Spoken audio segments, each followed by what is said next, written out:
to the dynamic growth of our nation, the emerging opportunities and the incredible innovations shaping Bharat. Today, we continue that journey, exploring how we as individuals, businesses and communities can further fuel this growth and contribute to the rise of a brighter, more inclusive future. So get ready to be inspired, to challenge conventional thinking and to be part of the movement that is making Rising Bharat more than just a vision, one that is making it a reality indeed.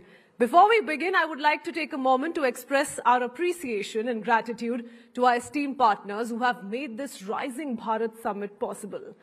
Our co-presenting partner, Dream Sports, associate partners, Max Estates, Vikram Solar, Samtel and Reliance Industries Limited. Workspace partner, IndyCube, our exchange partner, National Stock Exchange, logistics partner, DTDC, energy partner, Crown LNG, our insurance partner, Insurance Dekho, and state partners, Uttar Pradesh and Madhya Pradesh partners.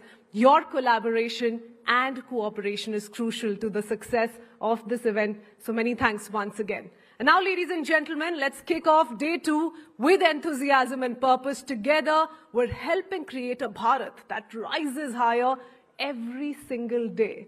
Let's get started on that note while we witness some very fascinating ideas and thoughts on artificial intelligence on day 1. It's now time to take that conversation forward and more specifically explore AI's role in shaping the future of India. So we're honored to have with us today Arvind Srinivas, the CEO and founder of Perplexity AI. In this session, we'll explore how AI is not just a global trend, but also a powerful tool for addressing India's unique challenges and opportunities alike. My colleague Chandra takes this conversation forward as Mr. Srinivas joins us live from the United States. Can we have a huge round of applause, though?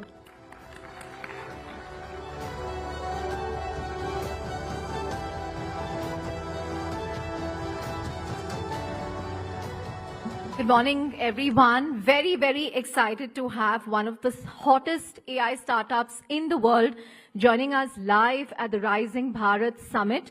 Can we bring up Arvind Srinivas, please?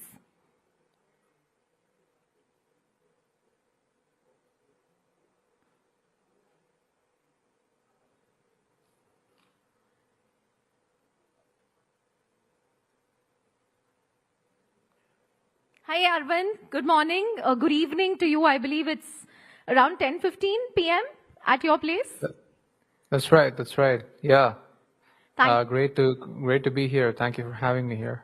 Thank you, Arvind, for joining us after, I'm sure, what was a very hectic work day. Thank you for making it at the Rising Bharat Summit. And we hope you can be with us in person very soon for our next event. But, it's going to be nearly 3 years since you launched Perplexity. And this was a period that sort of coincided with the rapid rise in AI around the world. Give us a sense of the state of play in AI today, because every day when I open my Twitter feed or when I open any news website, it's just so overwhelming, the pace of creation, disruption. As someone who's sitting right there in the hot seat in the valley, give us a sense of the state of play, Arvind. I think you're right. Like the last 2-3 months have been pretty insane in terms of the speed of progress. I would say, the industry moved faster in the last 3 months for me than my first 2 years of starting Perplexity. And that should say something, because I actually considered Perplexity to be pretty fast moving. And I don't think we've moved ever faster than ever before in the last 3 months. So I think that is being like accelerated partially by the entry of China and DeepSeek and many other models from China, like Alibaba's QN models and so on. So that definitely like put open source ahead of the closed models for the first time. And so that caused all the foundation model labs in the United States, which do not open source these models, but they still want to compete for being the best model in the market, to start releasing their stuff even faster and make the API pricing even cheaper and do a lot more things in a speed that was never seen before. So because of this, all these new capabilities are possible now, especially on reasoning, where the models can think and answer for harder questions. And also the models can go through a long chain of thought process before executing a very complicated workflow, like doing the work of an analyst, doing the work of a research analyst or like a professional researcher, doing background research or diligence research on anything. All these things earlier would require very sophisticated workflows, but now essentially get compressed to a very long-running chain of thought process with good orchestration of the LLMs and a bunch of tools and data providers and APIs and things like that. So that's creating all these new kind of products like deep research that was never possible before. And it's also going to lead to creation of things like agents, right? It's the workflows that actually execute tasks for us. And so that's going to change our impression of AIs from just chatbots and answer engines and research agents to like assistants and potentially vertical and horizontal. So that's why like this year is very exciting. Are you having sleepless nights though? Because the pace at which this disruption, it's so intense that it's taking days for a rival to launch a competing product and out-execute an incumbent. So how do you keep up with it? Well, there's no substitute to hard work. So we work pretty hard. That's why I'm like, after your call, I'm still going to go back to work. This particular that moment in AI is something that you just cannot miss. It's if you probably take a break and come back after 3 months, it'll look like the world has changed completely. Just to make sense of what I said, like imagine you were, end of December or early January, and if I told you there'll be DeepSeek, there'll be deep research, there'll be O3 Mini, and like all these different models and like agents and like all, image generation, all these things that happen in the first 3 months of the year, you would be like, come on, I know AI is moving fast, but this sounds too much. But that's literally what happened, right? And so if anything, we should expect things to move even faster for the rest of the year. So are you clocking 90 hours a week, Arvind, 100 hours a week? Have you stopped? I don't know. I try to work all my waking hour. And there's this quote of Jensen Huang, like I wake up, I work, and even when I'm not working, I think about work. I think that's basically what's happening, what's going on, and I really don't think anyone actually in the arena like actually like doing stuff right now. I don't think they're doing anything different from me. This seems like the bare minimum expectation right now. Right. So Perplexity, which began as this answer engine just under 3 years ago, the answer to Google as we knew it, you've recently crossed $100 million in ARR. Cursor, another AI-enabled coding platform, has also crossed 100 million in ARR in just 21 months. And Midjourney, reached 200 million in ARR with just 11 employees. And Bolt crossed 30 million in ARR with just 20 employees. Arvind, earlier, every funding round for a startup used to coincide with this huge demand for engineers, full stack developers, mean stack developers. Their salaries would boom, at least, till 2-3 years ago, every time there was a funding round for a startup. But now we are seeing this new trend where you're able to build 10x better AI products with very few engineers, right? What does that mean for the future of engineering jobs, especially in a country like India, which produces millions of engineers every year? All of you are able to achieve so much without throwing, people at problems. Yeah, I think it's a very important question. I would just say, at this point, like, if you're not using AIs when you're writing code, you're essentially stagnating yourself. By sticking with the old workflow and old tooling. And people who do use AIs to write code are getting work done way faster. We see that internally, even at Perplexity. There are some engineers who are like very good at using these AIs for writing code, no matter whether it's in their editor, like in the form of GitHub Copilot or Cursor, or if it's like an end-to-end deployment app like Replit or Bolt. Or if it's something that's just a separate standalone app like Perplexity or ChatGPT, whoever is using AIs, they're getting work that's meant to be done in weeks and days. And they're able to fix bugs way faster. When somebody points out a feedback like, oh, can we move this button here? Can we change the UI to do something like this? A designer can actually just look at that, come up with a new mock-up, and then just like ask AI to write the code in Swift if it's Apple ecosystem product, and just like actually ship it, deploy it, emulate it, and see if it works, and then ship it to production, and then a new version of the app is pushed to the App Store. So earlier, this process would take weeks to write code and like go through some testing and all that stuff. Now that's being done in days. And so at the end of a year, like whatever app you have is just so much better with just very few engineers. So I think the solution I would say is like engineers in India, like they definitely should start using AIs as much as possible to write code and write software. And then definitely you're going to need fewer people to do the same amount of work. That doesn't mean that you don't need the other people, but you're just going to find a lot more projects. And so we can get like a lot more software projects done. There can be a lot of competing products doing the same category of products, or there can be so many different new category of products that don't exist in India yet. And then it could also mean that like, people with a lot of creative taste no longer need to feel like code monkeys if they want to like just get paid for something, right? They have an AI to do all that for them now, so they can truly be liberated, have all the freedom to go push new ideas into production themselves, own the users, build businesses on their own, potentially get to like $1 million in revenue annual recurring with just like a 1-person company or 2-person company. And that can lead to a completely different kind of economy too, where people publish all these apps that they made for themselves or their friends, and a few others find it interesting and pay for that. It's going to lead to a new kind of app store. So I see endless possibilities. At the same time, I'm not like going to say everything's looking good. There's going to be a transition time, and people who don't adapt definitely are going to face some difficulties. So I would say more awareness on this topic is essential. Right.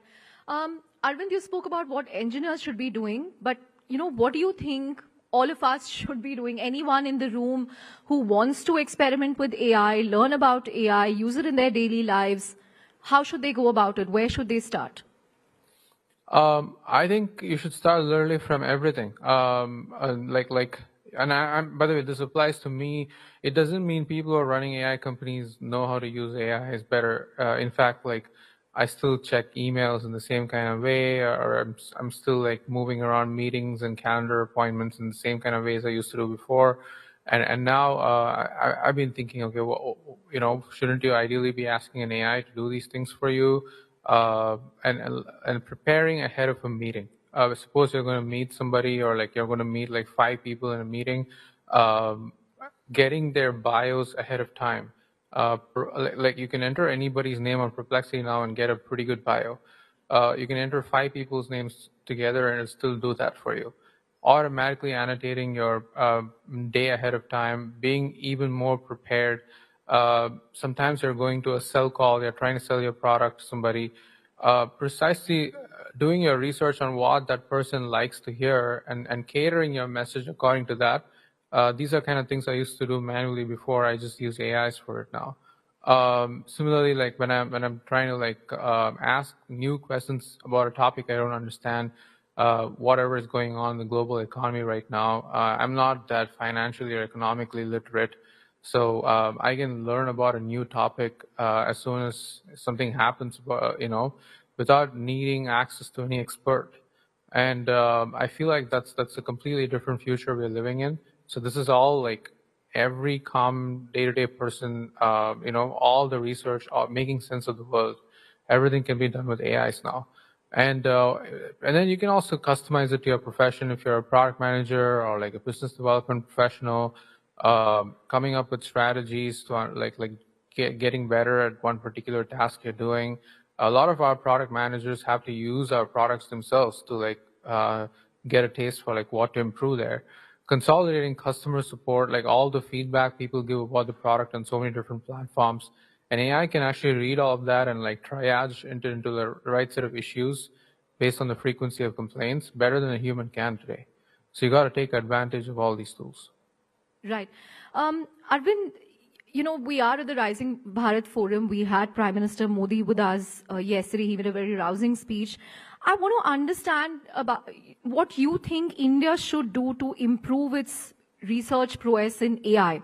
Last week, for instance, we had Commerce Minister Piyush Goyal comparing India with China, where he said, you know, it's very well that we are one of the largest startup ecosystems in the world, but we are building delivery apps, we are building, we are making fancy ice creams and cookies, but where is the hard innovation and hard technology that China has been able to do, whether in semiconductors or EVs?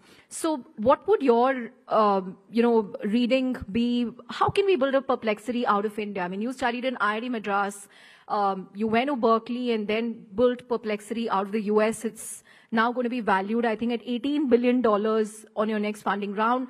Why can't we build a world-beating product out of India? What will it take? I certainly think we can. Just to comment on the code, I think it's a very positively provocative comment, and generally those comments are meant to instigate, like, okay, let me come and show that I can do it, sort of a reaction. So I hope that's what it leads to. Just to make it clear, China went through this trajectory too. Whatever India is doing right now, of like trying to build clones of apps that already exist, but for the Indian market, China did that for a long time. In fact, there's a whole joke in the TV show Silicon Valley about it, of how like every single startup, you just prefix a new to it and then you do it in China. That's how like the new Pied Piper. I think that's essentially what happened for a while there, and they built all that muscle to like ship products pretty quickly and iterate and and only then they started building new products that did not exist and captured a global audience beyond the Chinese market, like TikTok, for example, right? And so India can certainly produce its own like TikTok, which again is not deep tech, but it's still one product that would get the global audience rather than just the Indian audience. It's certainly possible, and I was in a podcast with Nikhil Kamath. I think he was discussing the same question with me of like, what would it take for India to build an Instagram rival? And I think all these questions should be explored, like that more people should be encouraged to try these ideas. And venture capital scene is very essential. I think VCs in India are still very risk averse, and they like to invest in things that they wouldn't lose money on, rather than investing in things they would potentially make a lot of money on, but are okay losing some money in some incorrect bets. So the mindset should be like, okay, 95% of my investments would fail, but 5% of my investments would return me like 100 or 1000x, that the 95% that failed doesn't matter. I think that mindset doesn't quite exist in Indian venture capital right now. So if that changes and like more people from IITs are convinced to like raise venture capital money and like found companies there and try to take on like the big tech, start with the Indian market and then expand to the rest of the world, there are some unique things that come out of it. So you take study products like YouTube or WhatsApp or Chrome. All these are products that grew a lot in India in the beginning, like YouTube offline downloads, for example, WhatsApp particularly. Chrome, the browser, couldn't really beat like Internet Explorer or Safari in the United States for a long time, but they captured the mind share and market share in India. So certainly, that sort of trajectory is possible for new products too. Right. Final couple of questions before I let you go, Arvind. You had announced hiring plans to expand your operations in India a few months ago. How is that progressing? Any numbers that you can share on, your adoption in the India market? Because OpenAI recently said that this is the fastest growing market for ChatGPT. So if you can give us a sense of how India is shaping up for you. You're also focusing a lot on cricket content of late. So has that helped you? So India is in the top 10 countries for us right now, probably even close to the top 5 in terms of revenue already. I'm not even talking about usage, just even revenue. which has really pleasantly surprised me because our product is priced pretty expensively right now for the Indian market. Right? Sorry? It's still $20, right? So Yeah, that's right. Yeah, it's $20. It's pretty expensive, but I've pleasantly been surprised of the willingness to pay for the product. A lot of people are using the deep research agent that we have. Our Pro Search is being used by a lot of people too, and it's definitely in terms of daily query traffic too. It's in the top five or top four for us. So it's a pretty important market, and and I think like we've also been very pleasantly surprised by how fast it's growing. I'm sure that OpenAI is sharing similar statistics, and I did my research on this in terms of enterprise like knowledge worker adoption. India is quite far ahead of like even countries like the United Kingdom, according to some research that's been done. And so a lot of people who are like digital knowledge workers, professionals, they're heavy adopters of generative AI, and they're big users of Perplexity and other products in this market. As for our hiring, I think it's honestly gone slower than I would have liked. We haven't actually hired that one person to really grow our business in India yet. We've got tons of applications. I definitely went through some of them, but to be fair, like we couldn't like go through the entire list. It was pretty complicated, and I would have to spend a little more time on this because the expectation was only people with like some amount of experience with like general manager or like business development would apply. But basically, the interest was so big that wide array of people with different set of skills applied, and so many referrals from people I know as well. So it got overwhelming to a point where I decided I would wait for a while and make sense of like what we really need there before expanding. And yes, like focusing on cricket is very important. There are lots of searches on cricket that are already happening on Perplexity, and we want to keep growing that. And we plan to also incorporate other content that's interesting to Indian audience, like entertainment, TV shows, movies, all local results, better support for languages. All these things need to be there for a product to be widely useful to the Indian audience. Right. India-specific pricing coming, Arvind? Yeah. Okay. I don't know the number yet, but we're definitely thinking about it. Yeah.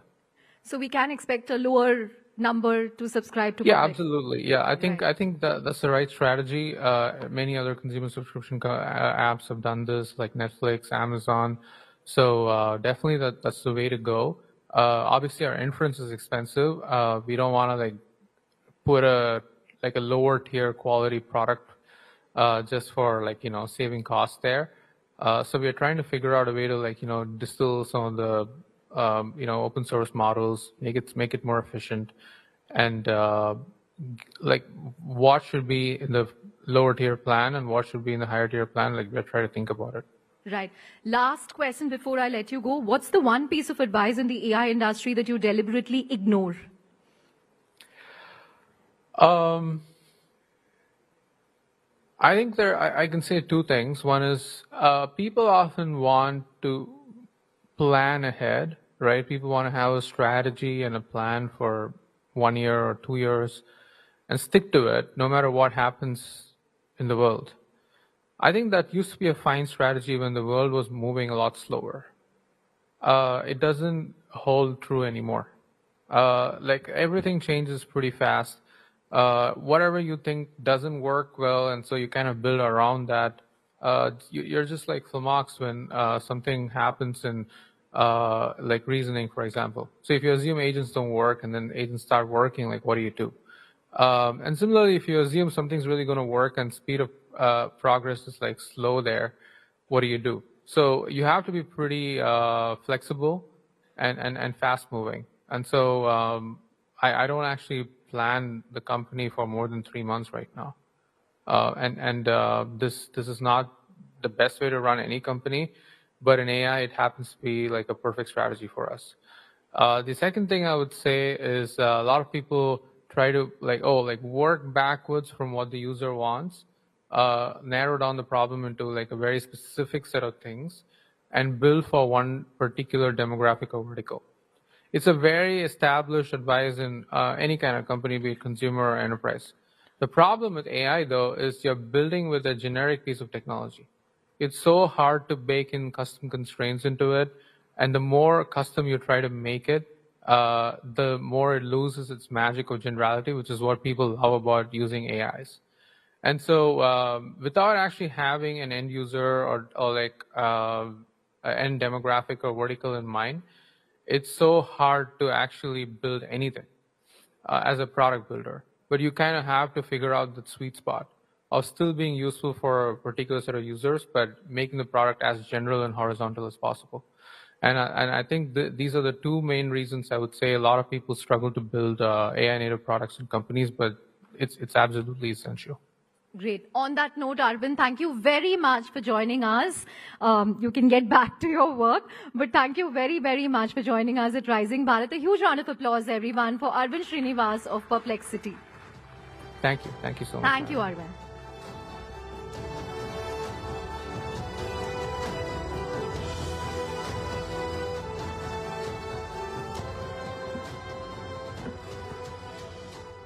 Well, what an insightful session, isn't it? A huge thank you once again to Mr. Srinivas for sharing his expertise and vision on how AI is shaping the future of this country. And ladies and gentlemen, up next in the forum, we discuss a topic that has taken the world by storm over the past few weeks. The television series Adolescence, which has undoubtedly sparked a much-needed conversation about the complexities and realities of growing up in the modern world, especially in the digital age. And for those who are not quite familiar with what the series is all about, it portrays the lives of teenagers navigating their social, emotional, and digital landscapes. The show has opened a window into the struggles and pressures that many adolescents and their parents face today. The limited OTT series has created space for an open and honest conversation about what it really means to be a parent in the current digital times, and how together we can equip ourselves with the tools, strategies, and perspectives that are needed to navigate this ever-evolving era for the young, for the current generation. So we welcome our esteemed panelists for this session, Mr. Harpreet Singh Grover, founder, The Curious Parent, along with the Dr. Amit Sen, Director, Senior Child and Adolescent Psychiatrist, Children First, and Sonal Mehrotra joins them and takes this conversation ahead. Can we have a huge round of applause, please?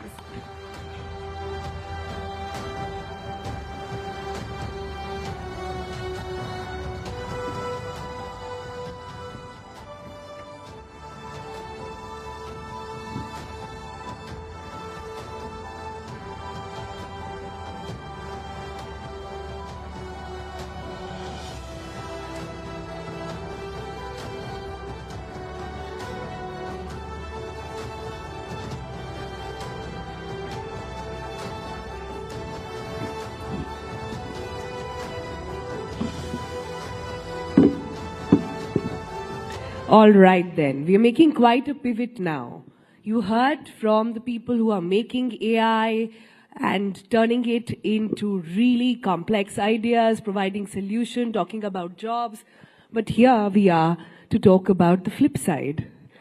So can I, before I begin, get a quick raise of hands on how many sitting here are actually parents?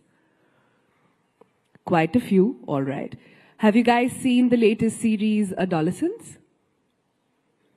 Okay, you have. Okay, the gentleman is very convinced and is raising his hand while recording as well. Okay, so there is a lot of conversation of late. Actually, we didn't really need that series to get started about our conversation on what social media is doing. But for a minute, for everybody here, I want you to imagine a scenario. Imagine a scenario where your kid's best friend, closest confidant, and also the go-to person is not you, but somebody who can fit in your kid's pocket. Imagine a world where the kid is not coming to you for answers, pacifying, or any sort of reassurance, but going to an app. I'm sure you're going to think, oh, hello, Sonal, you don't have to imagine, it's already happening. So yes, that is the truth today. We are in times when an entire generation is growing up along with AI. And neither do they or we, to be honest, understand what it means and what it can do. So over the next couple of minutes, I am joined by these really sweet and really knowledgeable gentlemen who will help us understand a couple of questions. Number one, is social media really the culprit? Number two, is social media parenting our kids? Number three, at what age should you then give your phone to your child? And number five, if your child at home, your kid, boy or a girl, acts out and says, there is peer pressure, what to do? Everybody has a phone, everybody's on WhatsApp, why can't you give it to me? What should you do? All right? So that should set the context a little bit. Let me just begin straight away. Dr. Sen, I'm going to begin with you. So much has been said about what social media is really doing to our kids. Do you think today it's the single largest reason for distraction, disassociation, anxiety, and several other development issues that we are seeing not just in Gen Z, but also Gen Alpha? Thank you, Sonal, for the question and also for having me here. There's no question that over the last decade or two, there's an exponential rise in anxiety, depression, substance misuse, developmental concerns like inattention, difficulty focusing, not being able to complete tasks that are expected of them, and so on. And perhaps there are more than one reason to it. Social media and the digital world, no doubt, has contributed to it. But I think it's naive and irresponsible to just shift the blame and say it's social media.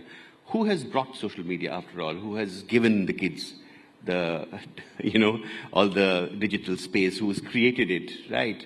What kind of control do we have? Yeah, and the other questions that you asked as to what age do we introduce them to it?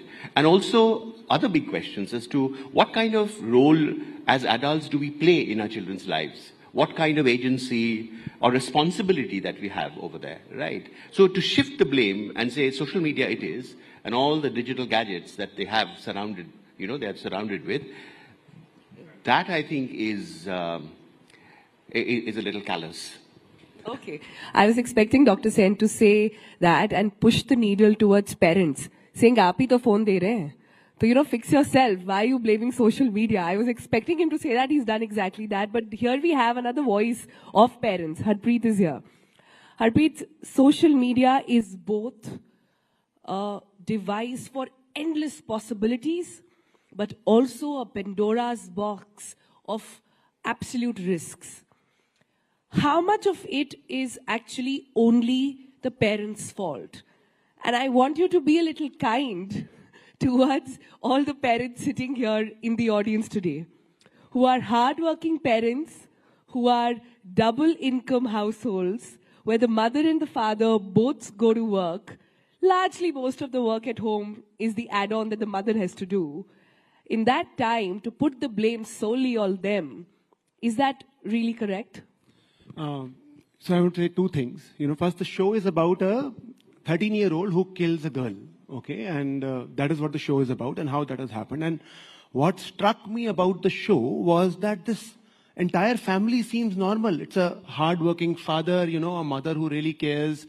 एक बच्चा भी नहीं है, दो बच्चे हैं घर में, so they have the mother is stay at home. Sorry? The mother is stay at home. The mother is stay at home and full-time mom. And she genuinely cares. All of them care. Like the father and the mother, in the end, they're talking and saying, could we have done something different?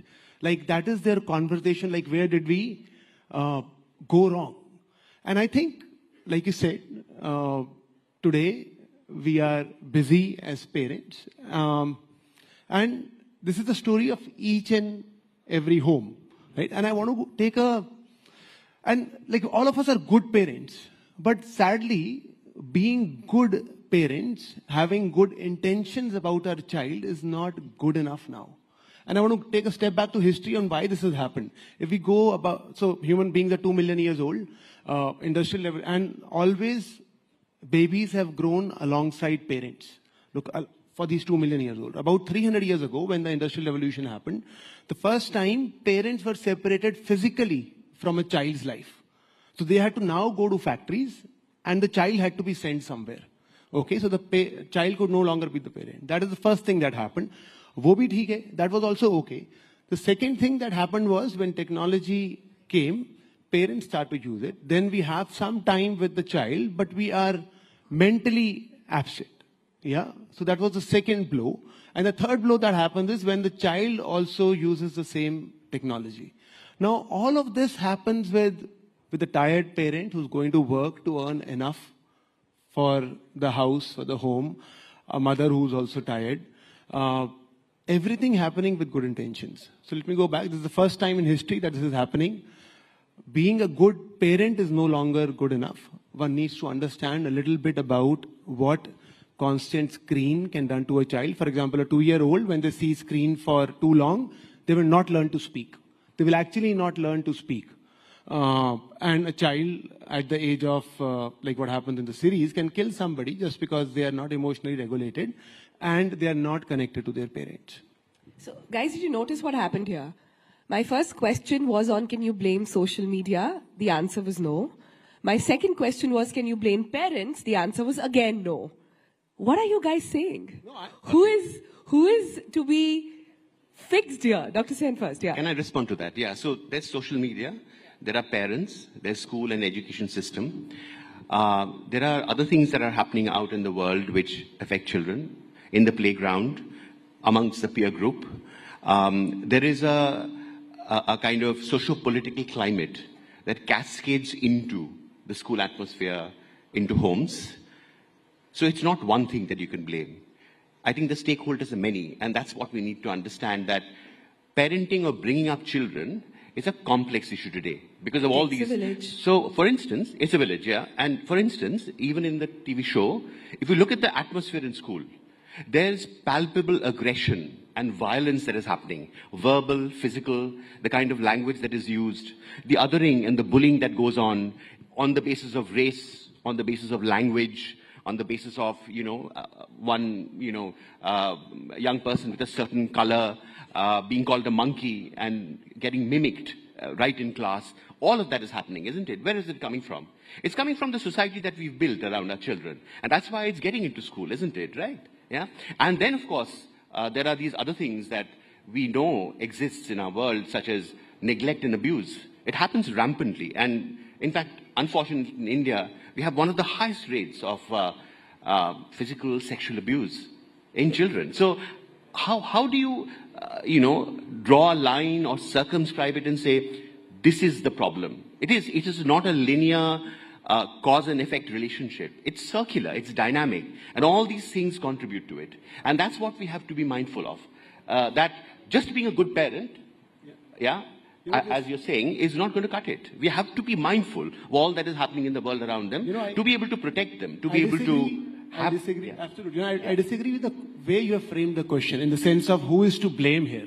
Like, if somebody was to say, you are to blame, I wouldn't like it. If I tell the parent, you are to blame, social media is to blame, I don't think it fixes stuff, right? In the series, there is a place where the child is being interrogated by a psychiatrist, psychologist, and at the end, the 13-year-old asks, do you like me? Like, at the end of the conversation, there's the fourth visit, the final visit, the child asks, do you like me?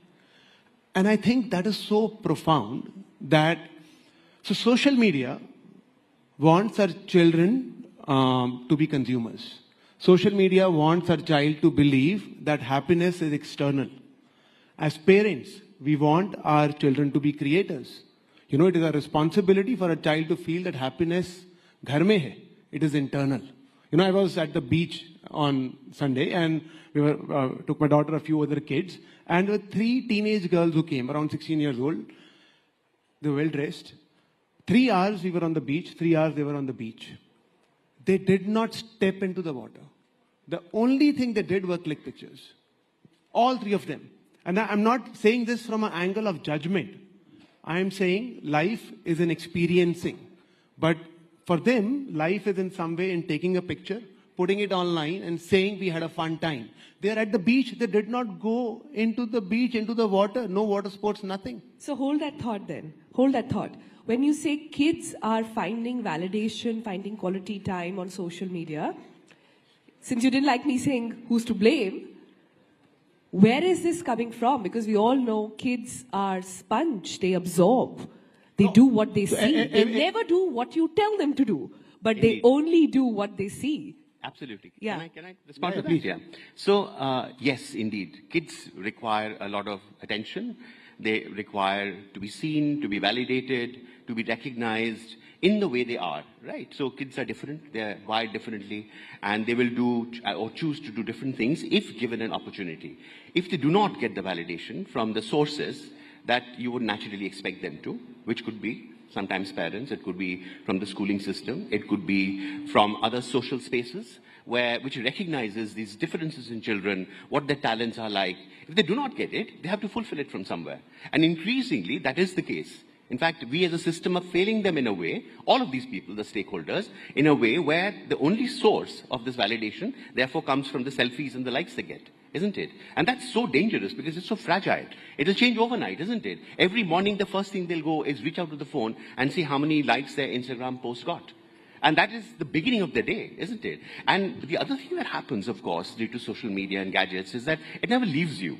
See, earlier on when we did not have all this, then kids perhaps had a bad day in school, but they would come home and get a nurturing environment. When they went out to the playground, there would be another environment. They could leave all that angst, that comparison behind. That Here, requires it follows a bit them of a into nuance, their Dr. bedrooms, Sen. their That toilets requires and bathrooms. that requires a bit of a nuance because it's not like bullying in schools was not happening before social media. Yeah. It's not like sexual abuse in school was not happening before social media.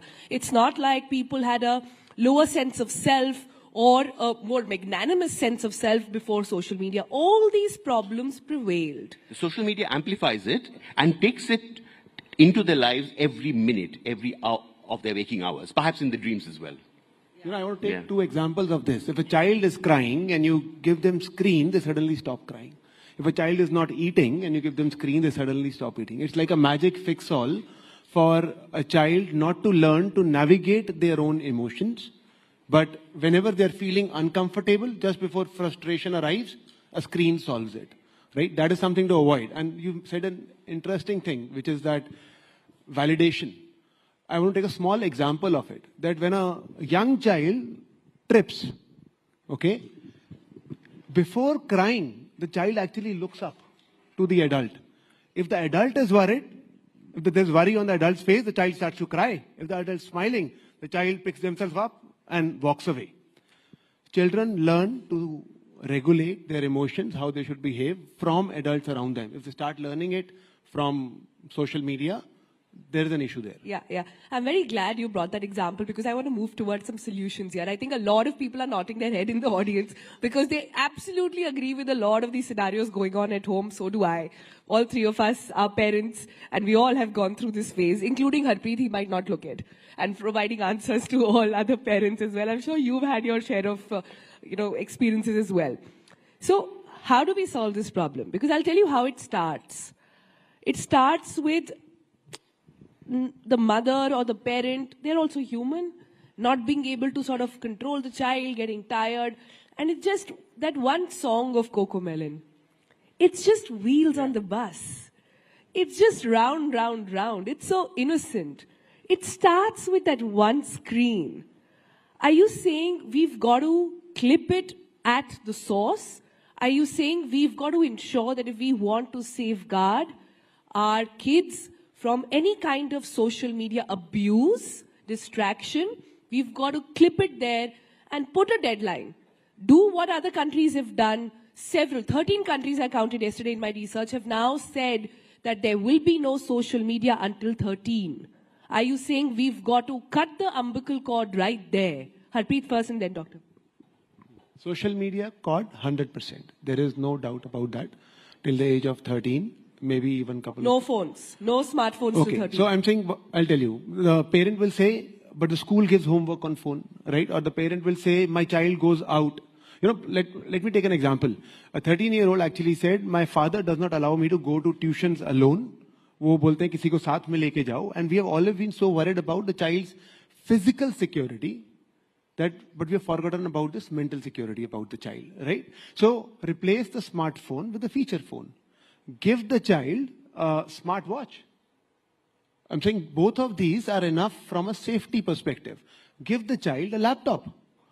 Ensure the child understands that their history and etc., all of that are open to you. There is no question of privacy on internet for a 13-year-old or a 12-year-old. There is no such question. For a child to say, this is mine, you cannot see, that doesn't work because their brain is still not developed. Not in India, but clearly in other places. I'm saying so many of Even us are... India. So far. And the last thing I want to say is that it is important to remember that when we give our child a smartphone, we not only give our child access to the world, we give the world access to our child. And who will access our child is something that as parents we should know. And having simple rules in the house can just help everything. Like in our case, screen time, our daughter's 9.5, is on weekends, 1 hour each. That's it. That's the screen time. Okay. I'm saying this also because there are movements now going across the globe on smartphone-free childhood. People are signing up, celebrities in Hollywood, etc., are all signing up to say, boss, this can't happen. You've got to ensure and prevent your kids. Since you said in your opening remark that just taking the phone off is not enough, I want to understand then what do we do? We've discussed this in the past when if there is an age for drinking, there is an age for driving, should there now be an age to actually use social media? Oh, absolutely. And is that practical enough? Like, is that even possible in the age of AI? Don't you think the kids will find a solution anyhow? Yes, absolutely. So, and they will. In fact, if you actually be too punitive or harsh about it, if you become a strict parent who's putting their foot down without actually negotiating with kids, especially once they've become 10, 11, 12, then they'll find their way. They'll go to their grandparents, they'll go to their older sibling or a cousin or borrow it from their friend. So it's very important that we factor that in. So gadgets and the digital world is not all social media. There are many other things that happen on it. And as Harpreet was saying, that we can be mindful of what we give to the child and the discussions that we have. I'm absolutely, I would object to the idea of giving smartphones and tablets to 2-3-year-olds, which parents often do. But once they come into primary school, perhaps once they're 5 or 6, indeed there is a lot of learning that is happening. And schools are giving homework there. They're giving projects and there are activities, including creative activities that are happening there. So we have to divide the time that kids, use the digital space with. For instance, we can divide it into education. We can divide it into social connections, including friends and family, where you do video calls and chats. Then there is social media. And finally, entertainment. There's entertainment as well, isn't it? Yeah? And you can't get away from that. And there are various gadgets that are fulfilling it. Now, does that regulation really work, Dr. Sen? No. So the thing is, it's important for us to define it and to help and to get into those conversations from a very early age, from the beginning. You said a very beautiful word earlier. You said if you negotiate with your child. Yes. Can you expand on that? Yes, absolutely. So the negotiation can start. So in the beginning, when children are very little, you can still have a conversation, but you're a custodian and you can put your foot down and say, this is a boundary. Yeah, like you have half an hour of any gadget in the weekdays and maybe 1 hour in the weekends, and that's all you'll get, right? But once they begin to get into tweens, as they call it now, and all their peers are doing it, right, and they're watching it, they'll come and fight with you about it, right? That's when the negotiation starts. That's when asking questions about, so what do you think this screen is doing to you? What do you need it for? What are these different categories that you use the screen for? And that's when you can together collaboratively establish boundaries. As children grow up, when they become 13, 14, they will have their say. And it's important to respect it. So as long as we are able to make these decisions through negotiation and collaborative, then chances are that they will not do it behind your back. And if they have indeed crossed the boundary, they might come and tell you. You have to have the relationship first. And in fact, your question was, how do we build on your relationship? It keeps changing. It's a very dynamic process. Your relationship with a baby to a toddler to, tweens and then to teenagers is entirely different. And how do you negotiate through that is another big question. Many times I find, if I can just finish with one last thing, many times I've found that parents, when, children become teenagers, say that, oh, ab to bade ho gaye. They'll look after themselves, They have their own world. They have their own friends. And little do they realize that that world is going to completely take over their lives. And parents will have little to contribute then. I loved what you said about negotiating. I find it so beautiful and so hard. So, Harpreet, what's the toolkit? What's the magic mantra here? Like we were discussing earlier, a perfect parent, do they even exist in today's world? And is there a code to achieving that? I know a lot of it is mirroring, and I know a lot of it is what they see in their own surroundings. But when social media, when you think that your child is in your house, under your care, in their room, even then they're not alone now. They are with the gadget. And no matter, like Dr. Sen also said, no matter how hard you try, they will find a way. So what do we do? What is the way out here? Can I take an example? Can I read out something? Is that okay? I'll read out a little bit few lines. But I'm saying I met a husband and wife with a 15-year-old, and we were sitting on the grass, and I meet less parents generally, but they had requested, and we met. And they said, our daughter is completely into her smartphone. She keeps ordering stuff from Amazon and keeps taking pictures and putting them online. We are worried that she's not serious about her 10th exams. What do we do? And very intense about it. And so I asked that, आपने नहीं पूछा कि आप कितना time spend करते हैं social media? I think it is okay for adults to see smartphones. I genuinely feel it is okay. Our brain is developed. We can self-regulate. I don't think I think when a child says, आप देख रहे हो मैं क्यों नहीं देख सकता, I don't think that's a valid question. I would say to the child, आपकी height बड़ी नहीं हो रही है, आपकी height बड़ी हो रही है, मेरी नहीं हो रही है. So I can see because my brain is developed, your brain is still developing, you can't see. Like I have no shame in saying it. You can see only for 30 minutes, I can see for 4 hours. That is how it is. And I think that we don't need to be apologetic to our children for it. So I asked this 15-year-old that, do you see phone for so long? Is it hard for you to resist? She said, yes. And so I told the family that you are such a wonderful family, that your child has actually come with you, is sitting with you, is agreeing with this, what this is happening. So, you have a connection that is very apparent. And I think that is the magic thing, that your child is more, even though child is not able to resist the phone, they have more connection with the parent than with the mobile. And when I saw Adolescence, the series, at the end of it, I wrote something. Please. And it was that what I wrote was lessons from adolescence. And I said that I will not let my child below the age of 16 have access to social media. I will replace my child's smartphone with a feature phone, with a smartwatch, with a laptop. I will not be bullied by my own guilt when my child says everyone has it. I will not think to myself, oh, I am giving it for studying. If my child feels left out of groups because he is unable to chat with his friend after school, I will explain to my child why that is okay. If my child is quiet, I will not think of that as okay. I will not think kids nowadays are like that only. I will find time for my child, time to connect, time to chat. I will not work with my imaginary child. I don't want a child who's good at what I want them to be good at, like boxing, football. I will see what my child enjoys doing. I will see my real child, not my imaginary child. I am responsible for my child. I love my child. Beautiful, beautiful. Huge round of applause, please. Harpreet, that is very, very thoughtful. Very, very nicely said. I have to wrap up, but not before asking this last question. To be a more present parent today requires work. It requires work.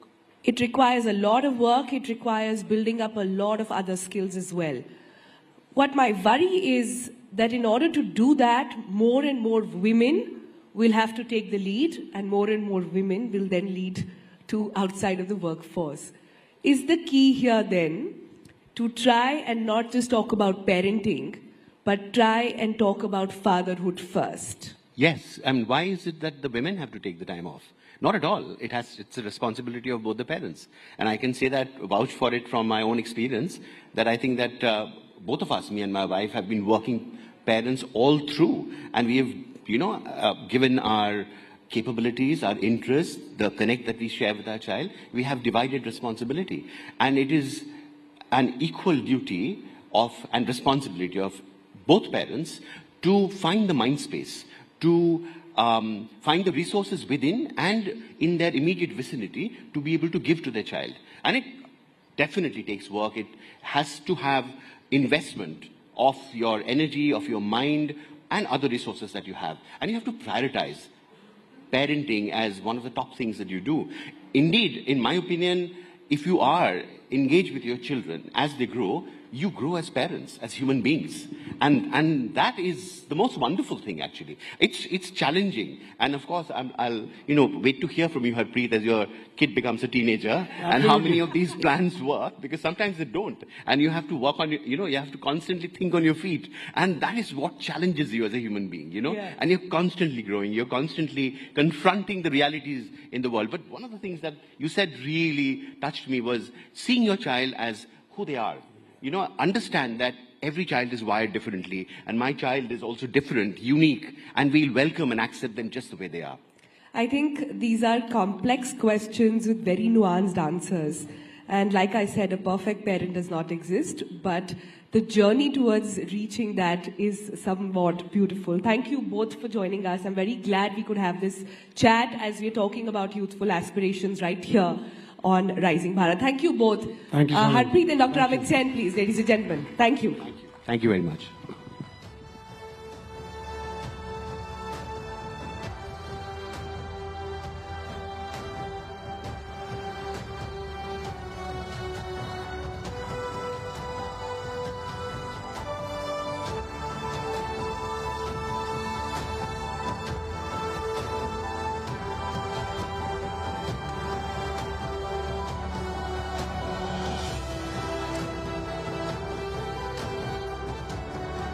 What an engaging and insightful discussion that was. And I think everyone here must make a promise today. Parents, future parents, to take all of these lessons back home and continue to have these open discussions in our homes, communities, and beyond. A special thank you once again to our speakers for sharing their expertise and for bringing with them all those thoughtful insights. Up next, ladies and gentlemen, we're fortunate to have with us Swapan Kataria, the co-founder and CEO of Crown LNG. Swapan is a very visionary leader who has been at the forefront of empowering young minds, driving innovation and creating a more dynamic future for India. So let's grab this opportunity to learn from one of the leading voices in this space and get inspired by Mr. Swapan's perspective on what it truly means to have an empowered youth and an energized nation. Please join me in welcoming Mr. Kataria to the stage. I would also like to call on stage Palki Sharma, who will be taking this conversation forward.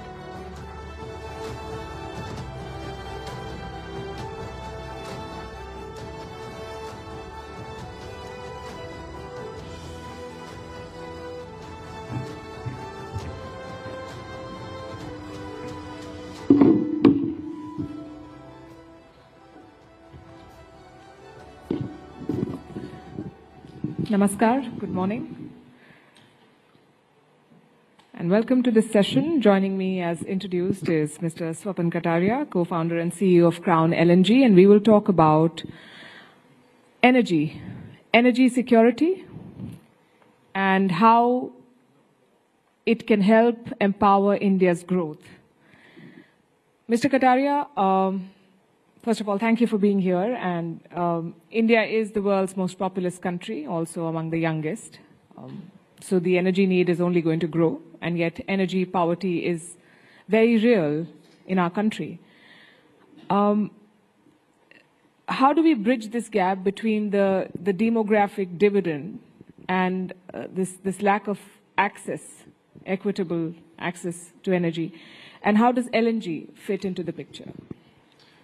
Palki, first of all, thanks for having me. And energy is a very complex subject. I don't disagree with you. I think India needs to address it on every front.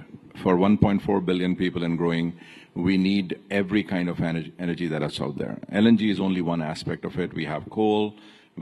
Everybody, I'm sure, has heard about solar and wind. I don't think there's anybody in the world who hasn't thought of being green. But at the end of the day, I think one of the major players in the future that I see in India is nuclear power. So if you mix all of them, and the new technologies that we haven't even seen yet would probably come out mostly in storage that I see. I think added together, India needs to grow on every front. It should not be that, oh, we have solar growing and not focusing on LNG, LNG growing and not focusing on coal, coal growing and not focusing on nuclear. I think all of them have to move forward together if we really want to grow. Right, but there's so much talk and focus, talk more than focus on renewable energy. Yet you're talking about LNG. So is LNG, according to you, a bridge fuel, or is that a long-term bet that we'll have to make? I think it's the latter, in my belief. I probably sound biased because I'm from the industry, but at the end of the day, in my 30-year career, I've seen solar and wind grow a lot, and they're here to stay. I'm not saying we're taking anything away from that. But at the end of the day, for India, we need on-demand power. You cannot grow jobs and help the youth without industry, and you cannot build industry without on-demand power. And for the capabilities that nature has in its own hands, you cannot guarantee that with solar and wind, unfortunately. So you have to look at coal, you have to look at LNG, and you have to look at nuclear. Right, and for a country like India, where the demand is so big, where we have, at a policy level, committed to sustainable development, and yet at the same time we have a very ambitious growth target. It's not an easy balance to have. 75% of our energy comes from coal. Do you think that in the near future it would be possible for India to decouple from coal? I don't think so. An honest acceptance. Of course, we have to work responsibility to grow less, and I think we have to focus on technologies like carbon capture. If you wanted to run a diesel-fired plant in the mountainous region, or you do a coal-fired plant, if you were capturing every ounce of that carbon coming out, not creating any atmospheric carbon at all, that could be a huge solution. I don't see India working towards carbon capture at all. No, I shouldn't say at all, but not at the pace it should be. Maybe that is a different aspect that we should think about, just from a different angle. Right. And you mentioned nuclear energy, and that is something that a lot of countries are increasingly turning to. How do you see India in that space, and what sort of progress, according to you, have we made, and what are the points that we need to focus on? So I think if you ask me from the outside, I'm not a nuclear physicist or something, but I have a simple logic because I've been in the industry for so long. I think India's dependence on nuclear is limited because of the participation of uranium, which India does not have, and it's very difficult to enrich it. So you're ultimately going to be dependent on the US or Russia or Canada, whoever has that uranium. But India does have thorium. So there are nuclear technologies out there which India can develop indigenously, and I don't think there's enough focus doing it, honestly. I think there should be. The other thing that I see where you say transition fuel for LNG, I think nuclear plants take a long time to happen, and they're not that simple to just create overnight. So is LNG going to play a role over the next 10, 20, maybe even 30 years? I see it 100%, yes. Energy security, of course, is an economic issue, an imperative. It's also a geopolitical issue. There's a reason why we call it a strategic asset. And geopolitics is changing at a rapid pace. How do countries like India, which are dependent on energy sources from outside in a big way, ensure that while their demands are met, their sovereignty is not compromised? Very difficult question to answer, but let me try.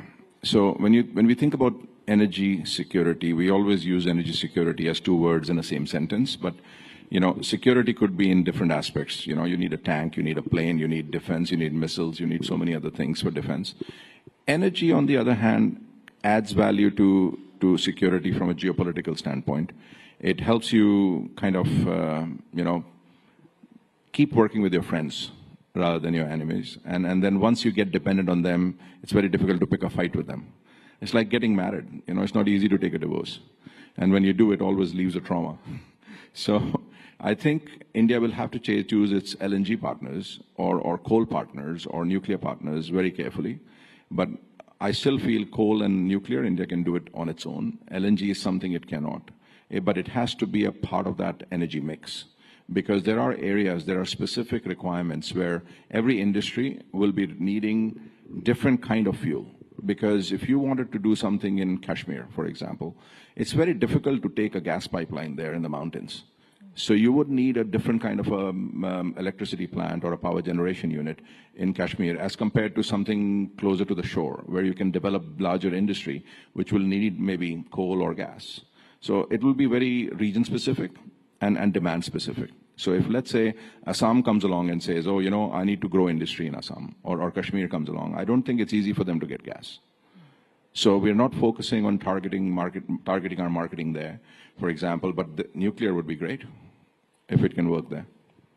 You know, that was the premise of globalization, one of the many, that if you have money at stake, if you are linked to each other through businesses, then you will not pick a fight. But we've seen that being uprooted over the past few years, first between Ukraine and Russia, and energy was what linked them, Russia and Europe, more like. And then we are seeing what we are seeing in terms of the tariffs that are being imposed across the world.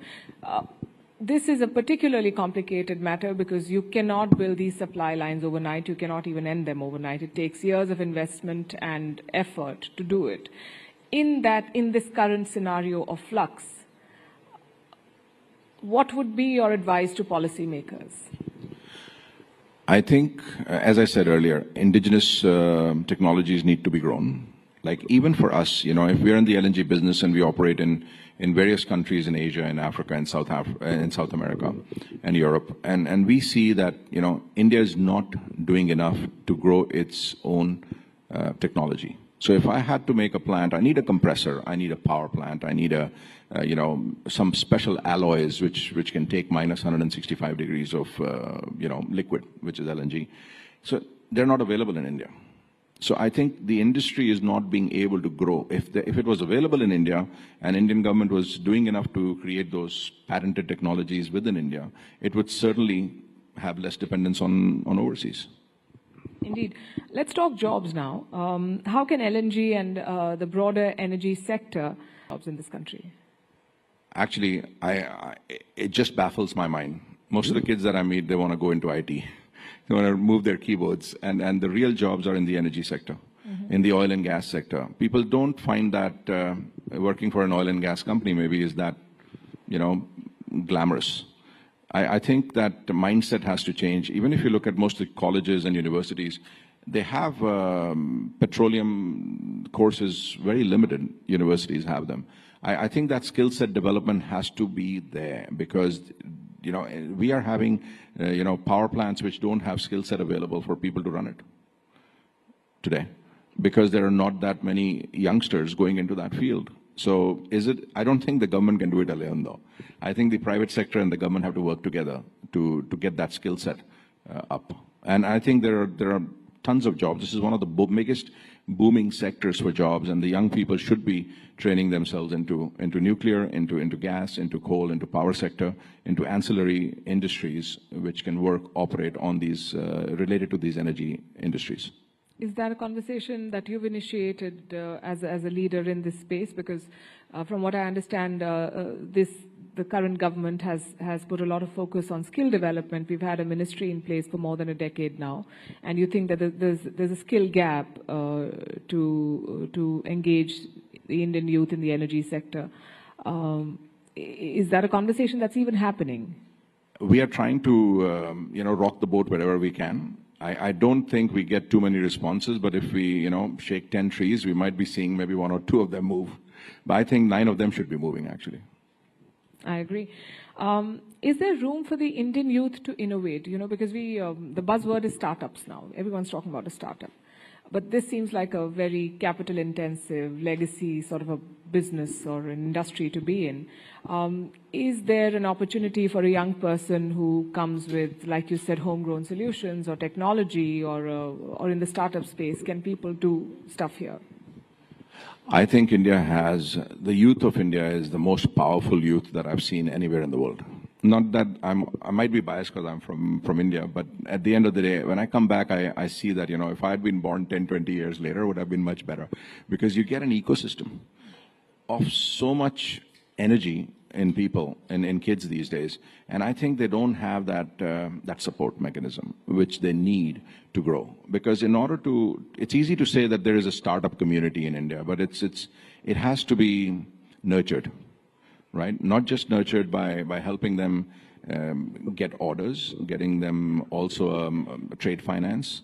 And I think one of the biggest missing pieces that I see between startup and realization into commercial activities is the capital aspect of it. And I don't think there's enough capital being spent. There are few people that I've seen in the private sector doing whatever they can in their own world, but I don't think that's enough. I think there has to be a centered focus on startups from the government, where, let's say, if I were to be an investment office, for example, give me a tax rebate. I'll invest it in there.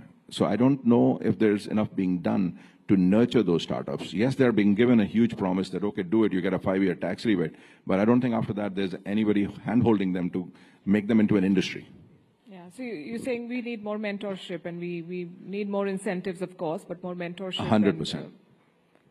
Right. When we talk about infrastructure or policy making, one of the challenges that we see in countries like India is the urban-rural divide, and that applies to energy as well. Energy access. We are heading into a summer that looks, by all indications, is going to be a punishing summer. How do we bridge this divide in the energy space? I think the only way to bridge it is having better planning. This summer is not happening this year alone, Palki. It's been happening for years. And the bureaucracy is still thinking, we can't move this because that has not happened, and that cannot happen because this guy didn't say anything. We have to give up those excuses and just take a call. And somebody up there has to put its foot down and say, okay, enough is enough. We've looked at this for 10 regular years. The summer's growing.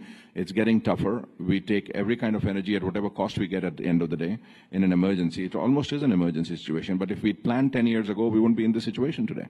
But if we don't do something today, we'll be in this situation tomorrow. And okay, I'll go back a few questions. You were talking about young people entering the space. We have a reasonably young audience as well here. Why don't you share your story with us, and why did you decide to go into the energy business of all things, and what has your journey been like? I think I was actually living in Russia when I entered the energy space back in 1993. And I was in the trading business, and I fell into a trading contract which was related to trading crude oil. And it was very profitable. And I never looked back after that. But that being said, I think if there was one thing that people should think, that energy sector is not just crude. It has such a vast footprint in our daily lives. It's not funny. You have to actually take a moment. A lot of people don't spend the time to look at oil and gas sector because, as I said, they don't consider that glamorous. I don't know, maybe, if I was in the oil sector, would I get a better date? Maybe that would be the way to look at it for the younger person. But I think from a stability and a job perspective, energy projects are very good. They have a long gestation period, and when they operate 20, 30, 40, 50 years. So I don't think there's any other industry which offers a better job security than the oil and gas industry. I think that's a strong pitch. Yeah. I have supported that. I've seen it. For me, it was looking at, okay, how much is time to money. Okay, the IT sector looks very fancy because, everybody thinks that, there's a Silicon Valley out there. But this is day to day. You need this every day. This is not services industry. It is actual products being made which affect and get utilized in our daily lives. And like you said, you've traveled the world. You've worked with different countries, companies. And of course, you worked very closely with players and partners in India. How have you seen the landscape change in India over the last decade when it comes to building better supply lines, ensuring more energy security for the people of the country? In simple words, I think there is improvement. But if I expand on it, I don't think there's improvement enough. And I'll give you an example, and I hate doing it because I don't think I ever want to compare ourselves with China. But China had the similar kind of population, and they already knew they're in the same situation. They don't have oil and they don't have gas. At least not enough to cater to their own people. In fact, I think India has more gas than China. But what they did was they went out and started buying gas fields globally. So they started investing into those gas fields so they can control the volatility of price for their consumers in their country. It doesn't matter if you have it, right? So when I was brought up with only a little bit of thinking from my father. It doesn't matter if you have it today or not. What did you do today to have it tomorrow? So I don't think we're doing enough today to have it tomorrow either. That's my biggest worry from my perspective. Even now? Even now. I think we are trying to do contracts for buying. We are trying to discuss long-term contracts with countries which have it. We are trying to do very good diplomatic relationships with those countries. I don't think we're investing enough. We should not be giving our product requirements into the hands of other people. We should go and buy it ourselves. We should control the value chain. We're not doing enough to control the value chain. We've set ourselves a target to become an energy secure country by 2047 as part of our larger Viksit Bharat dream. Do you think we'll get there? Is that a very tall target to have set? So I think I'll be blunt about that as well. Doing what we are doing now, we won't get there. But given the time frame between now and 2047, we have the ability to do it. But the steps have to be taken now. So you're saying that the gap is at the policy level? That's what I see. Right. I hope the policymakers pay heed to advice from you and others like you. I was reading about what you've said in the past, and I understand that you've been a big champion of artificial intelligence in the energy space. How do the two sort of come together? Actually, they came together because of the demand in electricity, and ultimately the gas fills that electricity requirement. So we started, because we had access to, or we have access. So when you look at India and you want to bring LNG into the country, you have to go through a very rigorous process which has been put together by the Indian government to actually go and enlist and get approved for a license to import product into India. So at the moment, Crown LNG is establishing a project in Kakinada in Andhra Pradesh, which is 7.2 million tons per annum, and which is approximately 10 to 11% of India's total import licenses available today. So when the larger, hyperscalers, they wanted to put these things here, they approached us and said, hey, we need access to on-demand power. We cannot survive on solar and wind, because what if there's no electricity? Then it's not like we cannot operate our data center.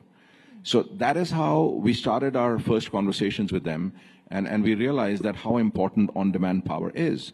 And it's not just about running a data center. Then we started getting into complexities that does your data center have double redundancy, a triple redundancy, or a quadruple redundancy?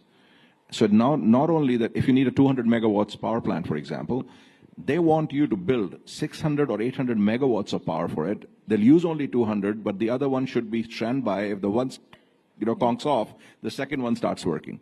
So when you start thinking of that much of built-in optionality, you start thinking about that kind of a cost infrastructure. We felt that it's something which we can certainly support. And that's what got us into the AI. That's very interesting, actually. And the way you put it, one would have thought that that's common sense and most people would do it, but I'm surprised that it's not happening. I thought the same before I got into it. Right. Swapan Kataria, thank you very much for your insights and for your policy prescriptions that we hope reach the right people and trigger the changes that need to be made. Well, I'm always here to help if they need me. Thank you very much, and thank you for being such a fabulous audience. Thank you, everybody, for listening.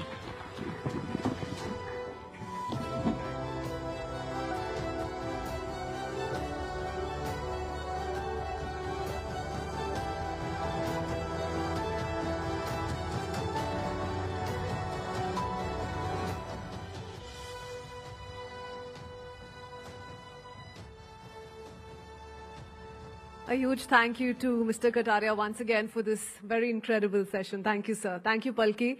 And to all of you for being such an engaged audience as we continue to build an environment where our youth are not only inspired but given the tools and the opportunities to make a lasting impact. And with that, let's transition to something that's turned into a hot topic, not now, since quite some time. In recent years, though, weight loss has become a popular subject that has drawn great interest with the rise of various diet trends, fitness regimens, and of course, weight loss medications. Today, a select panel of experts will help us unravel the complexities of weight loss medications, from understanding how these drugs work to exploring their effectiveness and potential side effects. We will be covering a range of important topics and issues to guide anyone looking to better understand this trending topic of discussion and debate. So without further delay, let's dive into this crucial conversation. Please join me in welcoming Winslow Tucker, President and General Manager, Eli Lilly and Company, India, and Dr. Chandrakant Laharia, Public Health Policy Strategist. May I also invite Sonal to once again take this conversation forward.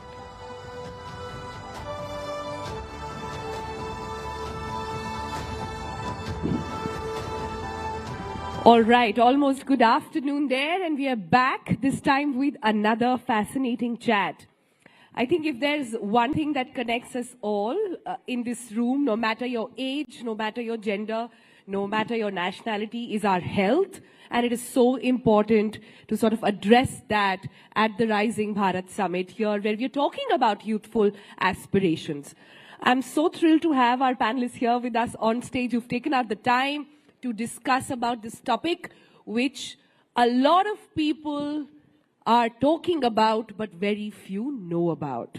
There is a lot of information, not so much that is true.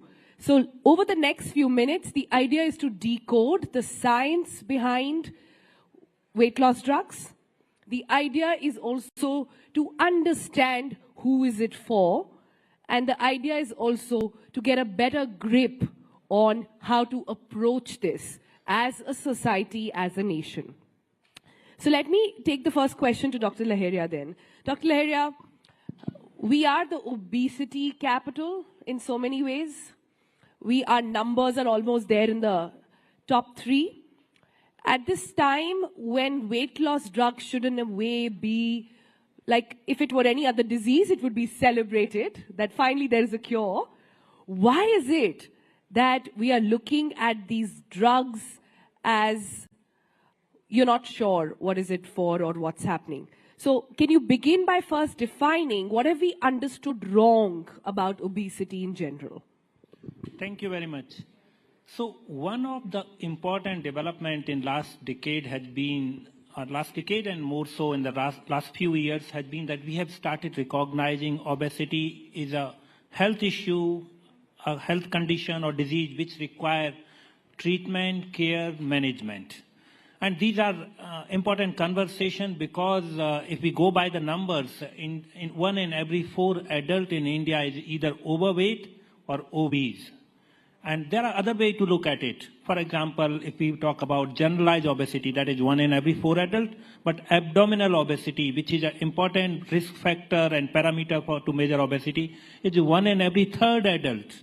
And another approach to look at it, which has implications in terms of heart disease and other, is dyslipidemia. So the level of cholesterol and lipids are deranged in 1 in every 5 adults. So these numbers are worrying, and they all come from extra fat in the body.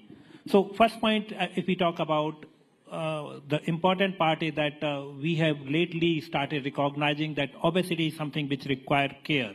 But if Dr. Laharia, you could tell us the difference between being fat and being obese. Well, that's a very interesting point, and that's why I gave a longish introduction. So the point is that there are a range of definitions for obesity, and for long, the approach which was used as a body mass index.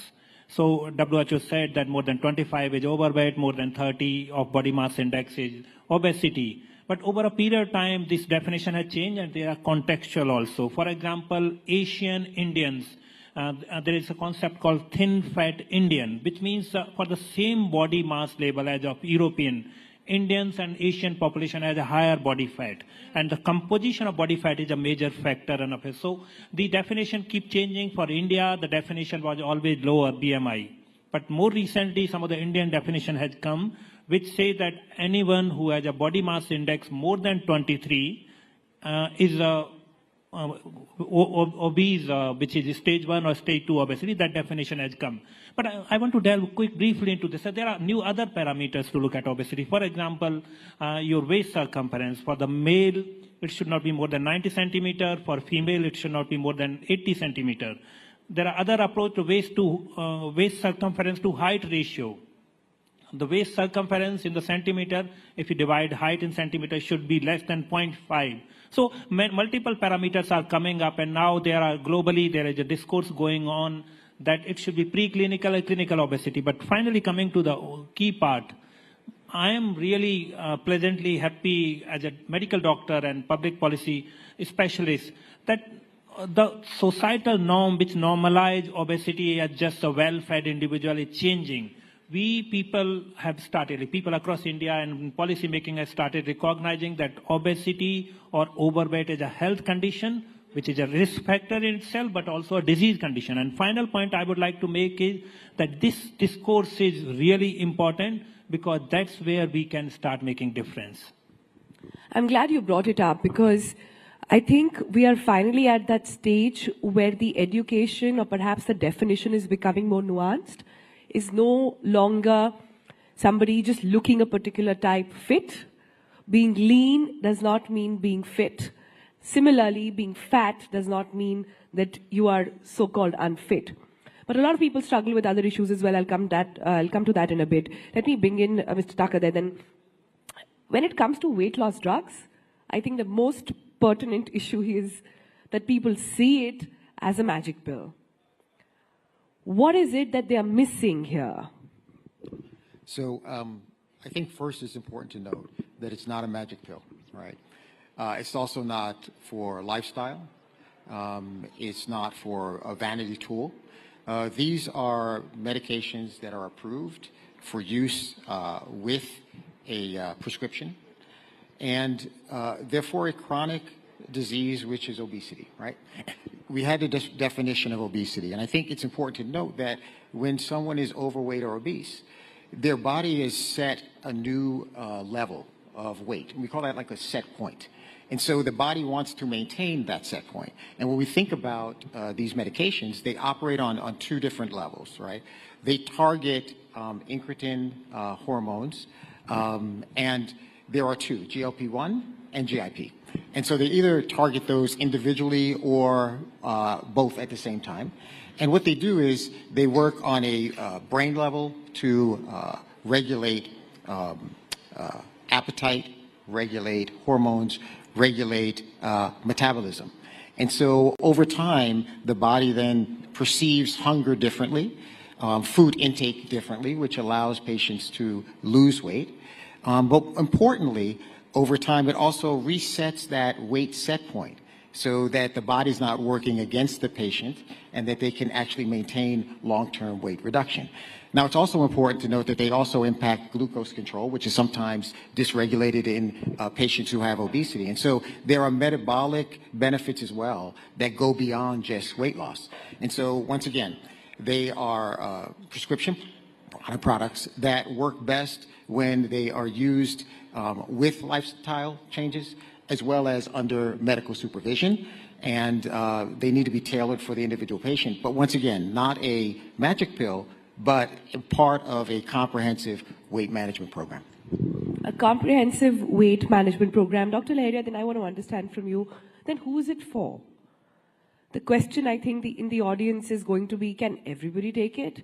Can only diabetics take it? How does it work? Well, I would go overall holistic approach for weight management. And let's understand, let's put a human face to it. That while we keep talking about overweight and obesity in adults, but if we go by the numbers, when it comes to children, India has one of the fastest rising burden of obesity in children. Like one of the fastest in the means top 3 countries are the Namibia and Vietnam are other two, and this has increased rapidly. But let's put a human face to it. I often engage with some of the senior medical doctors, researchers, and I was hearing one of the senior doctors who said that 3 decades ago, when they were trying to conduct a survey in school children, it was very difficult to find overweight and obese children 3 decades ago. So they were wondering whether they would be able to complete the study. And now, in these times, if someone wished to do study in school children, you find many school children who are unhealthy.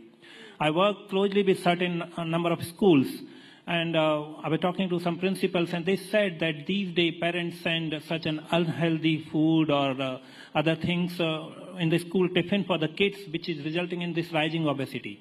I know that there is one of the discussion panel in this session was about screen time and exposure to social media, and all of this is bringing reduced physical activity in kids. The play time is reduced. So essentially, these narrations indicate that if we want to take control of obesity, we need to follow a holistic approach. This requires a 3-pronged approach minimum. And this is what I tell for all the lifestyle diseases, all the health conditions, not just obesity. Any condition, health condition which is lifestyle originated has 3 treatment or interventions. One is increased physical activity. Second is a dietary modification. And third is medication.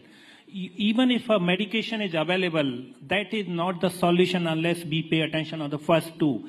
And these 3 points are important because if the moment we start thinking of any available medication, which is important because if science is there, research is there, we need to keep developing newer intervention and medications to ensure that people who are not getting benefit from the first 2 will benefit from it. But all 3 together makes an good care.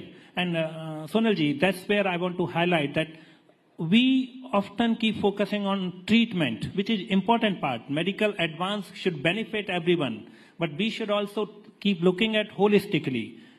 Increase physical activity, improve dietary pattern, and then available medication for all the patients. This final point here is that this essentially makes that often people argue that obesity is an individual issue. They believe that, okay, if someone is overweight, obese, it's their fault. I believe that this is a societal issue because there is a higher economic burden of obesity. If as a society people are overweight or obese, that has an economic cost in the terms of healthcare.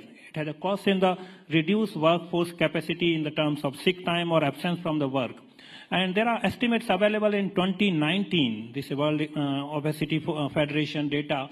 In 2019, around 1% of India's GDP was loss on the obesity-related challenges, absence from work. So it is worthwhile to invest in every intervention, including medication, increasing physical activity, dietary intervention. This will help economic growth, and this will help in any country becoming a developing or prosperous nation. Yeah. So obesity has multiple dimensions, and I can keep talking about these. Yeah, we let you. That's the whole point of this discussion. But I'm so glad you brought that up. Because I think, and Mr. Tucker, if you can take that question.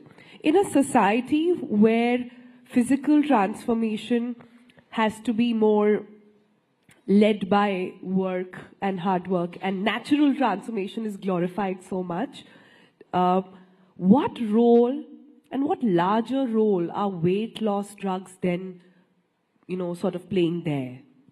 So one thing that I want to start with is saying is that, I'm actually very happy that we're having this conversation and that obesity is starting to get the attention that it deserves in India, right?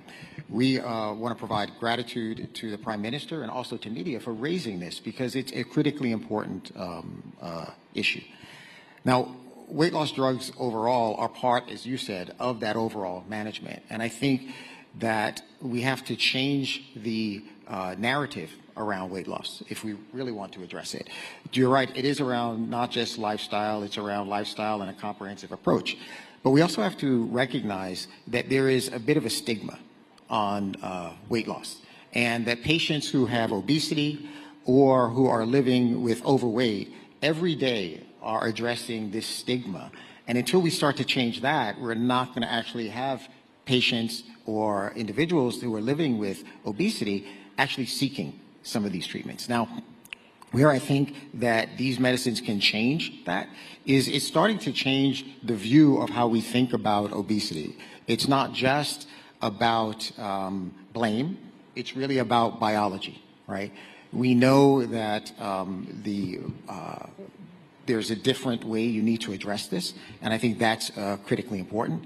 I think also that, as you talked about, we have to be really cognizant that this is part of that comprehensive approach, and that if we do that over time, we'll start to see patients come forward and feel more comfortable in seeking treatment. I'm very glad you brought that up, because the follow-up to that, Mr. Tucker, is that what is the biology of obesity?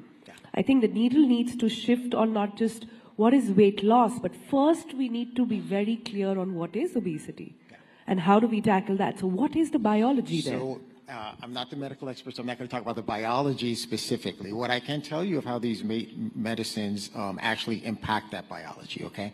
So as I started to talk about earlier, we know that a lot of things change when a patient is obese, right? How they perceive their satiety, how they perceive their appetite, their body is working against them, so they continue to increase. What these products do is they act both on the mental side, so they change how you perceive being full, they change how you perceive that you, your appetite, and so that reduces. It also works on the level of slowing their gastric emptying as well. So what that means is you feel full sooner and for longer, and so therefore your appetite changes as well, right? The last point, which I think is really important, is that it kind of changes that set point. I keep talking about the set point because your body's working against you. After you lose weight, your body wants to gain weight. This helps your body to kind of be at that next level where you can continue over time. And we have to recognize, to your point, that's why it's so important that it's part of this comprehensive piece, because you have to have lifestyle changes and along with the medicine to have the best outcome. Last thing I will say is this one thing about this, which I think is really important. We talked a lot about obesity, and you were saying, like, how is it different? I think we want to change the conversation from just obesity to better health, right? Because ultimately, these products will help patients to not progress to some of those long-term complications like diabetes, cardiovascular disease, dyslipidemia, that really impact their overall health and cost to the system. And so I think if we start to change that stigma, we can actually have a broader I think that's impact. very important, and I'm glad you brought it up. But just to expand on that, and if Dr. Lahiriya can also come in on this biology of obesity and how it works here, because a lot of people still feel that, oh, just take these injections and that's it. That's all you got to do. I don't need to hit the gym. I don't need to put in that extra hours. It'll control my appetite, and that's that. Can you sort of drop some truth bombs there? See, across the world, and most of the guidelines from Endocrinology Society, other society, categorically say that the first line of management is a dietary modification and lifestyle changes, increased physical activity. And one of the component in that is anti-obesity medication. So these are definitely entire gamut of things, but not the first line. That's part one.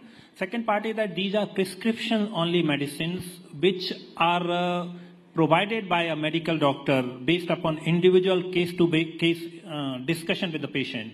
There are standard laid-down approaches and guidelines that who is the fit right person for getting these medications. So my suggestion would be, please, anyone thinking of these medications, consult your physician or provider. This is not something, I know it's available for some people without prescription, but this is not what should be done. It should be prescription-only approach that should be followed. Going back to your previous question, and often people complain that, oh, we have tried increasing physical activity or dietary modification, it is not working. Shall we go for it? Possibly yes, but consult a physician. That will be my advice. Part of this, I would like to briefly reflect about biology of it. So as we know that our body has essential roles of hunger and satiety. There are hormones which are released from intestine or your brain when you are hungry, and then once you start eating, there are hormones which are released from intestine which send the message that you are your satiety status has reached. But what has happened, and some of this is genetic and biological, but what has happened in today's lifestyle, when you eat very fast, so there is not enough time in your intestine and brain to register that message that you have eaten this much, and then you keep eating. So changing in the lifestyle is one of the factors.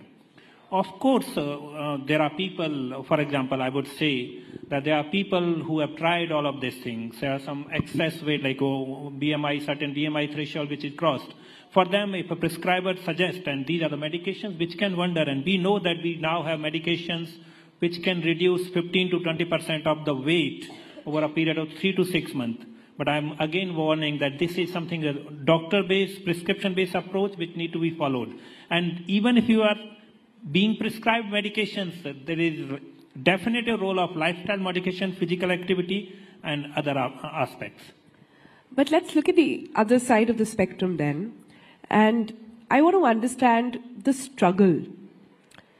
So many people I know today are struggling to shed weight.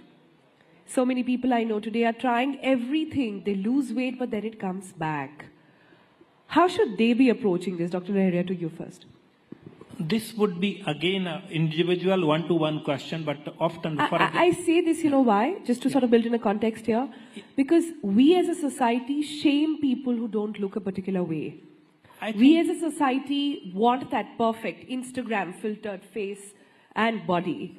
So how are we to approach that problem? So I'm going to talk about some certain approaches. For example, when we talk about a medical provider about improving dietary habits, essentially for me, when I talk to my patients, I say that diet has a 3 component. One is a quantity. If you are overweight, obese, definitely you are taking more calorie than you need. So reduce the quantity of that meal. That's the part 1 of the meal, and that's often people discuss. But then second component of that is a quality of the meal. If you are taking high sugars, packaged food, ultra-processed food, that's a problematic. And if you have extra oil and fat, that is problematic. So you need to alter quality of the meal, which essentially means reduce fat, reduce carbohydrate, and increase protein. So first part was reduce quantity, second is improve quality of a meal. Third is the sequencing of meal also, the way you eat, how quickly and how slowly you eat. So I just give you an example of that, how the same meal or same approach which they are following, but bringing the nuance to it. Another approach to it is, for example, there are many patients who are overweight and obese. Definitely, in very likelihood, they would have a fatty liver. Now, what people do not understand that why fat is a problem. I tell them, and this is the unscientific reason, that anything which should not be somewhere, if it's there, it is problematic. So when your body has extra fat, it gets deposited in liver, viscera, other organs, and other places. And since it should not be, for example, it should not be in the liver, and it is a fat there, then your liver starts recognizing that's a foreign antigen. So it starts inflammation. And inflammation means your immune system gets activated, your antibodies start forming, and this results in damage to that organ. So obesity or overweight is an inflammatory condition which activates immune system, which makes you prone to multiple diseases. And that's why one of the recent Lancet paper on endocrinology and metabolism had talked about that obesity or overweight can essentially affect all the organs. But I bring you a good part of this thing. Whatever mechanism you follow, anti-obesity medication, physical activity, lifestyle, or dietary modification, if anyone, no matter what is the weight of that person, if that person can reduce 7 to 10%, let's not go to 10%. If 7% weight reduction, the first place where fat is deposited liver, first place from where the fat will disappear is liver. And you will control many other conditions. In this round, I would say, please, once you go back, you read a common soil hypothesis. There is a scientific hypothesis which says that obesity results in lot many conditions, but it is a soil for a diabetes. Because if you have extra fat in your body, especially liver, the insulin which is produced in your body will not be able to reach to liver cells and muscle cells, and then insulin resistance will develop. You will develop diabetes. So obesity is a harbinger of many health conditions. Diabetes is one of those. Yeah. So we've established that obesity is a chronic problem. We've established also perhaps that weight loss drugs, however, seem to be in this blanket of secrecy. there is still a very strong stigma attached to it. It's perhaps changing in the West. In India, the narrative is still different. Mr. Tucker, why do you think that is? And what can organizations like Eli Lilly do to move the needle on this conversation and this narrative? I think that's a great point. I think that first, to my point before, first let's address the stigma of obesity itself, because I think that is keeping for patients from actually seeking treatment. And as you said, this has to be a comprehensive approach. Diet, exercise, and also weight loss medications can be part of that. So I think that's the first thing. First, let's address that. And in addressing it, we have to be really cognizant that, obesity today is viewed as a personal responsibility or a lack of personal responsibility, right? That diet, exercise alone might treat that, which for some it may, but there is also people think you're fat because you're lazy. Correct, which is totally wrong. And then if you get past that and you start to say, can we make it safe for people to explore treatment? Because many people are embarrassed to talk about obesity, and so they don't even explore what the treatment options out there. Once we start doing that, then we can start to talk about where do weight loss medicines fit in, right? My hope is that as we start to look at where weight loss medicines fit in as a prescription drug with physician supervision, that more patients will feel free to get these products. We will see the impact of these products. We know that over time, many patients who have taken these products have gotten to a weight level and been able to maintain that. There are obviously side effects that we have to be cognizant of, but that will allow people to figure out where these can fit in and how they can help impact overall health of patients as well. Right. So as we come towards the end of this session, I also want to address some misconceptions. Sure. And I'll go to Dr. Laheria first and Ms. Tucker right after. Dr. Laheria, what are some of the misconceptions, if you were to state? You can give me your top 3 on weight loss drugs. What is the misconception of weight loss drug? Yeah. I think one of the misconceptions is that weight loss drugs are magic remedies. As already said, that they are one of the tools available in hand, and they are important tools which we should use as per medical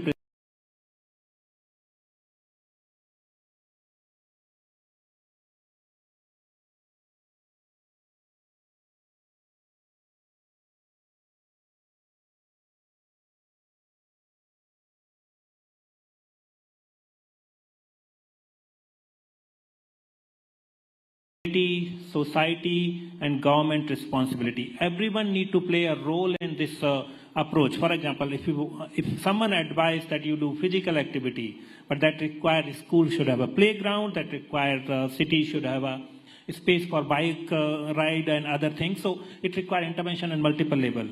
I think I've done 3. Yeah. Your top 3. I think the first one would be that there's a myth that weight loss is due to not would say personal responsibility as much. Yes, personal responsibility, but also it's a choice, right?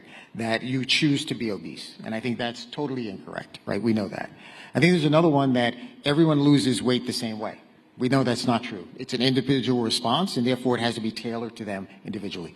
The last misconception I think is a big one, which is that obesity is not a disease.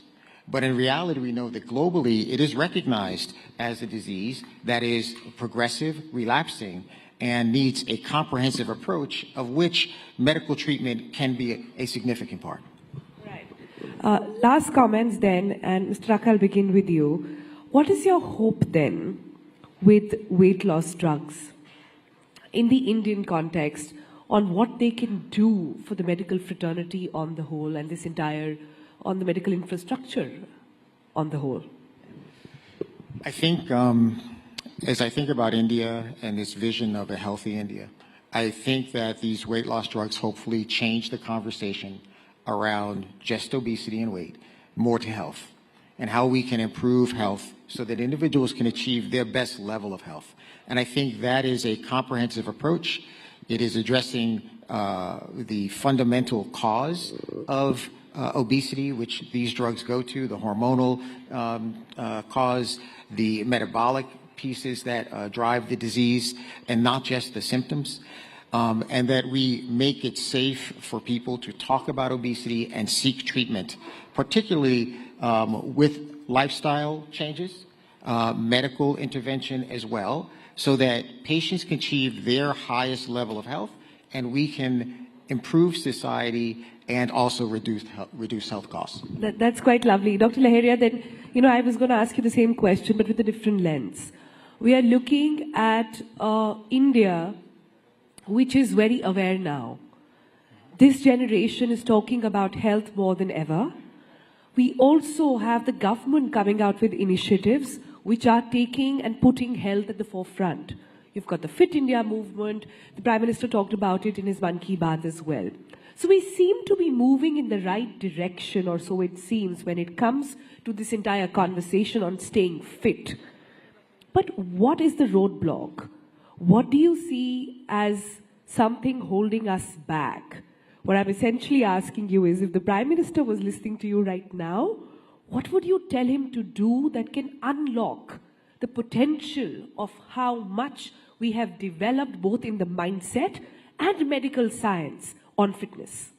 Let me answer this in two parts. One is what we are talking about, weight loss drugs or anti-obesity medications are essentially anti-diabetes and also have a multi-organ benefits in terms of kidney health, liver health, heart health. So they are really useful medication, and that it boils down to that if you reduce weight, no matter whether by physical activity, dietary modification or anti-obesity medication, it is going to work in multiple ways, keeping you fit.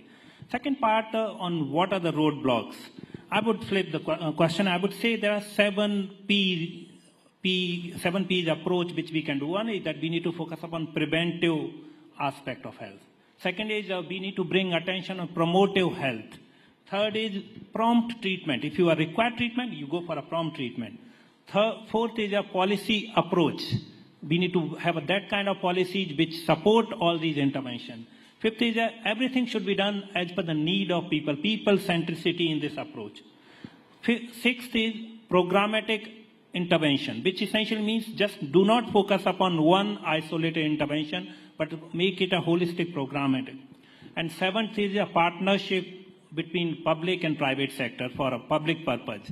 So we need, if we do 7 P's, prevent, promote, prompt treatment, policy research, people centricity, programmatic approach, and partnership, it will take care of a holistic approach on our different components. Otherwise, simply focusing on medication or increasing physical activity or reducing oil is not going to work. We need to give it a shape of that where all the components are taken care of. I think that's very well said. Thank you both for joining us on this very, very fascinating discussion. I think personally, we are at the cusp of really understanding and unlocking health and wellness in the country. And this is going to be a very, very critical piece of understanding how we approach it. Ladies and gentlemen, I bring to you Mr. Taka and Dr. Laheria. Thank you so much for being here.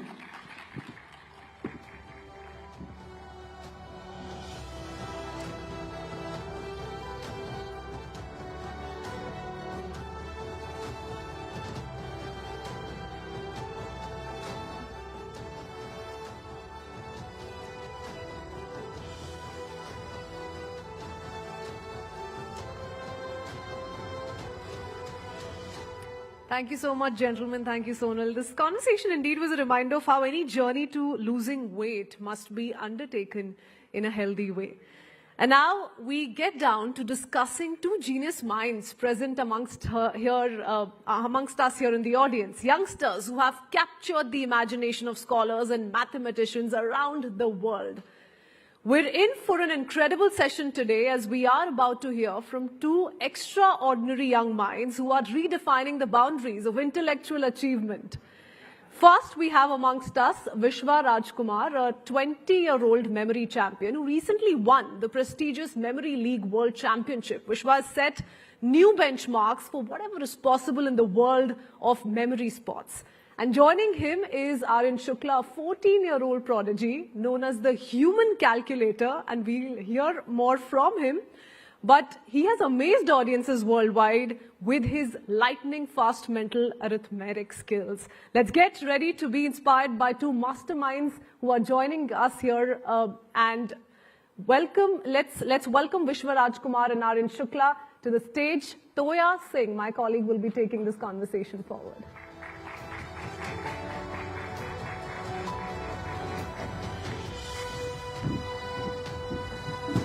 All right, ladies and gentlemen, lovely to have you here. We have two young men with us, and the reason we're standing is because we're going to spend the first few minutes actually showing you something. Then we'll do the discussion we're going to do. Let me just tell our audiences, we told everyone about your achievements, but I just want to introduce them once again to our audiences. Right here we have Aryan. Aryan, you're just going to be showing us some mathematics. He's the person who we said was a human calculator. I don't know if you like that description or not, so we'll talk about that in a second. And right after that, we'll go over to Vishwa. And Vishwa is the person who is incredible at remembering things. So we're actually going to show you both of their skills first. Sabko thoda jaga denge with these really cool skills. And after that, we're going to ask you some more questions. Okay? So first, we're both going to sit down, Vishwa, and Aryan, please go ahead. So, screen. We're going to actually pull it up on the screen behind. Yeah. Let's go. So basically this subject is called Flash and Zan, where numbers will flash on the screen and we have to add them. So basically this is a demo of it. So now these are the three parameters. First one is the digits. So basically how many digits would flash? Like there is one digit, that means it will be 1, 2 till 9. There is the duration in seconds for per number. So here it's 1.0. That means one number, 1 second, means for in 1 second, one number. And third is the problem numbers, means how many numbers will flash. What is the problem number? Just Means, explain. how many numbers will flash, like Okay. 10 numbers, 100. Okay. So now this thing should be tried by everyone in the audience on the stage. So and tell the answers after it. So let's start.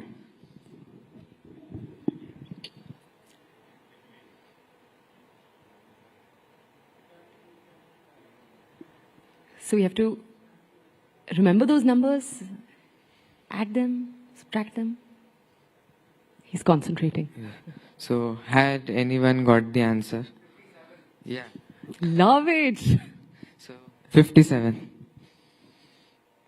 Yeah. So that's what, right?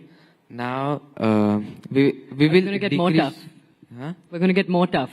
Yeah, we will go one by one. So now we have decreased here the duration, means 0.3 per number. In 1 second there will be more than 3 numbers. So now we will do it again. So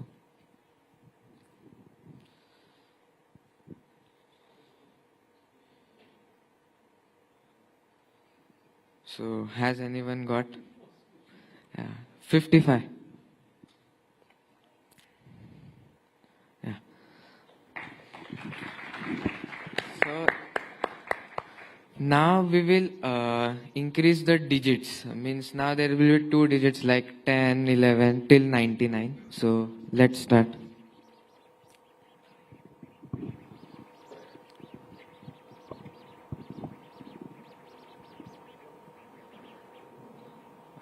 The answer is 6, 7, 1.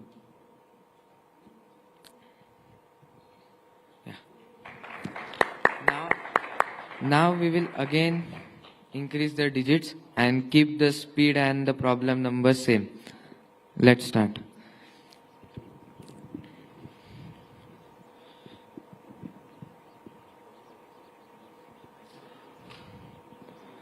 The answer is 4990. Let's compare. Yeah. So now we will show. So now we will again increase the digits, and here we will, instead of doing 10, we will do 100. So let's try.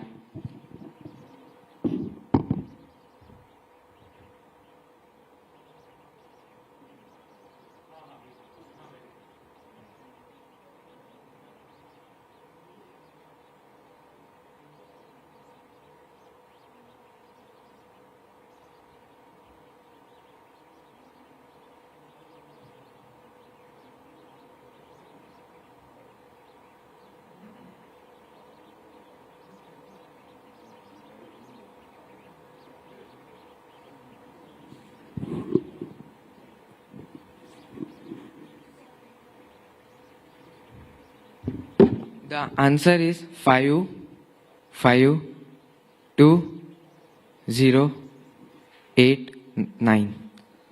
Let's compare. Again. Still close, yeah.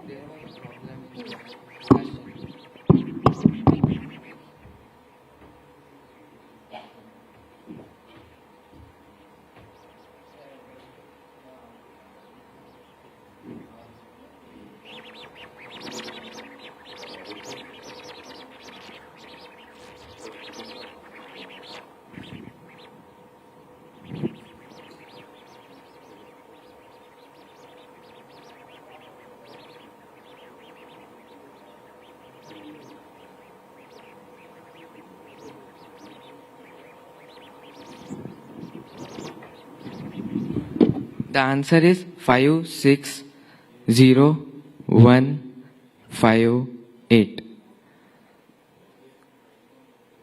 Wow.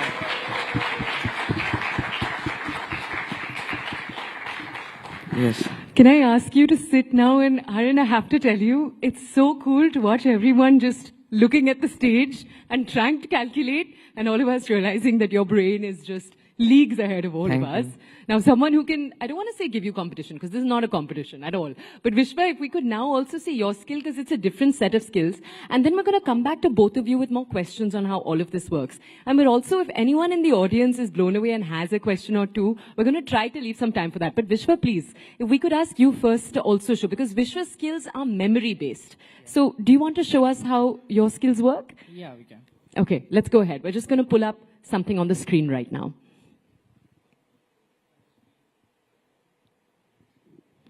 Okay, so on the screen, let me just check if they're ready. We're going to be pulling up a sequence of numbers. Wait, one second. Can you stand? Yeah, of course. Go ahead. Do what makes you comfortable. So before starting, I'm asking, how many digits can a person memorize within a minute or so? Shout out a number. Can you memorize anyone here 100 digits by just seeing them once? No, right? Okay. So as I'm on stage, I'll try to do a bit slow. But still, I hope it would impress everyone. Okay. Can we start?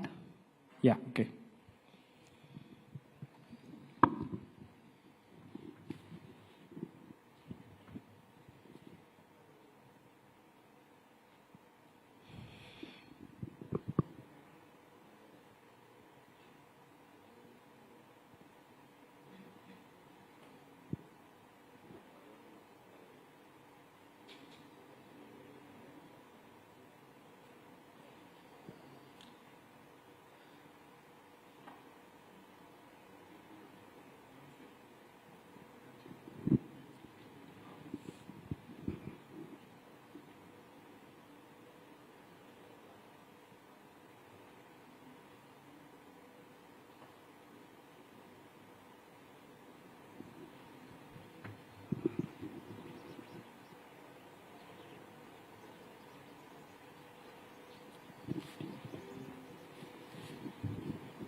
You ready? Yeah, I'm ready. I memorized them. So I'm going to recite them in order. You can check it.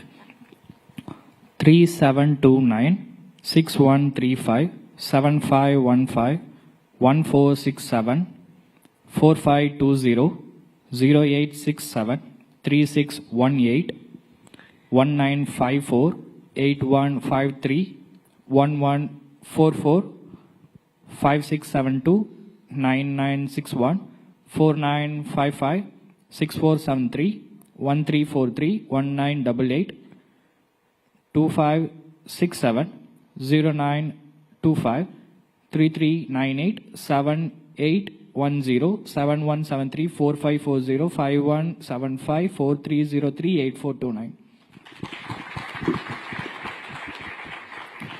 Thank you. I did it a bit slow, but my personal record, which I broke in World Championship, which happened online, I memorized 80 random digits in just 13 seconds, which is almost like 6 digits per second. Thank you. So, you know how our parents always tell us ki pani piyo? So one very crucial part of your process is drinking water. So you'll always see Vishwa with a can of water next to him or a bottle of water. You've talked about how being hydrated is important. A reminder to everyone, there are jars of water on your table. Piyo, pani. Let's go ahead. All right. So the other thing we thought we would do very quickly is I'll very quickly give Vishwa a list of words. Oh, we can hear the satisfying snap of cans of water opening right now. But I thought we'd give you a list of words. Because what he just did was with numbers, but he can also do this with words. So we're going to give him 20 words. And we're not going to ask him to repeat them to us till this conversation is done. Okay? So we're going to ask him lots of deep questions and let's see uske baad remember karte hain ya nahi. You're ready, right? Yeah. Okay. So the list of words, and I am a normal human, so I could not remember them. I hope that's all right. Is dog.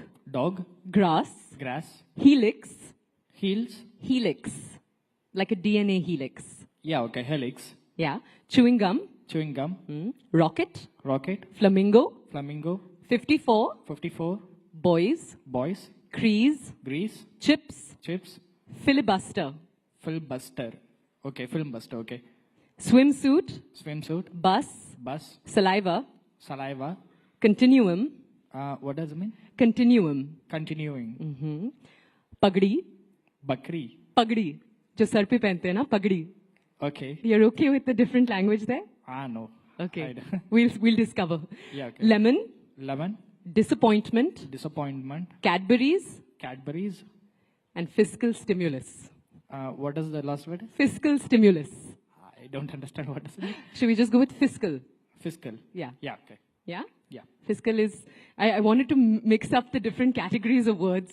So let's see. Okay? Abhi nahi, at the end of this conversation. So we'll come back to him at the end. So let's come to both of you and ask you a little bit more. Now, Arun, if we could come to you first to ask you a little bit about the technique that you use. So you couldn't see this, but he was turned there and he was actually moving his hands. And it looked like you were moving an abacus.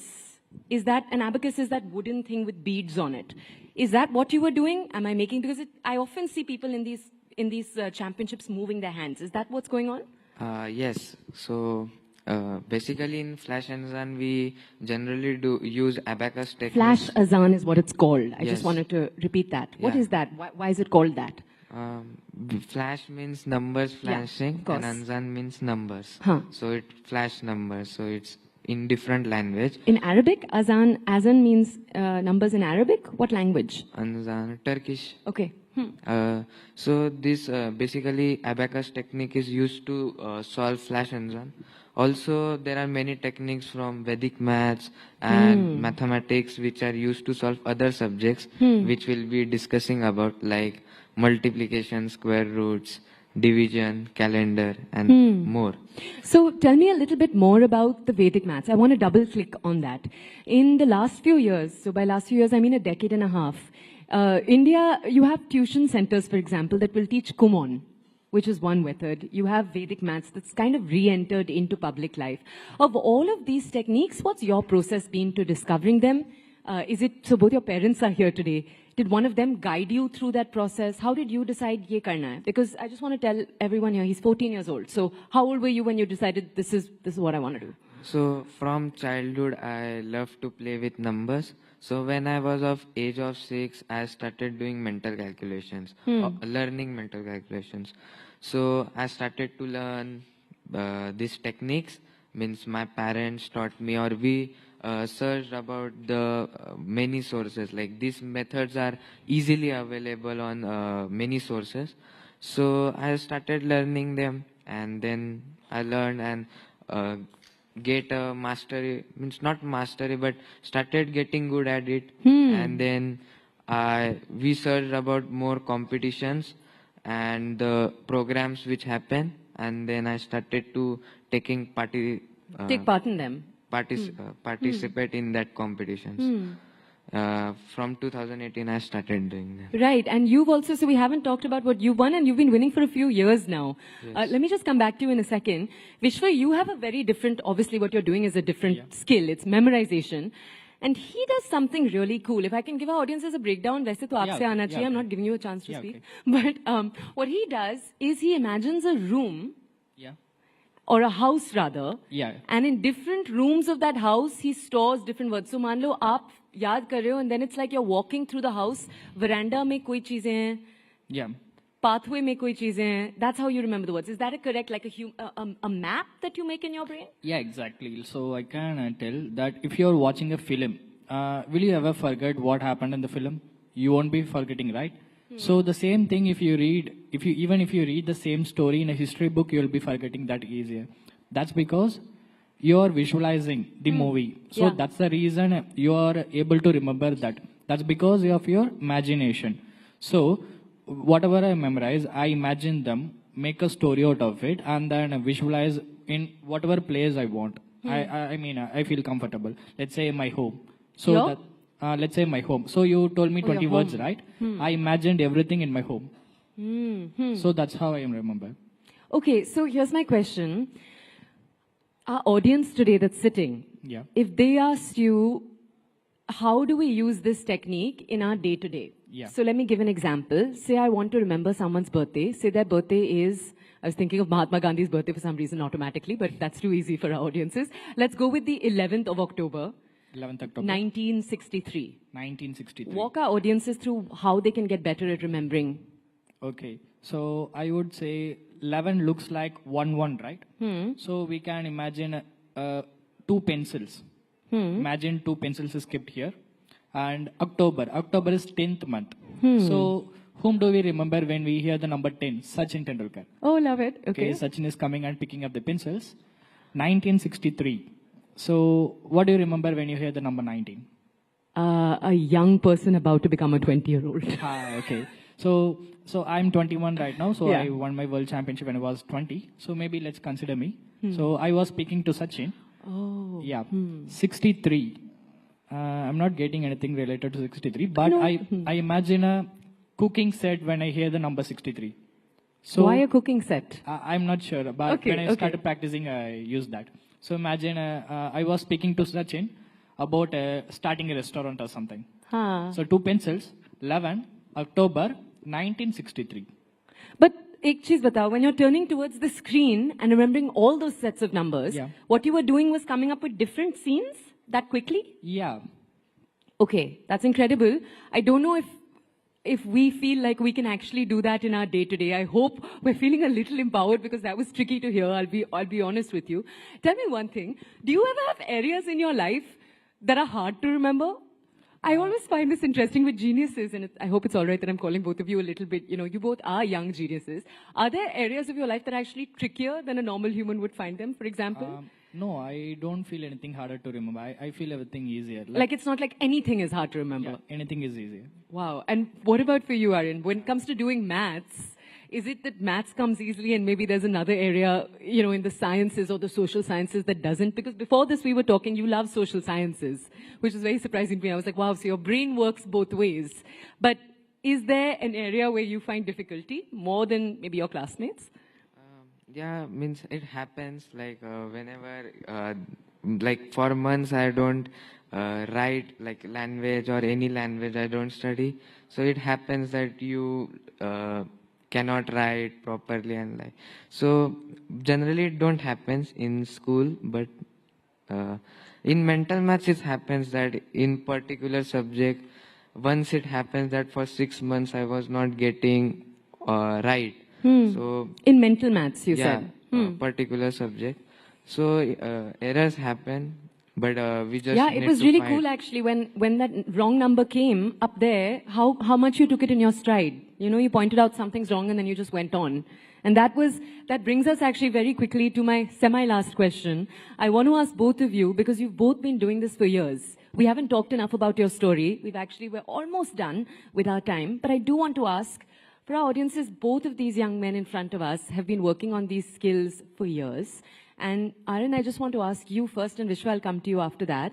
Aryan, tell me a little bit about when it's been harder for you. So walk us through maybe the months when you're doing the sums and the sums, you're not getting them right again and again. Yes. I want to know, amid that frustration, how do you reset your mental pattern? What does the mind of a winner sound like?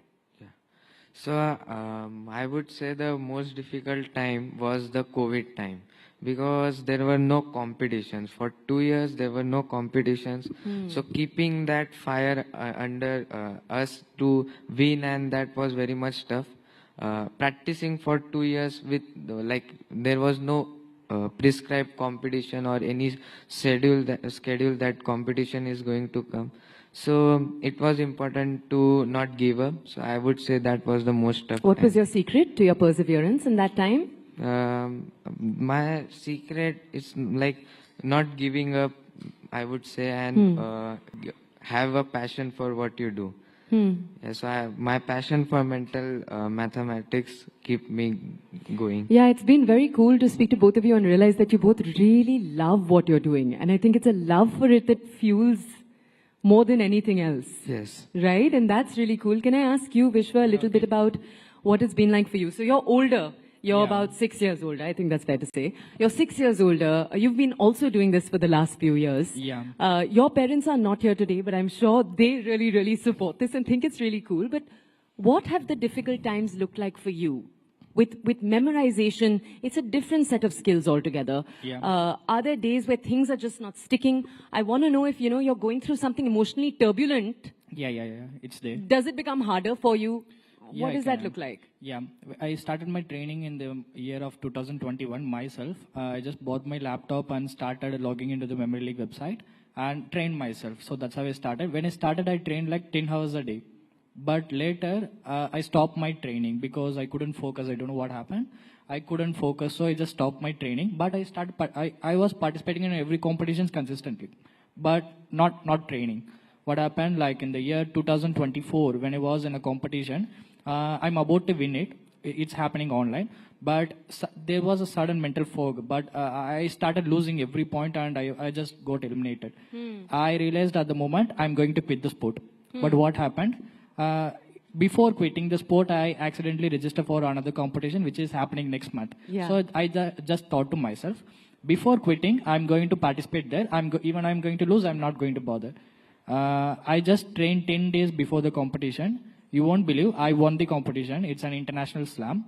And after winning, the next year, the World Championship is happening. It was also online, which happened in 2025 January. People were telling that the top 2 players of the world was Alex Mullen. He is 6-time world memory champion from America. Yeah. And another person was Matteo Silo. He's from Italy. And these 2 guys are like too amazing in sports of memory. And none of them spoke about me. They just telling that the final is going to happen between these 2 guys. I got emotionally sad. I started practicing a lot. And you won't believe that in the finals, they both didn't appear. Instead, me and my friend Nasser Ali, he is from Saudi Arabia. Yeah. We both are same age. He too got emotionally sad, and we both practiced really hard for 2 months in the month of November and December. And in January, Alex and Matteo just got lost to 2 persons. Was it We you and both. him? Yeah. Lovely, huh? No one thought that this is going to happen, because a lower ranked player from nowhere, we both came to the top, and I won the world championship. He came as a runner-up. This is such a sexy India story. You know what I mean? In the sense that Yeah. so many times we hear about young people like both of you. I just Yeah. want to tell our audiences also, you're 20 and he has a New York Times profile about him. So if you search him, you'll get this whole article about your memory techniques, which I just think is so cool. Okay, we're going to have to wrap up, and I want to thank both of you. But before we do, we have a list to ask of him. So we're going to do that. Yeah, I okay. hope you're ready, Yeah, Vishwa, for your okay. moment of truth. Let's go. Do you want to start from the top and tell us? Dog, grass, helix, chewing gum, rocket, flamingo, 54 boys, grease, chips, flimbuster, swimsuit, bus, saliva, continuing, bugdy, lemon, disappointment, Cadbury's, and fishkull. Yeah, this is the fiscal stimulus. All right. It's been lovely to speak to both of you. And I think I saw a hand up in the audience. We're going to have to be very quick. We just have a minute left. Please go ahead.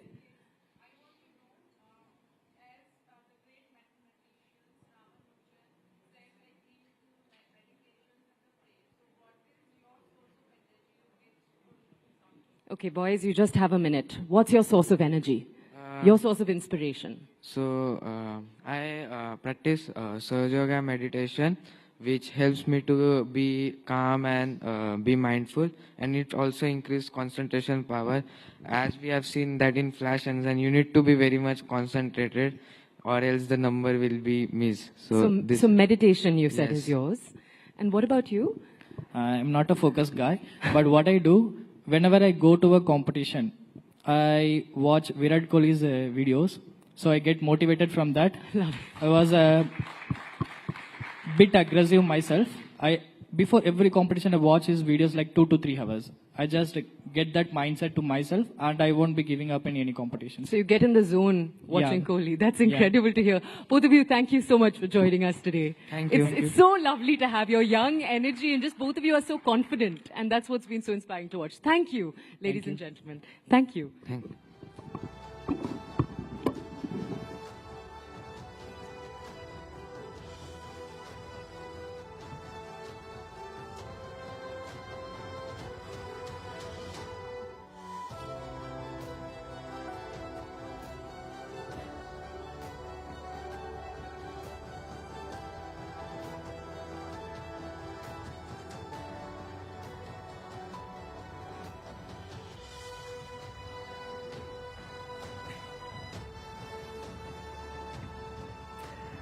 Well, to say that everyone was mind blown would be an understatement. Thank you so much, Vishwa and Arya. A bright future for you ahead. Ladies and gentlemen, with that, we pause here for a while. I would request all of you all to proceed to Business Hall 4 for lunch, but 30 minutes is all you have. Something. Dr. Jaishankar, thank you very much for joining us at the Rising Bharat Summit. You've come here every time we've had a Rising Bharat Summit, so this is your 3rd edition here. But I want to start off with something significant which some of our audiences may also be interested in knowing. It is the number 2,140. Does that hold any special significance for you?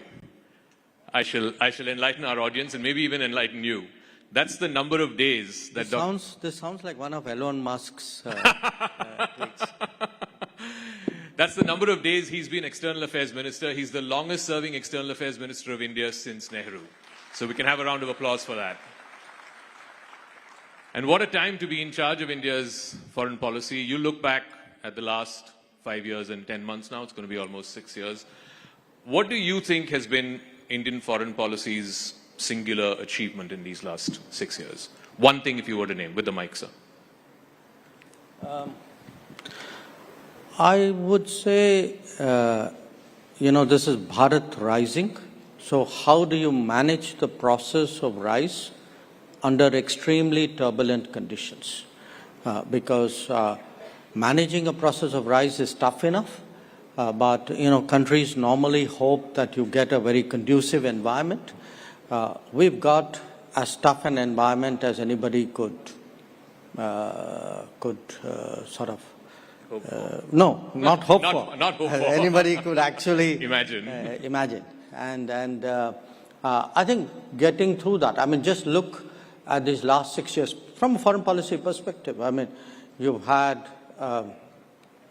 Ukraine, you've had the Middle East, you've had the whole Indo-Pacific turbulence, you had Afghanistan, you've had Myanmar, you've had COVID. You've had meltdown of various kinds, political changes in our neighbors. Actually the stresses and it's not just change. There have been big events, there have been fractures, there have been stresses, there have been surprises. So it's been as turbulent as it could have been. I do want to, so since you said it's been challenging circumstances, it's beyond what anyone could have imagined, let's address the elephant in the room, and that is the tariffs that have kicked in today. That's what our business editors have been telling us. The reciprocal tariffs have kicked in today.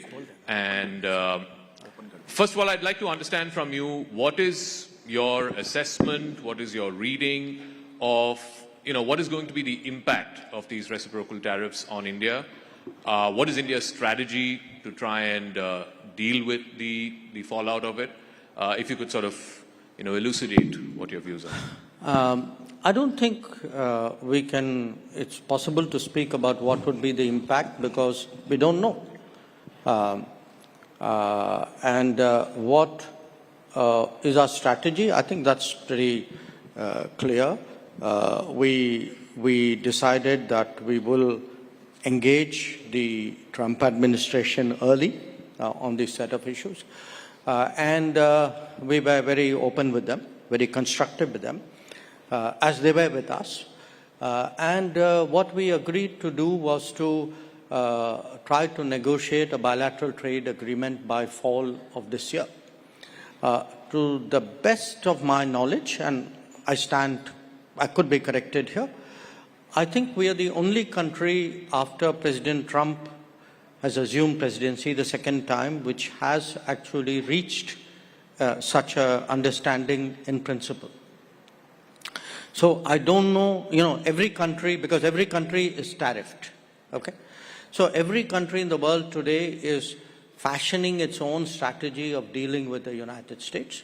In our case, our strategy has a goal, and the goal is to see whether it's possible to actually deal with this situation by concluding a bilateral trade agreement.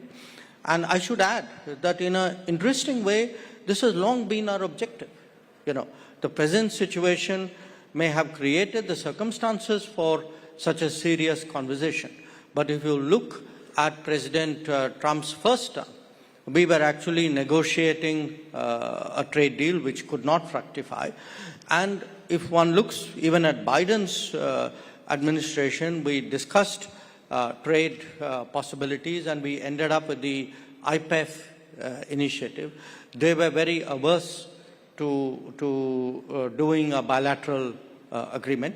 So from the Indian perspective, actually doing, working out something bilaterally with the United States is not at all a sort of a negative or a sort of unwanted situation. On the contrary, it is something which has long been our objective. But tell me, Dr. Jaishankar, as you take a moment to drink water, you've been part of many bilateral negotiations, trade negotiations in the past. These things take time. You said we're hopeful that the BTA will be wrapped up by the fall. Two things. What happens if it doesn't and if it takes longer than that? And two, how confident are you that you can actually wrap it up by the fall? Well, I've always wondered why it takes such a long time. Frankly, I've never figured it out. You tell us. No, I've never figured it out because, I see, we have trade negotiations which have been going on for decades. And the negotiators meet, I think, every 6 months or 3 months or 4 months. And I wonder why. I mean, if I were doing a negotiation, I'd be at it till I got the job done. And I think today, when I look back at the last, since the Prime Minister's visit, I'd say mid-Feb, so we're about 6 weeks since then, we've actually had multiple rounds in this period. I think we've had more periods, discussions with the Americans in the last 6 weeks than I suspect we've had with the Europeans in the last 2 years. Wow. More discussions with the US in the last 6 weeks than what you've had with Europe in 2 years. But you're also sort of accelerating the FTA talks with EU, with UK and so on. Do you think that, this is a 35,000 feet view question, do you reckon that Mr. Trump, by doing what he's doing, is forcing other countries to, start trading more with each other and start, processing these FTAs in a quicker fashion? Look, you are attributing everything in a way to President Trump. Mm-hmm. I understand why. But I want you to look at it for a moment from an Indian perspective. Sure. Okay?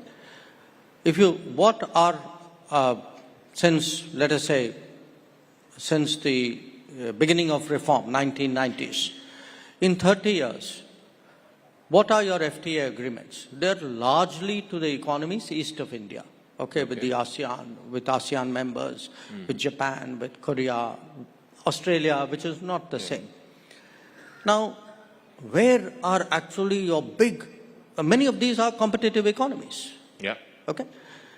In fact, with most of these countries, we are running today trade deficits. Now, where is the natural growth potential for our exports? It's to the countries west of us. It's in the Gulf, it's in Europe, it's in the UK, it's in the United States, possibly in Latin America. And actually, those are the agreements which have lagged behind. So it's been our endeavor, I can tell you. From 2014, for example, we've been pressing the Europeans saying, look, can we re-engage, because we had stopped engaging. Then after Brexit, we responded very quickly to the UK's interest in reaching an agreement. We see an opportunity in the current situation vis-a-vis the United States.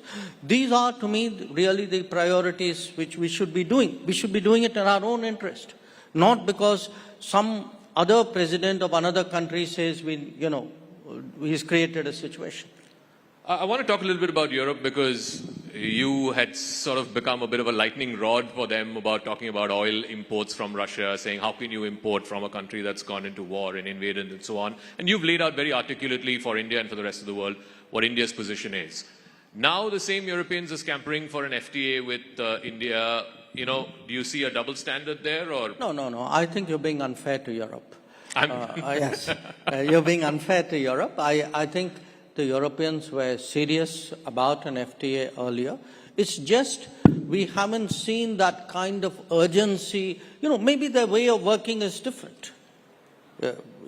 So I can't expect everybody to be the same. So they take, typically they have taken much longer periods between interacting with each other. My point is that,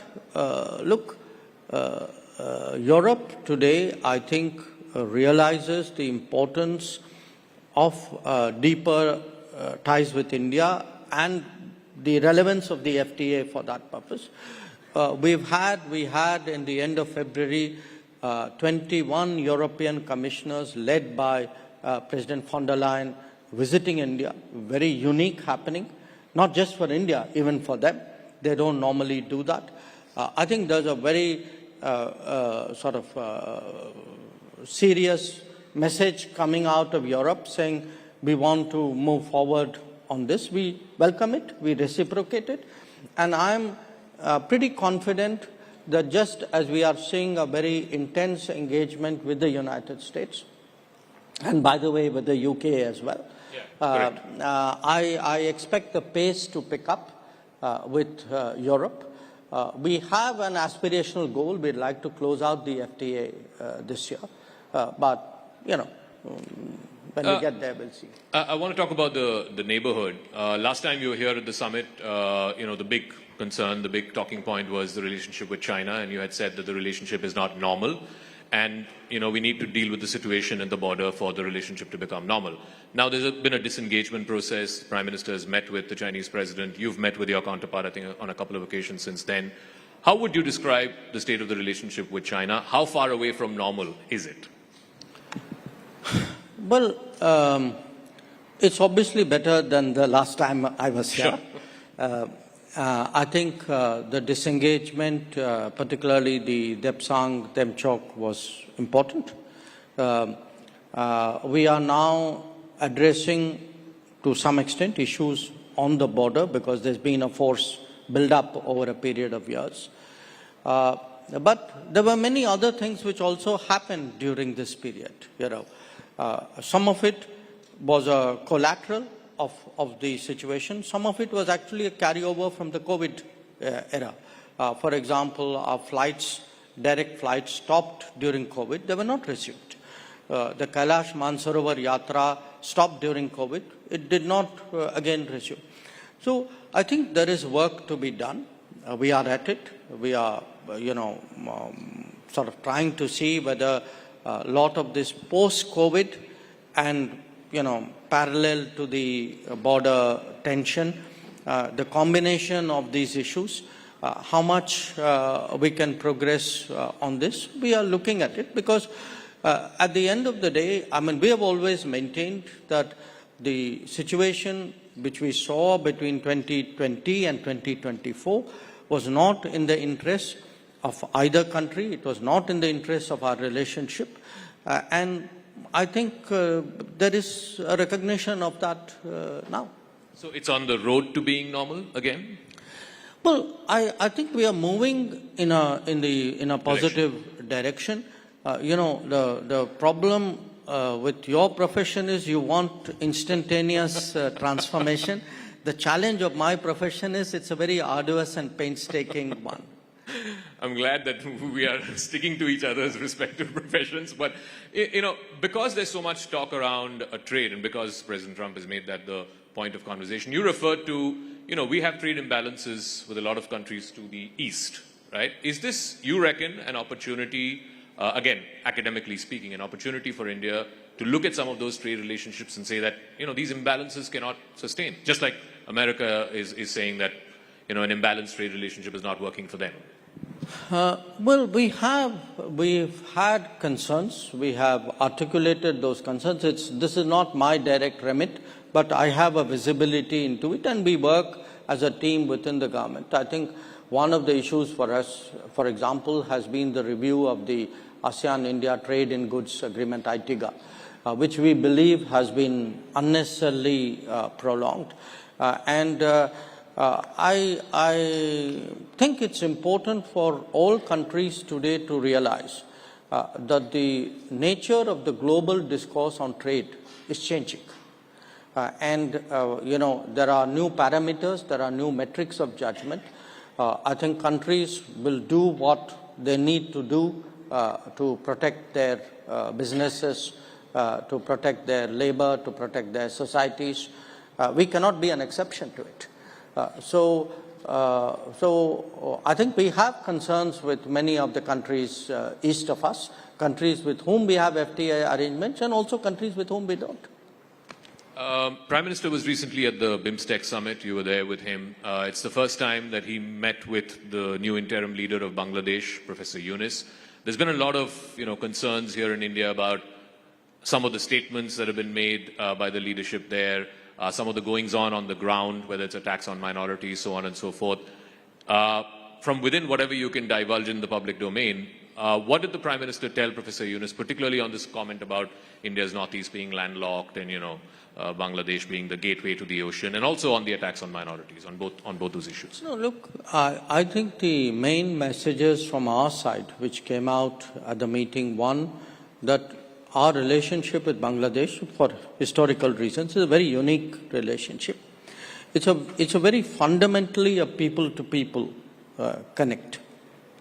Much more so, perhaps, than any other relationship than I can think of. And that's something we need to recognize. So, it's not necessarily one of the government of the day. Secondly, we have concerns. We have concerns about the rhetoric which is coming out of people in Bangladesh. We have concerns about radicalizing tendencies we see. We have concerns about the attacks on minorities. And I think we were very, open about sharing those concerns. Again, as a country which no country wishes Bangladesh well more than us. That's in our, I would say almost in our DNA, if you can say that.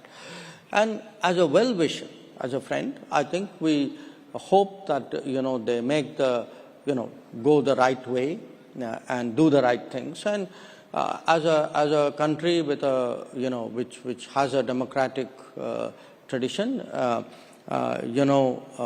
democracies require elections. That's how mandates are given and mandates are renewed. So, we hope that they go down that path.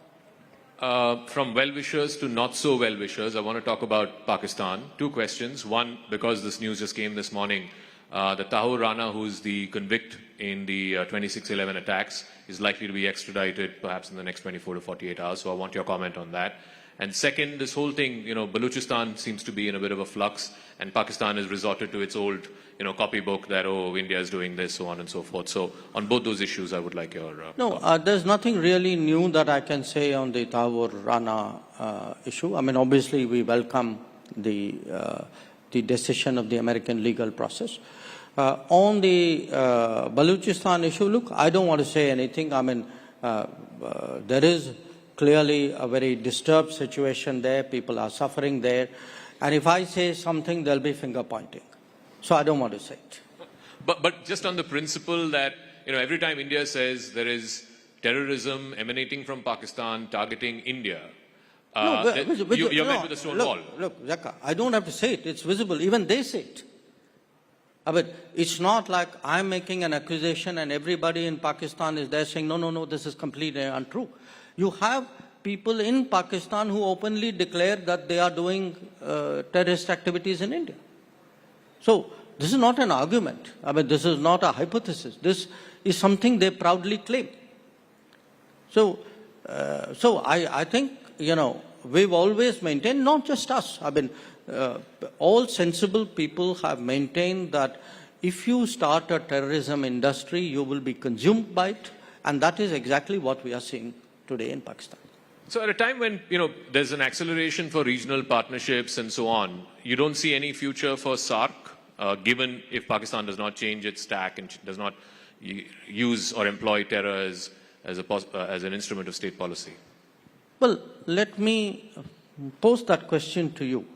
I mean, would you be okay if we were nice to each other in the morning and I come and attack your house at night? Certainly not. I mean, would you live with it? Certainly not. Then why would you even ask me that question? No, just in the context of SAARC. Let me also come to last few questions. The relationship with Canada. We've had a pretty, certain issues that plague the relationship in the last couple of years. There's going to be an election there soon in the next few weeks. Are you considering reinstating the Indian High Commissioner in Ottawa? Is there anything moving in that direction post the election? Look, again, I'm very cautious in anything I would say publicly about Canada. They're heading for elections.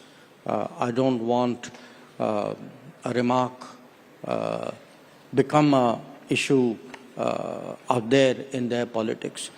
For us, the direction in which ties have gone is something which, again, we believe has not served the interests of Canada. The kind of latitude that was given to people espousing extremism, secessionism, violence, if you import such people and encourage such people, it's going to have consequences in your own landscape. And, what we were saying, in a way, the cautions we were uttering inside the room, unfortunately, played out outside the room as well. So we would like certainly to see, after all, it's a big country, Commonwealth country with whom we've had, generally good relations. Yes, things, again, for almost exactly the same reasons had happened in the 80s. So to the extent that, we see them recognizing the problem and, not giving that kind of political space to such forces, if we would then naturally take that into account. I mean, I have no gain by having bad relations with Canada. I would like them actually, I would like both sides to mend the relationship. But I would also like people to recognize that there's a real problem out there. And the problem is, the kind of space given to these forces. One final question. We're anticipating President Putin of Russia to visit India at some point this year. In this new emerging global order where, President Trump wants to end the war, he's talking directly to both Russia and Ukraine, how does India figure in this emerging matrix? Because India is one of the few countries, yesterday the Prime Minister was here, India is one of the few countries that can speak to both Russia and Ukraine and has good relations with both.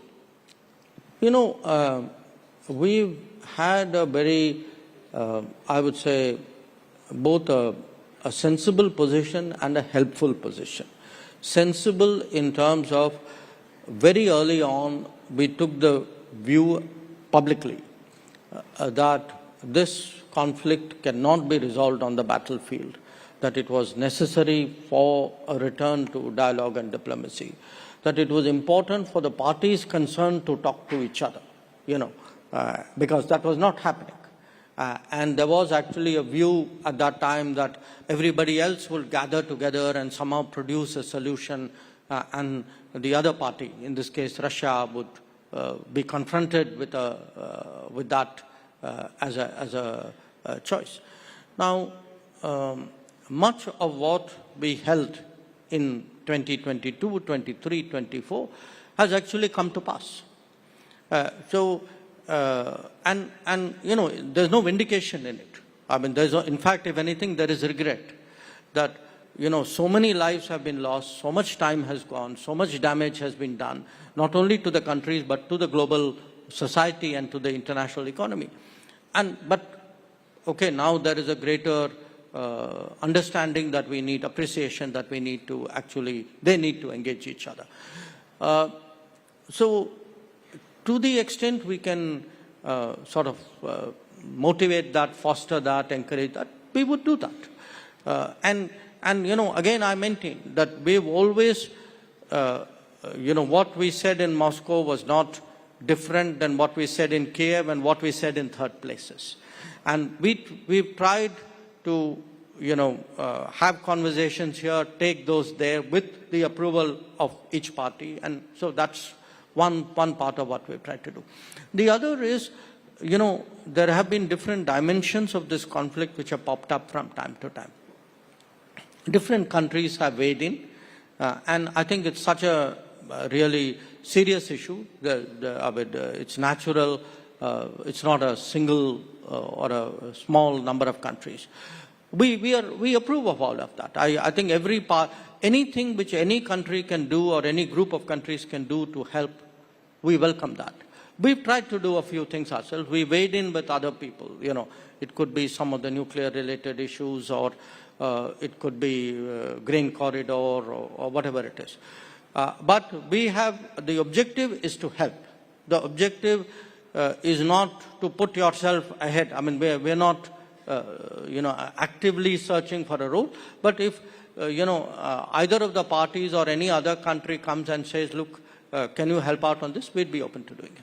All right, and I'll wrap up. I know you like cricket a lot, so these 2,140 days as the longest-serving foreign minister post-Nehru, you look at it as a test match, as a T20, as a one-dayer, or this is your career with an asterisk, not out. S. Jaishankar batting at 2-1-4-0, not out. No, I think on this one, look, it's been, again, it's been a very interesting heading to 6 years as foreign minister, but I treat it to some degree as a continuum of what I was doing earlier. In a way, I think the next few years will be extraordinarily challenging. It'll be challenging for the world. It'll be challenging for us as a country, precisely because we have to keep rising through all this clutter, through all these tensions.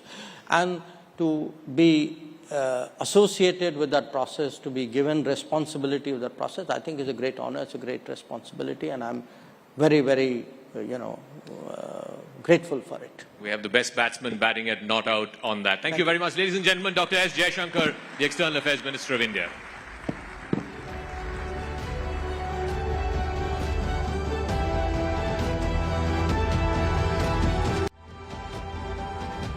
So Justice Chandrachud, one of the longest-serving Chief Justices of India, thank you very much and welcome to Rising Bharat. My colleague Ananya is with me and will be asking you a few questions. Let's start with the theme of Rising Bharat this year, which is Youthful Aspirations. There's a crowd of young people here. What would you tell young people, who want to get into your profession particularly? At a time when, let's face it, there's a challenge of technology in your profession, there is entry barriers, all kinds of things. People are saying lawyers won't be required anymore. What would you say to young people who want to make law their profession? The most important thing about the law is that it signifies a commitment to public service.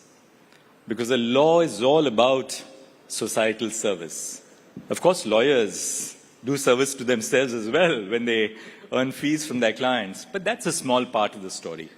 The essence of law is realizing rights, and in the process of realizing the rights of others, to bring about a wider social transformation. So in that sense, I would encourage young people to join the law. It's a profession which is breaking glass ceilings, it's breaking feudal barriers, it's breaking patriarchal barriers.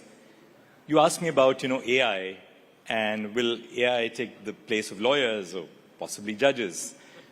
Well, there's lots that AI can do, as we will possibly discuss, but there's one thing which AI cannot substitute, and that's compassion, a sense of love, a sense of respect, a sense of dignity, and that only humans can bring to the process. But the profession still has a lot of entry barriers, right? I mean, you talked about feudal barriers, gender barriers. How do you make the profession a lot more egalitarian, if you will, for people who are wanting to enter it and make a career out of it, particularly in the context of women? Again, it's something that you've taken a great interest in when you were a judge and then later on CJI. Do you think this is a level playing field? Well, there are two segments of the profession that we must deal with. One, which is purely in the private realm, which is unregulated, namely lawyers entering into courts.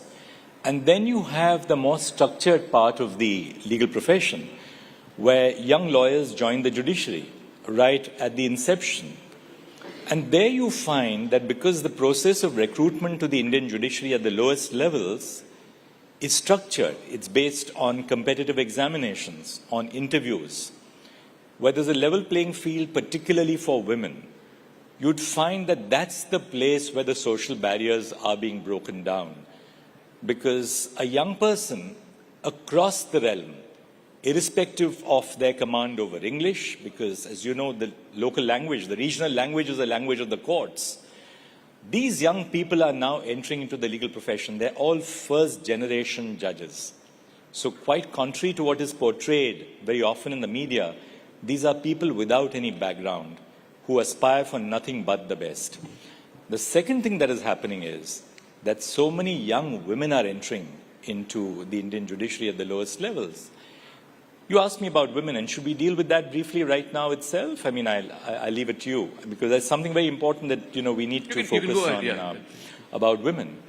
The issue about creating a level playing field for women is not just an issue of the legal profession. It's an issue which has a broader social content. Take a very simple case where both spouses work and you have a child. There's a parents-teachers meeting in this class. Who goes to those parent-teachers meetings? The mother? If the child falls sick, is down with measles for 2 weeks, who stays home? The mother? Who stays home when the woman is expecting a child and she's in an advanced stage of pregnancy? Obviously, the person who's carrying the child. Now, what happens as a result of these societal inhibitions and barriers? The woman also has a very disproportionate responsibility for looking after the elderly in the family, parents, in-laws, the aged in the family. So, if a woman drops out of the workforce at an early stage, it becomes extremely difficult to get back. Now, take the case of the Indian judiciary.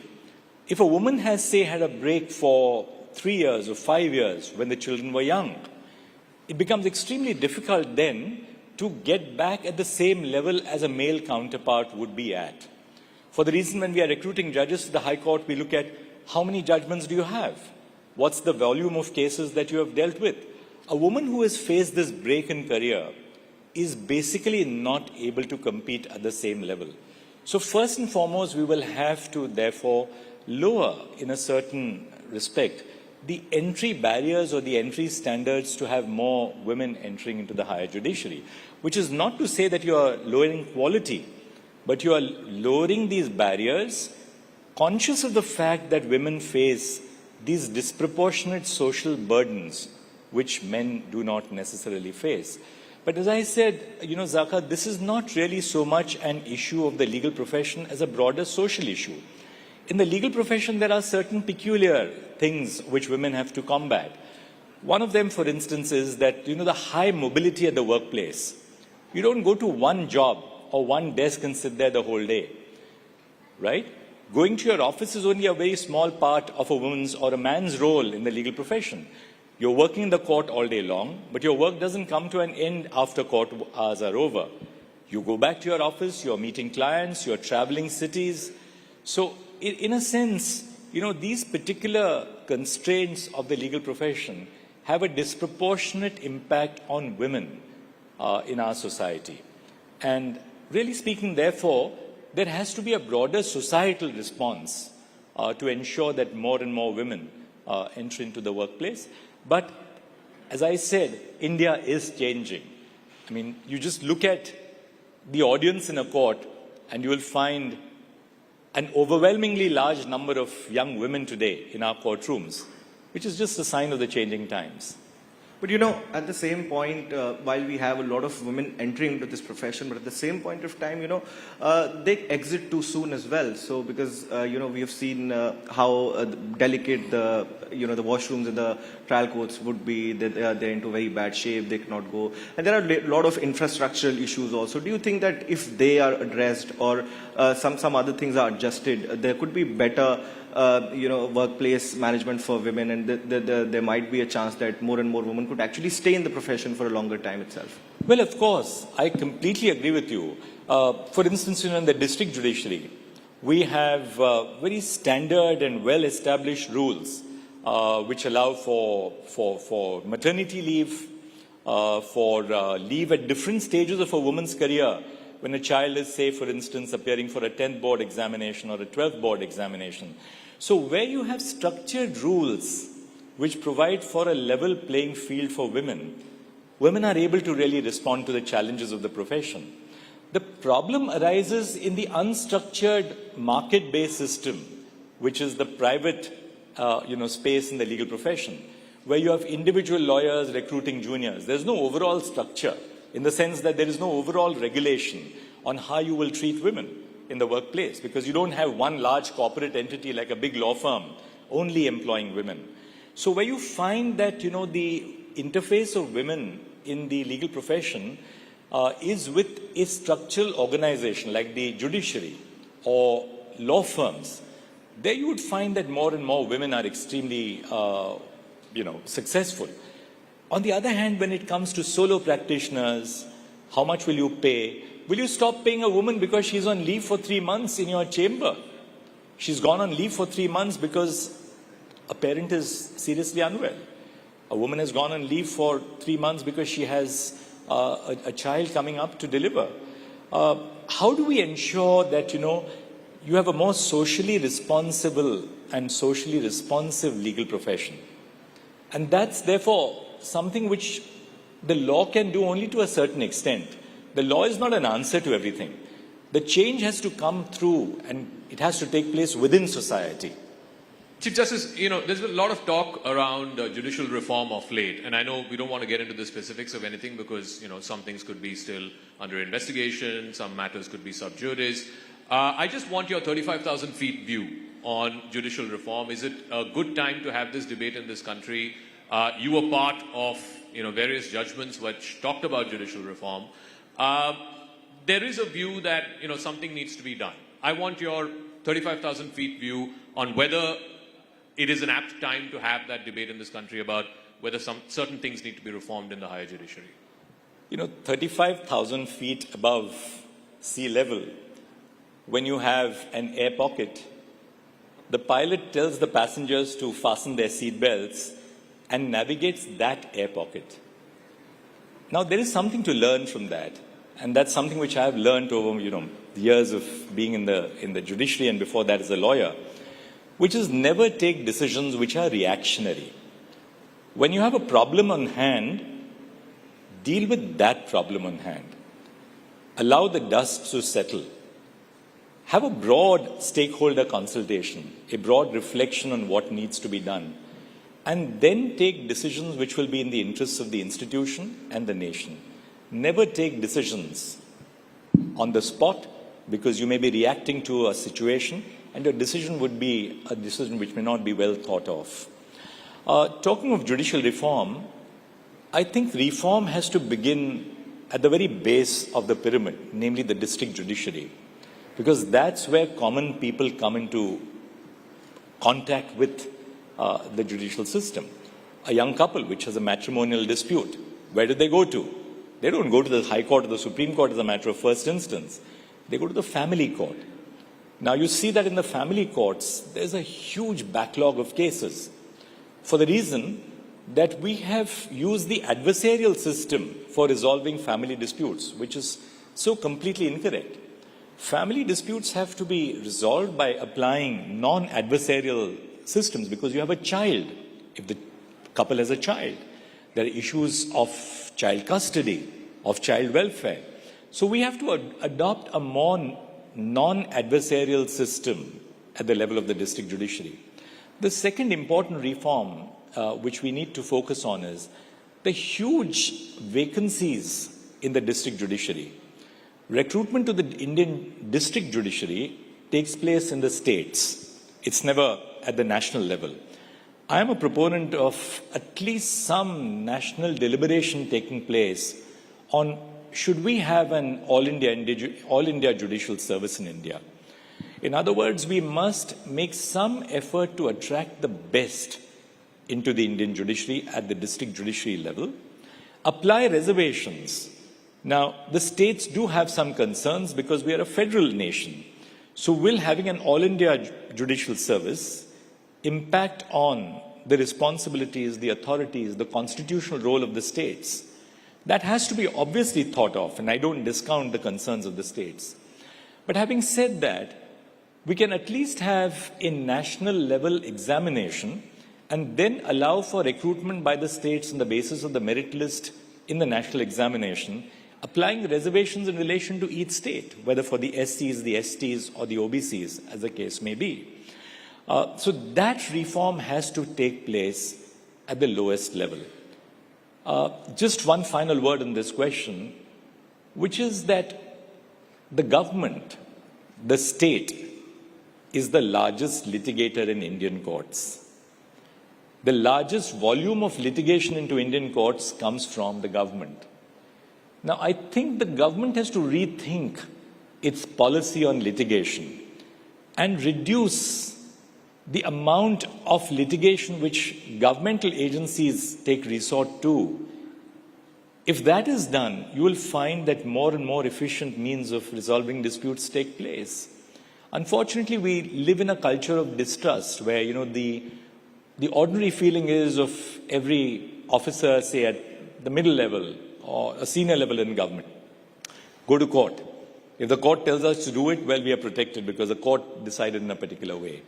I think we have to answer that and allow for less and less disputes to go to litigation and allow for less and less disputes to go to trial. I saw, for instance, in the Supreme Court that every case goes to an oral hearing. Even a case where, say, 3 courts are in agreement with each other. We are probably one of the few Supreme Courts in the world where oral arguments are the predominant method of resolving disputes. Should we have reliance on oral arguments to that extent? Because they place a burden on the productive time of the courts. Then which are those cases where you should have oral arguments? Which are those cases where you should not have oral arguments? Some serious conversations across the nation on these aspects is necessary because we now have gathered experience over 75 years of the functioning of the judiciary. And there has to be a broader national dialogue on these critical issues which face the Indian judiciary to make it a more efficient judiciary, because unless we do so, the judiciary will not really in that sense be able to be a critical component in the advancement and the development of the nation. The judiciary is a very key aspect of rule of law. So when you speak, for instance, of getting more business into India, investment into India, what does investment need? What does global investment need or domestic investment need? Global or domestic investment needs a climate where the law is certain, the law is objective, the law is applied in a transparent manner, and disputes can be resolved efficiently. So, reforming the judicial system in that sense is going to be a key element in the overall progress of the nation to being truly a developed nation, both economically and socially. You know, judiciary often walks down the tightrope between activism and restraint. So how do you feel? You've been the Chief Justice, you've been a judge of the Supreme Court for, years long. How do you feel that that delicate balance can actually be maintained, or things do not go either this way or that way? I don't think that the dichotomy or the conflict is between judicial activism and judicial restraint. The choice is between judicial responsibility or judicial abdication. Take a very simple case like COVID vaccinations. The government initially was not a proponent of the policy that vaccinations should be supplied free of charge to all Indians. Now, the case came up before the Supreme Court of India. We were in a lockdown. We were all doing the case through a video conferencing platform situated within our own homes. And we asked some critical questions to the government.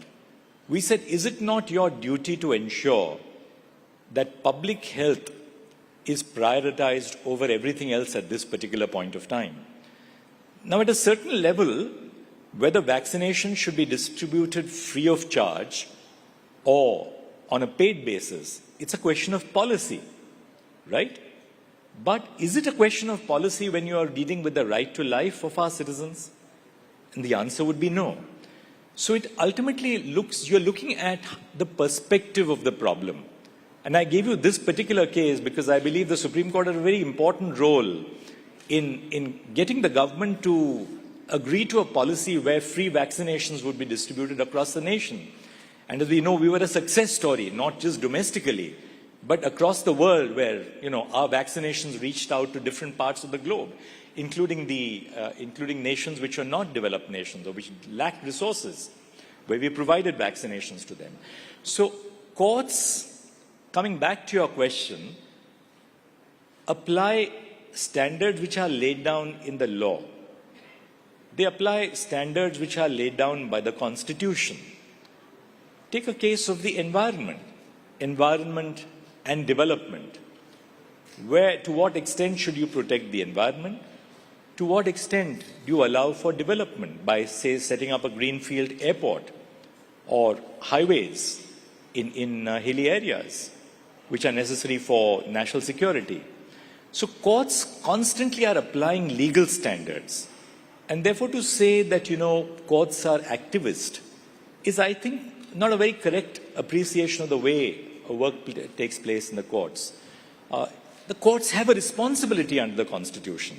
If they were not to fulfill that responsibility, it would amount to abdication.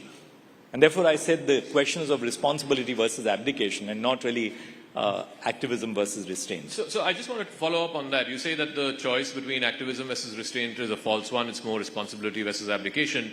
There's also the balance that needs to be found between judicial, the right to fair reputation of a judge versus the right to transparency of the public to know what the judge holds, right? There is now a new move that your successor has made that all judges have to declare their assets. I know it started under you, and at the last time we met, I think you said 30 out of 35 judges have already declared their assets and put it on the website. Now he's made it mandatory for everyone.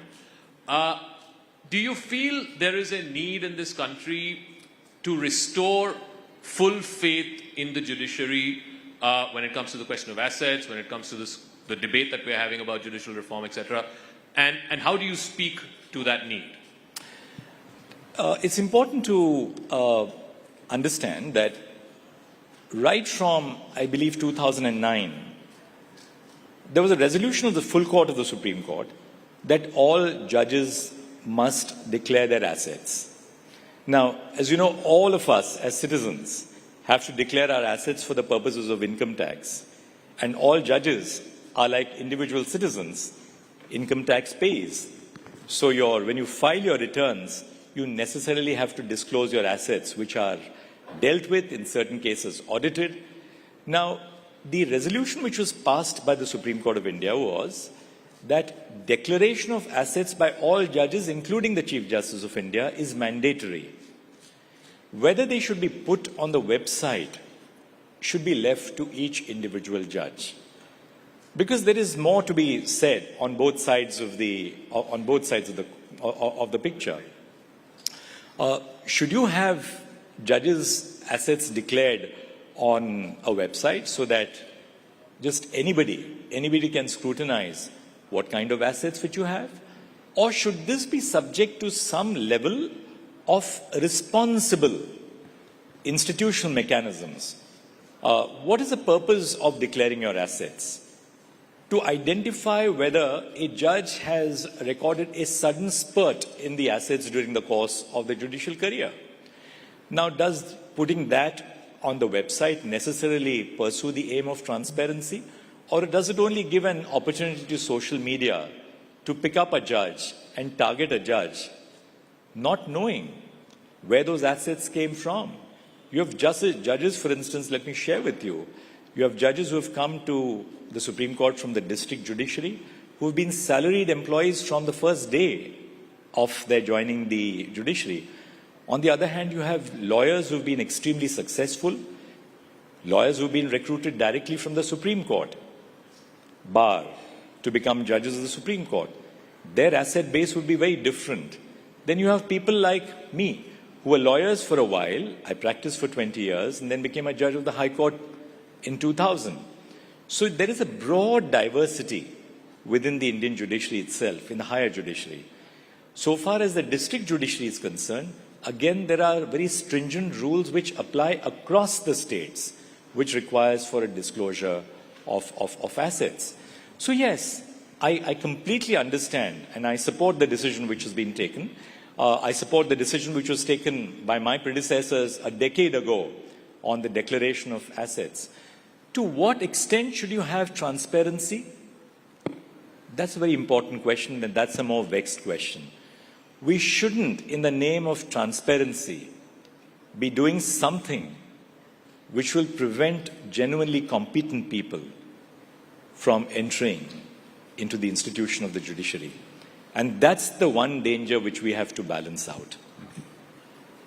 You know, while we speak of institutional transparency, we are in a stage of live streaming where we have regional judgments now coming in. What more steps do you feel that, can come in as far as institutional transparency, either at the Supreme Court or the district judiciary is concerned, so that everybody can actually access the law, everybody can know how court proceedings go on? Because already we have steps. You had initiated, live streaming. You had a robust system of live streaming, simplified judgment, regional. What more can be put in as far as, increasing this institutional transparency is concerned? Let us begin with legislation, the process of forming laws. Now, a very welcome step which was taken by Parliament and therefore by the government while it moved the Finance Bill of 2025 was to simplify the Income Tax Act.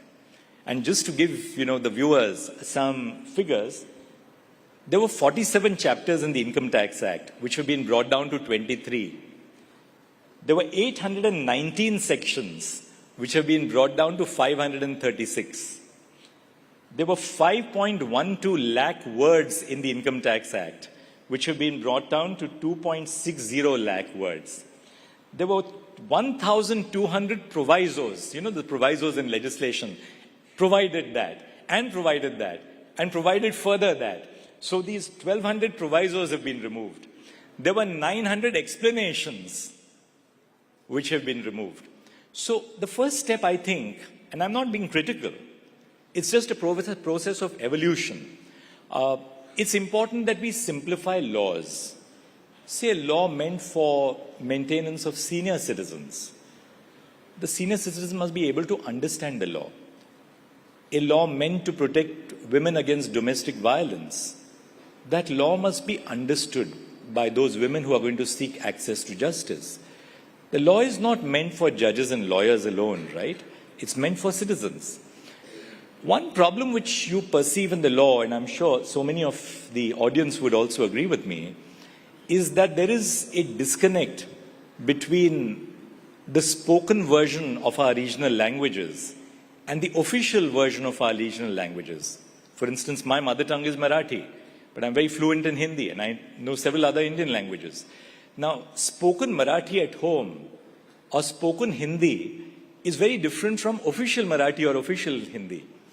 Now, how does a citizen understand official Marathi or official Hindi, or that, for that matter, official Tamil or Malayalam or Telugu or Bangla or Gujarati or Punjabi? So we have to bridge this gap between the way laws are drafted in the official text and the laws as they should be understood in the language which citizens speak. So the first step is, of course, the Saral movement. Make laws more Saral, make them more simplified. The second, insofar as what the judiciary should do. Now, I must share with you one of our initiatives when I was Chief Justice of India. We began a monthly newsletter through the Center for Research and Planning, and every judgment which was delivered by the Supreme Court, the judgment may be 50 pages, it may be 500 pages, we would put into a small paragraph, in very simple terms, what that judgment decides, so that the common citizen must know what is it that this judgment has done for me. That is something which we have done. Almost all the important judgments from independence, we tried to pick up the most important among them, simplify them, and to put them on the website of the Supreme Court for allowing for citizens to understand what the content of the judgment is. Because, and the third and final thing, which is that the language of judgments has to also be simplified. You know, legal language is extremely complex. It's all jargon. There's so much of Latin, audi alterum partem, or, you know, nemo judex in sua causa. Good heavens. Citizens are not concerned with, you know, Latin of some bygone age. Or you have words like thereunder and whereunder and heretofore and hereinafter. Stop using these kind of words. I think we need to simplify the way we write, because who do we write for? You write for citizens. And therefore, language has to be a lot more simple. It's extremely difficult to be simple. It's very easy to be complex. So, you know, that's one thing that we need to do. Final thing, live streaming. You know, live streaming, I think, has been a very critical part of our outreach to citizens. Live streaming of court proceedings has taken the work of particularly the Supreme Court and the High Courts to the homes of Indian citizens. It's also, you know, democratized access to justice. A citizen across India, a citizen sitting in Meghalaya, can appear and watch proceedings before the Supreme Court. When we had the Lok Adalat, we had citizens all over India watching what we were doing in the Lok Adalat. So it sort of allows for citizens to participate in the work of the courts. I do want to ask you, you know, the Supreme Court recently delivered a judgment, you know, upholding the right to freedom of expression, particularly in the context of comedians and poetry and satire and so on. So you have that on the one hand, and then you have, and earlier on in one of the answers you talked about how judges are at the receiving end of social media criticism, right? And you have been a victim of that as well. One day you're celebrated as a poster boy of liberalism, the other day you're criticized because somebody didn't like a judgment that you wrote. How does one balance the two? The larger debate about freedom of expression and, you know, should it be absolute or not? And two, what do judges do when you're at, I mean, this is the day and age that you live in. You are, whether you like it or not, you know, subject to social media scrutiny. There are things you cannot say, but, you know, your image gets tarnished. So how does one draw the balance? Speaking for myself, free speech and a marketplace of ideas is critical to Indian democracy. And that's why the framers of our Constitution incorporated Article 19(1)(a) into the Constitution. Freedom of speech and expression is non-negotiable. And that's why we are here today on this platform, because our society, our constitution allows for this discourse.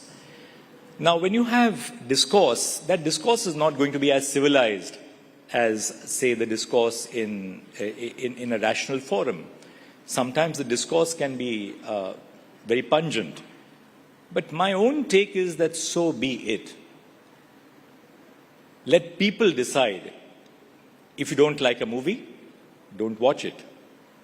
You don't like a book, don't read it. Nobody compels you to watch a movie. Nobody compels you to read the book. The danger arises when you have prior censorship. And that is the danger to the freedom of speech and expression, which you had, for instance, in the emergency. But having said that, we have robust law. We have robust law in India which deals with issues such as obscenity, defamation, causing hatred between religious groups or religious communities. And our laws, I believe, are robust. Now, the process of creating the infrastructure for implementing the laws is a different thing. And that needs to be strengthened to make these laws more effective. You have cases of excess. Some of them we have been seeing in the recent past. But then how do you deal with, say, someone who abuses the right to free speech? I think that is more vexed. And my take is that allow the existing law to deal with these cases if there's a breach of law. Let's not get unduly sensitive about someone who says something which is perhaps not appropriate. And speaking for judges, what should they do for all the criticism which they have to encounter? Should I tell you my genuine answer? Yes, please. The answer is perhaps a little, it's symbolic. Judges just need to use the gym more often and to have a better workout. Why? You must have robust shoulders. Ladies and gentlemen, former Chief Justice of India, D.Y. Chandrachud. Thank you very much, sir, for joining us on Rising Bharat. Thank you.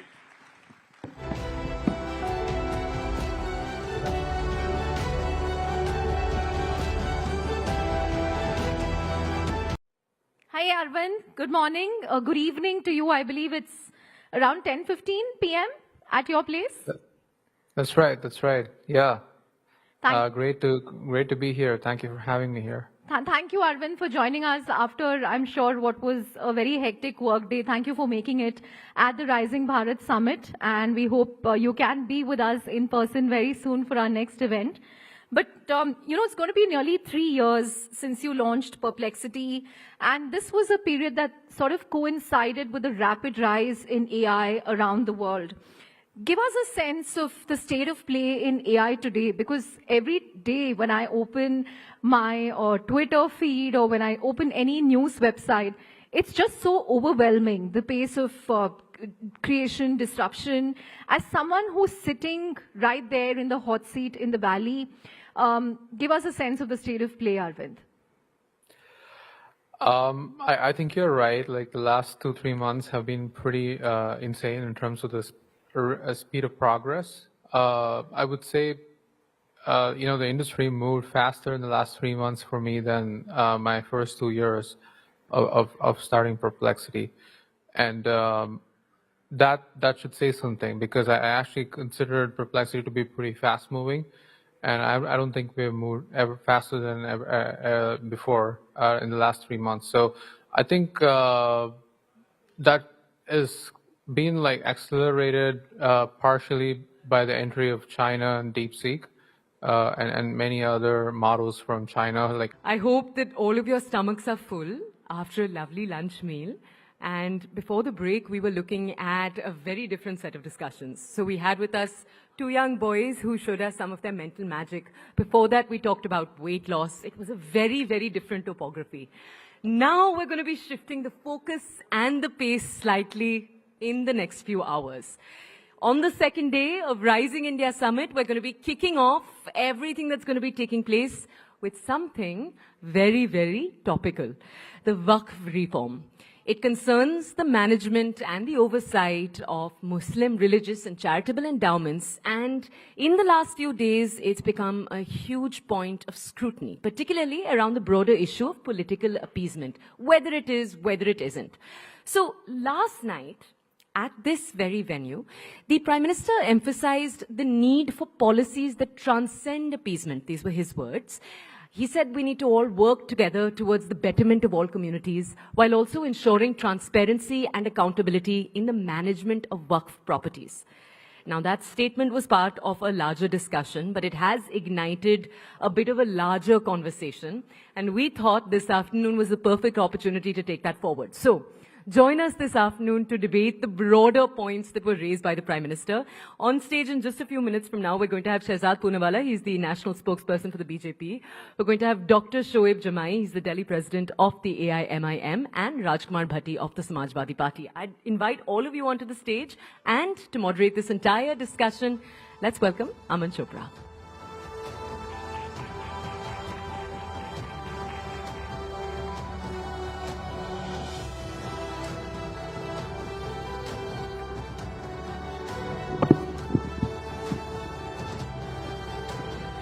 तो देखिए, कल प्रधानमंत्री नरेंद्र मोदी ने वक्फ पर चर्चा करते हुए एक बात कही।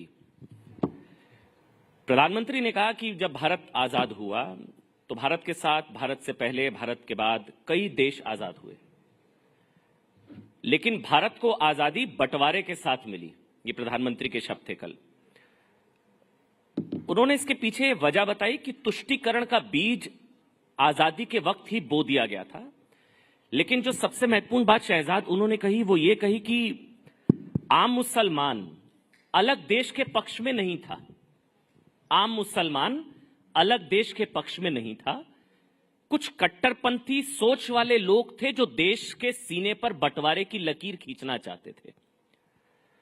कांग्रेस ने उस कट्टरपंथी सोच को खाद पानी देने का काम किया। वही तुष्टीकरण की नीति को प्रधानमंत्री ने जोड़ा वक्फ से, और फिर उन्होंने जो कहा वो सबसे महत्वपूर्ण, कि उस तुष्टीकरण की बात कर लीजिए या आज वक्फ की बात कर लीजिए, दोनों में फायदा उस वक्त एक पार्टी को सत्ता मिली, और आज कुछ मौलानाओं को या कुछ अतिवादी नेताओं को संपत्ति, दौलत, शोहरत मिली, लेकिन आम मुसलमान को न तब कुछ मिला था न आज कुछ मिला। शहजाद पूनावाला, एक बार जोरदार तालियों से प्लीज स्वागत कीजिए। भारतीय जनता पार्टी के राष्ट्रीय प्रवक्ता है, राजकुमार भाटी समाजवादी पार्टी से, और ऑल इंडिया एमआईएम के दिल्ली अध्यक्ष हैं। आप दिल्ली का ओवैसी भी कह सकते हैं इनको। शोएब जमई हमारे साथ है। पहले शहजाद भाई, मैं आपसे शुरू कर रहा हूं, क्योंकि मैं तो आज भी देख रहा हूं, आज भी ममता बनर्जी ने बोल दिया, हम नहीं मानेंगे।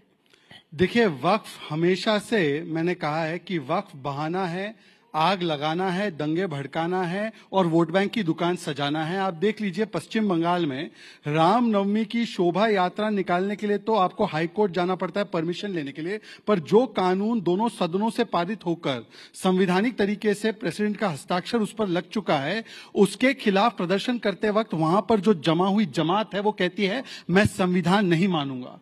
आगजनी करते हैं, पुलिस पर पथराव करते हैं, और आज भी उनका बयान आते वक्त मैंने देखा है, एक ने कहा है कि ऐसा डंक मारेंगे आपको कि आप सभी लोगों को भगा देंगे इस देश से।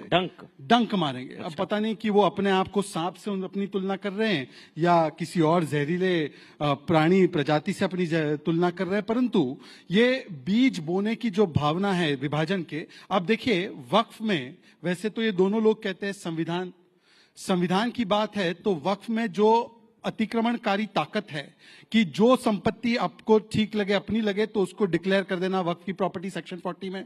फिर सेक्शन 6 में केवल ट्राइब्यूनल तक ही जा सकते, उसके बाद अपील ना हो।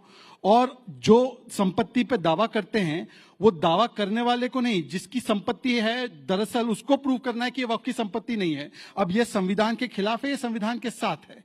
दूसरी बात, वक्फ की प्रॉपर्टी पूरे देश में 8 लाख से अधिक, 9 लाख से अधिक प्रॉपर्टीज है। कुल मिलाकर 37-38 लाख एकड़ प्रॉपर्टी है। इसकी इनकम, रेवेन्यू जनरेशन, इनकम मतलब रेवेन्यू जनरेशन है 166 करोड़। इसका मतलब है प्रति एकड़ 444 रुपीज। अगर मैं खेती करता हूं, एकड़ कितना? 444 रुपीज, 444 रुपए, 444 रुपीज पर ईयर एक एकड़ पे वक्फ की संपत्ति का रिटर्न है रेवेन्यू का।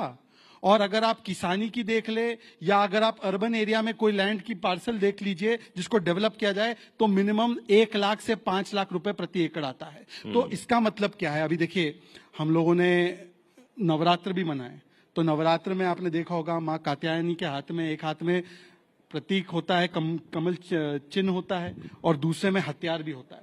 तो एक तो ये संपन्नता का और सामाजिक न्याय का एक हथियार है कि जो गरीब, पसमानदा मुसलमान, जो बेवा है, जो यतीम है, जो अनाथ है, जो आगाखानी है, बोरा है, दरगाह के लोग हैं जिनके अधिकार मारे जा रहे थे, उनको अधिकार सुनिश्चित करेगा।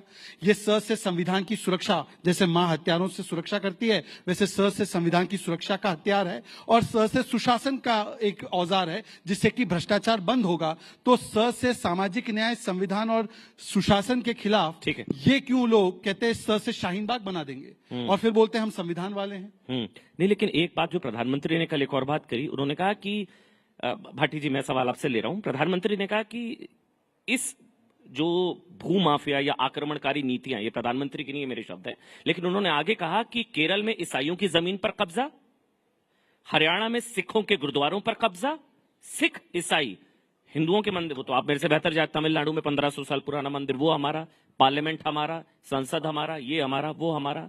तो आपको नहीं लगता कि कुछ क्रियाकलाप ही इस तरह के थे कि बदलाव लाना बहुत अनिवार्य, अपरिहार्य हो गया था, लाना ही पड़ता? जो किरण रिजिजू ने कहा कि ये नहीं आता संशोधन, तो साहब पार्लियामेंट भी शायद वक्फ का होता। राजकुमार भाटी जी, क्या क्या बदलेंगे प्रधानमंत्री जी?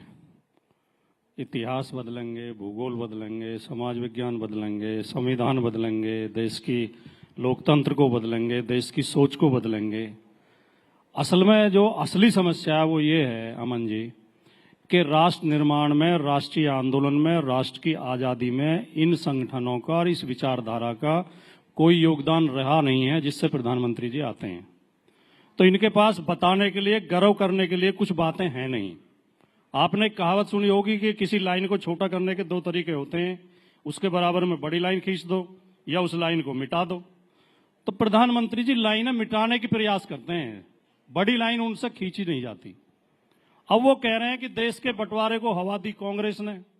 अब जिस व्यक्ति ने इतिहास पढ़ा होगा, अभी तो बहुत लोग ऐसे जीवित हैं इस देश में जो 1947 के समय मौजूद थे, या नहीं भी थे तो उस समय के अखबार हैं, उस समय के रिकॉर्ड हैं।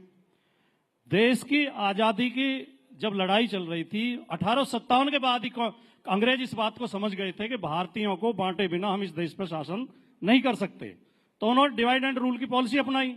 हिंदू मुसलमान को आपस में लड़ाओ, तो अंग्रेजों ने ही मुस्लिम लीग का गठन कराया। मुस्लिम लीग को वही फाइनेंस करते थे और हिंदू महासभा को भी अंग्रेज ही फाइनेंस करते थे। हिंदू महासभा का गठन भी उन्होंने ही कराया। कोई मुझे जवाब दे दे, शहजाद भाई दे दें कि सावरकर को 60 रुपये महीना किस बात का देते थे अंग्रेज, और 60 रुपया जब देते थे जब प्राइमरी के टीचर की सैलरी 15 रुपये महीना होती थी। आज प्राइमरी के टीचर की सैलरी 50,000 रुपये है, यानी कि आज का 2 लाख रुपया देते थे अंग्रेज। किस बात के लिए देते थे? जिन्ना से कहते थे हिंदुओं के खिलाफ बोलो, और सावरकर से कहते थे मुसलमानों के खिलाफ बोलो। इन दोनों के बयानों ने, इन दोनों की नफरत ने, इन दोनों के 2 राष्ट्रवाद के सिद्धांत ने भारत का बंटवारा किया। कांग्रेस कभी भारत के बंटवारे के पक्ष में नहीं थी। गांधी, अंबेडकर, पटेल, नेहरू कभी बंटवारे के पक्ष में नहीं थे। दुर्भाग्यजनक बंटवारा हुआ, उसका सबको दुख है, पूरे भारत को दुख है। हमारा एक हिस्सा कटा, लेकिन उसके लिए आज ये कह देना कि प्रधानमंत्री कहेंगे तो कौन विश्वास करेगा कि कांग्रेस ने हवा दी थी और ये नहीं चाहते थे बंटवारा। इस देश में 2 राष्ट्र की सबसे पहला जो सिद्धांत दिया वो सावरकर ने दिया। 2 राष्ट्रवाद की बात पहली बार की सावरकर ने की। सावरकर का आप हिंदुत्व वाली किताब उठा के पढ़ लें या गोलवलकर की आप बंच ऑफ थॉट्स पढ़ लें, वो कहते हैं कि ये देश हिंदुओं का देश है। अभी ना भाटी जी, जब मैं डिबेट में आ रहा था, तो जो मेरे गेस्ट कॉर्ड में सेतु हितेश हैं, वो कह रहे थे कांग्रेस के प्रवक्ता नहीं है। मैं कहा कमी नहीं महसूस होगी, आपने मुझे सही साबित कर दिया। बहरहाल मैं एक बार अब शोर जो मैं हो गया ना, मैंने बोला ही नहीं कुछ। आपकी दोस्ती इतनी गाड़ी है कांग्रेस के साथ, कांग्रेस पूछ नहीं रही है आपको, और आप कांग्रेस के बचाव में आप ऐसा मैदान में उतरे हैं प्रभु, कांग्रेस के सम्मान में आप ऐसा मैदान में उतरे हैं कि कांग्रेस भी कहेगी इतना तो हम अच्छे नहीं जितना भाटी जी बता रहे हैं। बहरहाल एक बार शोएब जमाई, कानून तो मानना पड़ेगा शोएब भाई, कानून तो मानना पड़ेगा ना। ममता बनर्जी कह रही है हम नहीं मानेंगे, आप भी शायद कहते हैं हम नहीं। कानून तो, संविधान से ऊपर तो कोई नहीं है ना शोएब, संविधान से ऊपर तो कोई नहीं है ना। देखिए ऐसा है कि झूठ को जो है ना भव्यता मिल गई है. The lie has been glorified. और दुर्भाग्य से हमारे टीवी चैनल और मीडिया भी उसी को एजेंडा को चलाते रहते हैं और जनमानस के दिमाग में आ जाते हैं कि अच्छा ऐसा है, वक्फ बोर्ड ऐसे कब्जा कर लेता है और ये कर लेता है. एक बात बताइए, वक्फ बोर्ड कोई मुसलमानों की स्वायत्त संस्था है, ऑटोनोमस बॉडी है, या स्टेट गवर्नमेंट के द्वारा एक रिकमेंडेड, बल्कि उनके अंडर में, जिसमें स्टेट के सेक्रेटरी, जिले का डीएम, चीफ मिनिस्टर के द्वारा अपॉइंटेड लोग, उसके ही द्वारा यहाँ से अपॉइंटेड जज उसके ट्रिब्यूनल में होते हैं, बल्कि एक कानून के तहत वो एक बॉडी होती है किसी भी स्टेट में. और किसी भी जमीन पर जो रजिस्ट्रेशन एज अ वक्फ होता है या कोई वक्फ करता है, वो बिना सर्वे के नहीं होता. सर्वेयर भी गवर्नमेंट का, स्टेट गवर्नमेंट, अगर बीजेपी की सरकार है या कांग्रेस की भी सरकार है, सर्वेयर उसको सर्वे करके रिपोर्ट देता है, डीएम उसको सही पाता है, तो ही वो वक्फ में रजिस्टर हो. अब इतने तमाम प्रोसेस से कोई चीज गुजर के आती है तो आप कहेंगे कि अरे मुसलमान तो वक्फ बोर्ड के नाम पे कब्जा कर रहा है. अरे तो कब्जा कर रहा है, अगर किसी गांव में, तमिलनाडु की किसी गांव में किसी ने गलत क्लेम कर दिया, किसी सर्वेयर ने गलत रिपोर्ट दी या किसी डीएम ने उसको अप्रूव कर दिया, इसमें मुस्लिम समाज का क्या दोष? नंबर 1, ये झूठ फैला है. अब दूसरा कि वक्फ बोर्ड के पास जो है ना तीसरी सबसे ज्यादा जमीन है. पहली होगी रेलवे और ठीक है, नहीं, रेलवे और रक्षा तो देश की है ना, ये निजी है, इसलिए पहली है दुनिया में सबसे अमीर. जी, अभी एक डेटा, एक आंकड़ा आप उठा के देखिए, जो हिंदू इंडोनमेंट बोर्ड है, हर देश में, हर समाज के पास, हर धर्म का एक एक बोर्ड है. जैसे हिंदुओं में हिंदू इंडोनमेंट बोर्ड है, गुरुद्वारा प्रबंधक कमेटी है, क्रिश्चियन की एक अपनी इंडोनमेंट बोर्ड है. उसी तरीके से देवी स्थानम बोर्ड है, हिंदू इंडोनमेंट बोर्ड है. उसमें सिर्फ 4 राज्य, तमिलनाडु, उड़ीसा और आंध्र प्रदेश और तेलंगाना, इन 4 राज्यों के आंकड़े उठा के देखेंगे तो लगभग 12 लाख एकड़ जमीनें जो है वो सिर्फ ये 4 राज्यों में है. फिर आप क्यों झूठ बोलते हैं कि इतनी जमीनें हैं इनकी? अगर जमीनें हैं भी तो जिन्होंने वक्फुल औलाद किया या जो कुछ भी जिन्होंने डोनेट किया, उन्होंने अपनी प्रॉपर्टी की है. भाई मेरी प्रॉपर्टी है, मैं किसी को डोनेट करना चाहता हूँ, वक्फ करना चाहता हूँ, it should be go under a process. ये अच्छी चीज है, ये अच्छी चीज है. अब सुनिए, एक मिनट आप कंप्लीट करिएगा. ये अच्छी चीज है. यानी कि 9.4 लाख एकड़ जमीन डोनेटेड है. इसमें वक्फ बाय यूजर भी है. नहीं, मैंने पूछा हाँ या ना. 9.4 लाख एकड़ जमीन डोनेटेड है. सिर्फ डोनेटेड है, ये सिर्फ डोनेटेड है. तो आप तो कहते हैं मुसलमान इतना पिछड़ा हुआ है, इतनी जमीन. ये तो बात है ना, गरीब मुसलमान, पिछड़ा मुसलमान, जमीन 10 लाख एकड़. इस बात को मोदी राज में अच्छी तरक्की हुई है. नहीं, मैं इस बात को लेकर कभी नहीं कहता कि वक्फ बोर्ड के अंदर करप्शन नहीं था. स्टेट गवर्नमेंट की निगरानी में, चाहे बीजेपी की सरकार हो या कांग्रेस की हो या किसी अन्य पार्टी, हर राज्य सरकार के अंदर जो भी वक्फ बोर्ड रहा है उसके अंदर करप्शन हुए हैं. उसमें सबने फायदा उठाया, सभी पार्टियों ने, ये मैं नहीं. लेकिन सुधार के नाम पर आप और उसको बिगाड़ रहे हैं. क्या कि देखिए, इनका कानून इन्होंने बनाया कि भाई आप अगर वक्फ करना चाहते हैं तो you should be practising Muslim for the at least 5 years. Practising Muslim का क्या क्राइटेरिया होगा? दाढ़ी टोपी होगी तब. उसके घर में नमाज पढ़ते हैं नहीं पढ़ते आप कैसे देखेंगे? लेकिन प्रैक्टिसिंग मुस्लिम होना जरूरी है वक्फ करने के लिए. लेकिन आप वक्फ बोर्ड में, सेंट्रल काउंसिल में 2 नॉन मुस्लिम अनिवार्य हो सकते. कोई हिंदू वक्फ नहीं कर सकता, लेकिन बोर्ड मेंबर में होंगे और स्टेट में होंगे. ये गजब का कानून. अच्छा, इसी बात को 1955 में और 1995 में जो संशोधन हुए थे उसमें ये था कि वक्फ बोर्ड में सिर्फ मुस्लिम ही वक्फ कर सकते. लेकिन 2013 में एक संशोधन आया था जिसके बाद ये तय हुआ था कि नॉन मुस्लिम भी वक्फ कर सकते हैं, डोनेट कर सकते. और उसको कौन समर्थन किया था? लाल कृष्ण आडवाणी जी, सुषमा स्वराज जी. बीजेपी ने ओवरवेलमिंग ये से जो है सपोर्ट किया था. आज इनको लगता है कि शहजाद पूनावाला आप उनसे बड़े नेता हैं. मोदी जी, योगी जी, क्या आडवाणी जी से और सुषमा स्वराज जी से बड़े नेता हैं? अरे तय कीजिए ना भाई. झूठ कर रहे हैं. तो मैं ये कह रहा हूँ कि लाई हैज बीन ग्लोरिफाइड. झूठ ये जो जनमानस के दिमाग में लाया गया. शोएब कॉन्क्लेव है, एक करके बोलेंगे. आपने अपनी बात रखी, ये आप अपनी बात. मामला नहीं है. बिल्कुल, मतलब हिंदुओं से जमीन लेने में दिक्कत नहीं है, लेकिन हिंदुओं को बोर्ड में शामिल लेने से प्रॉब्लम है. बस हो गया. अब शहजाद बोलेंगे, एक करके प्लीज. शहजाद, वक्फ के अतिक्रमण को हटाने के लिए एक एक करके बोलेंगे, वक्फ के अतिक्रमण को हटाने के लिए तो कानून है। डिबेट में अतिक्रमण कोई कर ले तो बेचारा पसमानदा कहाँ चला जाए। तो मुझे लगता है इसके लिए भी डिबेट अतिक्रमण कानून भी लाना पड़ेगा। अब सुनिए, एक एक करके मैं जवाब देना चाहता हूँ। दोनों विद्वान प्रवक्ता हैं। राजकुमार भाटी जी ने पहले शुरुआत कर ली कि सावरकर जी ने 2 नेशन थ्योरी की कल्पना की थी।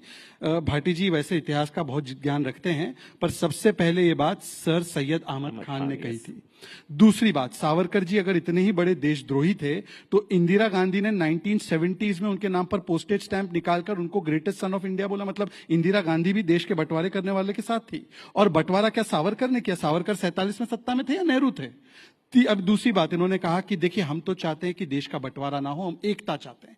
बहुत अच्छी बात कही है भाटी जी ने। इससे सुंदर बात क्या हो सकती है?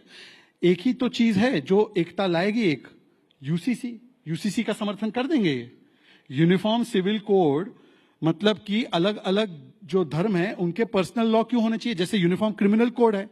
ऐसा तो नहीं है कि अमन ने गुनाह किया तो उनके लिए अलग सजा है और शोएब ने किया तो शोएब के हाथ काटे जाएंगे।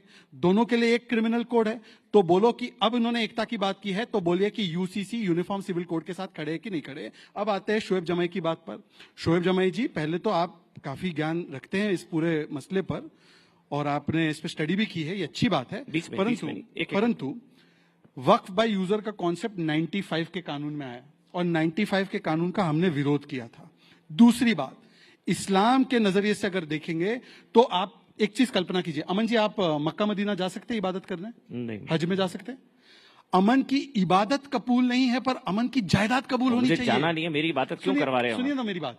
अमन की इबादत नहीं लेनी है पर अमन की जायदाद लेनी है। अमन की, सर मैंने आपके बीच में नहीं प्लीज। अमन की दुआ कबूल नहीं है परंतु अमन का दान कबूल करना है। ये तो इस्लामिक दृष्टि से हम इस्लाम का सम्मान कर रहे हैं ये कहकर कि केवल और केवल मुस्लिम और प्रैक्टिसिंग मुस्लिम जो है वो दान दे सकता है। ये तो इस्लाम का सम्मान है। आप लोग इस्लाम के खिलाफ जाकर काम कर रहे थे। और दूसरी बात, इन्होंने कहा 5 साल के मुस्लिम होने की जरूरत है।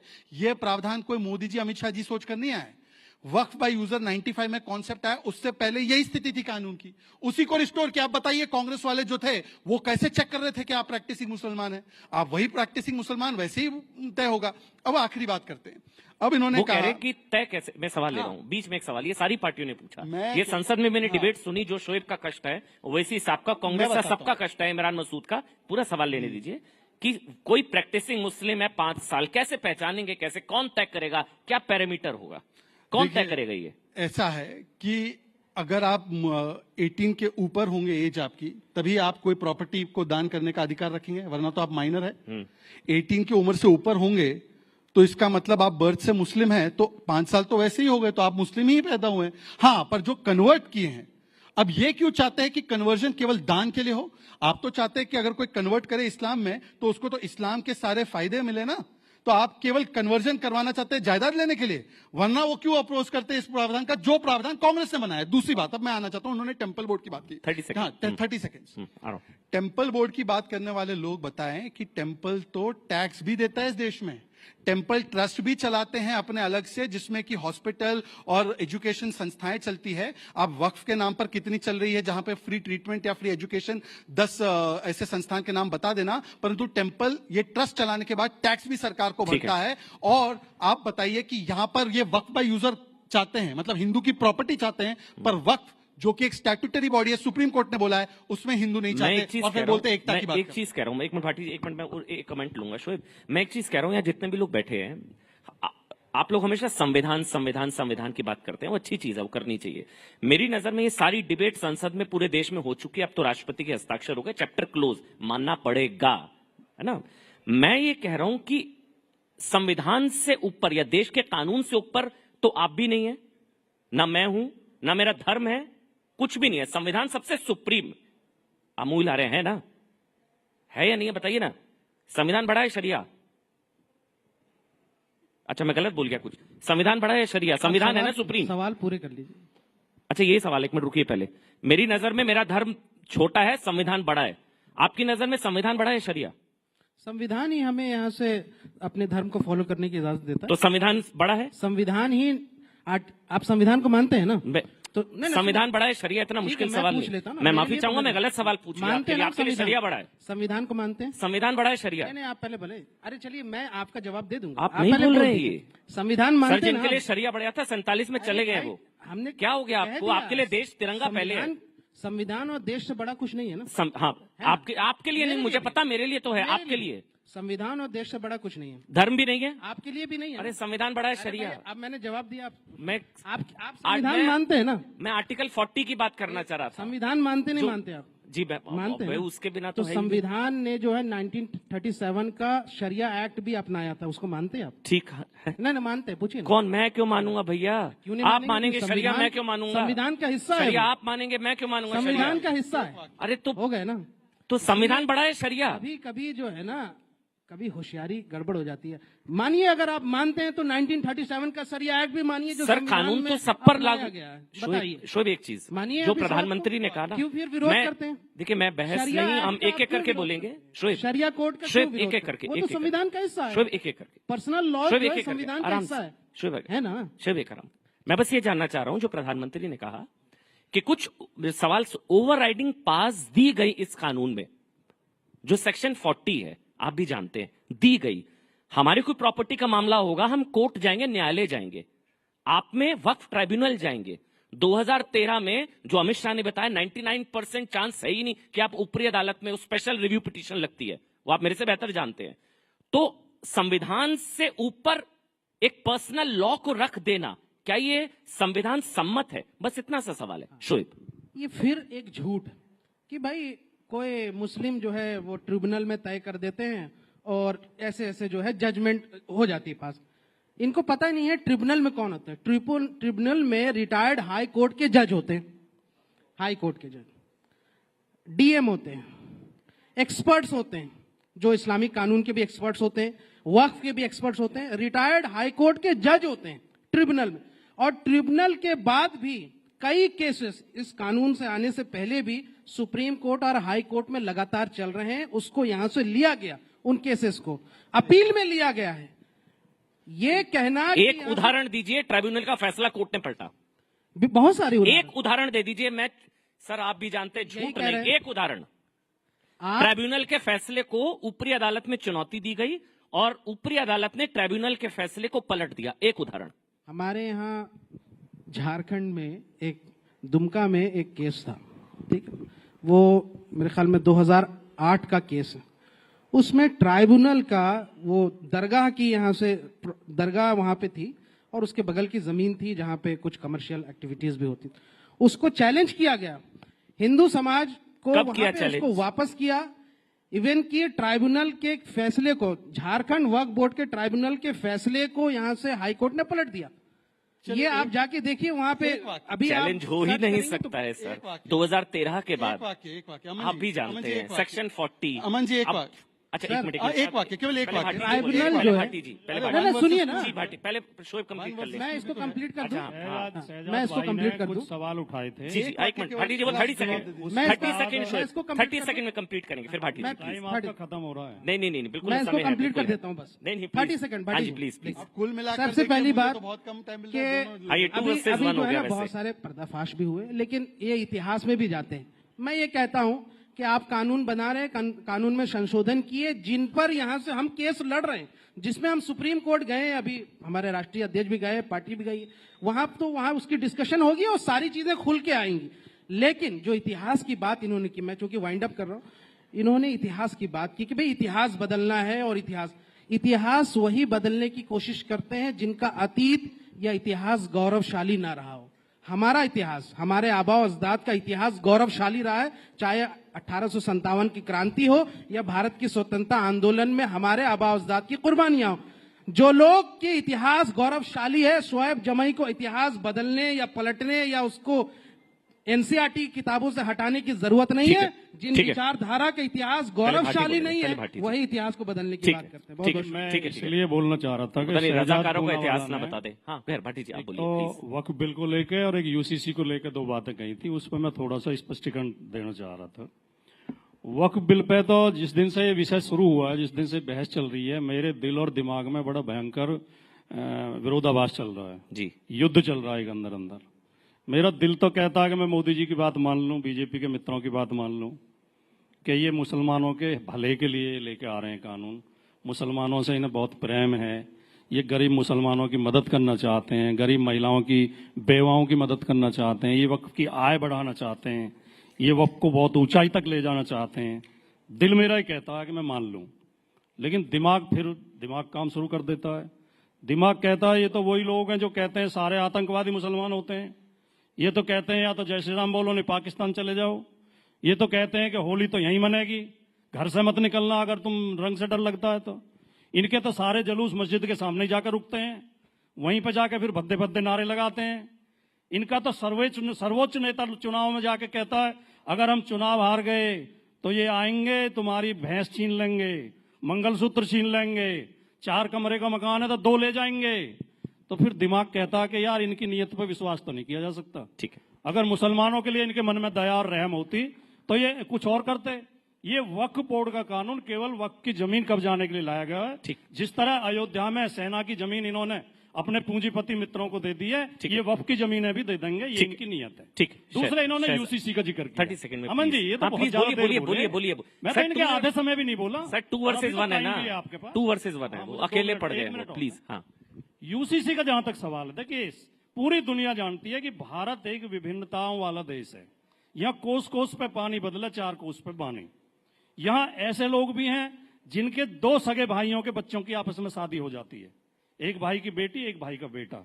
यहाँ ऐसे लोग भी रहते हैं, ऐसे समाज भी हैं जो अपने मामा के बेटी से शादी करते हैं। और यहाँ ऐसा समाज भी है जिसमें मैं भी आता हूं, मैं भी जिस समाज से आता हूं, मामा की बेटी से शादी करना या चाचा की बेटी से शादी करना पाप माना जाता है, अपराध माना जाता है। तो ये देश विभिन्नताओं का देश है। हमारे परिवारों में एक सगा भाई सनातनी होता है जो मूर्ति पूजा करता है, शिव जी की मूर्ति पर दूध चढ़ाता है। ठीक है भाटी, दूसरा भाई आर्य समाजी हो जाता है। लेकिन भाटी जी मेरा नहीं, आप अन्याय कर रहे हैं मेरे से। मैं 2 ही वाक्य बोल रहा हूँ, बस खत्म कर प्लीज। क्योंकि कोई बात वो मूर्ति पूजा को पाप मानता है, मूर्ति में लात मारता है।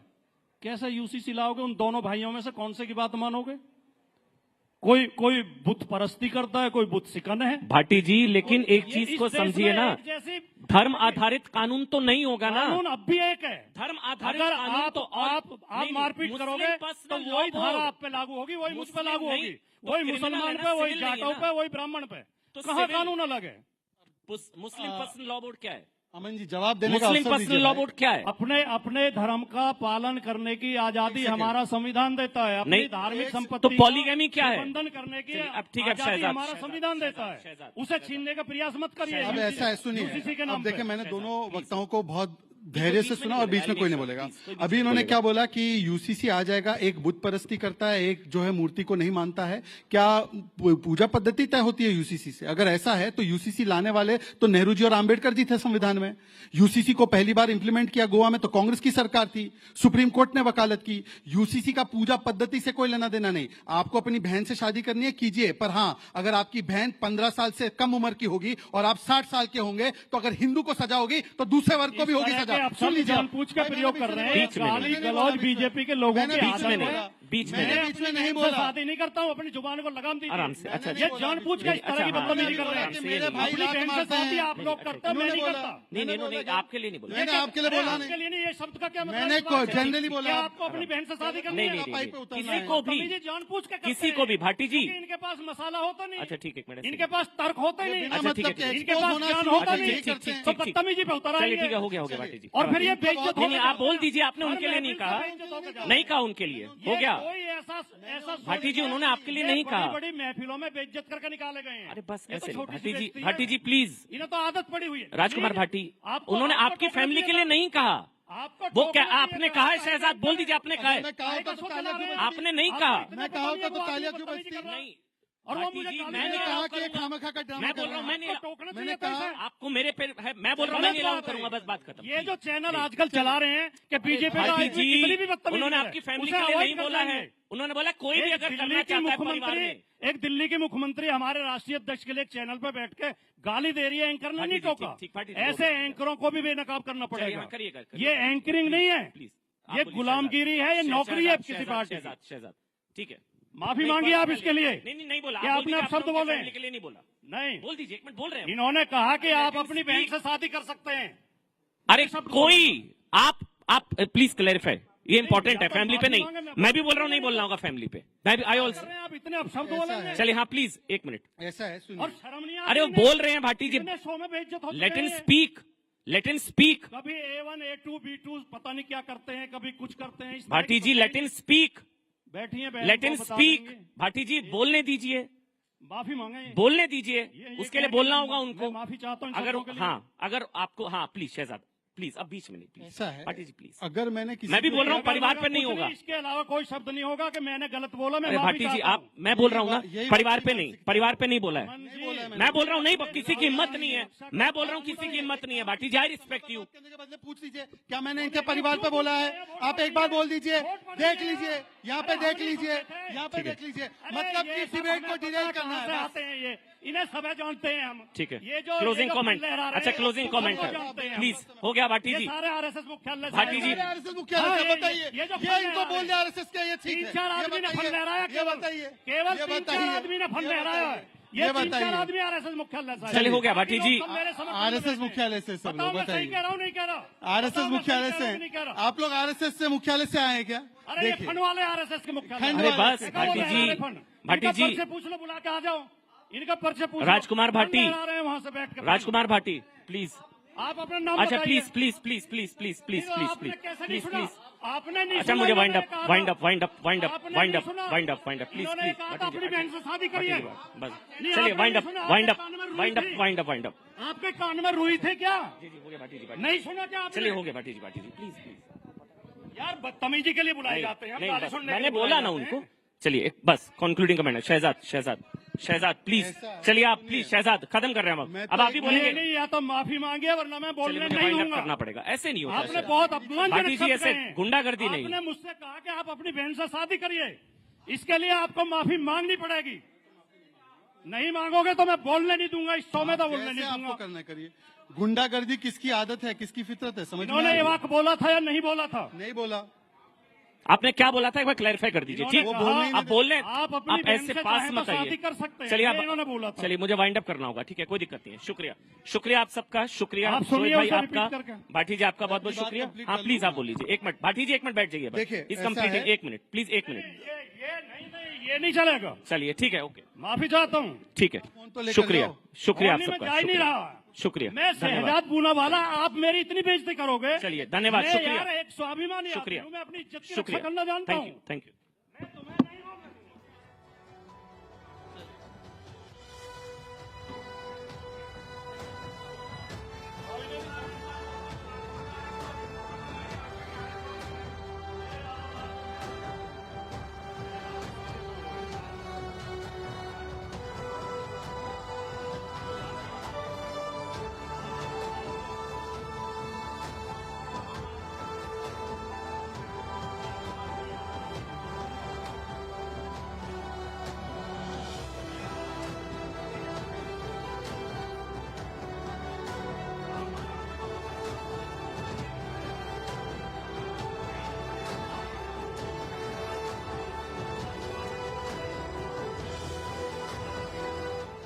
માટે CNBC બજાર વિશેષજ્ઞોના વિશ્લેષણ બજારની હર ચાલ પર નજર અને હંમેશા બે કદમ આગળ અમે છીએ CNBC બજાર બિઝનેસની માતૃભાષા.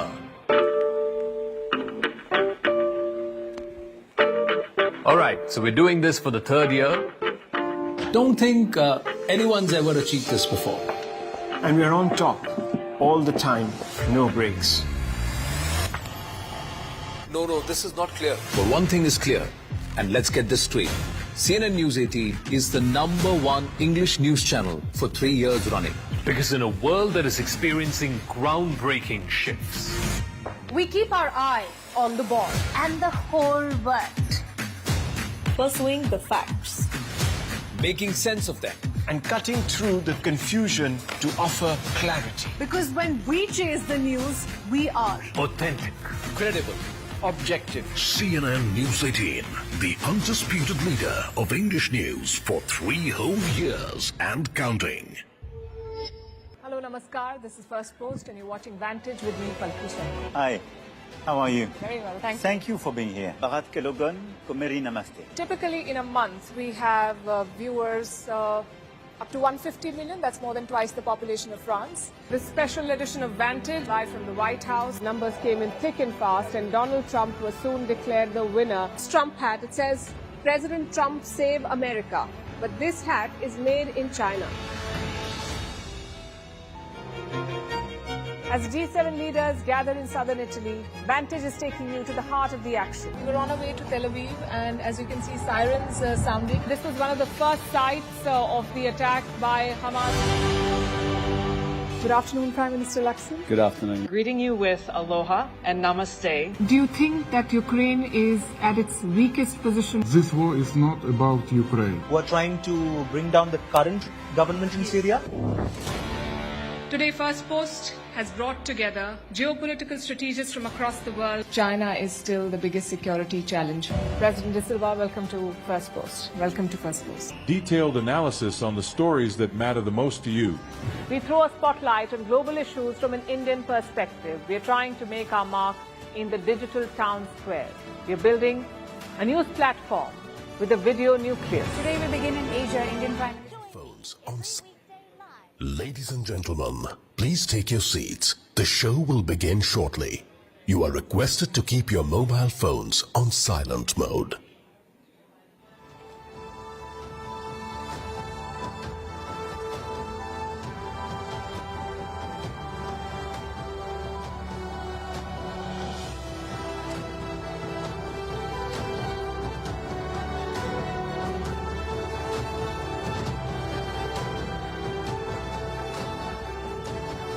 Okay.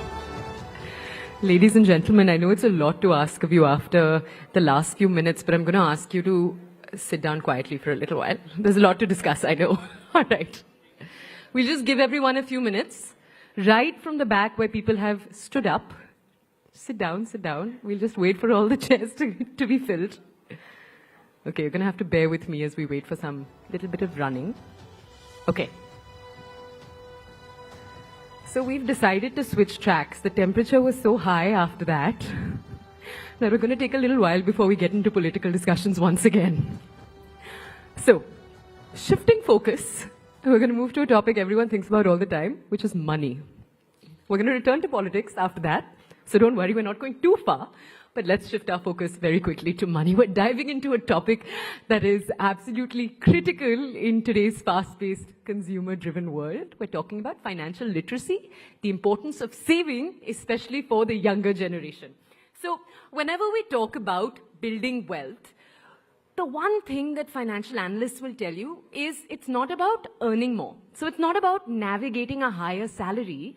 It's also about making smart choices with the money that you are earning every day, creating habits that will pay off in the long term. So our next discussion is for you, whether you are a student, there are some students today in the crowd, whether you're a mid-career professional, you're in your 40s, your 50s, you're trying to look at early retirement. This session is going to walk you through everything, and we're just going to welcome onto the stage in a few seconds all of our guests. But our goal is to discuss financial future and set the stage for what a life of financial freedom and security actually looks like. So as I told you earlier, we are shifting focus. We expect as much focus and attention in this next discussion too. Let's invite onto the stage our guests. Dhirendra Kumar, founder of Value Research, Prableen Bajpai, the founder of FinFix Research, and Rajul Kotari, the partner of Capital League. They're all going to be joining us. You can come onto the stage. And we're also going to have Shivani Baz with us on the stage in a second to actually conduct and ask all of the questions. Shivani Baz is walking here in a second. Come. All right.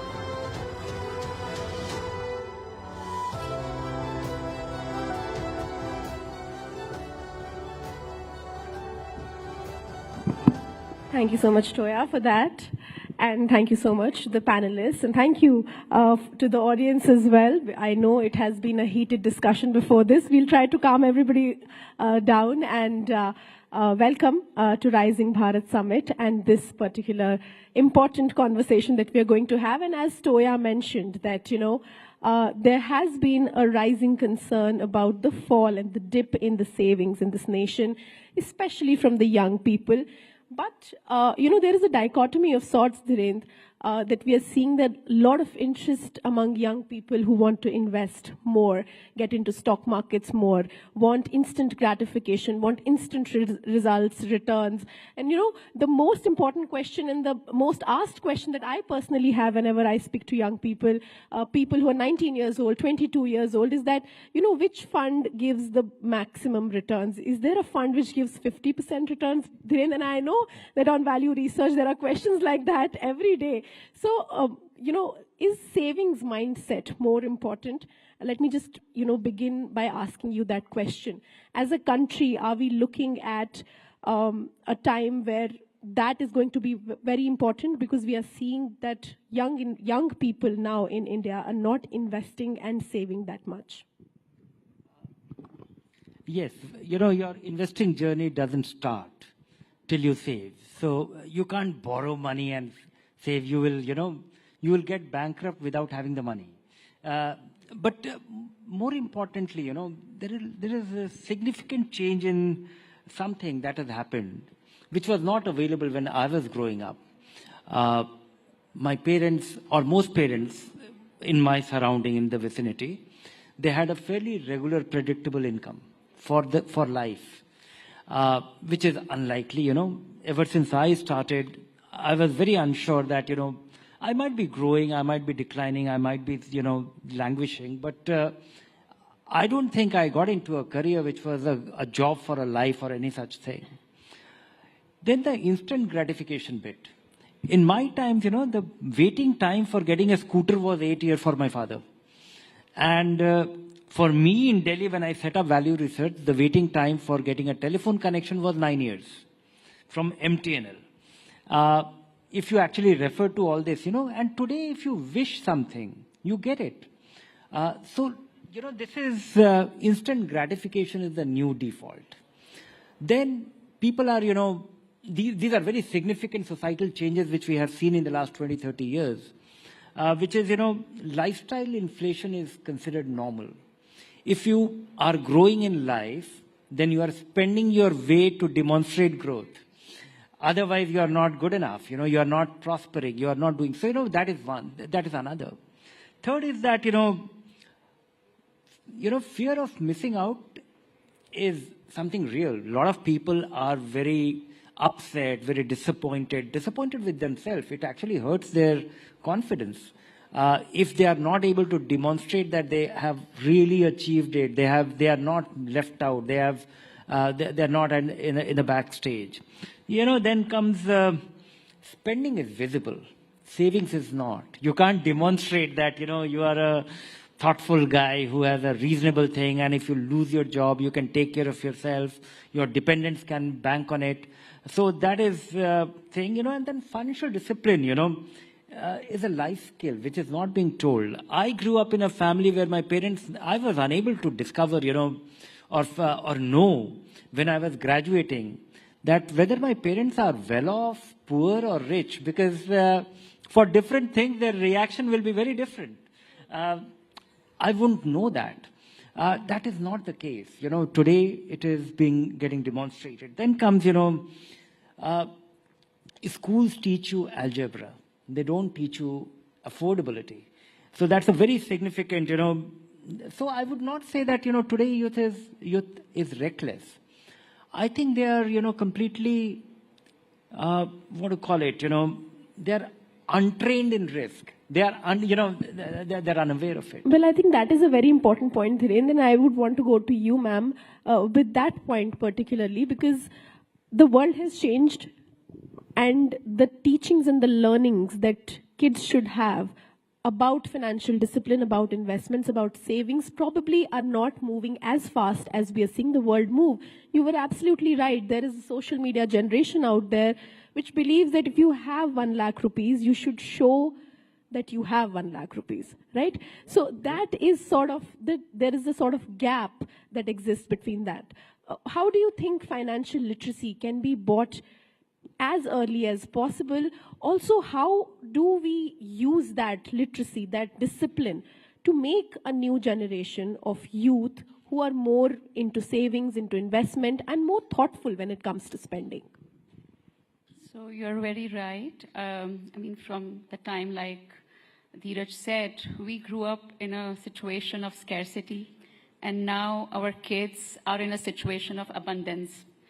So that very thought that they have to think twice before buying something or before spending on something, that thoughtfulness is missing. Now, to your question as to how early we can inculcate such kind of habits, I think society on various fronts has to deal with it as a collective force.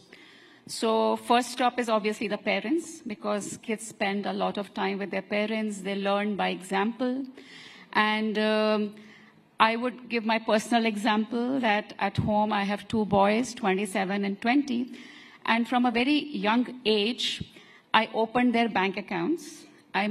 I would, anything they would win or, some competition, good marks, you deposit a small amount in their bank account.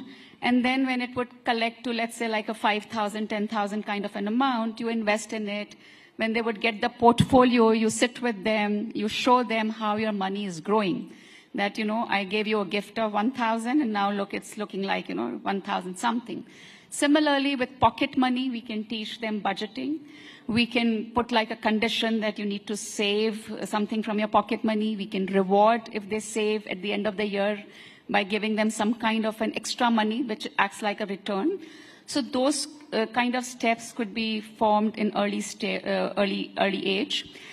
As we grow up, simultaneously, the school is also teaching them something about such things, like if they have a school picnic, then, if there is a budget, then how would the kids like to spend? So in a classroom setting, if they can be explained or, given responsibility, that also it has to be fun. It can't be boring. The moment it becomes boring, the mind tunes off, right? So these are habits which unknowingly then they inculcate of thoughtfulness before spending. And why savings is important? It is linked to sacrificing the current gratification, the consumption, the pleasure you get out of spending your money now. On the other hand, saving it for a future where you can fulfill your ambitions with it. So that is the key, point they so need to basically, it shouldn't be how we were taught taxation, because all of us learnt it in school clearly, but when the tax season arrives, we are all looking for help. So probably on that note, I would want to come to you. There is all talk about how we can inculcate this habit, what we should do, what parents should do, what schools should do. But in a generation which is constantly looking at their friends buying bigger cars, buying bigger houses, buying fancy clothes, going abroad, having bigger brands, how do we make it fun, like she said? How do we make it approachable and, aspirational, in a sense that, I invest money or I save money, that's supposed to be something that is good about it. That feeling, I believe, is missing these days. It's more on how much you spend. It's more on what brands do you wear, what car do you drive. How do you strike that kind of a balance? I think one of the most scary trends which I feel is there in the society today is the growing comfort with credit and loans. Because most of our pictures that we post, that have gone on a foreign trip is probably out of a personal loan that the person has taken. I know somebody, in fact, my RM from the bank, he came and he said, "Ma'am, kuch bata do, mere finances theek karo." And I said, "Where do you invest? How much and all?" I said, "Start with 5,000, you're getting 25, 30, kuch shuru karo." He said, "Nahi ma'am, मैंने शादी के लिए personal loan लिया था, अभी मैं वो पूरा कर रहा हूँ." So an event like marriage, where your budget can be probably from 10,000 to 10 crores to, further figure. Anything. You have to put a capping. And Shivani, वो जो पुराने time पे कहते थे, जितनी चादर है आपको उतना ही पैर पसारना है. So basically, you need to limit yourself. You have to have a budget. And it's not that you shouldn't buy a fancy handbag or you shouldn't go on a foreign trip, but you should plan for it. And it's really hard in today's world because everything is so instant. So on nature, it doesn't work. So it's like if you plant a tree, it'll take those 5-10 years to grow. And creating wealth is something similar. And unless and until we learn to keep that patience, become a little uncomfortable with the growing comfort with credit debts, because we don't see affordability with can I afford a 1 crore home, we see, okay, maybe I can afford a 1 lakh EMI. So the way we check affordability has changed. So at the end of the day, I think it's so important that, you start with the basic simple exercise of tracking your expenses, where what is spent, see what can, the leakages are always there in your home budget, you're spending. Put a capping to it. Try and put some money aside in the beginning of the month. Please just usko gayab kar do. Put it in a different bank account. You have to save at least 20-25% of your income. Otherwise, 30 years later, you would repent. A small example, a person, because a lot of young kids are sitting here, a 10,000 SIP started today. Sounds boring, 10,000, 30 years, who's seen 30 years? But let's say you're 25 and you invest till 55. With a 10,000 SIP, you can create about 3.5 crores, which is quite good. If you now that's a calculation people want to hear, yeah. So go on. If you do a 10% step up, so if you're just increasing your SIP with 10% each year, you can create 8.7 crores, which is not bad. Now let's say another person says, I'm not starting at 25 because I will earn more when I'm older. Because we tend to overestimate our earning capacity and kind of underestimate our future expenditure. That person, let's say, starts 20 years later, has to retire at 55. So starting at 45, 10 years to go. Now when you start with 10,000, you can only create 23 lakhs in those 10 years. Now you'll say, no, but I can do more. Okay, so let's do a 50% step up. Even a 50% step up will give you 1.8 crores. So what that person needs to do is save about 16 times. So 1,60,000 during that tenure to reach that basic 3.5 crore mark, which the person A was able to do with that 10,000 SIP. But that patience has to be there, Shivani, and it cannot be, it's not something that you can borrow. You need to practice it. It's like meditation. So you have to invest, practice, and I think then only it can happen. Otherwise, we won't have a very healthy financial well-being kind of the youth of today, they won't have that kind of a wellness tomorrow. Absolutely. Two things that the youth of today wants and needs: meditation and investing patiently. So you touched upon both of them. I would want to come to you, Dhiren, with 2 points that Prableen made. One, the easy access to credit.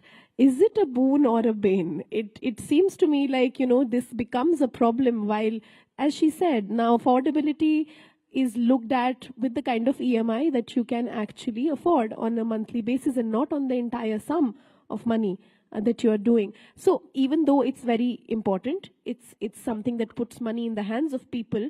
But where do you think the lag is? What needs to be fixed in this scenario? No, very little needs to be fixed in this because, it is good to have available credit, but it is not at all good to avail that credit for unnecessary things. It was a great deprivation for the whole generation for the first, 20, 30 years of post-independence that there was no credit available. People could not borrow money. Today we have gone to, so I think, the real problem lies in basic understanding of arithmetic. Appreciation of magic of compounding.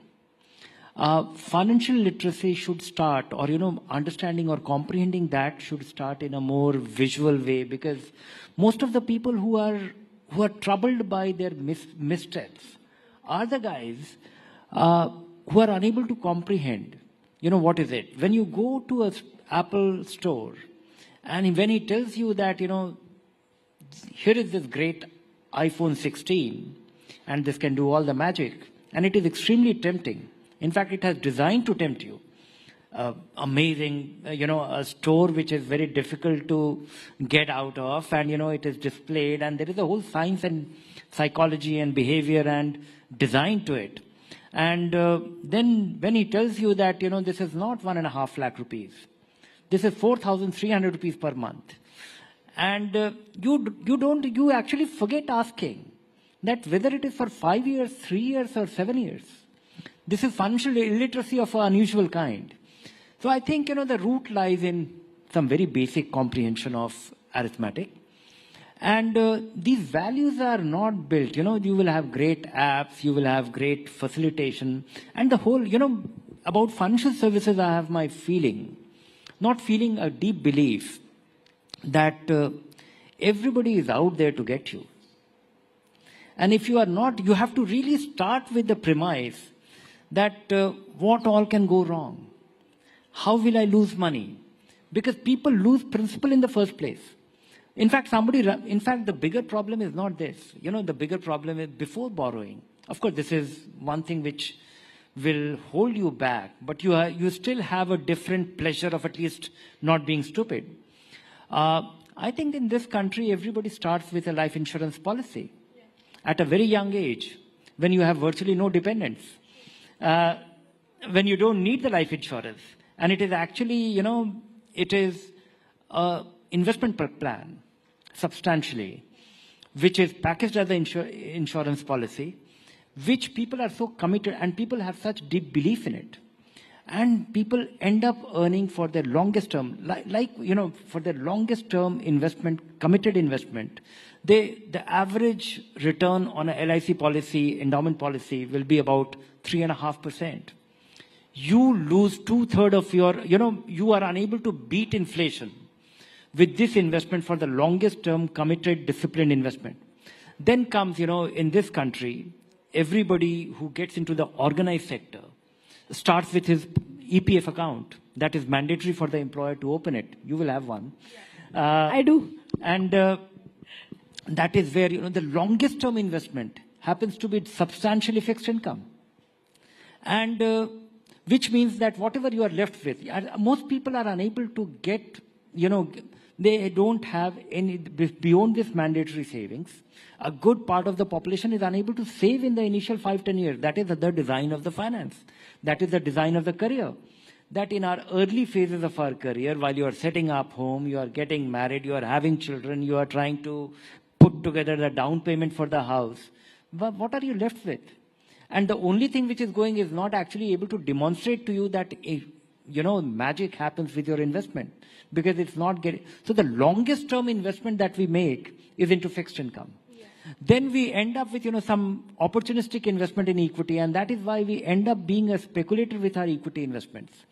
And that is why you get this question that, how to make quick money with the which fund. In fact, the which fund is a gentleman. The real commandos are actually, getting into F&O, and, F&O. 92% of the population is actually losing money in a guaranteed way. So there seems to be then a lack of understanding of the financial world as a whole. As you said, you have to get into this space thinking everybody is out there to get you. And then even if you lose any sort of opportunity to make money, at least you're like, I was not a fool. This could have been worse. So I made a smart decision. I'll come back to you, Rajul, with this, that, this financial discipline is a secondary thing. First, there should be an awareness. One thing that I've personally realized and understood with my friends and family whenever I've told them to go to a financial advisor is the first step whenever they come to me. As you said, whoever meets says where to invest, what to do, how to get 50%. Is the very fact that we don't have that kind of money that we go to a financial advisor. What is that about? How do we fix this mindset that I'll have to have at least 1 lakh rupees in my account to go to an advisor to start my investments? How do we deal with that situation? How do you deal with that situation? So actually, that is a very reasonable question given India's population and the number of financial advisors out there. Obviously, it is not possible to provide customized solutions for each one of them, and nobody today has that time also, these individuals who would like to invest. There comes in the role of these fintech platforms where they have been investing, but these have no guardrails in place. You can open an account on any fintech and link it to your bank account and just start investing. There is no framework, there is no structure that unless you do your risk profile, unless you figure out what is my time horizon, what are my goals, for which purpose I'm investing, you can straight away choose a stock, an IPO, a mutual fund, and with very little, thinking, thoughtfulness, again, I would say, it is done in a very, very ad hoc manner. So for these fintechs, I don't want to blame them. It is a game changer, actually, because they can reach millions of people in one go with a very, very standard solution, which will actually work for a lot of people. If you just say that, my time horizon is 5 years, 10 years, I want to save for my child's education, they can create a plan for you. But most people do not avail of it.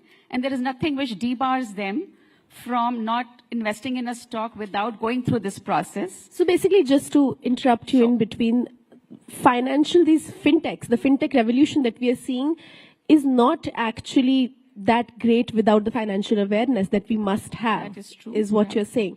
Please continue, ma'am. So yes, so first comes awareness, thoughtfulness, and the same platforms can be, leveraged to create that awareness.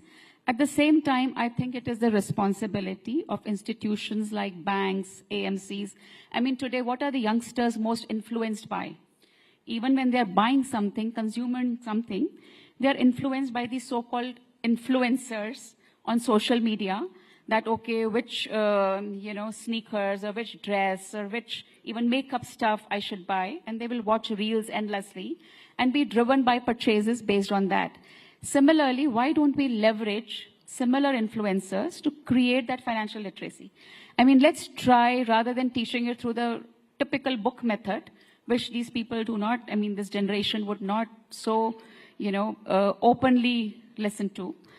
Get them where they listen, where they're present, where they're applying their mind. So today there are a few financial influencers, but it is like a drop in the ocean. For every 1,000 influencers whom these millions of brands use to influence their sales, you have a handful of financial influencers. So we would need more of them. People like us can cater to a very, very small segment, and that is difficult to replicate without the use of technology. And since there is a phone now in everybody's hand, why not use it for, creating that literacy as well as making your thoughtful, mindful decisions which are linked to your risk appetite, which are linked to your goals, and giving them enough sense of what are the risks there. But that's the point. How many young people do understand risk profile? Because unless the market falls, nobody is scared of anything. Everybody thinks they're going to make money. Prableen, how do you think about it? You deal with a lot of young people. Until last month, everybody thought that they're going to be millionaires by the end of this year. And today, everybody's sort of asking the same question again and again. Should we stop our SIPs right now? Is this the right time? How do you deal with these questions? And what is the right answer for that, for the benefit of the audience sitting over here? So ideally, we should be clubbing ourselves as a risk-averse, moderate risk, or a high-risk investor. But interestingly, our risk profile keeps changing with the markets. So when the markets are doing well, we're all okay with a small cap, and we want those 104% returns because we're all smitten by the recency bias because we see what has been there in the recent past 6 months and 1 year data. And that should not be the case, of course, Shivani. So what we really need is that you have to know what your risk appetite is, and you only get to know or realize it when the markets are in times like we are in at present. So I think in the last 6 months, a lot of people, 7 months, must have realized that, okay, maybe I'm not okay with a 20% fall or a 25, 30% fall in my portfolio. So I think you sometimes need these hard times in the markets to realize what your actual risk appetite is. It is it's a calculation, it's a process actually through questions which you should be answering and coming to your risk profile. But if you haven't done well, then the natural way of learning is, markets teach you then during such times. But ideally, if you're investing in the markets, then you can't be a fair weather friend. दुख सुख दोनों में आपको साथ देना है market का, and then only the markets आपका साथ देंगी. So if you are continuing with your SIPs when the markets are going up, you have to continue with your SIPs when the markets are down, and you have to complete that cycle. So that's the point really, of the really SIP. important. The SIP is based on the premise of rupee cost averaging, which we borrowed from dollar cost averaging. How do you average? You have to buy, like she says, when markets are going up and when markets are going down. If you only invest in while the markets are going up and stop when the markets fall, then actually you are at a loss. You've invested in a rising market. In a very easy manner, when my friends ask me, I say, when do you go to a mall to buy more stuff? When there is a sale. So, we all have to look at it like there's a sale in the market, so you put more money. We are running out of time, but I'm going to put the last question to the entire panel. I'm going to start with you, Dhiren. UPI has been a game changer in this country, and I would want to ask you, in a precise, concise way, what do you think will it take for the country's youth to move from UPI to SIP? Just like we are enthusiastic about quick sending money, how do we do that with the SIP? No, I think, the kind of thing that has happened with SIP, I don't think it is difficult. People have to go through this cycle, and there's a growing awareness, and I think we will have the next generation of apps which will nudge you on every spend. Your UPI spending can well be a point of nudging you that, okay, what will be the worth of this in 10 years' time? And, depending on the kind of, because there are necessary spending being done through UPI. And then there are not so important, and if there is an app which is enabling that, which is telling you that, okay, you are having this pizza, but do you know this will be worth your dental treatment when you turn 60? Then I think you'll get little, it could be a natural, technology is not a solution. It can only enable you. From a positive reinforcement, what we need now, the next generation, is a negative reinforcement. Rajul, from UPI to SIP, how do you think SIP can become the new next boom? There are already some ideas out there. So I know of a company called, I think, Change Jar. What it does is that every time you spend and whatever is the change, you round it off, and that amount is invested in gold. And there are a couple more like that where, you can round it up, top it up. And there, when you collect it, after 6 months, you see, oh, you have, collected a substantial sum. Nudging is another thing, like you said. Even, just think of it.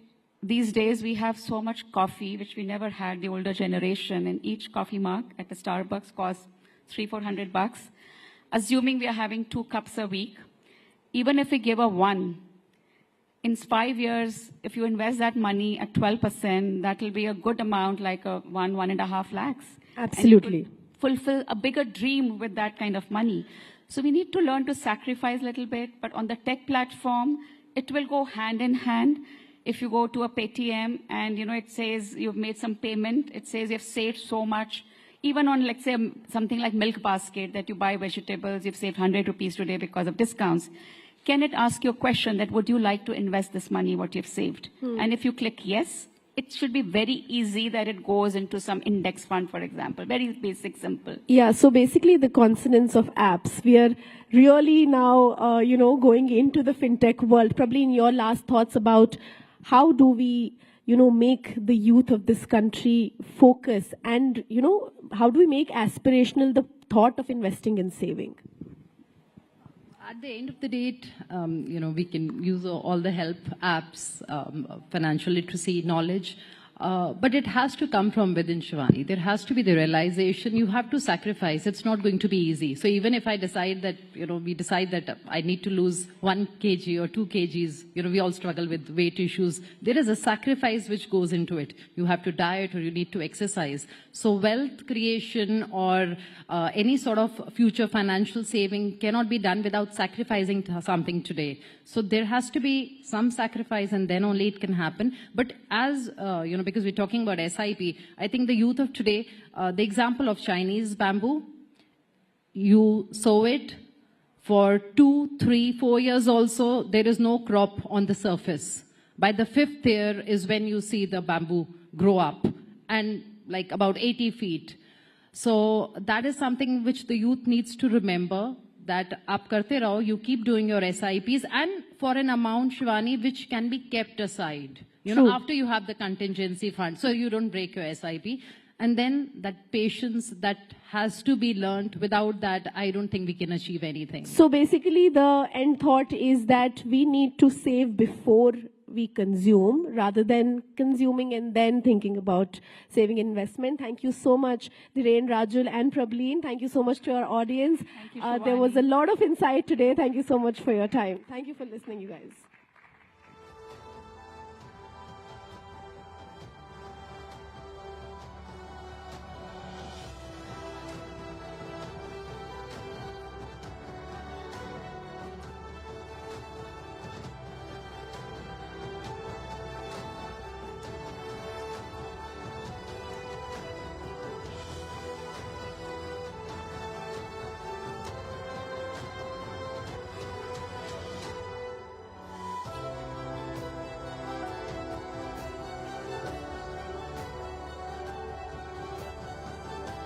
Okay, all right. Let's move on now from that conversation about finances. A little while earlier, we had a political conversation. This one is slightly different from that. Let's talk about India's future. So in this audience, towards the back are some young faces. This next conversation is for you. In a world where the pace of transformation is faster than ever, young leaders are emerging right at the forefront of politics, of activism, and of social causes. They are questioning the status quo, innovating new solutions, and advocating for inclusive, sustainable progress. In just a few minutes from now, we're going to have a panel on the stage. And these are dynamic young leaders who are going to share their challenges and their visions for India's future. So let's dive into this very exciting conversation. Let's gain a deeper understanding of how young leaders are influencing the world today and paving the way for a better tomorrow. So we're going to invite onto the stage Anand Narasimhan to take this conversation forward. And joining him on that panel, let me just introduce you to all of our speakers. We have Ghanshyam Tiwari. He's the national spokesperson for the Samajwadi Party. Priyanka Kakkar, she's the national spokesperson for the Aam Aadmi Party. Varun Kumar, he's joining us from the Telugu Desam Party. And Siddharth Yadav, he's the national spokesperson for the BJP. A lot of Bonhomie love back there. Anand, do come onto the stage to carry this conversation forward.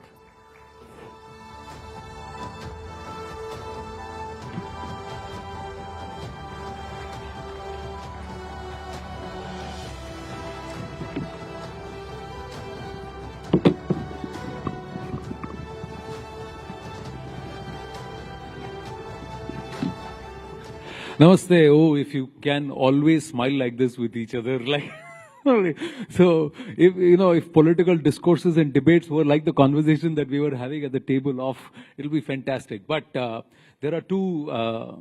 Let's congratulate them and put their hands together. Siddharth Yadav just recently got married, so congratulations there. Varun is into his third year, so just out of his honeymoon period of marriage. So, and it's his first time on a national platform as spokesperson of the TDP. So he's a Yuva and he needs some encouragement.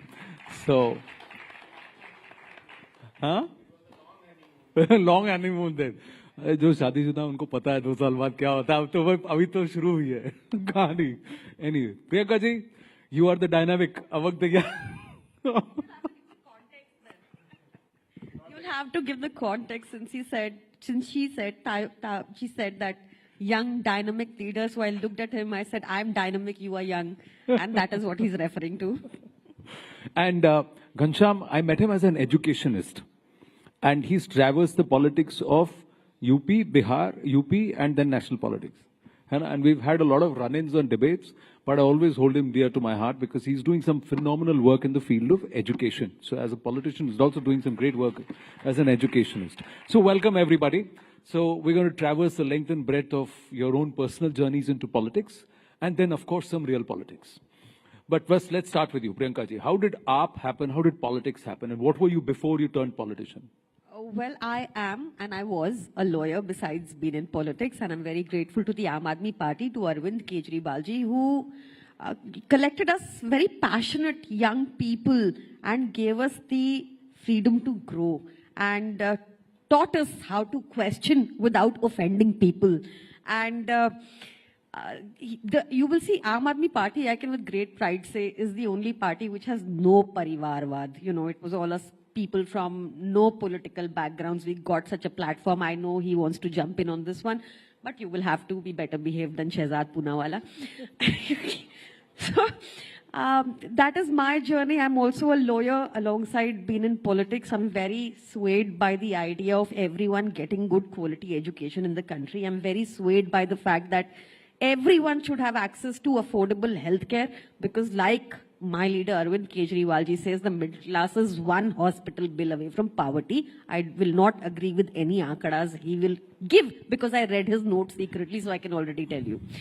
And besides that, I mean, that's the little about myself, and I do want to come to the political part because that is more. No, but what is this with lawyers and politics?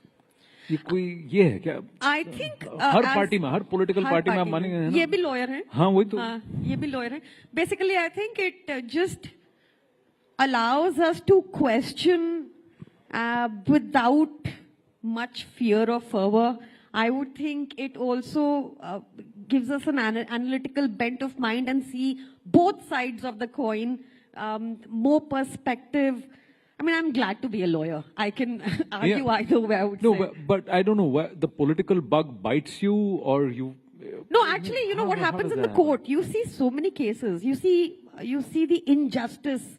You see what is happening with the country in a more broader perspective than what the media influences you through. Sorry, I don't mean it in a negative way. No, sure. It's just that the problems there is a dynamic and there is a perspective. Yeah, the problems there are manifold. And then you get to read about them, indulge in them, you get to know the perspective. It's a much broader field which gives you... Kabhi aisa hua, you had a run in a heated debate with another spokesperson and next day you are on the same side arguing in court, or you got to work together on a particular case? Yes, it has happened. And I think that is the beauty of a democracy, where I can fight with Siddharth Yadav currently and maybe have a cup of coffee thereafter. You think that happens even today? Okay, Not because so a lot of seasoned politicians say ki wo zamana aur Not tha. so much. I agree. Not so much. It used to happen, but not so much anymore, which is sad. Why is that, Ghanshyam, as we get into your journey into politics? Thank you so much for this stage.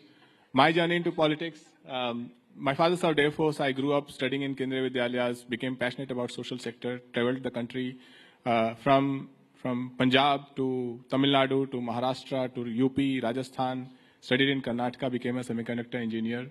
Worked in Bangalore, now semiconductor is a buzzword, worked in Bangalore with Texas Instruments and Intel. But eventually my fascination to enter social sector motivated me to pursue higher education. So went to IIM Bangalore, Kellogg, some of these good institutions, Harvard.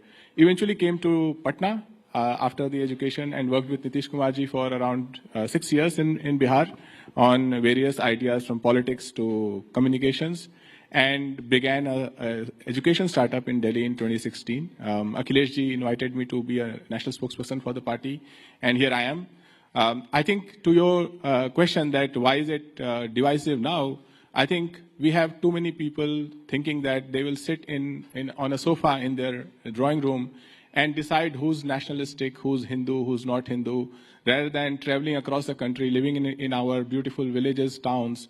I think when you travel the country, from village to town to city, across the nation, you realize that nobody is wanting anybody to give anyone certificate of nationalism, or certificate of Hinduism, or certificate of Islam. I think it's a handful of people who want to paint the entire country in one way, and that is why things are becoming divisive. True, but you can also fight on television or argue, fight on the floor of parliament. You have a political difference, but you can still be friends. Have you not seen, as a tech guy yourself and someone who understands, people unfriending people on Facebook, on platforms because you hold a political ideology? How did that happen? How can you unfriend a friend because there's a political difference? You may oppose Prime Minister Narendra Modi, he may support Prime Minister Narendra Modi. You may oppose the BJP, you may support the Samajwadi Party, he may oppose the Samajwadi. But that doesn't stop the two of you from being friends, right? Why do you unfriend people based on their political... Vishnu Jain is in the house. Big round of applause for him. Namaste. Yeah. Let me append that question with the thought that we are in the age and era of AI. Just in the previous panel, they spoke about how technology can nudge you based on your various habits. You will be in a time when you can speak to your phone and it will talk to you in a conversational AI in any language about your account, the habits, the kind of scams you can be exposed to, the kind of investment you can make. Similarly, you take Siddharth's phone, you take everyone's phone here, Anand's phone, my phone, right? And you ask the phone in due course, based on the messages on my phone, am I a hateful person? Do I get everyday messages of hate? And you will know the answer. If your phone tells you, it's not Ghanshyam Tiwari or Priyanka Kakkar or Anand, it's not Modi ji. If your phone tells you that based on the history of your messages on your phone, you are a hateful person or you're not a hateful person, you get so many messages related to hate. It could be related to any community. But if your phone is telling you that for 10 years, your message history tells you you've been a hateful person, then there's no way you can sit across the table for a cup of coffee with somebody who thinks differently. Fundamentally, we have to decide for the youth and for the future, whether it is through television, through YouTube, we're talking about adolescence as well. Are technologies, messages, this continuing barrage of painted, single-minded narratives making us hateful or not? If we don't decide, technology will decide for us. One final point. When you get a call, those of you who have Truecaller on your phone, if the number says it's a spam, you'll probably not pick up. So before you knew that person, technology has already marked that person as spam.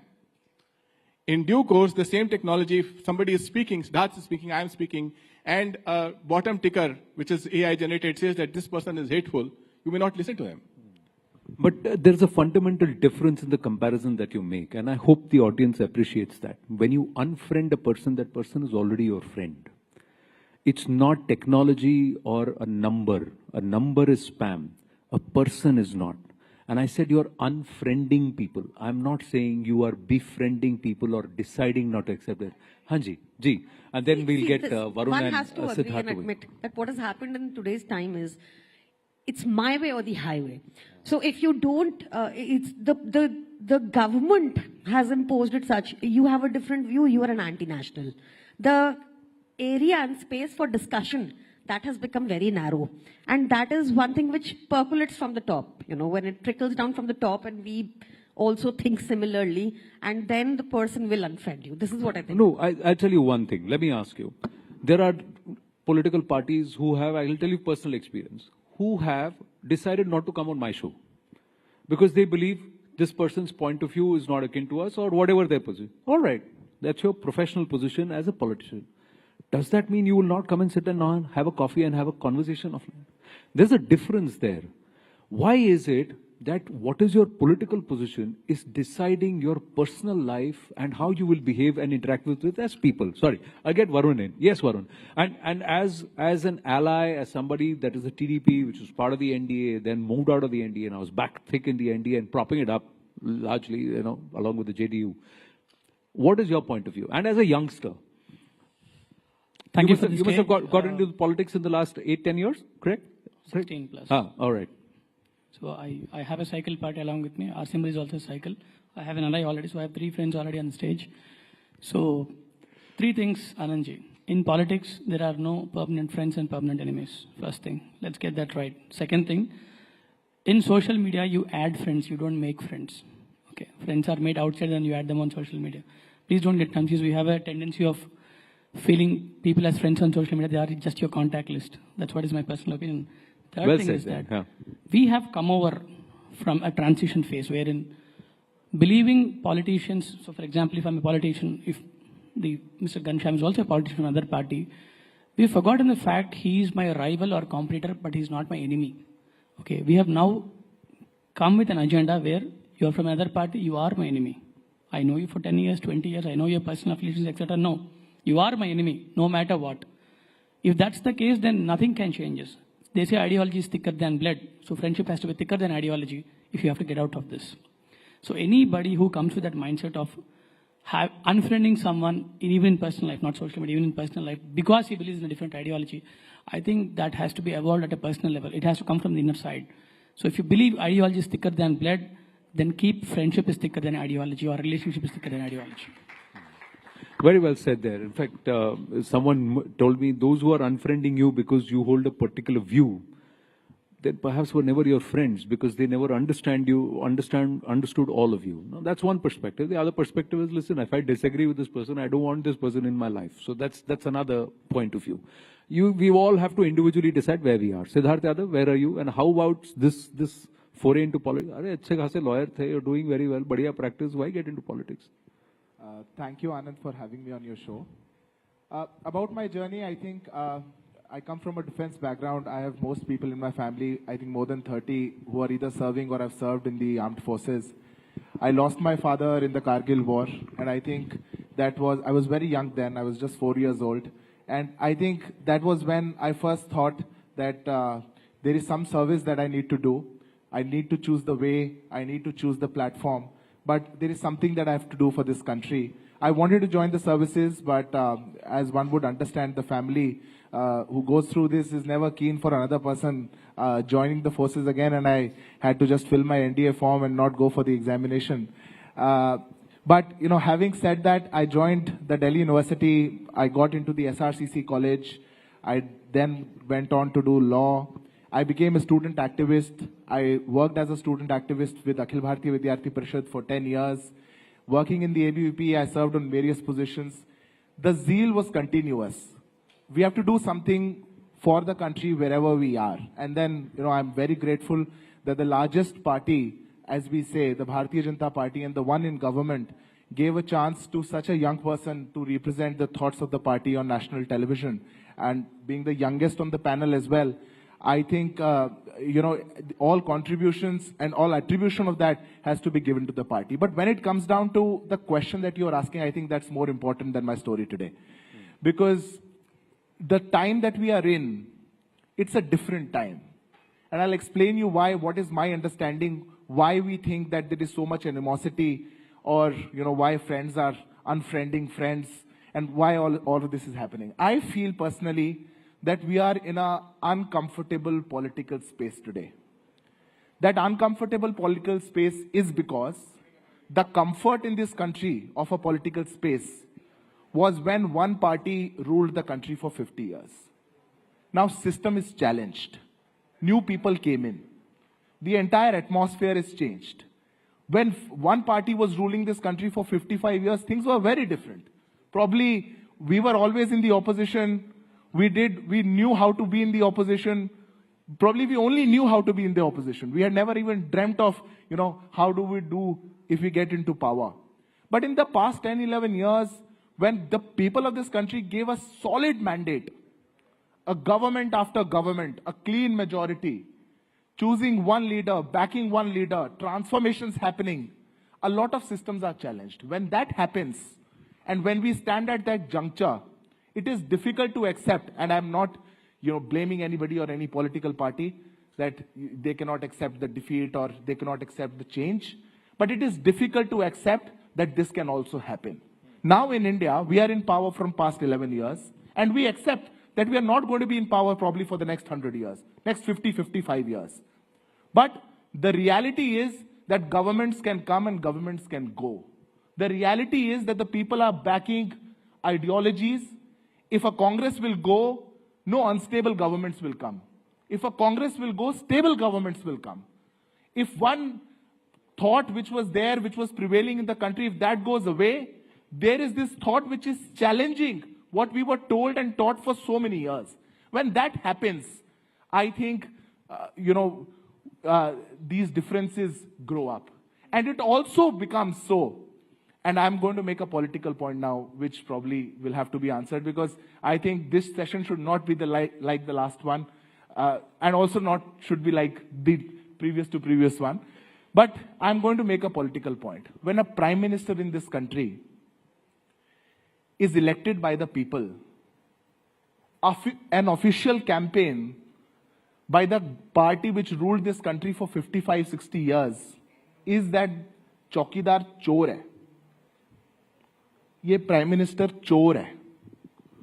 If I have to speak for Priyanka ji, in 2015, his party leader made a tweet ki PM Modi is a coward and a psychopath.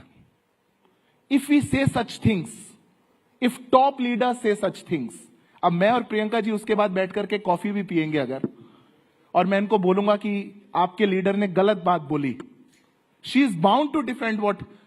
No, I'll tell you. I think if we, I just conclude in 10 seconds. Yeah, I think if we go beyond that, and we as young politicians, I think, because all of us are young, if we start to draw that line and say कि नहीं चलो ये चीज मेरी party ने गलत करी या आपकी पार्टी की ठीक थी, I think कि वो unfriending वाला काम कम हो जाएगा और we can have more coffees. I'll say just one quick thing. I think when the language of the Prime Minister and the culture that Prime Minister communicates will be visible in the language of anchors, will be visible in language of spokespersons, will be visible in the language of members of parliament in the debates. And because our debates in parliament are visible to everybody, you can see the language of debates. It was not long ago that a Delhi MP abused openly in the parliament and not one BJP MP stood up against it. In fact, senior leaders were laughing and cheering him. So I think As far as language of the Prime Minister is concerned and things that has been said up to the Prime Minister, whether it is Chandrababu Naidu ji, he has said, I think this is the new normal that has been set up. But we are here to discuss what is a newer normal that is possible for the youth. My worry is that when the top leadership demonstrates poor language, we're talking about protests from Samajwadi Party on the language of Delhi Chief Minister, then the language of society goes for a toss. And when there's a barrage of hateful messages that are sent to mobile phones of the largest party in the country, then there's a problem. I'm going to make one final point, which is not political. So, Ghanshyam, one final point. Okay. I think today in our country, some things which have become very important have stopped being political. For example, you look at the newspaper, you will read 3 lakh Indian students. I studied abroad. 3 lakh Indian students are at the risk of losing their OPT. Has anyone in the government, raise your hand if you have heard anyone, Mr. Jaishankar or anybody else, speak up for them? These are people, we just spoke about wealth, young and wealthy. These are people who took loans like me, went abroad with a promise of a certain kind of future for them, and then their family holds them as social trophies. Why should the government not talk about it? Why should the government not talk about tariff? These are things that matter to the future of our country. Suddenly, we are in a phase where this is not political, but Aurangzeb is political. Something that happened 500 years ago is political, but what is happening 5 minutes ago is not political. Right. No, can I respond to that? No. I tell you what. We can always have this political bashing, and one can bash the other at all points in time, and it's very convenient to do. The point is that the conversation around Aurangzeb came from somebody from the Samajwadi Party. The utterances of Prime Minister Narendra Modi can be criticized, but the utterances of leaders of the Samajwadi Party or other people across this one are not very to be colored in glory. The point I'm trying to make is not the political scoring point. Now, the point I'm trying to make is, you may disagree with the Prime Minister, but all political parties need fresh infusion into their political parties. So if there is a whole vision of 1 lakh fresh faces into politics, non-dynastic people into politics. Now, the PM did not say they're going to join the BJP, right? The PM said, we need at least 1 lakh people over the next 20 years joining politics, so that there is fresh infusion of political thought. Now, whether they join AAP, they join any Samajwadi Party, TDP, any of the political party, Congress or BJP, any political party, you need fresh infusion. My question to you is, that fresh infusion of politics from a Yuva today has to happen on a binary thought process or on a carefully thought out ideological thought process, which says, I will stand steadfast on a point, I will tell someone else that what you're saying is wrong, your utterances are wrong, but I'm not going to make it personal with them. Is it not that politics that we would like to see? Now, what are we going to do to get to there? That's what. What is it that's going to inspire 1 lakh more youngsters over the next 10, 12, 15 years to join politics in the first place? I'm coming there itself. Because if we go down this line, it's going to be so negative.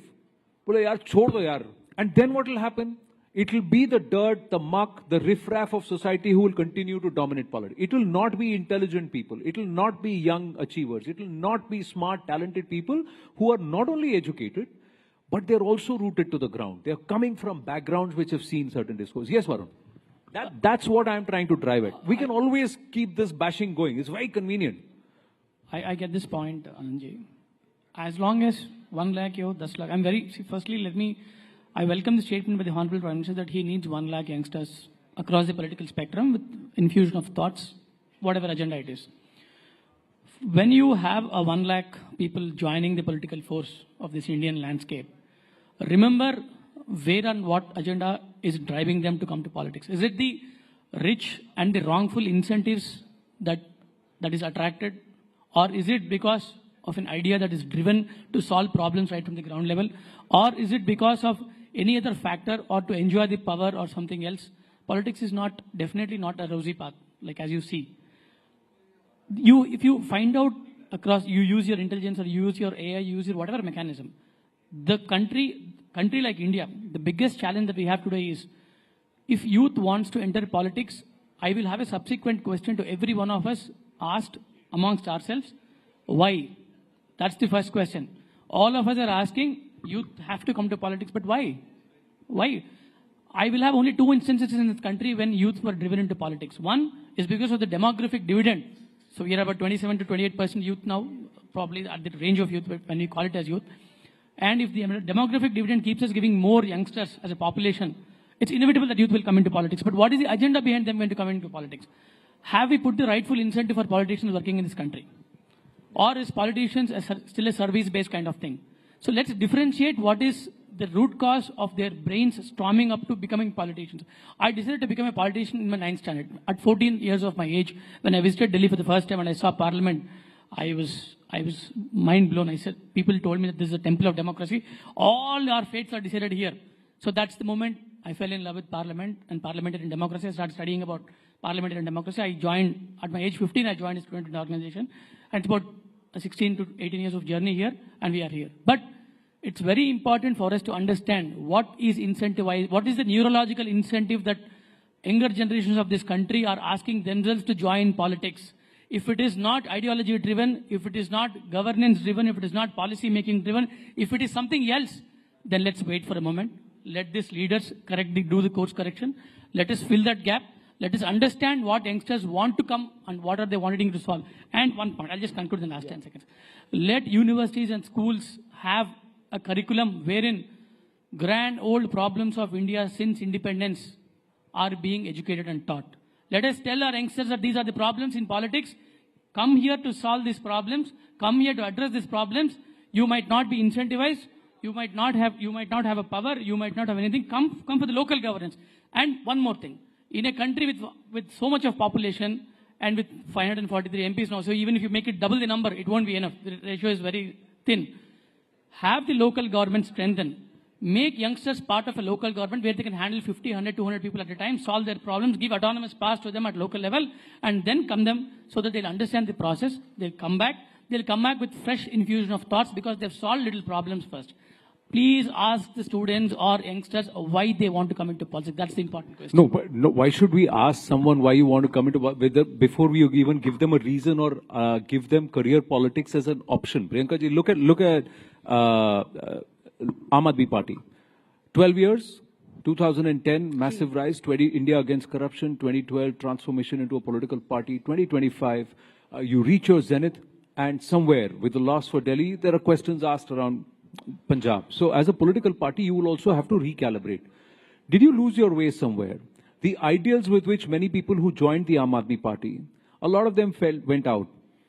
Did the goals change? Did the goalposts shift? And if the AAP model of governance or the AAP model of growth as a political party fails, then will youth want to look at other options, fresh options? Anandji, there are two questions there. Yeah. I'll answer both. First is that we still got 44%, BJP got 46% in Delhi. What had happened is that, there was a systematic dismantling over the past 5 years where our leaders were imprisoned, where work was stalled, their obstacles were created. It was all a good master planning by BJP, no doubt, but still 44% people. May I request for some silence in the audience, please?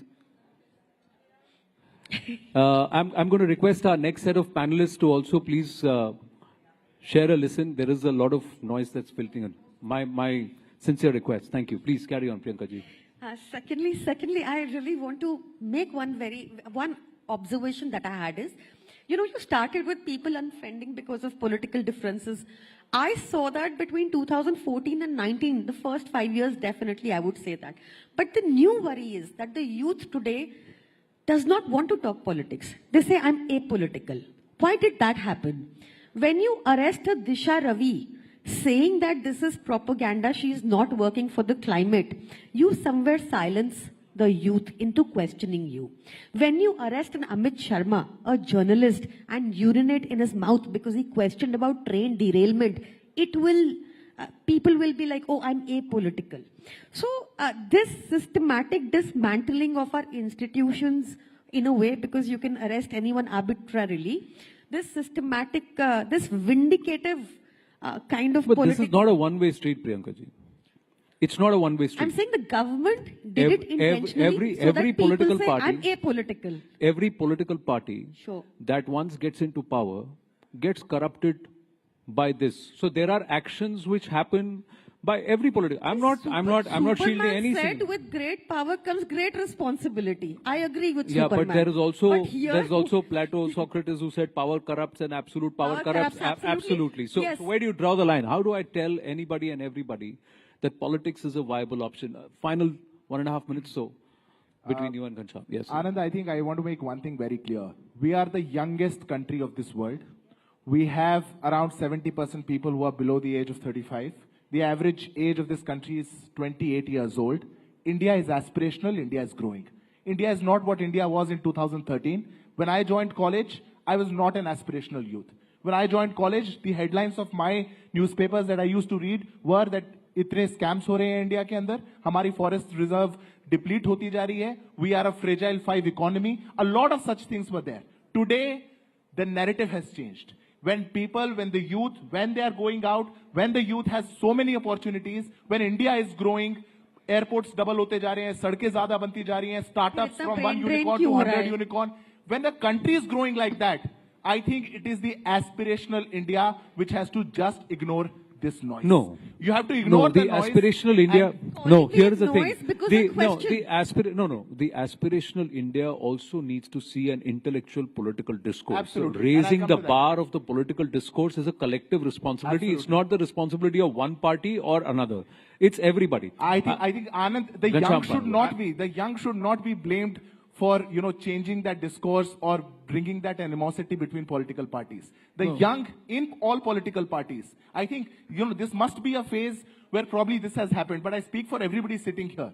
All the young people who are joining politics, who are contributing on various platforms in various ways, are more accepting of different ideas. And are also as long as there is an allowance of multiple streams of thoughts rather than blocking one or the other. Yes, Ghanshyam, final word to go to wind up. I'll conclude with two simple thoughts on the core topic. One is an opportunity, one is a challenge. We spoke about 1 lakh young politicians. With the passage of Women Reservation Bill, today of the 6,000 MPs and MLAs in the country, 600 are women. With the passage of that bill, there will be 2,000 women MPs and MLAs in the country. If for each of these seats there are 4 women who are contesting, we're talking about 8,000 candidates. And why were you opposing it? Each such woman having 5 women members in their team, we're talking about 50,000 new women entering politics just because of that. The challenge for the youth is going to be, if you just look at the data, and no matter what the government says, the average wealth of a politician is rising. When you think about the average poverty lowering in the country, when you start with a prospect that jobs are not there, a lot of people are becoming delivery boys. The challenge that you will face due to wealth in politics, due to crime and corruption in politics, is rising at a very rapid pace, and it will be your biggest hurdle no matter what the ruling government says. Well, I think we're going to wind up on that note to say that it is the responsibility of every individual political party, its patrons, its leaders, to ensure that this does not happen. What you highlighted does not happen. People don't join politics to make money, to turn it into a corrupt practice, rather than to look at policy and clean governance. Thank you for an engaging conversation. Future looks bright with voices like these. Thank you very much. Thank you.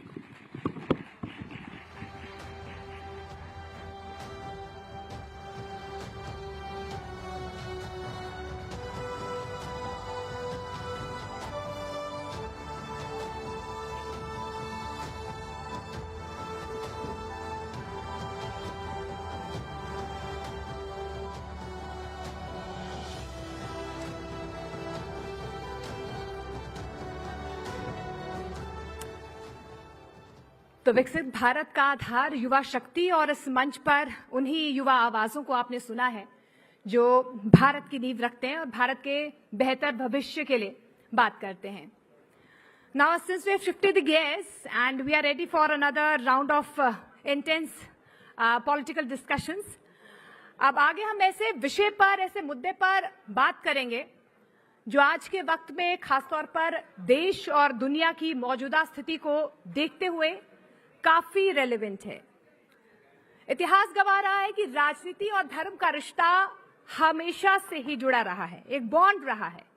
कभी धर्म ने कानूनों का आकार दिया, कभी political mission में धार्मिक भावनाओं का इस्तेमाल किया गया, और कई बार राजनीतिक नेतृत्व ने धार्मिक संस्थाओं पर गहरा प्रभाव भी डाला है. तो हमारा जो अगला सेशन होने जा रहा है, इसमें हम चर्चा करेंगे कि कैसे ये आपसी जुड़ाव नीतियों से लेकर सामाजिक व्यवहार तक हर लेवल को अफेक्ट करता है। रिलीजन और स्टेट के बीच जो ये खींचतान है, जो रिश्ता है, जो बॉन्ड है, वो किस तरह से निजी आजादी और आस्था के बीच संतुलन को चैलेंज देती है। क्या राजनीतिक ताकत का इस्तेमाल धर्म को कंट्रोल करने या प्रभावित करने के लिए किया जा सकता है, या इसके उलट धर्म के नाम पर राजनीति को दिशा दी जा सकती है। तो let's dive into this conversation. इस गहरे विषय पर हम बातचीत करते हैं, समझने की कोशिश करते हैं कि आज के दौर में पॉलिटिक्स और रिलीजन के बीच ये रिश्ता क्या कहलाता है। मैं अपने कलीग अमीश देवगन को इनवाइट करना चाहूंगी, वो मंच पर आए, सेशन को वो मॉडरेट करेंगे। लेकिन उससे पहले हमारे जो खास मेहमान हमारे साथ जुड़ने जा रहे हैं, एक बार जोरदार तालियों से स्वागत कीजिए। मैं तारुफ करवा देती हूँ, सुधांशु त्रिवेदी जी, राज्यसभा सांसद और भारतीय जनता पार्टी के राष्ट्रीय प्रवक्ता हमारे साथ जुड़ रहे हैं। प्रियंका चतुर्वेदी हैं, शिवसेना यूबीटी की तरफ से राज्यसभा सांसद है, वो हमारे साथ जुड़ रही है। इमरान मसूद है हमारे साथ, कांग्रेस एमपी हमारे साथ जुड़ रहे हैं। एक बार जोरदार तालियों से हमारे पैनल का स्वागत कीजिए। जी जी, welcome sir, thank you Amish. Priyanka in centre, yes yes yes. तो हाउसफुल है। मेरा आप सबसे निवेदन है, हमारे कैमरास बहुत अच्छे हैं, उनसे भी रिकॉर्ड करिए और प्लीज टेक योर सीट्स। जहां जिसको बैठने की जगह मिल रही है वो बैठ जाए, नहीं तो पीछे खड़े हो जाएं कैमरा से।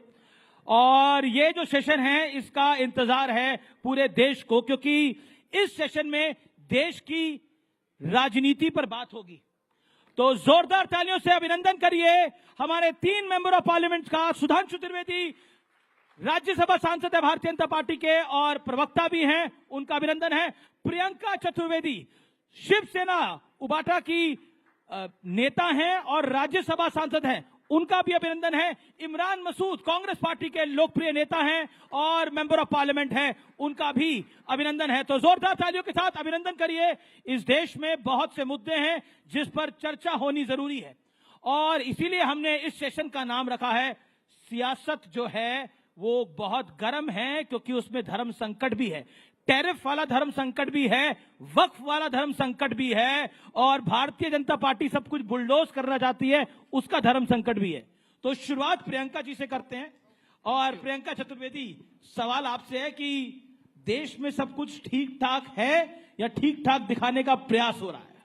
आप मुझे बताइए अमीश जी, आपको सब ठीक ठाक लग रहा है कि अभी 2 रुपए एक्साइज ड्यूटी बढ़ाई है पेट्रोल और डीजल के प्राइसेस में, जबकि पूरी दुनिया भर में पेट्रोल के दाम गिर रहे हैं, ऑयल प्राइसेस नीचे आ रहे हैं। क्या आपको ये ठीक लग रहा है कि एलपीजी गैस सिलेंडर 50 रुपए से बढ़ा दिया गया रातों रात, उस समय पर जब जनता को राहत की सांस मिलनी चाहिए थी?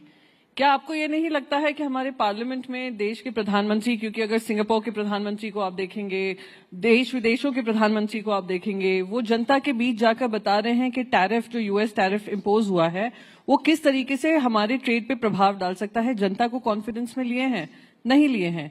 क्या हमारे जो कॉमर्स मिनिस्टर हैं उन्होंने एक भी बार पार्लियामेंट में टैरिफ्स के बारे में बात की है और क्या इम्पैक्ट पड़ेगा? बल्कि कॉमर्स मिनिस्टर को स्टार्टअप इंडस्ट्री को एनकरेज करने की बजाय महाकुंभ में जाकर कहते हैं क्या जिंदगी भर दुकानदार बने रहोगे, चाइना को देखिए। अरे चाइना जैसा आप सपोर्ट भी तो करिए, पॉलिसी से सपोर्ट करिए, फंडिंग से सपोर्ट करिए। आज देश के 80 लाख लोग राशन पे निर्भर हैं, रोजगार कहाँ है? तो मैं मानती हूं कि मेरे देश में बहुत कुछ अच्छा चल रहा है और अच्छा चलना चाहिए, पर हमारी जो प्राथमिकता है, जनता से जुड़ी हुई प्राथमिकता है, उस पर ज्यादा चर्चा होनी चाहिए। जिस दिन यूएस के टैरिफ रोल आउट हुए थे उस दिन रात के 3 बजे तक हम लोग पार्लियामेंट में चर्चा कर रहे थे वक्फ अमेंडमेंट को लेकर। मैं उम्मीद कर रही थी कि कुछ हमें बताया जाएगा कि किस तरीके से हमने इस कदम उठाए हैं, क्या डोनाल्ड ट्रंप से बातचीत हुई है, क्या वहां के ट्रेड सेक्रेटरी से बात हुई है और कैसे हमें राहत मिलेगी, पर उसके बारे में कोई चर्चा नहीं हुई। तो बस यही है कि पटरी पे लाने के लिए वो डिरेलमेंट जो होता रहता है ना, उसको काबू में लाना जरूरी है। तो सुधांशु जी, विपक्ष के अनुसार तो सब कुछ ठीक नहीं चल रहा, आपका वक्फ पे ज्यादा ध्यान है, टैरिफ पे कम है। क्या आपको लगता है कि ये आपका भी सियासी धर्म संकट है? क्योंकि मैं ऑपोजिशन जो बात बोलती है उसको कोट कर रहा हूं कि बीजेपी मुद्दों को इसलिए भटकाती है कि उनको पॉलिटिकल फायदा हो सके। देखिए, यहीं पे समझ में आता है कि विपक्ष की सोच और समझ क्या है। टैरिफ को लेके पूरी दुनिया में किसी को कुछ समझाने की जरूरत है कि क्यों हो रहा है? मैं चैलेंज करके पूछता हूं, दुनिया के एक स्टॉक एक्सचेंज बताइए जिसमें क्रैश ना हुआ हो पिछले 48 से 72 घंटे में।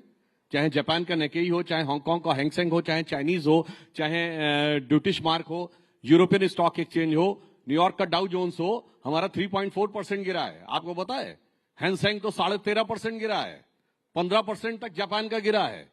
और अकेले अमेरिका में $7 ट्रिलियन डूबा है, 420 लाख करोड़। भारत में 17 लाख करोड़ रुपए। भाई इसके बाद भी किसी को लगे कि समझाने की जरूरत है। मजे की बात यह है कि वो पार्टी कहे जिसके नेता सबसे ज्यादा विदेश घूमते हैं, विदेश घूम घूम के खूब भारत के बारे में प्रचार करते हैं, ऐसा नहीं हो रहा, वैसा नहीं हो रहा, और उसके बाद उनको समझ में नहीं आ रहा है कि बाहर क्या है। इसके लिए कहा जाता है अमित जी, समझ समझ के समझाओ उसको जिसके की समझ है, और जो समझ के भी ना समझे समझो कि वो ना समझ है। तो ना समझ को कैसे समझाया जा सकता है? अब रही बात इसकी, तो ना समझ कौन है? अब मैं एक सीरियस बात बता दूं। देखिए, टैरिफ्स के ऊपर रेसिप्रोकल टैरिफ अमेरिका ने लगाने का निर्णय लिया।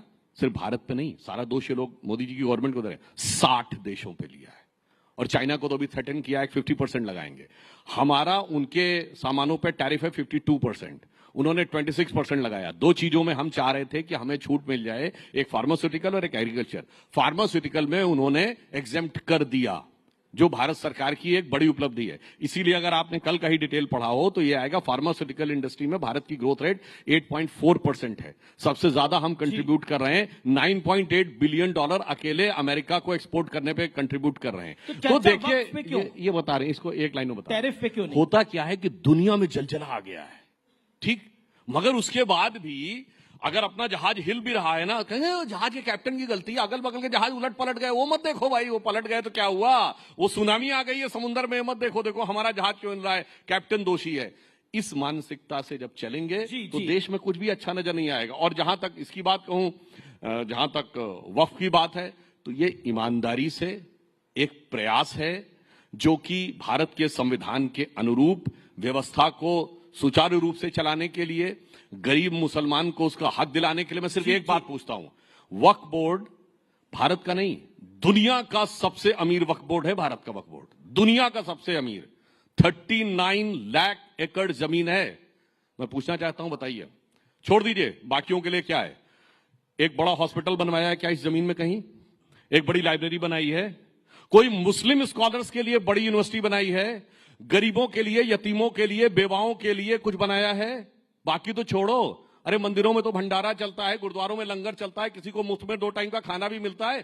राम जन्मभूमि 2.77 एकड़ लैंड, 3000 करोड़ रुपए की अब तक इनकम है, 400 करोड़ जीएसटी दे चुके हैं। 39 लाख एकड़ लैंड और इनकम 166 करोड़, सरकार को 0। अब आप उसके बाद समझ लीजिए कि उसके बाद भी ये कहते हैं कि कुछ देने के लिए जरूरत नहीं है, कुछ समझने के लिए जरूरत नहीं है।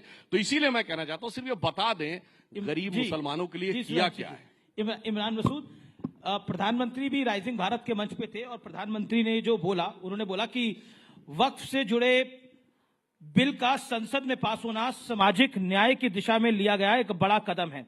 लेकिन ये जो डिबेट है, मूल रूप से विपक्ष जो है वो अपीजमेंट की कर रहा है, विपक्ष तुष्टीकरण करना चाहता है। ये प्रधानमंत्री का कहना था कल इसी मंच से। देखिए, अभी आपने 2-3 मुद्दों पर बात की, मैं केवल क्योंकि बहुत ज्यादा उस पर नहीं जाना चाहता, इतना जरूर कहूंगा कि राहुल जी ने जब उत्पादन आधारित अर्थव्यवस्था की बात की थी, तो उस उत्पादन आधारित अर्थव्यवस्था की बात इसलिए राहुल गांधी कर रहे थे कि जो अमेरिका का टैरिफ बढ़ाने के टैरिफ वाला हो रहा है और उससे हम परेशान हो रहे हैं, उससे हमें परेशान होने की जरूरत नहीं। भारत अपने आप में इतना बड़ा देश है कि हमें दूसरे के ऊपर निर्भरता कम से कम होनी चाहिए जी।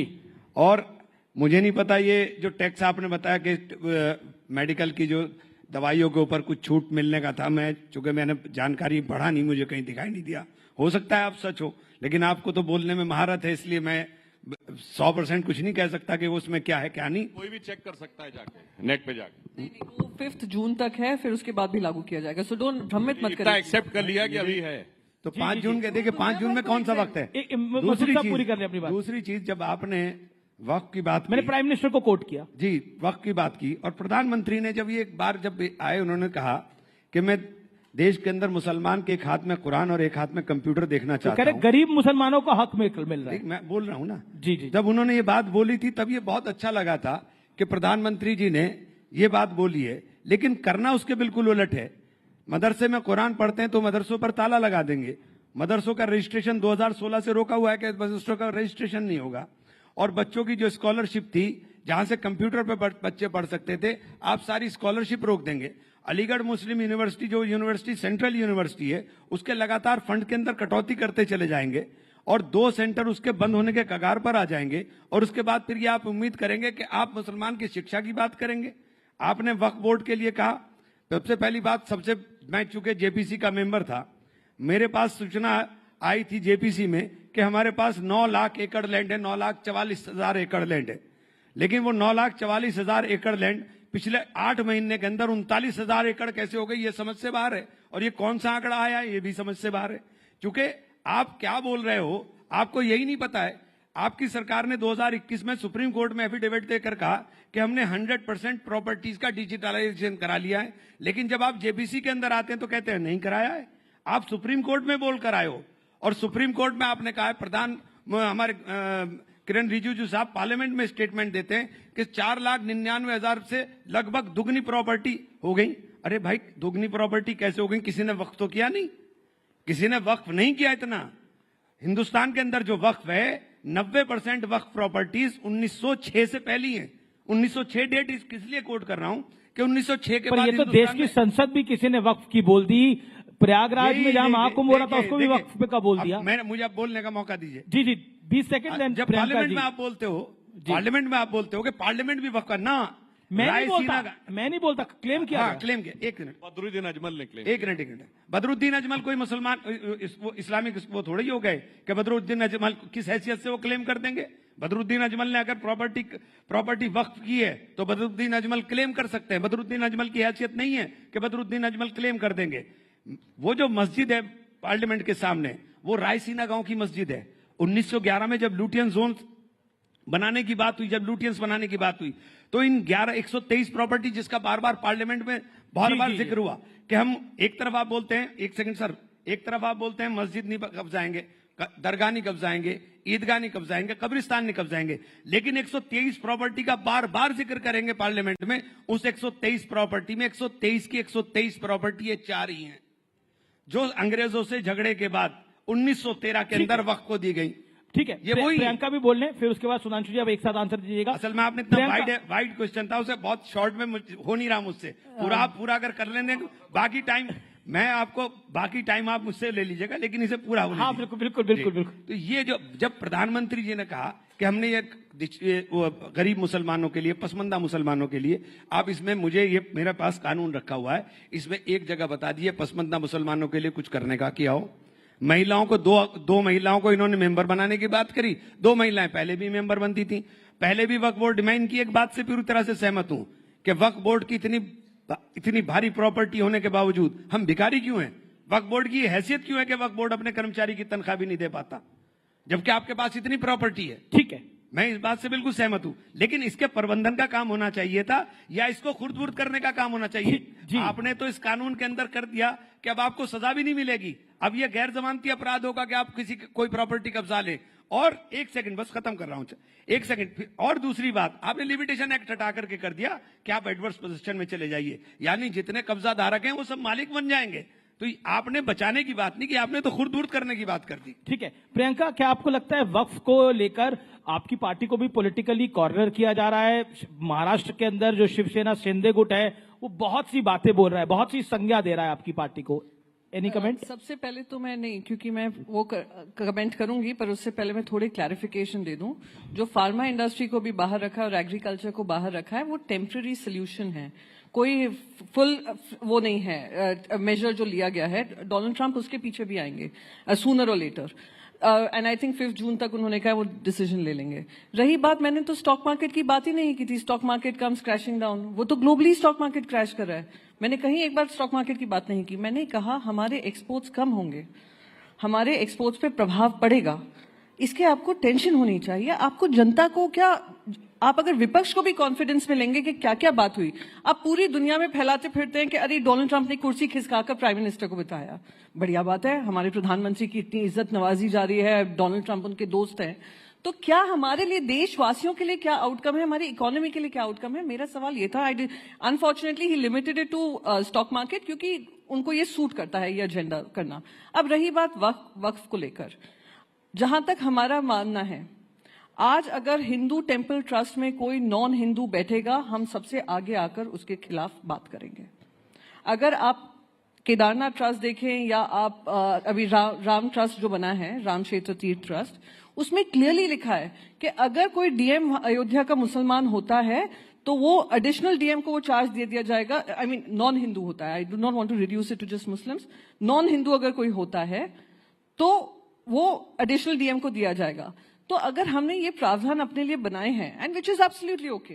अब वक्फ में मैनेजमेंट सिर्फ मॉस्क का नहीं होता है, ग्रेवयार्ड्स का भी होता है, रिलीजियस साइट्स का भी होता है, सब इट्स अ वेरी एनकम्पेसिंग थिंग। तो हमारी कुछ ये था, हम बहुत क्लियर हैं कि रिफॉर्म होना चाहिए था। ये खुद वो मान रहे हैं कि रिफॉर्म होना चाहिए था, कि कुछ लोग बैठकर किसी भी प्रॉपर्टी को वक्फ की प्रॉपर्टी बता देते थे और वक्फ को जो रिटर्न्स मिलने चाहिए थे वो नहीं हो रहे थे। तो रिफॉर्म होना चाहिए, कोई उसमें दो राय नहीं है।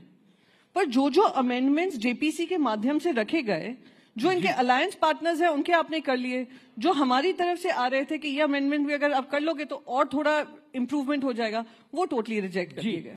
अमेंडमेंट्स आपने नहीं माने, और आपकी पार्टियों आपके इस बिल को जिन जिन आपके सहयोगियों ने सपोर्ट करा उन पे भी भारी पड़ रहा है। ये मैं नहीं बोल रहा, कुछ इस्तीफे आए रालोद से, कुछ इस्तीफे आए जनता दल यूनाइटेड से, उसकी मैं बात कर रहा हूं। दोनों बातों का जवाब देता हूं। पहली बात तो प्रियंका जी तो मुंबई से हैं। अरे बड़ी स्वाभाविक सी बात है, अगर दुनिया में डाउनफॉल आएगा तो एक्सपोर्ट में कमी आएगी। एक्सपोर्ट की कमी का बिल्कुल लॉजिकल रीजन मैंने बताया है कि पूरी दुनिया के शेयर मार्केट्स में, बल्कि अगर आप जेपी मॉर्गन एंड चेस की लेटेस्ट रिपोर्ट पढ़ें तो वो तो कहती है अमेरिकन इकोनॉमी में 60% चांस है रिसेशन आने का, क्योंकि वहां भी एकदम से प्राइसेस आगे बढ़े हैं। तो जब दुनिया की इकोनॉमीज में रिसेशन आएगा तो हमारा एक्सपोर्ट कम होगा ही होगा, इसमें कोई बहुत दिमाग लगाने की जरूरत नहीं है। इसलिए मुझे लगता है कि जो लोग समझदार हैं, पढ़े लिखे हैं, वो राहुल गांधी के प्रभाव से बचने का प्रयास करें जो इस तरह की चीजों में आते हैं। राहुल गांधी के आप खूब पीछे पड़े रहते हैं। दूसरी मैं बताना चाहता हूं, इस बार 99 ले आए हैं। वक्त पे एक टेक्निकल बात बता, मैंने बोला इस बार राहुल गांधी के पीछे पड़े रहते हैं, इस बार 99 ले आए हैं वो। अरे राहुल गांधी जी तो किसी से पीछे, अपनी पार्टी के नेताओं के पीछे पड़े। गुजरात में कहते हैं आधे हमारे हैं आधे बीजेपी के, हमारी पार्टी के अंदर क्या क्या बताया जाए, छोड़िए वो बात को। मैं ये कहना चाह रहा हूं, देखिए वक्त में बहुत क्लियर है, मंदिरों की, मस्जिदों की कमेटी, दरगाहों की कमेटी, कब्रिस्तान की कमेटी, उस पर कोई प्रभाव नहीं पड़ने वाला है। वक्फ का उससे कोई मतलब नहीं है। केवल जो लैंड का मामला है वो मैनेजमेंट का विषय है, उसका धर्म से कोई मतलब नहीं। इमरान मसूद कुछ काउंटर पॉइंट नहीं, अभी सुन ले पूरी बात। 1964 Allahabad high court judgment, clear cut पढ़ लीजिएगा। 1976 Bashir Ahmad versus state of West Bengal, जिसमें उन्होंने क्लियर कट कहा है कि ये कोई कॉन्स्टिट्यूशन में आर्टिकल 26 का मतलब इसमें नहीं है। अब सुनिए 1993 केरला हाई कोर्ट का जजमेंट, जिसमें कहा मुतव्वली इज नॉट इक्विवेलेंट टू महंत, ये इलाहाबाद हाई कोर्ट के जजमेंट में 64 में कहा गया है।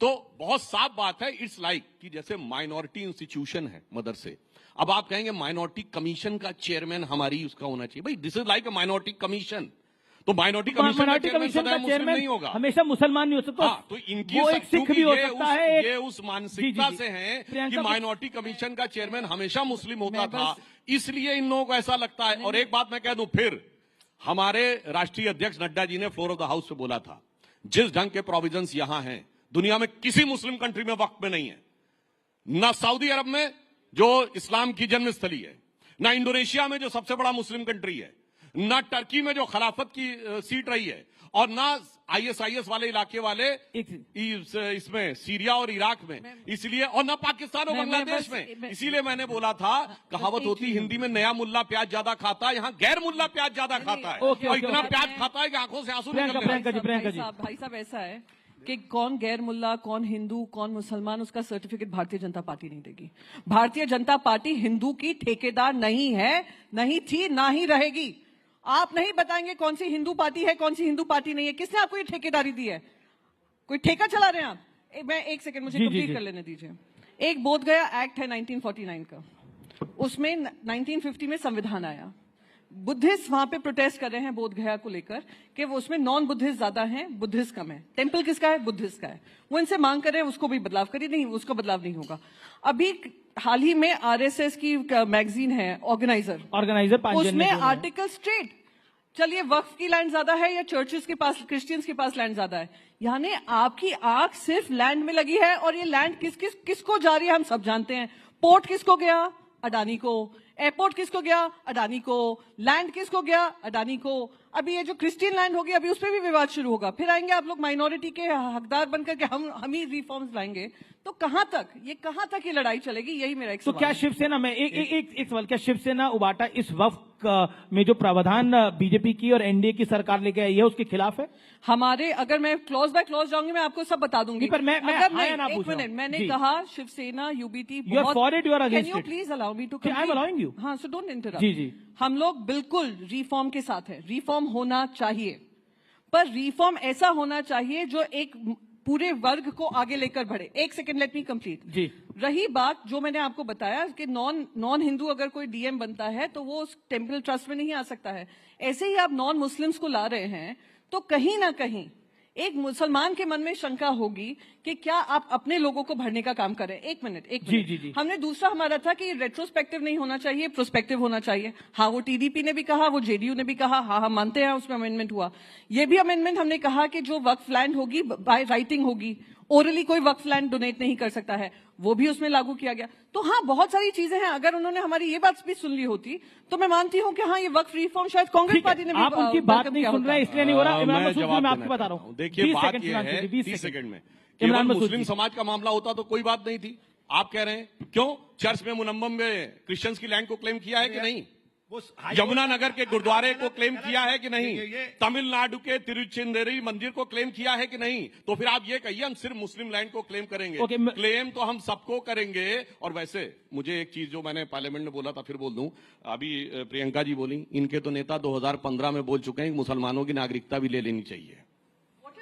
यस, 2015 सामना में संजय राउत जी का स्टेटमेंट है। और सुनिए, और दूसरी तरफ संजय राउत को कोट कर रहे हैं, गठबंधन में वो शामिल हैं, वो मुस्लिम लीग जिसने 28 अगस्त 1947 को कॉन्स्टिट्यूएंट असेंबली में सेपरेट इलेक्टेड मांगे। कोई जाके कॉन्स्टिट्यूएंट असेंबली की डिबेट में पेज नंबर 270 में पढ़ ले। इसलिए मैं कहना चाहता हूं, पूरी बात कर, एक लाइन बस सुनिए सर। पुराना एक गीत था ना, वक्त ने किया क्या हंसी सितम, तुम रहे न तुम, हम रहे न हम। तो मैं कहना चाहता हूं वक्फ ने किया क्या हंसी सितम, मुस्लिम लीग और शिवसेना मिलके हो गए हम। ओके, जवाब इमरान मसूद की बारी है अभी।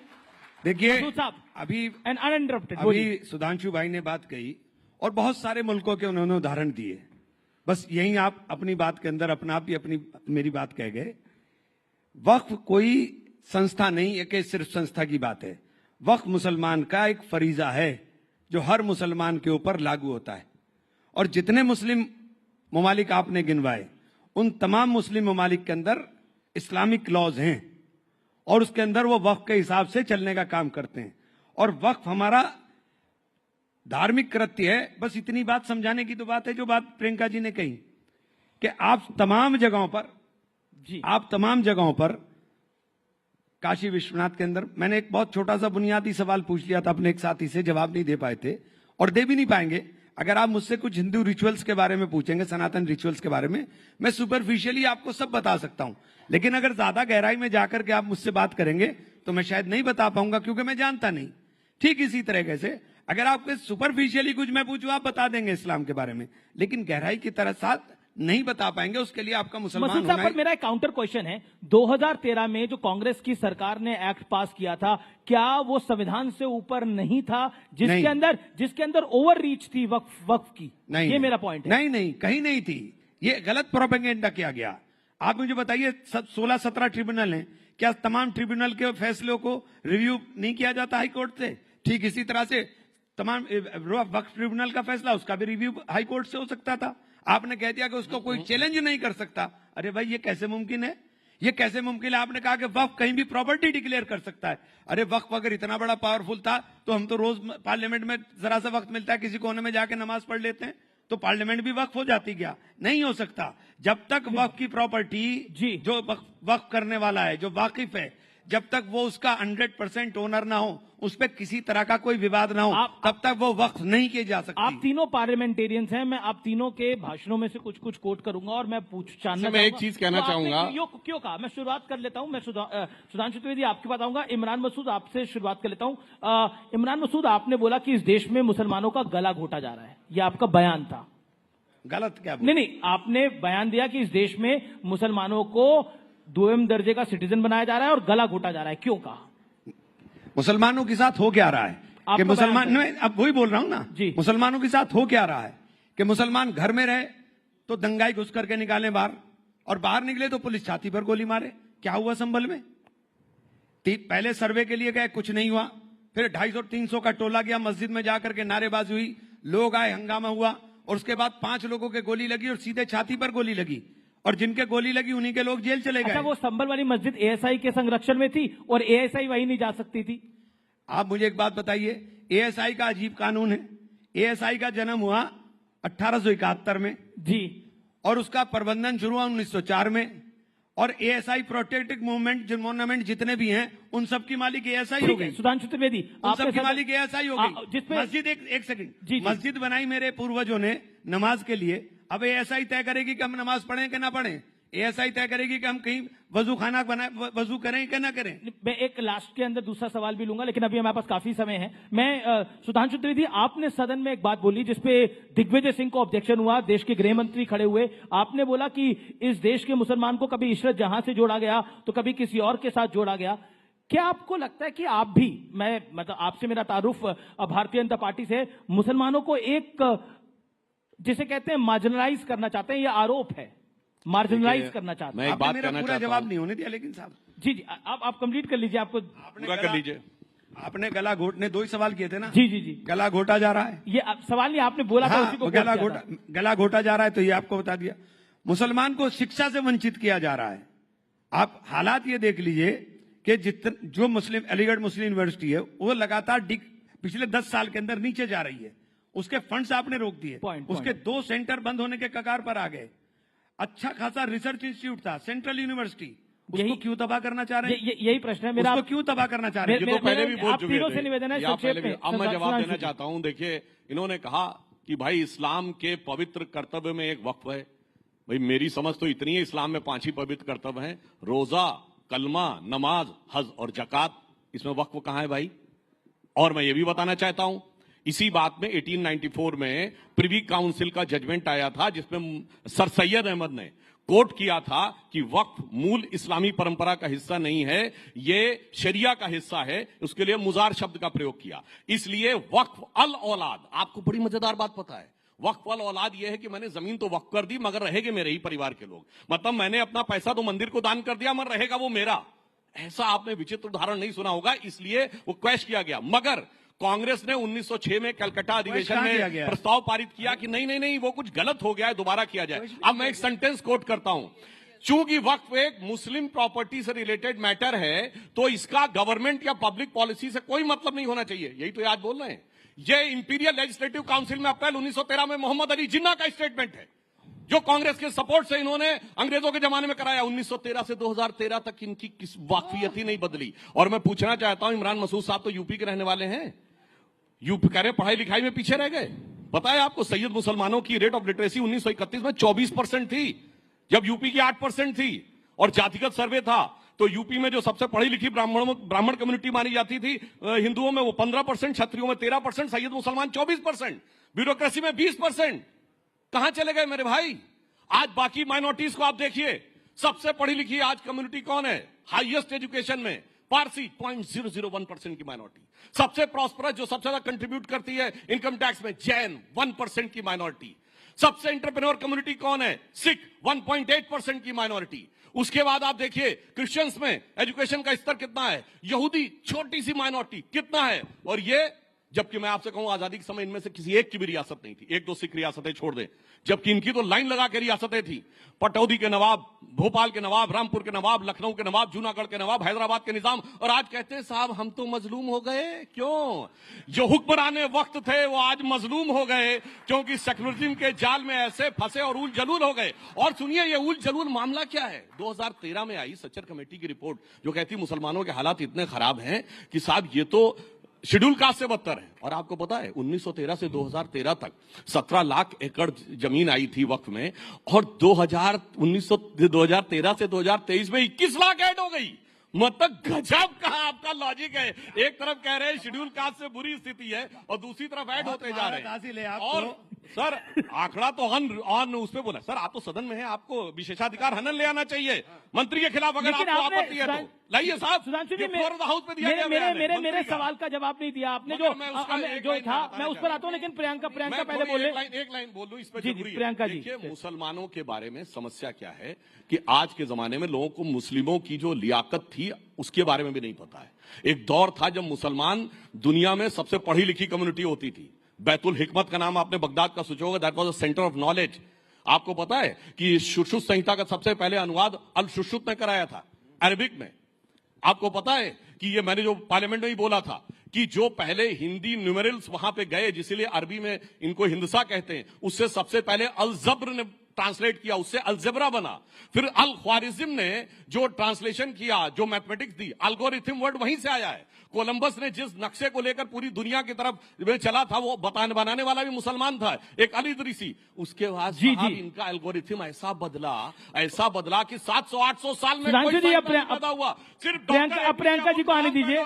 मगर अब्दुल कलाम के साथ नहीं, औरंगजेब के साथ जाके खड़े हो जाए। ओके प्रियंका, हमारे पास बड़ी लर्नेड ऑडियंस भी हैं। वारिस पठान साहब बैठे हैं, आनंद रंगनाथन बैठे हैं। ओके बोलिए प्रियंका जी। मैं इनकी तरह आवाज रेज करके अपना पॉइंट नहीं रख सकती हूँ कि आप आवाज रेज कर दीजिए कि कोई दूसरा ना बोल पाए। मैं बस एक ही चीज कहूंगी, अभी मैं जब उनको सुन रही थी और इतना पैशनेटली मुसलमानों के अधिकारों के लिए बोल रहे थे तो मुझे मोहम्मद अली जिन्ना ही याद आ गए।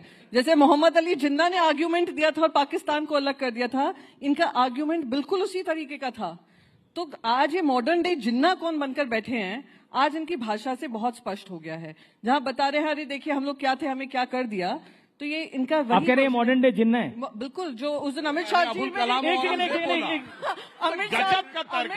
ने भी कहा जिस औरंगजेब की कब्र में मरसिया पढ़ाने वाले को राज्यसभा आप भेजेंगे। के लिए करते हैं हम, मुसलमानों के लिए करते हैं हम, मुसलमानों के लिए करते हैं, ऐसे ही नहीं। अरे मैंने तो बताया मुसलमानों में क्या था और कहां से कहां पहुंचा। अमित शाह आपने मेरा सुना ही नहीं। अब मैंने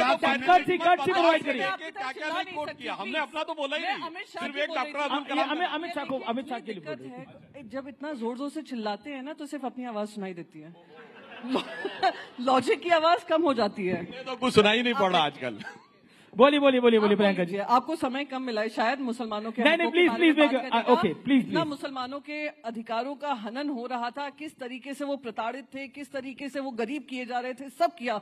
बेचारे सुधांशु जी ने उनका हक रखा है और सुधांशु जी की वही मैंने बस यही रिपीट किया। अमित शाह जी ने जो पार्लियामेंट में कहा कि हम ही मुसलमानों का हक और अधिकार की लड़ाई लड़ रहे हैं। हैरानी नहीं होती जब बीजेपी ये बात बोले कि हम मुसलमानों का तो मुझे तो ऐसे ही साउंड कर रहा था कि जिन्ना ने कहा मुझे एक सेपरेट कंट्री चाहिए क्योंकि आप मुसलमानों के लिए हक नहीं दे रहे हैं, वही ये काम कर रहे हैं। सुधांशु द्विवेदी, अब ऐसा बीजेपी कह रही है कि मुसलमानों के लिए हम कर रहे हैं, अब कई लोग कह रहे हैं कि हम सपना देख रहे हैं कि बीजेपी मुसलमानों के लिए करना चाह रही है।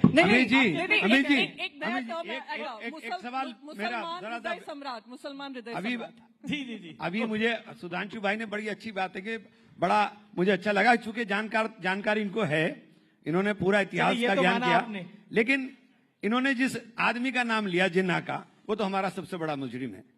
अगर जिन्ना ने ये गुनाह ना किया होता तो आज इस हालत में हम आप धमका ना रहे होते। हमारा सबसे बड़ा गुनाहगार जिन्ना है और जिन्ना आपका साथी था, हमारा साथी नहीं था। औरंगजेब एक मिनट सर, औरंगजेब मत, अभी एक मिनट सर, जिन्ना आपका साथी था, हमारा नहीं। जिन्ना के साथ सरकारें आपने चलाई, हमने नहीं। जिन्ना के साथ श्यामा प्रसाद मुखर्जी। गलत, अरे गलत कोट करिए, नाम कोट करिए, कौन था वो? प्रजा कृषक पार्टी फजलुल हक की थी 1941 में। ऐसी बात, 46 में मुस्लिम लीग ज्वाइन किए। एक मिनट, अरे गलत, अब बहुत जोर से बोल देंगे तो आप कैसे? अरे कोई चेक कर ले जाके भाई। सिंध में किसके साथ सरकार, अरे सिंध में किसके साथ सरकार चला रहे थे? फ्रंटियर में किसके साथ सरकार चला रहे थे? दो राष्ट्र नीति का पहले बयान किसने जारी किया? फ्रंटियर में कांग्रेस जीती थी 1946 में। अरे आप उसके साथ सरकार चला रहे थे। दिक्कत क्या है सुधांशु भाई, आप इतनी तेजी के साथ बोलते हो कि आपकी बोलने वाली महारत हमारे पे आती नहीं, लेकिन हम ये कह रहे हैं कि जिन्ना आपका साथी था, इनकी आलोचना कर रहे हैं, तारीफ कर रहे हैं? नहीं, जिन्ना आपका साथी था, हमारा तो जिन्ना ने बेड़ा गर्क किया है। अगर जिन्ना की बात ना मानता मुसलमान, मौलाना अबुल कलाम आजाद की उस वक्त मान लेता मुसलमान, तो हिंदुस्तान के अंदर ये हालत ना होती जो आप हालत हो गई है। हमारी दोयम दर्जे की स्थिति आपने पूरे देश के अंदर कर दी। किसने करी है दोयम दर्जे की स्थिति? सबसे ज्यादा जिम्मेदार ये है जिसकी पार्टी का हुकूमत रही 67 साल। ओके, नहीं सच्चे देखिए, अरे ये आप लोगों ने 10 साल हो गए, आपने 10 साल से जब सच्चर कमेटी की रिपोर्ट आई, सच्चर कमेटी की रिपोर्ट का आपने हवाला दे दिया वक्फ के अंदर, और आपने सच्चर कमेटी की रिपोर्ट के ऊपर एक जगह अमल बता दीजिए। आप ऐसी बात कर रहे हैं, ये तो बिहार में सौगातें मोदी बांट रहे हैं। हमें सौगात के अंदर शिक्षा चाहिए, सौगात में रोजगार चाहिए, सौगात में मोहब्बत चाहिए, सौगात के अंदर हमें आपकी छवैया नहीं चाहिए। मेरा पॉइंट है, देखिए व्यूअर्स को मैं बोल रहा हूं ये बात, देखिए इस देश में देश के मुसलमानों को पहले बाबर में उलझा के रखा, उससे पहले जिन्ना में उलझा के रखा, फिर औरंगजेब में उलझा के रखा जा रहा है। मेरा निवेदन सुधांशु जी देखिए, इस देश में विकास की बात भारतीय जनता पार्टी बहुत करती है, विपक्ष भी चाहता है विकास हो। टैरिफ की एक बहुत बड़ी वॉर दुनिया में छिड़ी हुई है। इस समय देश के अंदर चाहिए कि कहीं ना कहीं एकजुटता रहे।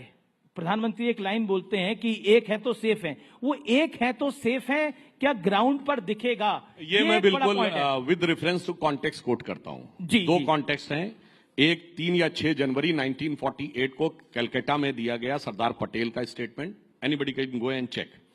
दूसरा 28 अगस्त 1947 को पार्लियामेंट में जो कॉन्स्टिट्यूएंट असेंबली में जब मुस्लिम लीग के सदस्य ने सेपरेट इलेक्टोरेट की मांग की तो बोला, अब जो मैं इमरान मसूद साहब को जानकारी हो या ना हो, 1946 की कॉन्स्टिट्यूएंट असेंबली के इलेक्शन में उत्तर प्रदेश में जो मुस्लिम इलेक्टोरेट थे उसमें से 73 में 64 मुस्लिम लीग ने जीती थी, मद्रास प्रेसिडेंसी में 30 में 30, बॉम्बे प्रेसिडेंसी में 28 में 28, और 95% मुसलमानों ने वोट किया था मुस्लिम लीग के लिए, पाकिस्तान बनने के लिए। और जिन्ना चुनकर पूरी बात सर, अब मैंने शांति सुनी, और जिन्ना कोई रावलपिंडी, पेशावर, लाहौर से, ढाका, चिटगांव से चुन के नहीं गया था, मुंबई की बाईकुला सीट से चुन के गया था। 95% मुस्लिमों के वोट से क्या मुंबई के 95% लोग चले गए? इसलिए सरदार पटेल ने कहा कि भारत के ज्यादातर मुसलमानों ने पाकिस्तान बनने के लिए वोट दिया है। ये सरदार पटेल का बयान है 48 जनवरी कलकत्ता में। मैं नहीं मानता एक दिन में तुम्हारा दिल बदल गया, मगर जब जो हो गया सो हो गया, उसे पीछे छोड़ो और अब ये सोचो कि देश के साथ आगे कैसे चल सकते हैं। मगर इस सेकुलर पॉलिटिक्स ने पीछे से जोड़ के रखा। ये आजादी के बाद बाबर, तुगलक, औरंगजेब के नाम पे क्यों सड़कें बनाई गई? ये राष्ट्रपति भवन के अंदर मुगल गार्डन क्यों बनाया गया? मैं पूछना चाहता हूं ना, किसने पीछे से जोड़ के रखा? वही जो बता रहे हैं, आज एआई के दौर में औरंगजेब के साथ खड़े हो जाते हैं और दलगत भावना से ऊपर उठ के खड़े हो जाते हैं। और ये सोचने का, एक लाइन में सोचने का विचार है, cutting across the party line Muslim नेता औरंगजेब के साथ खड़ा रहता है, cutting across the party line Rana Sanga के साथ नहीं खड़ा होता है। Cutting across the party line Waqf की लैंड के साथ खड़ा रहता है, cutting across the party line Ram Mandir Hindu नेता नहीं खड़ा। मैं अब इंडिया अलायंस में भी आऊंगा। ओके, डिस्कशन पूरा चेंज हो रहा है। Okay, this is extremely disturbing कि हम राइजिंग भारत समिट में आए हैं। हमें बात करनी चाहिए 2047 में क्या होगा। तो 1 second please, do not interrupt, do not. Modi ji होंगे 2047 में, 57 में, 87 में, 97 में, जो भी आपको बोलना है करिए। Happy? Are you happy? Now can I get to the topic?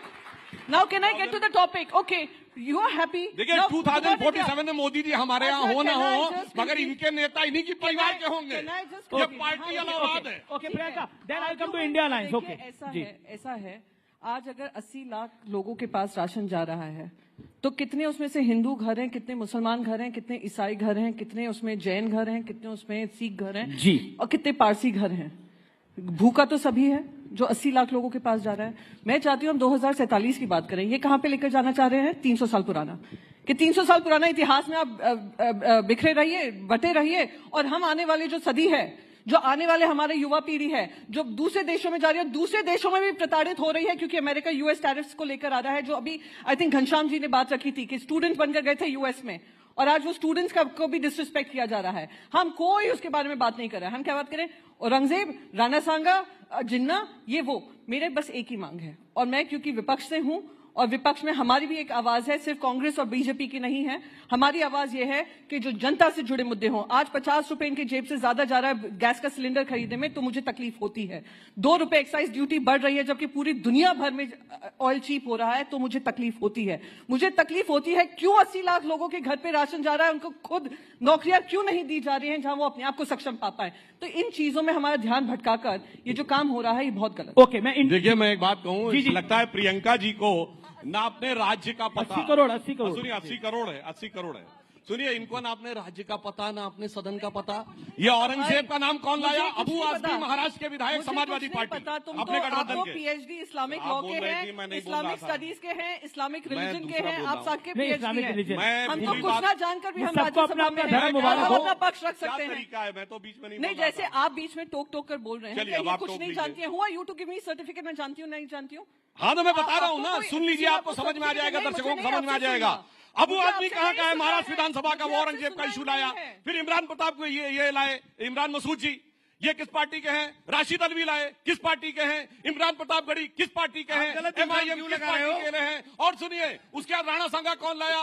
वो रामजी लाल सुमन किस पार्टी के हैं? अरे भैया, अपनी पार्टी का अरे एक मिनट, अब एक मिनट, बाकी पॉलिटिक्स, एक मिनट, मुझे गठबंधन का पता हो या ना हो, मुझे अपनी पार्टी का ये पता हो या लोग ना लेके पता आ हो, रहे हैं। पर मुझे ये जरूर पता है कि देश को आप दिशा भूल करने का काम कर रहे हैं। अरे आप ये सारे एक मैदान बताइए जिसने विषय शुरू किया, बताइए। चैलेंज करता हूँ, अगर आपको पता है चैलेंज करता हूँ। मुझे भी आने देंगे आप तीनों लोगों ने किया। अब मुझे भी आने देंगे आप तीनों। इंडिया अलायंस पे आता हूँ, फिर रैपिड फायर राउंड है। अच्छा ये बताइए, इमरान भाई, ऑल सेट। देखिए आप तीनों बहुत अपनी पार्टी के उम्दा स्पीकर हैं और तीनों को मैं अरसे से जानता हूँ। इमरान मसूद, ये देखिए अब थोड़ी राजनीति की भी बात हो जानी चाहिए। ये सब जो चल रहा है, हम राइजिंग भारत के मंच पर है। एक बात बताइए, अब ये 27 का विधानसभा चुनाव आने वाला है उत्तर प्रदेश में। अब आपने तो इतना बड़ा बयान दे दिया है, अब बताइए क्या होगा? समाजवादी पार्टी के साथ आप जाएंगे कि नहीं जाएंगे? आदित्य ठाकरे ने तो महाराष्ट्र में बोला था, समाजवादी पार्टी के नेता, कुछ नेताओं ने बीजेपी के साथ अलायंस का काम किया है। आपका क्या कहना है उत्तर प्रदेश के संदर्भ में? सपा के साथ जाएंगे कि नहीं जाएंगे? नहीं, ये देखिए, ये फैसला तो पार्टी का होगा कि हम किसके साथ जाएंगे, किसके साथ नहीं जाएंगे। मैंने सिर्फ इतना, मेरा काम है कि मैं अपनी पार्टी के आधार को बढ़ाने की बात करूं, अपनी पार्टी के संगठन को बनाने का बात करूं। एकजुट है कि नहीं है? 100%। आपको दिखाई नहीं दिया कि पार्लियामेंट दिखाई दिया? एक मिनट, पार्लियामेंट में सिर्फ 24 मेंबर मुसलमान हैं। पार्लियामेंट में सिर्फ 24 मेंबर मुसलमान हैं जो मुसलमान मेंबर थे, लेकिन वक्फ के मामले के अंदर 232 वोट पार्लियामेंट में पड़े। ये हिंदुस्तान है, ये हिंदुस्तान है। दूसरी चीज मैं कह रहा हूं, हमें भाईजान बहुत तेज तेज बोलते हैं, हमारी समझ में नहीं आता, लेकिन मैं इतनी बात जरूर कह रहा हूं कि जिन्ना आपके आदर्श होंगे, मेरे आदर्श तो थे नहीं ना, हैं। क्योंकि जिन्ना को हम सबसे बड़ा गुनाहगार मानते हैं अपनी इस हालत का, बदतर हालत का, जो आपने हमारी कर दी है। मैं इंडिया अलायंस में रहा हूं। समाजवादी पार्टी के साथ अलायंस होगा कि नहीं होगा? नहीं, ये फैसला तो पार्टी का होगा। अभी क्या माहौल है? अभी क्या मूड है? संगठन की बात रखिए ना, कुछ तो ब्रेकिंग न्यूज रखिए। अभी राइजिंग भारत की बात कर रहे थे हम लोग, और हम लोग देश की, हम लोग प्रियंका जी से पूछ लीजिए, ये एक्सपीरियंस करके आए हैं समाजवादी पार्टी को महाराष्ट्र के अंदर, सलाह अच्छी देंगी? नहीं, देखिए, ये बिल्कुल दूंगी और खुले दिल से दूंगी, क्योंकि मैं देश के साथ हूँ। जी। देखिए, हम लोग कौन किसके साथ लड़ेगा, कौन क्या लड़ेगा, राजनीतिक परिस्थितियों पर दिल्ली में हमने एकजुटता देखी। केजरीवाल जी को एकजुटता के कारण निपटना पड़ गया। अरविंद केजरीवाल जी को एकजुटता के कारण निपटना पड़ गया। दिल्ली में हमने देखा। प्रियंका अब एक बात कह दूं, मेरे से रुका नहीं जा रहा है, मैं बोल ही देता हूं। बिल्कुल मत रुकिए, इस मंच पे बिल्कुल मत रुकिए। तक भारतीय जनता पार्टी को हराने की कसम सारे इकट्ठे होकर खाते रहेंगे, भारतीय जनता पार्टी नहीं हारेगी। अच्छा, खाते रहेंगे तो नहीं हारेगी? बिल्कुल। तो कैसे करें फिर, हराएं कैसे? ये फॉर्मूला तो बताइए महाराज, बताइए फॉर्मूला। देश सुन रहा है आपको। देखिए, मैंने आपको बता दिया, कैसे? जब कसम नहीं खाएंगे तब हार जाएंगे। नहीं, हमें अपने जीतने का लक्ष्य रखना चाहिए। हमें भाजपा को हराने का क्यों लक्ष्य रखना है? हम अपने जीतने की बात करें। आज दिक्कत क्या है, देश के अंदर भाजपा ने ऐसा नैरेटिव बना दिया, हर आदमी भाजपा को हराने की बात कर रहा है। अरे भाई, तुम्हारे हराने से हमें क्या होगा? हमें अपने जीतने की बात करें कि हम बदलाव लाने की बात करें। राहुल जी को समझाइए ना। राहुल गांधी कह रहे हैं कि मेरी पार्टी में कहीं भाजपा आ गए। नहीं, गलत पे उन्होंने बोला स्लीपर सेल है हमारे यहाँ। राहुल गांधी ने विचारधारा के लिए बोला है। राहुल गांधी ने बोला विचारधारा बोला, स्लीपर सेल है हमारी पार्टी में। कांग्रेस पार्टी में एक स्लीपर सेल है, राहुल जी ने बोला। नहीं, अमीश जी, मैं आपसे एक प्रश्न पूछूं। जी। जितने अधिकार से आप कहते हैं राहुल गांधी जी को बोलिए, आप क्या उतने मोदी जी अधिकार के से लिए बोल नरेंद्र पाएंगे? मोदी जी के लिए आप बोल पाएंगे? क्या बोल पाएंगे आप मोदी जी के लिए? मोदी जी से सवाल पूछ सकते हैं? नहीं। बिल्कुल, देखिए बिल्कुल हम पूछ सकते हैं। ऐसे बयान कभी मोदी जी के सुनाई पड़ते हैं? ऐसे मोदी जी अगर बोले कि बीजेपी में स्लीपर सेल है तो जरूर 15 लाख खाते में तो मोदी जी ला रहे थे। एक सेकेंड, अमीश जी, मैंने कभी भी कोई भी पत्रकार से ये सवाल नहीं पूछा मोदी जी से पूछते हुए कि मोदी जी आपका मतलब क्या था जब आपने कहा कि आपके मंगलसूत्र खींचकर ले लिए जाएंगे? किसी ने पूछा है? मैंने नहीं सुना, हो सकता है मैं मिस कर रही हूं। उसके लिए जिसने कश्मीर देखा उसे समझ में आना चाहिए। इंटरव्यू कश्मीर 1990 सबको समझ में। इंटरव्यू मैंने कोई देखा है, जिस अधिकार से भी आपने कहा कि आदित्य जी से पूछिए या राहुल जी से पूछिए, तो मैं ये पूछना चाहती हूँ उतने ही अधिकार से आप लोग, और मैं यही अपेक्षा करती हूँ अपनी मीडिया से कि हम राइजिंग भारत की जब बात करते हैं 2047 में हमारी मीडिया का क्या हाल होगा, इसके बारे में कभी आपने बहुत सोचा है? अच्छी बात कही प्रियंका जी, प्रियंका जी के लिए ताली बजाइए। प्रियंका जी ने बोला कि ये सवाल आप मोदी जी से पूछ सकते हैं। हाँ, मोदी जी से पूछ सकते हैं क्योंकि वो इंटरव्यू दे देते हैं, लेकिन राहुल जी ने तो कोई इंटरव्यू ही नहीं दिया, पूछे कैसे? जिस दिन देंगे तो उनसे भी पूछेंगे। ये भी आप बात गलत कर रहे हैं साहब। 84 इंटरव्यू नरेंद्र मोदी के। एक मिनट Amish ji, Aditya Thackeray also gave interview. Uddhav Thackeray ji ने, राहुल गांधी जी ने इंटरव्यू नहीं दिया। आपने बहुत अच्छी चीज कही है। अमीश जी ने कहा कि प्राइम मिनिस्टर इंटरव्यूज देते हैं। Very impressed Amish ji, I am very impressed. पर हमारे जर्नलिस्ट ने, किसी ने उनसे पूछा कि प्रधानमंत्री जी इसका क्या मतलब है जब आप कहते हो सोने की मंगलसूत्र खींच लेते हैं? अच्छा नहीं, एक मिनट, अच्छा सुनिए, अभी राहुल गांधी जी ने कहा कि कॉन्स्टिट्यूशन 47 में लिखा गया। ये कितने जर्नलिस्टों ने पूछा कि कॉन्स्टिट्यूशन 47 में नहीं लिखा गया मेरे भाई? और सुनिए, उन्होंने कहा कॉन्स्टिट्यूशन हजारों साल पहले का है। तो भाई ऐसा अद्भुत ज्ञान जो राहुल गांधी जी के पास है, वो कहते जिसको तुम देख रहे हो वो राहुल गांधी वो है ही नहीं, वो तो खत्म हो चुका है। तो मुझे लगता है ऐसा ज्ञान और आप उसके बारे में क्या कहेंगे जो प्रधानमंत्री कह रहे थे मैं नॉन बायोलॉजिकल हूं? क्या बात आप बोल रहे हैं? देखिए अब कांग्रेस का आप व्यक्तिगत अभी आपने इतना सवाल पूछा, व्यक्तिगत इन्हीं के चैनल पे कहा था हमारे मैं किसी काम से आया हूँ, कोई अवतार। अरे सुनिए, ऐसी बात कर रहे हैं। आपने पूछा सपा और कांग्रेस साथ रहेंगे या नहीं, ये जानते क्या सवाल? इसके बारे में आप बोलेंगे? इसके बारे में भी इस पे सिर्फ एक लाइन बोलेंगे। मैं पूछूंगा चंद्रबाबू नायडू और नीतीश बाबू साथ रहेंगे कि नहीं रहेंगे? हमारे तो वो हमेशा साथ थे, 95 से बीच में थोड़े समय के लिए अलग हुए, तो हमारे साथ रहेंगे। मगर इनके साथ जानते क्या स्थिति है? लोकसभा में साथ थे, फिर बाई इलेक्शन में अलग हो गए, फिर वक्त पे साथ आ गए, फिर अलग हो गए। इनके लिए एक लाइन है सपा और कांग्रेस के रिलेशन के लिए कि मिलो ना तुम तो हम घबराएं, मिलो तो आंख चुराएं हमें क्या हो गया। ओके रैपिड फायर राउंड है, एक सवाल, दो सवाल हैं। सबसे पहले इमरान मसूद साहब आपसे, कौन बेहतर पॉलिटिशियन है, राहुल गांधी या प्रियंका गांधी? Choose one. आप कैसी बात कर रहे हैं? नौकरी खतरे में डाल नहीं, अब मैं डबल माइक लगाऊंगा। मुझे आप एक बात सरिए, आप पूछेंगे रैपिड फायर राउंड का मतलब होता है ना एक लाइन में जवाब। एक लाइन में जवाब भाई साहब। नहीं, आप राहुल गांधी और मोदी जी के बारे में पूछेंगे तो मैं जवाब दूंगा। मैं पूछ दूंगा। ओके अब मुझे मौका दीजिए। इमरान मसूद, अगला सवाल आपसे। वक्फ संशोधित कानून मानना सही है या गलत, क्या कहते हैं आप इसके ऊपर? मानना सही और गलत तो एक अलग विषय है। मानना जब कानून, देखिए कानून अगर बन गया और हम सुप्रीम कोर्ट में गए और सुप्रीम कोर्ट से भी इस पे मोहर लग जाती तो मानना पड़ेगा। ठीक है, देश कानून से चलता है, देश हमारे बात से नहीं चलता है। प्रियंका चतुर्वेदी जी, विपक्ष का बड़ा नेता कौन है, राहुल गांधी, अखिलेश यादव या उद्धव ठाकरे? Choose one. महाराष्ट्र के लिए तो उद्धव ठाकरे जी हैं, और देश के लिए? मेरे लिए तो as my party leader Uddhav Thackeray ji हैं। I am very clear. देश के लिए भी अगर उन्होंने महाराष्ट्र में एक अच्छा मॉडल दिया तो देश का भी एक अच्छा मॉडल ही प्रस्तुत करेंगे। ठीक है, और किसकी विचारधारा आपकी विचारधारा के, यानी आपकी पार्टी की विचारधारा के ज्यादा करीब है, कांग्रेस से भारतीय जनता पार्टी? देखिए, हमारी पार्टी की, मैं अपनी पार्टी की विचारधारा की बात करूंगी, जिनका मैं वही कंप्लीट कर लूं, एक्साइटेड मत होइए जी। के दिल में राम, हाथ में काम, आपको किससे क्लोजेस्ट है वो आप समझ लीजिए जी। सुधांशु त्रिवेदी, वक्त झांकी है, आगे क्या बाकी है? वक्त आने पर बता। मैं हमारे यहाँ तो प्रधानमंत्री है। आपने पूछा, सवाल हमसे क्यों है? सुनिए, इसलिए कि आपके यहाँ अभी हसरतें हैं होने की, हमारे यहाँ ऑलरेडी है, इसलिए अंतर है। अब पूछ लिया, आपने पूछ लिया, सुनिए, अब आप बता दीजिए ना, आप बता दीजिए ना आप बता दीजिए मोदी जी और अमित शाह में कौन है? हमारे यहाँ तो मोदी जी प्रधानमंत्री हैं, किंतु परंतु नहीं है। आप क्या हसरतें लिए हुए 1 दर्जन लोग खड़े हुए हैं इंडी गठबंधन में। अरे ठीक है, मेरे ही भाग से छीका फूट जाए। जी आपका सवाल, अगला सवाल, आपने सवाल क्या किया था? अगला सवाल और आखिरी सवाल, अगला सवाल और आखिरी सवाल है, अखिलेश यादव बेहतर हैं या राहुल गांधी बेहतर है? आपकी राय के अंदर एक को चूज करना पड़ेगा। बिल्कुल निश्चित रूप से अखिलेश यादव, चूंकि कम से कम कुंभ में स्नान करने तो गए, धन्यवाद। गए नहीं स्नान ओके, आप तमाम लोगों का बहुत बहुत शुक्रिया। जबरदस्त तालियों के साथ अभिनंदन करिए हमारे तीनों सांसदों का। बहुत अच्छी चर्चा रही और तीनों ने बहुत ही अच्छे तरीके से हर सवाल का जवाब दिया। बहुत बहुत शुक्रिया आप तीनों का। सुधांशु त्रिवेदी, प्रियंका जी, इमरान मसूद जी, अभिनंदन है आपका।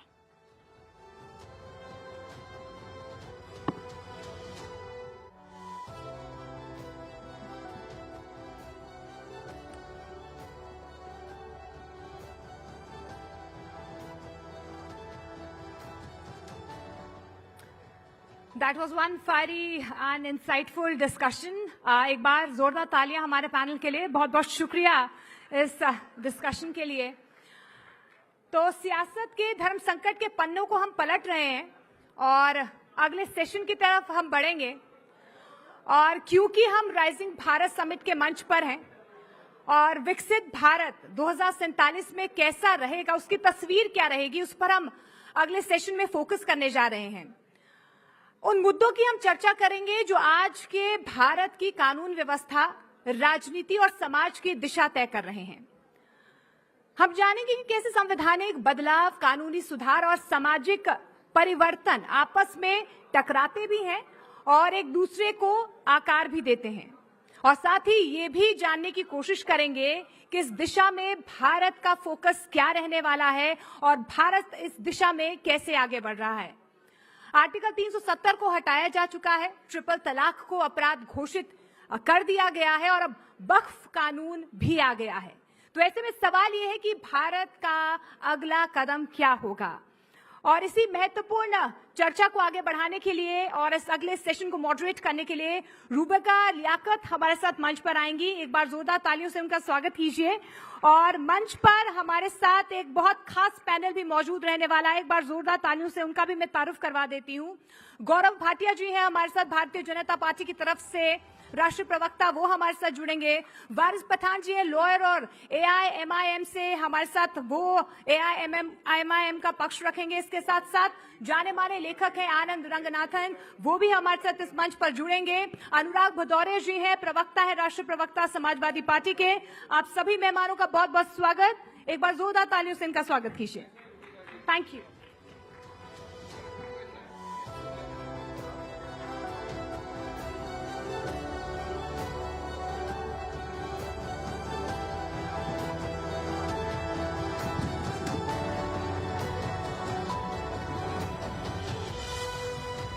नमस्कार आप सभी को।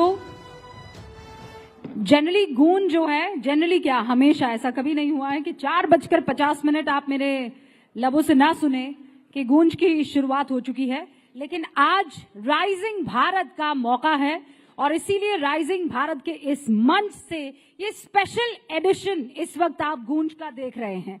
हमारे साथ खास मेहमान जुड़ चुके हैं। आप जानते हैं वक्फ में परिवर्तन जो हुआ है उसे लेकर खूब चर्चाएं चल रही हैं और ये राइजिंग भारत का ही मंच था जहां पर कल प्रधानमंत्री नरेंद्र मोदी ने पहली मर्तबा वक्फ को लेकर उनकी सरकार क्या सोचती है और कैसे वक्फ अब तक तुष्टीकरण का सबसे बड़ा हथियार बनकर रह गया था। इसी मुद्दे पर आज चर्चा शुरुआत करने के लिए आप जानते हैं खास मेहमानों का तारुफ इस वक्त आपको यहाँ पर गौरव भाटिया जी, भारतीय जनता पार्टी के राष्ट्रीय प्रवक्ता नजर आ रहे हैं। जोरदार तालियों से इनका स्वागत कीजिए। AIMIM के राष्ट्रीय प्रवक्ता वारिस पठान यहाँ स्टेज पर, आज मैं खुद इनको पहली मर्तबा लाइव देख रही हूँ। बहुत बहुत स्वागत वारिस भाई आपका। उनके बगल में समाजवादी पार्टी के राष्ट्रीय प्रवक्ता अनुराग भदौरिया जी आपको नजर आ रहे हैं। अनुराग जी बहुत बहुत स्वागत। आनंद रंगनाथन अक्सर इन मुद्दों पर खतरनाक तरीके से अपनी बातें रखते हैं, पेशे से साइंटिस्ट हैं, लेकिन ये साइंस वाले फॉर्मूले जो हैं वो सोशल इश्यूज और पॉलिटिकल इश्यूज पर भी लगाते हैं। आपका भी बहुत बहुत स्वागत है। तो चलिए शुरू करते हैं। गौरव भाटिया, कल प्रधानमंत्री नरेंद्र मोदी ने ऐलान कर दिया और वक्फ को लेकर उन्होंने कहा कि ये तुष्टीकरण की राजनीति थी, इसकी नींव तो बहुत पहले पड़ गई थी, भारत पाकिस्तान के विभाजन के वक्त। सबको नमस्कार। और शुरुआत करूंगा, असंभव को जो संभव कर दे वो हमारे देश के प्रधानमंत्री श्री नरेंद्र मोदी जी हैं। और जब जब ये चुनौती देके कहते हैं नरेंद्र मोदी जी भव्य राम मंदिर बना के दिखाओ, भव्य राम मंदिर बना देते हैं। छाती पीट के कहते हैं अनुच्छेद 370 को हाथ लगा के दिखाओ, नरेंद्र मोदी जी कहते हैं जाओ उखाड़ दिया क्योंकि संविधान में लिखा है टेम्पररी है। और अब के असदुद्दीन ओवैसी के मुंह से निकला होगा जरूर कि वक्फ बोर्ड के साथ छेड़छाड़ करके दिखाओ। नरेंद्र मोदी जी ने कहा संविधान की शपथ ली है, संविधान के अनुरूप जो कार्य होगा वो करूंगा, और भू माफियाओं की कब्र है जिसने खोदी, उस व्यक्ति का नाम है नरेंद्र मोदी। दूसरी बात, क्या ये बहुत गर्व की बात नहीं है? आप मुझे बताइए, तिरुचिरापल्ली तमिलनाडु में 1500 साल पुराना मंदिर और 1400 साल पुराना धर्म, और वो धर्म कहता है ये मंदिर और ये गांव, ये सारी जमीन वक्फ बोर्ड की है। इलाहाबाद हाईकोर्ट को ले लीजिए, उसकी जमीन भी वक्फ बोर्ड की है। तो मैं समझता हूं कि अगर कोई भू माफिया बनेगा तो जरूर कदम उठाए जाएंगे, और जो संशोधन हुआ है, जो अब कानून बन गया है, ये भारत के हित में। और एक सवाल पूछ लेता हूं, ये जरूर बताएंगे यहाँ पे अनुराग जी से कि वारिस पठान सपा भी बैठी है और AIMIM भी बैठी है, जिनके नाम में मुस्लिमीन है जो गैर संवैधानिक है। कृपया करके ये बताइए, वक्फ बोर्ड पे कितने अस्पताल, कितने यतीम खाने, कितने विद्यालय आप वक्फ बोर्ड के बता सकते हैं बनाए हैं बेहतरी के लिए, मुस्लिमों के लिए और जो महिला है मुस्लिम समाज। देखिए रूबिका जी, वक्फ का जो ये लोगों ने इतनी घाई के अंदर पहले बिल लाया, उसके बाद में उसको सदन के अंदर लाके कानून बना दिया, फिर फटाक से जाके प्रेसिडेंट के पास से उसका ऑर्डर भी ले लिया, नोटिफिकेशन भी ला दिया। अब उसके रुझान आना शुरू हो गए। अब इनको पता है कि ये मैटर सुप्रीम कोर्ट में डाला है, पेंडिंग है, 16 तारीख को सुनवाई होने वाली है। कब तकरीबन 14 से 15 लोगों ने पिटीशन फाइल कर दिए। कल ही के दिन जिसका हमको डर था वही हुआ। यस्टरडे योगी सरकार ने क्या किया, संभल की जो मस्जिद थी उसको बताया ASI का प्रोटेक्शन, वहां पे ASI गया, वहां पे जो ग्रीन बोर्ड लगा था उसको निकाला, और संभल की जो जामा मस्जिद थी उसको जुमा मस्जिद घोषित कर दिया। तो जिसका डर था, बता रहे ना हम लोग, 3D जो इन्होंने डाला था उसका ये लोग पूरा बेनिफिट उठा रहे। क्या जरूरत थी आपको लाने की? अब इसी तरह से हर जगह के ऊपर जा जाके लोग करेंगे। आपको सोचना चाहिए, समझना चाहिए, मैटर सुप्रीम कोर्ट में सब जुड़ाइज है। सुप्रीम कोर्ट के अंदर इंटरिम स्टे के लिए भी डाली गई है याचिका कि जब तक ये मैटर फाइनली डिसाइड नहीं होता है आप ये कानून को स्टे करिए। स्टे के पहले आपने शुरू कर दिया, साफ दर्शाता है आपकी नीयत क्या है। तो हम पहले दिन से यही बोल रहे हैं कि बीजेपी की कथनी और करनी में बहुत फर्क है। इनको मुसलमानों की कोई परवाह नहीं है, ये वक्फ को बचाने के लिए नहीं, वक्फ को बर्बाद करने के लिए कानून लाया है इन लोगों ने। नहीं, पर और उसका शुरू कर दिया। सवाल अब पूछा, मोदी जी की बात, वारिस भाई पहले जो सवाल पूछा है ये कि आप कह रहे हैं वक्फ को ये लोग बर्बाद कर रहे हैं। मैं कह रही हूँ आपने कौन सा वक्फ को मजबूत कर दिया? वक्फ का जो किरदार था सारे मुसलमानों के पास था, है ना? वक्फ की सारी जिम्मेदारी मुसलमानों के पास थी, तो कहाँ मुसलमानों का भला हो गया? कहाँ है? सिर्फ और सिर्फ भूमाफियाओं के नाम पर जाना जाने लगा वक्फ। बताइए ना आप मुझे। बिल्कुल, अगर भूमाफिया है वक्फ के ऊपर, 11 साल के लोग सरकार, 11 साल से बीजेपी की सरकार सत्ता में, कितने भूमाफियाओं के खिलाफ क्या कार्रवाई की? आपने तो संशोधन के अंदर जो लिमिटेशन का पीरियड था उसमें यह कर दिया कि जो 12 साल से अगर वहां पे बैठा है वो कब्जेदार हो जाएगा। ये तो आप भर के और भूमाफिया को प्रोटेक्शन दे रहे हो, आप तो उसको कब्जेदार बना रहे हो। पहले के कानून में तो ये नहीं था। पहले के कानून के अंदर था कि 2 साल की सजा और नॉन बेलेबल ऑफेंस, आपने वो हटा के 6 महीने का किया और बेलेबल कर दिया। तो आप तो और प्रोटेक्शन दे रहे हो। एक बात और बता दीजिए, आपने कहा कि नॉन बेलेबल ऑफेंस था वक्फ जब पुराना था। मुझे बताइए कितने लोगों को गिरफ्तार किया? भूमाफिया रहते हुए कितने लोगों को आपने गिरफ्तार, एक नाम बता दीजिए मुझे। बहुत सारे केस चल रहे ट्रिब्यूनल के अंदर, केसेस चल रहे हैं, बहुत सारे नहीं तो जवाबदरी सरकार की थी कि हमारी थी? 70 साल जवाबदारी। अरे भूमाफिया का मैं आपको बताता हूँ ना, माफिया किस तरह से आया रूबिका जी। एक तो मैं मुंबई की आपको बात बताऊंगा, जहाँ पे आगा खान का ऑर्फनेज की जगह है, वहां पर एक सबसे बड़े देश के उद्योगपति ने अपना बड़ा महल बना दिया, तो क्या उसके खिलाफ दो लोगों ने आवाज उठाई? महाराष्ट्र से दोनों का तबादला कर दिया गया। अब मोदी सरकार क्या वापिस जगह देगी? आगा खान के ऑर्फनेज की जगह है, क्यों नहीं करता? अगर वो माफिया बैठा हुआ है, सुप्रीम कोर्ट के अंदर केस पेंडिंग है, चलिए डालिए, दखलबाजी करिए, उसके अंदर निकालिए, खाली कार्रवाई के लिए तो आपको क्यों परेशानी हो रही है? परेशानी इसलिए है कि ये लोग हजम करना चाहते हैं। अभी दिखाया ना आपको संबल का मैटर। बात कर रहे हैं ना, जो नंबर पन्नों 2, पर लिखा ये है। असंवैधानिक है। नहीं, आपको कभी भी देश के अंदर है ना, बाबा साहब अम्बेडकर ने संविधान पर ये क्या अल्लाह की राह में है वारिस भाई? की बात नहीं क्या करते। आप जमीनें खा जाएंगे? ये अल्लाह की राह में है क्या कि बेवाओं के पैसे खा जाएंगे? ये अल्लाह की राह में है क्या? अरे वही मुसलमान थे, ला इलाहा इल्लल्लाह मुहम्मद रसूलुल्लाह कहने वाले। मोदी जी ने शाह बानू का नाम वही लिया, मुसलमान थे। मोदी जी ने कल शाह बानू का नाम लिया, मोदी जी ने बिल्किस बानू का नाम क्यों नहीं लिया? ओके, जिसके बलात्कारियों को आपने रास्ते में छोड़ दिया, बेल दे दिया, उसके बाद उसको टारगेट किया। जकिया जाफरी का नाम क्यों नहीं लिया? जो इंसाफ की गुहार लगाते बताइए मेरे को। पहले महिलाएं होती थी वक्फ बोर्ड के अंदर ज्यादा, आपने खाली 2 का कैंप लगा दिया। अरे आप सवाल पूछें, जवाब। देखिए कैसे खोटी नियत वाले एक्सपोज होते हैं। एक ही सवाल पूछा था, छोटा सा बच्चा जिज्ञासु, उसने कहा कितने अस्पताल बनाए हैं? कितने बना दिए बीजेपी सरकार? सत्ता में आके बताओ मेरे कोई को। नहीं, मोदी ने दर्द हुआ है, इनको बोलने दीजिए, इनको दर्द हुआ है, कांटा सही जगह लग चुका है। अब ये पूरे प्रोग्राम में ऐसे ही बीच बीच में बोलते रहेंगे। देखिए, जिज्ञासु बच्चे ने एक छोटा सा सवाल पूछा, अरे वारिस चचा, कितने अस्पताल, कितने विद्यालय बनवाए, कृपया करके बता दीजिए। इधर उधर सारा घुमाया और सब गलत घुमाया। और तुमने हर चीज घुमा के कुछ बोला ही नहीं वक्फ के ऊपर। देखिए, यही फर्क है। मैं नफासत से कहता हूं, आप नहीं कहते। तूने किया, तूने, ठीक है, ये आपकी परवरिश है, मेरी नहीं। मैं आप कह के ही संबोधित करूंगा। आप सुनिए, गलतियां इन्होंने क्या करी। इन्होंने कहा सुप्रीम कोर्ट में पिटीशन चैलेंज है। हाँ भैया, अनुच्छेद 370 में भी गए थे सर्वोच्च न्यायालय, क्या हुआ? सर्वोच्च न्यायालय ने कहा संवैधानिक है। इकोनॉमिकली वीकर सेक्शन के लिए 10% आरक्षण, सर्वोच्च न्यायालय गई थी ये मंडली, कुछ नहीं, सर्वोच्च न्यायालय ने कहा संवैधानिक है। इलेक्ट्रोल बॉन्ड में क्या कहा सर्वोच्च न्यायालय ने? इलेक्ट्रोल बॉन्ड में क्या कहा? अनकॉन्स्टिट्यूशनल है। फार्मर बिल भी रिपील हुआ ना, इसी तरह ये भी होगा।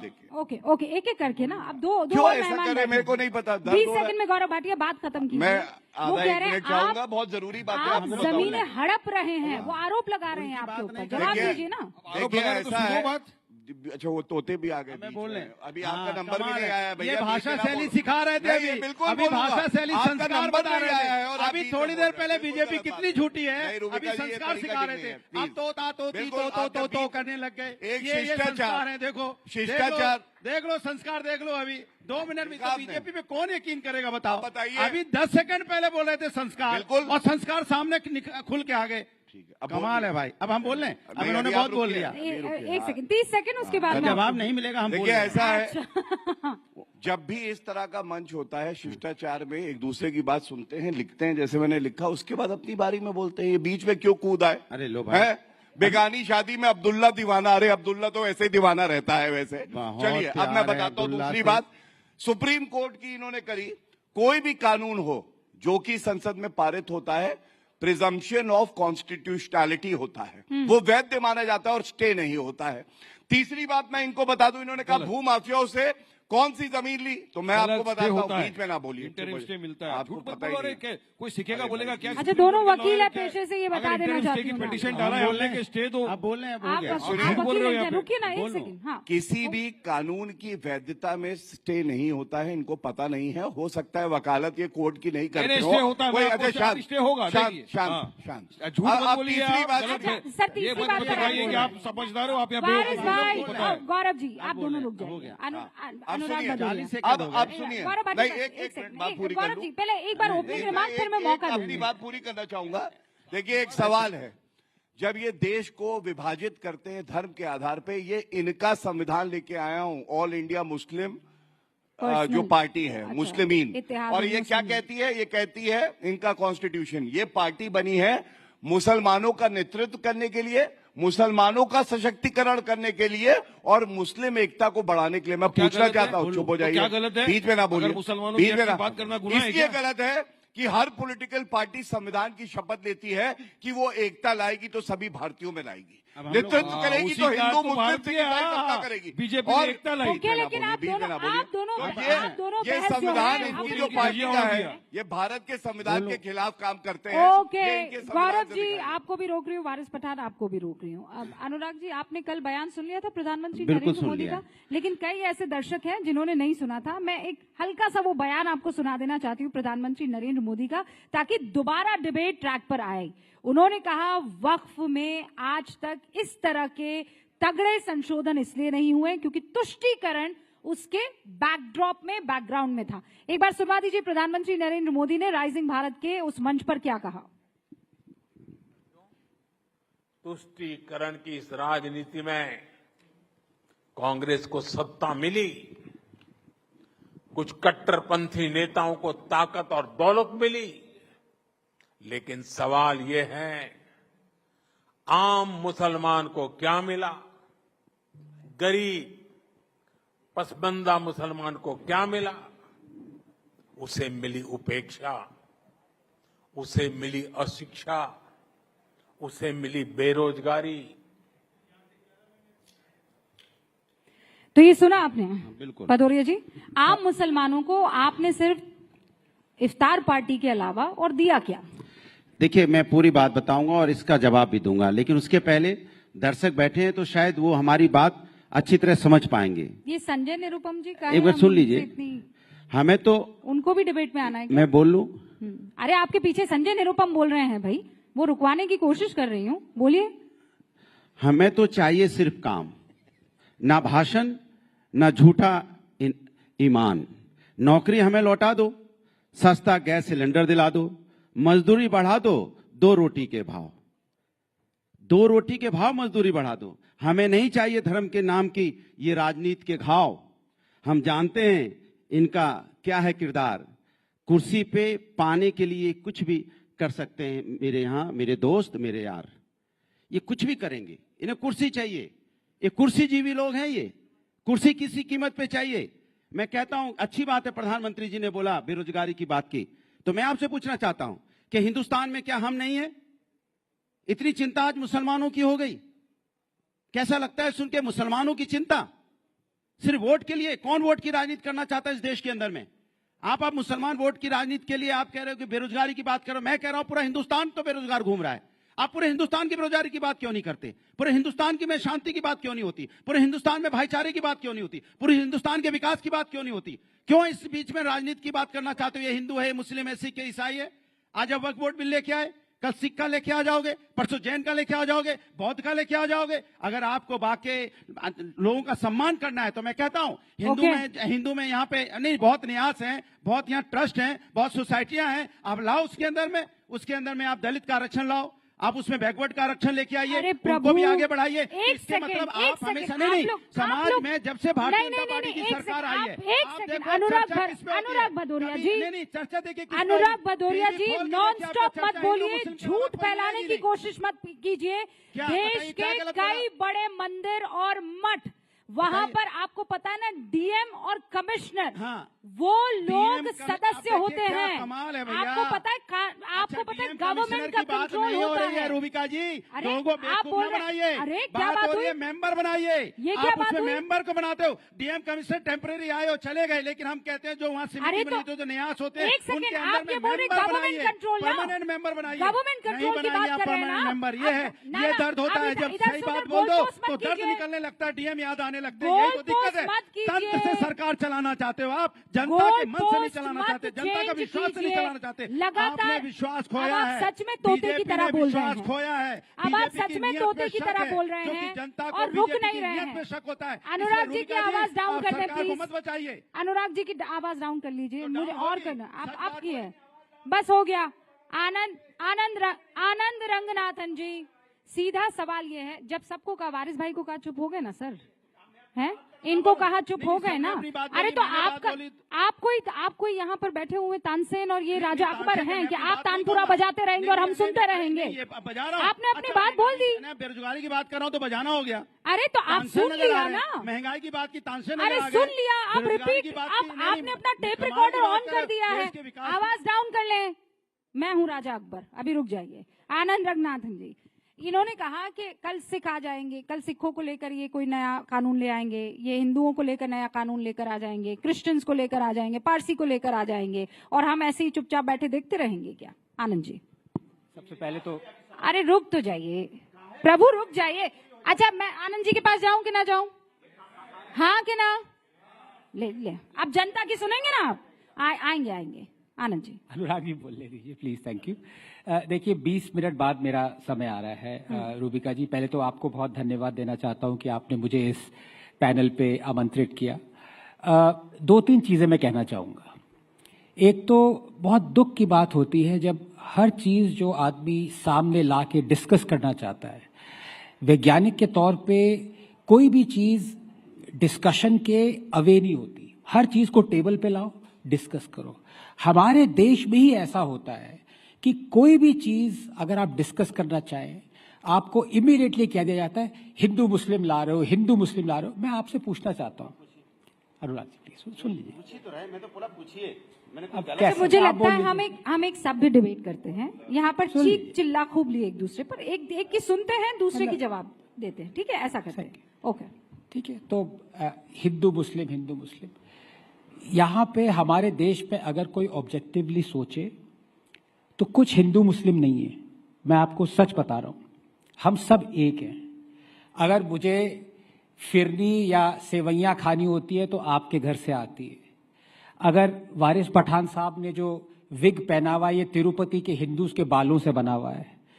हर कोई एक दूसरे का, नहीं सॉरी हंसते रहिए, सच में बता।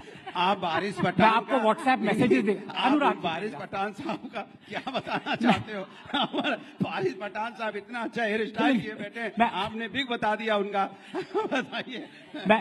मैं आपकी नकली मूछों की बात नहीं कर रहा, मैं विग की बात कर रहा हूँ। आनंद भाई आप खींच के देख लीजिए, असली बाल है। हटक के नहीं, सुन लीजिए बात को एक बार सुन लीजिए। आनंद भाई आज अच्छी बातें कर रहे हैं आप, आज तो कम से कम अच्छे, लेकिन लास्ट में कुछ लेकिन मत लगा दीजिएगा। पर आपने इतना कन्विक्शन से कहा कि अनुराग भदौरिया सच में टेढ़ी आंखों से देखने लगे। नहीं, अनुराग भदौरिया साहब नहीं, वारिस पठान साहब भी ऐसे करके चेक कर रहे हैं। बात को सुनिए। मैं व्हाट्सएप अपना लीक नहीं करना चाहता जैसे तृणमूल के कर रहे हैं, वरना और सारे और सीक्रेट निकल आएंगे। देखिए, दुख इस बात का होता है कि बात हिंदू मुस्लिम की है ही नहीं।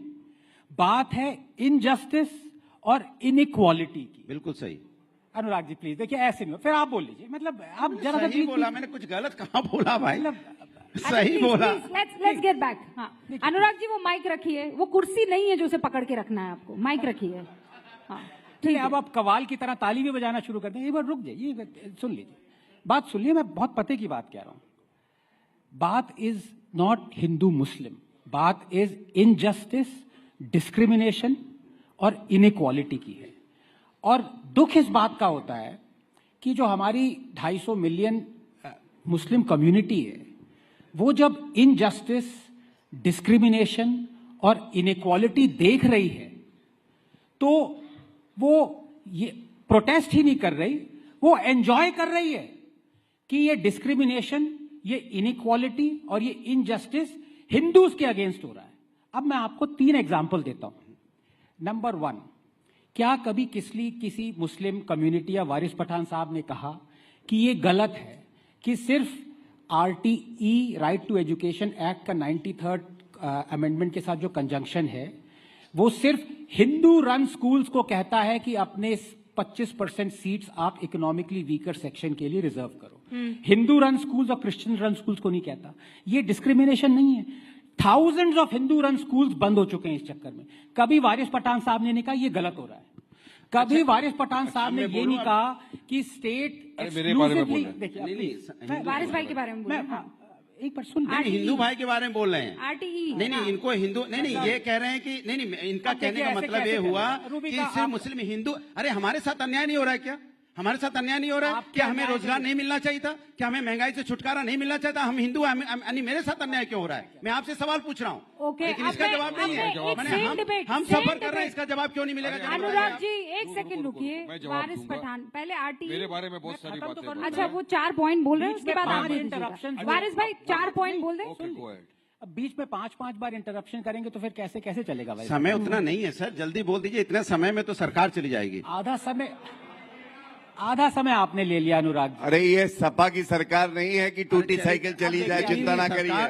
सरकार तो भाई आप बोलिए। सरकार तो जाते जाते बच गई है। आप अपने आप कॉन्सेंट्रेट तो जाते जाते बची है। जल्दी से। मतलब मेरा रोल आपने स्पीकर की तरह बना दिया है लोकसभा के। बोलने नहीं सर, सुनिए आप 5 मिनट से बोल रहे हैं, आपकी बात अच्छा, पूरी नहीं हो रही, तो मैं क्या करूं भाई? मैं 2 मिनट में अपनी बात कह चुका हूं। Anurag ji please, it's a request. अरे मैं 2 मिनट बोला हूं, आपने 20 बार इंटरप्ट किया। ये 5 मिनट से बोल रहे हैं, इनकी बात पूरी नहीं हो रही है। अन्याय नहीं है तो क्या है? आपके मंच पे अन्याय हो रहा है, आप कह रहे बोलने नहीं दे रहे। इधर मेरे ऊपर आरोप लगाने से बेहतर होगा कि आप उनकी बात सुन लें। Okay Anand ji please try to finish it in संक्षेप। बिल्कुल। अभी कभी वारिस पठान साहब ने ये नहीं कहा कि सिर्फ हिंदू टेम्पल्स पे गवर्नमेंट एक्सक्लूसिवली कंट्रोल कर रही है और बिलियंस ऑफ डॉलर्स ले रही है, मॉस्क पे कंट्रोल क्यों नहीं कर रही? क्या ये डिस्क्रिमिनेशन, इनइक्वालिटी नहीं है? वो हटनी चाहिए। कभी ये नहीं कहा या वो हटे या मॉस्क को भी कंट्रोल करो। मॉस्क से पैसा लो। और तीसरी सबसे जरूरी बात, और ये मैं वक्फ पे आना चाहता हूं। देखिए मेरा वक्फ बोर्ड से कोई भी डिसएग्रीमेंट नहीं है। मैं तो कहता हूं हजारों वक्फ बोर्ड हो,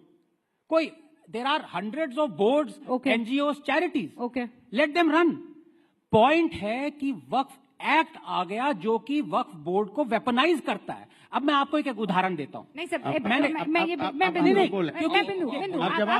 वक्त की कमी है, जो बातें आपने बोली जवाब दीजिए। मेरे अच्छे दोस्त आनंद रंगनाथन ने 5 मिनट में 50 मरतबा मेरा नाम लिया, तो मैं पूछना चाहूंगा आनंद भाई, आपने बहुत अच्छी अच्छी बातें बोलाई। मुझे बताओ आप लोगों को मुसलमानों की इतनी फिक्र कब से होने लग गई?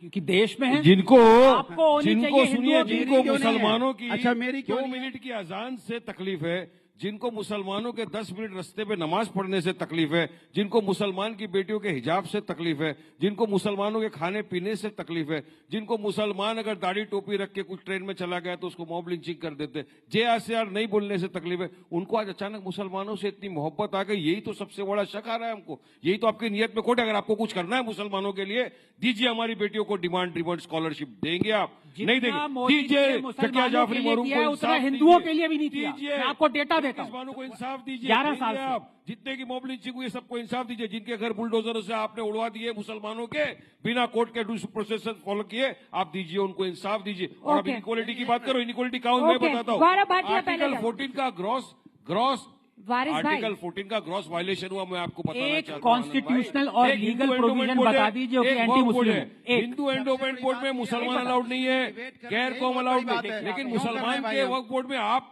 हिंदुओं को डाल देंगे, ये क्या अलाउड है? चलिए वारिस भाई, अनुराग जी एक सेकंड। आपने कहा कि आपने एक साथ बोला कि इनको हमारी दाढ़ी से प्रॉब्लम है, इनको हमारी नमाज से प्रॉब्लम है, इनको में हमारे बच्चों के हिजाब से प्रॉब्लम है, लेकिन आपको तो जय श्री राम तक बोलने से प्रॉब्लम है। वो प्रॉब्लम नहीं है, आप बोलिए। आप किसी को नहीं बोलने पे मार डालोगे तो प्रॉब्लम है। इन्होंने गणपति बप्पा बोल दिया था, माफी मांगनी पड़ी थी। आप बोलिए। गणपति बप्पा बोल दिया था, माफी मांगिए। आप बोलिए। जबरन नहीं बोलने से केस से निकाल देंगे, नहीं बोलने से एंटी नेशनल घोषित कर देंगे। चीजें जो आप लाते हैं, कोई चीज से प्रॉब्लम। यही वो जगह है जहाँ पर गौरव जी ये कह देते हैं, रुबिका जी इफ्तार हुई और आना नहीं हो पाया। यही वो जगह है जहां पर सिवैया की बात आनंद रंगनाथन कह देते हैं और आप जय श्री राम को जेसार कहने में भी घबराते हैं। रुबिका जी यही वो जगह है जहां हिंदू का जब परिवार होता है रामनवमी में तो मुस्लिम भाई फूल बरसाते हैं। यही बीजेपी को पसंद नहीं है एकता। तो हिंदू भाई मुस्लिम भाई पे फूल बरसाते हैं, हिंदू भाई मुस्लिम भाई पे फूल बरसाते हैं, मुस्लिम भाई हिंदू भाई पे फूल बरसाते हैं। भारतीय जनता पार्टी के दिल में सांप क्यों लौट रहा है जब हिंदू भाई सांप क्यों लौट रहा है आपके दिल में? गौरव भाटिया इसका जवाब दे दीजिए। देखिए, सबसे पहले तो मेरे भाई ने अभी बात करी कि ये हिंदुओं का भी है, मुसलमानों का भी है, सिखों का, सब बिल्कुल। मेरे भाई जो अभी आनंद भाई बता रहे थे, एक बार टीवी डिबेट में बोला गणपति बप्पा मौर्य, 6 महीने तक गायब हो गए टीवी से। फिर ये भी झूठ और एक झूठ। बोलो। मैं अभी आप लोग झूठ बोलते हो तो मैं बिल्कुल हंसता हूँ उस झूठ के ऊपर। फर्क क्या है? 7 साल से झूठ चलता जा रहा है। प्रवक्ता अपने भाई वारिस पठान को आदर देता है, सम्मान देता है, उसकी बात सुनता है, लिखता है, फिर उत्तर देना चाहता है। ये लोग हर लाइन पे टोकेंगे क्योंकि इनको डर ये लगता है कहीं हमारा असली चेहरा सबके सामने ना आए। हर लाइन पे टोकेंगे, आप देख लीजिएगा। अब मैं बताता हूँ, लोग तो गाना उतर गया है, नकली चेहरा सामने, असली सूरत छुपी रहे। अच्छा, ये बात तो सच है ना, ये बात तो सच हर है लाइन कि गौरव भाटिया ने जब बोला बीच में कोई नहीं बोला। हर लाइन पे अनुराग भाई जब आप बोले बीच में कोई नहीं बोला। अरे वक्त में बताओ ना, आर्टिकल 14 का वायलेशन है नहीं है, 25 का वायलेशन है नहीं है, 26 का वायलेशन है नहीं है, 25, 26 आर्टिकल 14 वायलेशन है कि नहीं है? 7 मिनट बोले हैं, और क्या चाहिए? हम 2 मिनट बोले हैं, और क्या चाहिए बताइए? ओके, तो अन्याय तो हमारे साथ है ना। जितनी सीटें उतनी बातें ना, रुक जाइए ना, जितनी सीटें आप रुकिए। रंगनाथन जी कितनी सीटें हैं आपकी? गौरव भाटिया 140 करोड़ सीटें हैं मेरी।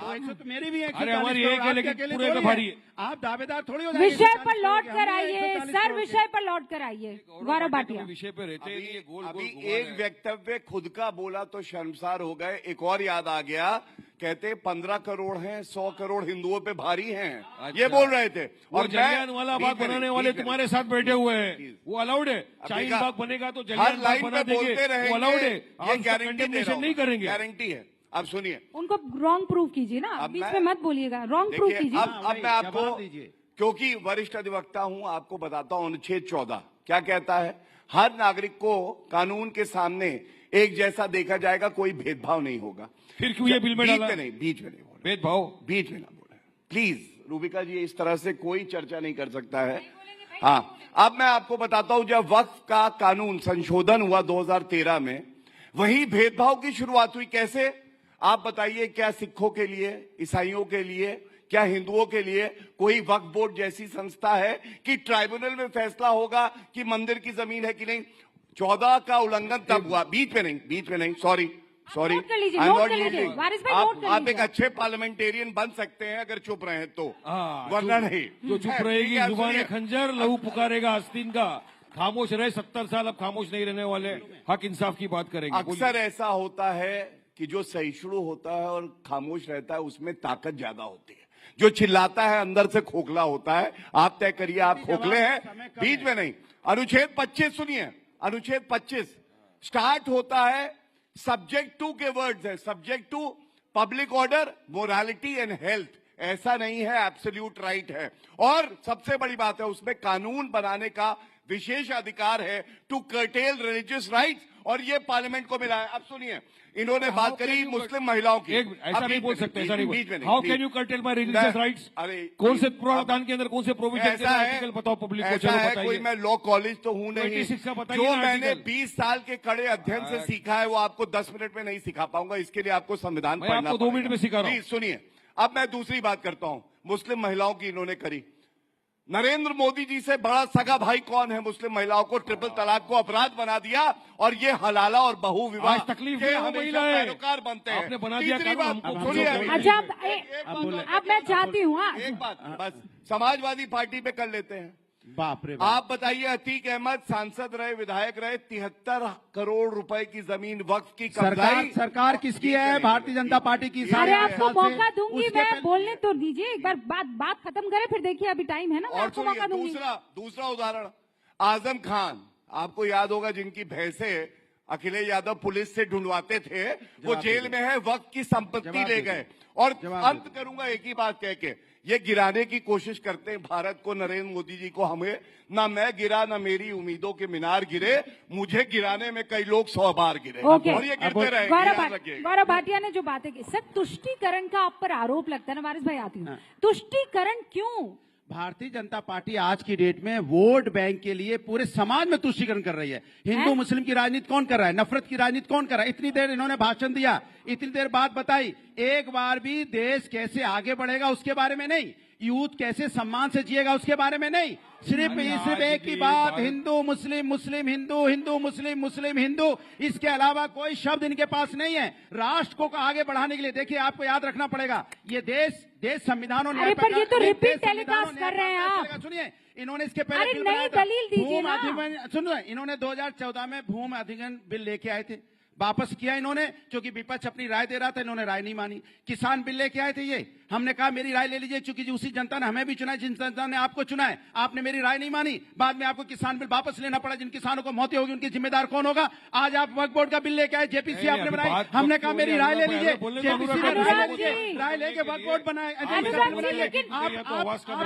सुनना ही नहीं चाहता। कवि कहना क्या चाहता है, लेकिन इसका कवि कहना क्या चाह रहा है? कवि कहना चाह रहा है, क्या कहना चाह रहा है? कवि बोलना चाह रहा है कि इसको समझ नहीं आ रहा है। तानाशाही अपनाती है, ओके, से बिल पास करती है। ऑलराइट, बोलना चाह रहा है, पब्लिक को समझ नहीं आ रहा है। भारतीय जनता पार्टी आप वालों को भी समझ में नहीं आ रहा है। आप भी हमारे साथ अन्याय कर रहे हैं, कभी ये कहना चाह रहा है। अच्छा ठीक है, सुन लिया, कोई समझ नहीं तो पा रहा है।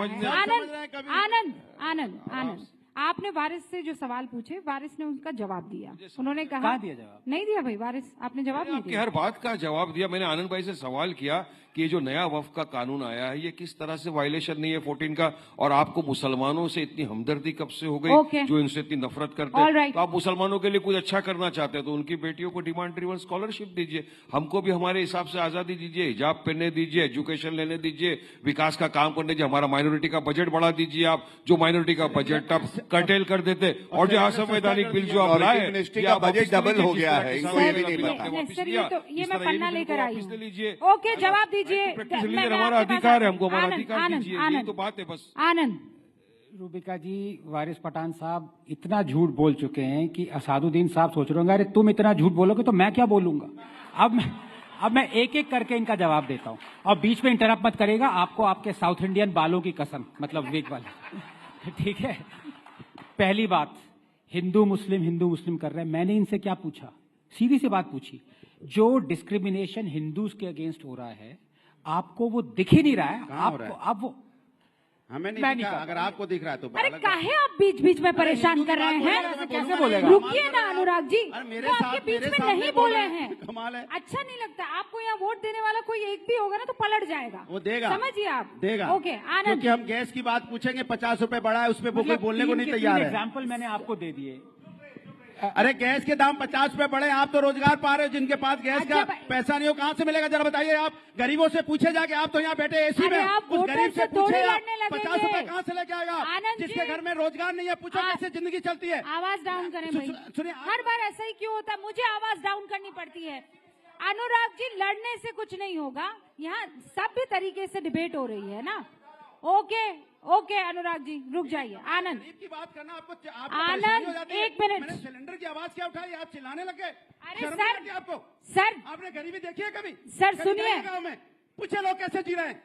डांट क्यों रहे हैं भाई? डांट ही नहीं, हमको ऐसे नहीं बात करते हैं, समाजवादी पार्टी का ऑफिस थोड़ी ना है। अरे भाई सम्मानित लोग आ रखे हैं, आप आनंद ले रहे हो, आपको का ऑफिस नहीं है। मैं एक आंकड़े लेकर बताती हूँ, आंकड़े बताती हूँ। आप जिस तरीके से चीख रहे हैं ना, ये सच्चर की रिपोर्ट बताती है प्रशासनिक सेवा में मुसलमानों की भागीदारी 3%, आईएएस और बाकी जो है उनकी 4%, आईपीएस जो है वो 4%, पुलिस बल में मुसलमानों की भागीदारी तब 7%, रेलवे में 4%। आज मोदी सरकार 2025 में ये आंकड़े मैंने निकलवाए, यूपीएससी क्रैक करने वाले मुस्लिम छात्र 5.12% बढ़ गए, यानी 3% से आगे गए। रेलवे में जो 4.5% मुसलमानों का आंकड़ा हुआ करता था, वो 14.16% पहुंच गया है, जिसमें 463 गैजेटेड ऑफिसर हैं। अगर मोदी को सच में मुसलमानों से इतनी एलर्जी थी तो ये आंकड़ा बढ़ते हुए कैसे दिख रहा है? आनंद रघुनाथन, सीधी सी बात है, देखिए डेटा कभी झूठ नहीं बोलता। अब जॉब्स की कोई बात कर रहा है, अब ये भी बात झूठ बोलेंगे कि जो केम्स रिपोर्ट है आरबीआई की कि पिछले साल 47 मिलियन जॉब्स वर क्रिएटेड, ये भी झूठ है। जीडीपी भी, हर चीज झूठ कहेंगे तो उसका कोई इलाज नहीं है। और आप ठीक कह रहे हैं, अगर आपको पावर्टी देखनी है ना सर, तो आप वहां जाइए सफाई में, जहां फेस्टिवल हुआ था सफाई में, जहां पे बॉलीवुड को अब सुनने, अब देखिए ये गलत बात, आप गलत बात बोलेंगे। आपको देखना है तो बोलेंगे गोरखपुर जाइए। आप कैसी बातें करते हैं? आप कल्चर प्रोग्राम बोलेंगे सैफई जाइए, सैफई से इतना प्यार, चले जाइए आप। आइए आप देखें क्या क्या हमने गांव का डेवलपमेंट किया। अरे तो आप एंग्री यंग मैन की तरह क्यों बिहेव करते हैं? चले जाइए, गरीबी देखनी है तो अरे गरीबी देखनी है, आपको बगल में निकल के देखनी है। आपको इतना गुस्सा होने की जरूरत नहीं है, आपको पता है। कमाल की बात कर रहे हैं, आपको सैफई पता में विकास ये हो गया, पेट में दर्द हो सुनिए गया। मेरी बात सैफई क्या सुनिए। उत्तर प्रदेश में नहीं है, अनुराग सैफई जी, क्या देश में नहीं है। अनुराग कैसी बातें जी, करने लग जाते हैं? गांव का अनुराग जी, ये रेगुलर डिबेट नहीं है। कैसे हो गया, गांव कैसे उन्नति कर गया? अनुराग जी, ये नॉर्मल, ये अनुराग जी, अनुराग जी, अनुराग जी हद कर रहे हैं, क्या कर रहे हैं आप? अनुराग जी एक सेकंड, ये एक तो ये कॉन्क्लेव है, एक तो ये कॉन्क्लेव है, और जाट मूवी कल रिलीज हो रही है। सनी देओल की एक्टिंग आप ना करें,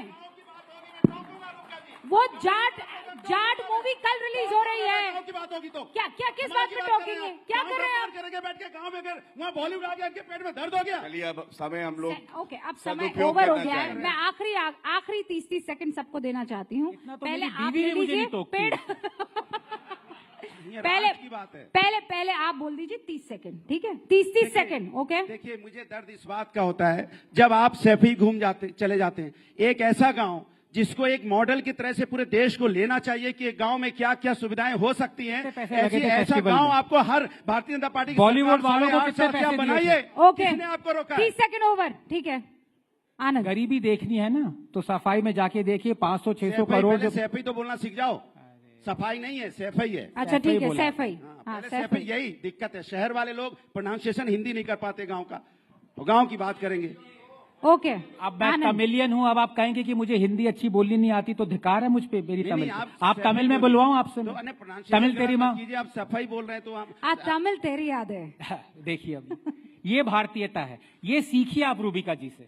हर चीज में चिल्लाने का मतलब ये नहीं होता कि आप अपना पॉइंट्स रख रहे हैं, लोग समझ रहे हैं। आपने गरीबी की बात करी, मैं आपको सैफई की बात बता रहा हूं कि जो आपने 100 की तादाद में करोड़ों रुपया खर्च किया, वो गरीबों को भी दे सकते थे। बॉलीवुड हीरोइंस को क्यों दिया नाचने के लिए? अरे भैया, ये बता, इसका आंसर करिए। अरे तो इसके मतलब बॉलीवुड यहाँ जो बुला रहे हैं, तो इसके मतलब क्यों बुलाते हैं बॉलीवुड? ओके सर, अब आखिरी कुछ मिनट में देना चाहती हूँ वारिस पठान, और उसके बाद जवाब देंगे गौरव भाटिया। देखिए, बात गरीबी की हो रही है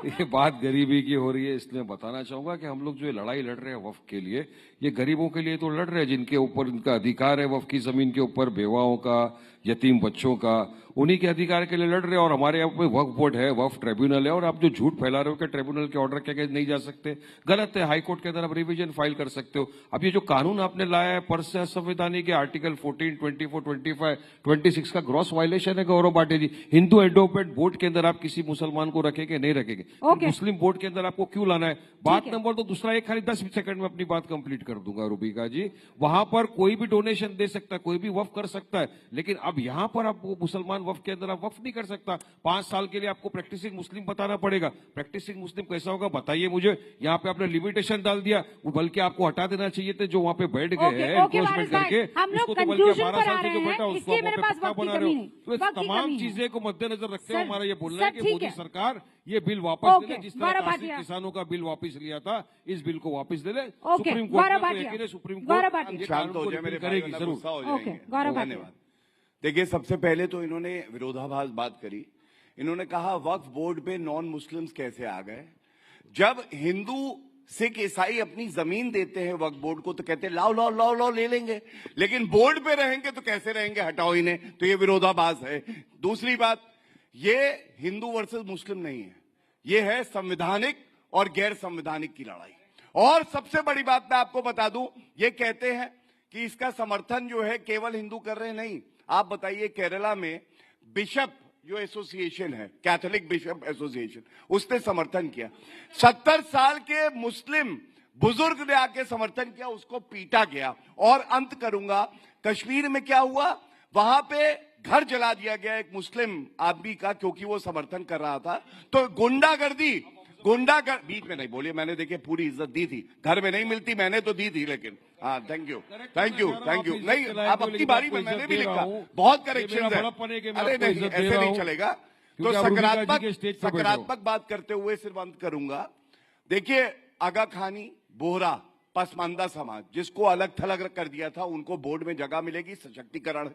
महिलाओं को बोर्ड में जगह मिलेगी, सशक्तिकरण है। तीसरा, कानून पढ़ा नहीं होगा इन्होंने, पहले ज्यादा किया, अब तो है। बीच में नहीं, ये अच्छा किया आपने कहा। नहीं, वाह, पहले नॉन अवेलेबल था, अवेलेबल कर दिया, अच्छा किया। सर मेरे पास वक्त की कमी है, नहीं वक्त की कमी है, वक्त की कमी है, एक लाइन बोल के हम चल रहा हूं। हाँ वक्त की कमी है मेरे पास, क्रिश्चियनों की जमीन के ऊपर आ गई, वक्त की कमी है, पर अब वक्फ के पास दलीलों की कमी है। बहुत बहुत शुक्रिया आप सभी का मेरे साथ जुड़ने के लिए। गौरव जी, वारिस पठान, अनुराग भदौरिया, आनंद रंगनाथन। मुझे पता है वक्त की कमी थी, लेकिन यहाँ अपनी अपनी दलीलों की नहीं। देखते रहिए न्यूज़ 18 इंडिया। बहुत बहुत शुक्रिया।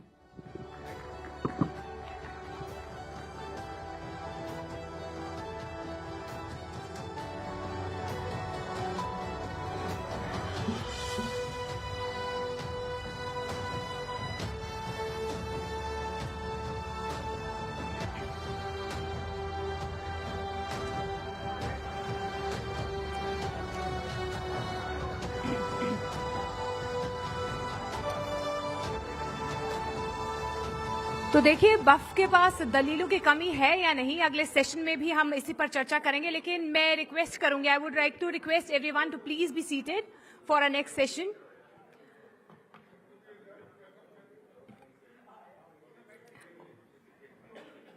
तो क्योंकि हम राइजिंग भारत समिट के मंच पर हैं और ऐसी इंटेंस डिस्कशंस हम कर रहे हैं, लेकिन वक्फ को और बेहतर समझने के लिए हम अपने अगले सेशन की तरफ बढ़ते हैं। क्योंकि भारत एक ऐसा देश है जो संस्कृति और धर्म की विविधता से समृद्ध है। यहाँ पर वक्फ संपत्तियों और उनके मैनेजमेंट से जुड़ा सवाल बेहद अहम हो जाता है। और हमने जितनी भी डिस्कशंस अभी की, हमने देखा है कि सबसे ज्यादा हीटेड टॉपिक इस वक्त वक्फ ही बना हुआ है। वक्फ एक्ट आज उन चर्चाओं के केंद्र में है जो वक्फ संपत्तियों के एफिशिएंट यूज और उनके गवर्नेंस से जुड़ी हैं। क्योंकि इन संपत्तियों का मकसद ये है, क्या ये लोगों के हित में काम हो रहा है, या जो मैनेज कहा जा रहा है कि जिन चीजों को मैनेज किया जा रहा है वो उस उपयोग में आ रहा है। ये सबसे बड़ा सवाल यहाँ पर बना हुआ है। लेकिन आज इस सत्र में हम ये समझने की कोशिश करेंगे कि क्या वक्फ एक्ट अपने मौजूदा ढांचे में देश और नागरिकों के बेस्ट हितों को पूरा करता है, या फिर जरूरत है किसी सुधार की, ताकि अकाउंटेबिलिटी, ट्रांसपेरेंसी और हमारे समाज की बदलती जरूरतों के मुताबिक इस सिस्टम को ढाला जा सके। इस सेशन को आगे बढ़ाने के लिए मैं स्टेज पर आमंत्रित करना चाहूंगी राहुल शिवशंकर को। प्लीज वो मंच पर आए, बिकॉज वही इस अगले संवाद को मॉडरेट करेंगे। और मैं पैनल से भी आपका तारुफ करवा देती हूँ। हमारे अगले पैनल में सुधांशु त्रिवेदी होंगे, राज्यसभा सांसद। वारिस पठान जी हमारे साथ होंगे, AIMIM का पक्ष रखेंगे। विष्णु शंकर जैन हैं हमारे साथ, सुप्रीम कोर्ट के वकील हैं। और शाहिद अली लॉयर हैं, समाजवादी पार्टी की तरफ से हमारे साथ, वो अपना पक्ष यहां पर रखेंगे। Welcome everyone, thank you so much.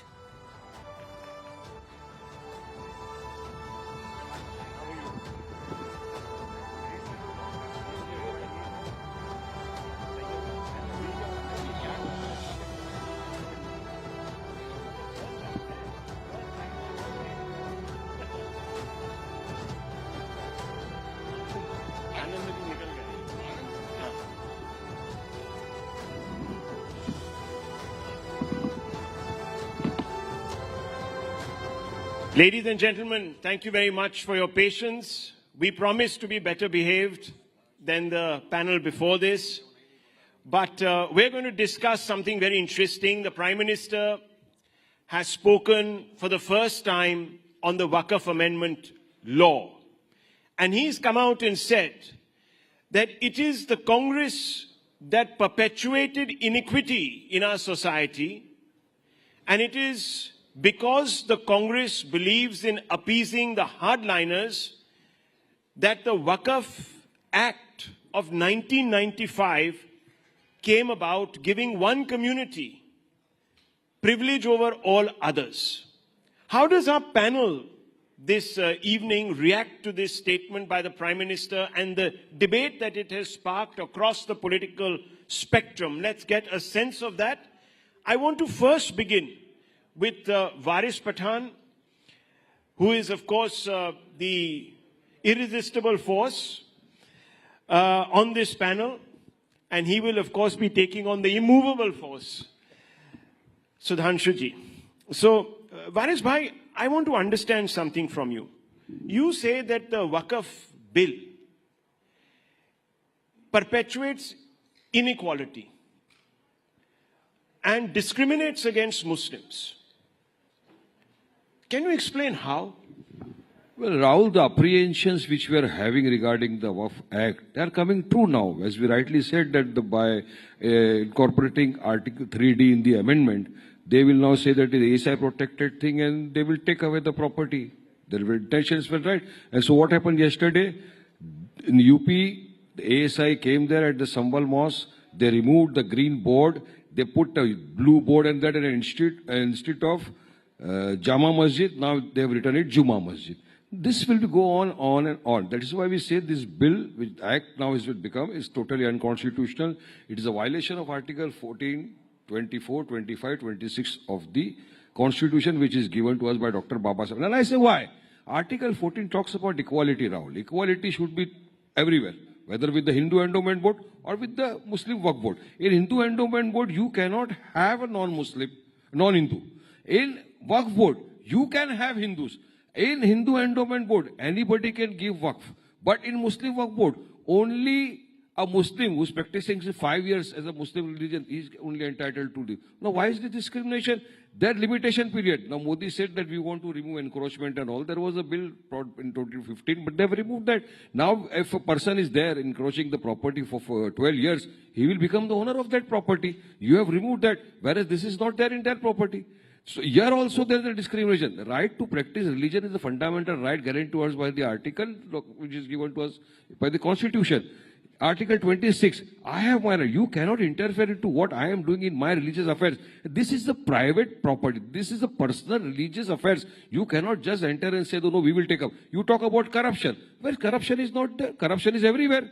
When the last time what we saw in the video, which is viral everywhere, a judge's home, 15 crore rupees, more than that were stashed in a storeroom. So corruption is, does this mean to say that Modi government take away the entire judiciary? Okay. If corruption is there, what did you do for 11 years to remove those corruption? Okay, so you should have taken steps to remove the mafia and everybody. Point by point. That's why we say it's per se illegal and this has to be repealed. Okay, so you're making 3 points. Number one, that the state gets through the back door control over Muslim properties, especially religious properties, exclusively religious properties. You're saying also that on Hindu temple boards, you have now a new dispensation in which you cannot appoint non-Hindus, while this is going to happen on our Wakaf board.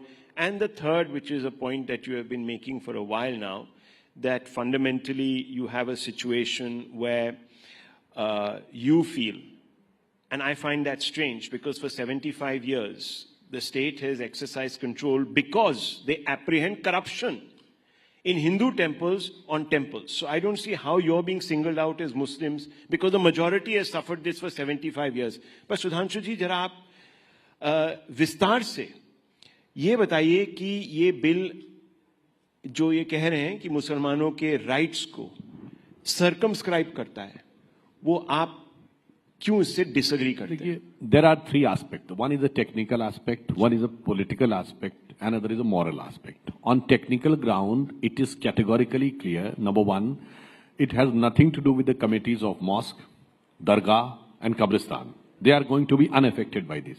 It has to do only with the management of the land. And it is being categorically and unequivocally stated by several high courts. In 1964, Allahabad High Court has used the word that the Mutawalli cannot be an equivalent of Mahant, because it's not a religious act. In 1976, Calcutta High Court has clearly said that it has having no religious connection and it is not come under the purview of Article 26 of the Constitution. And in Kerala High Court judgment of 1993, they have also clearly said that this is not a religious activity. It is just doing with the management of the land. And now, come to the political question. It's a very peculiar thing to understand that from 1913 to 2013, first I would like to say there is a statement that since the matter is related to the Mohammedans and related to Mohammedans law, so there is no question of public policy arise. Means government should not have any role. You know whose statement this is? This is the statement of Muhammad Ali Jinnah in April 1913 in Imperial Legislative Council while trying to pressurize the British government, and with the help of Congress, they tried to get it done. Today, they are the same language in 2025. From 1913 to 2025, nothing has changed. So, strictly on politically speaking, I would like to ask that they are having, from 1913 to 2013, 17 lakh acre land. And 2013 is the date in which Sachar Committee recommendation came. And it said that the Muslims are in a worse condition than scheduled caste. But from 2013 to 2023, 21 lakh acre land has been added. It's a very peculiar, you can say, mind-boggling logic. And second thing, out of this 39 lakh acre land, I would like to ask, now political question, how many institutions, hospitals, universities, how many libraries, even the centers of Islamic excellence are there? How many for orphans, for widow, for divorcee, for the poor? Nothing. And what is the earning? Just net profit is 1 crore 25 lakhs from 39 lakh acre land. On the other hand, Ram Janmabhoomi is having 2.77 acre, 3,000 crores earning, and 400 crore contributed to the tax. So that shows they are not having any apathy even towards the Muslims. And one more thing, if they are having so much of sentiment for Islam, why there is a separate Muslim Shia Waqf Board and Central Waqf Board? It means no is having any trust if the issue of land has come. There are several examples. There are several examples of having this farmhouse, just one line, farmhouse on land. There are several examples of having commercial property, mall. Lalu Prasad Yadav ji has said, Patna mein sab kabja kar liya gaya hai, kada kanun chahiye. There are examples of 5-star hotel, but quote me a single example of hospital, library, orphanage or others. That shows कि ये सिर्फ जमींदार बनने की एक ललक है और वोट के ठेकेदार बनकर जमीन पे जमींदारी। सुना आपकी बात जरा, मुझे एक सवाल का जवाब दो सुधांशु भाई, आपको अचानक से मुसलमानों से इतना प्रेम कैसा हो गया? यही तो शक की बात है।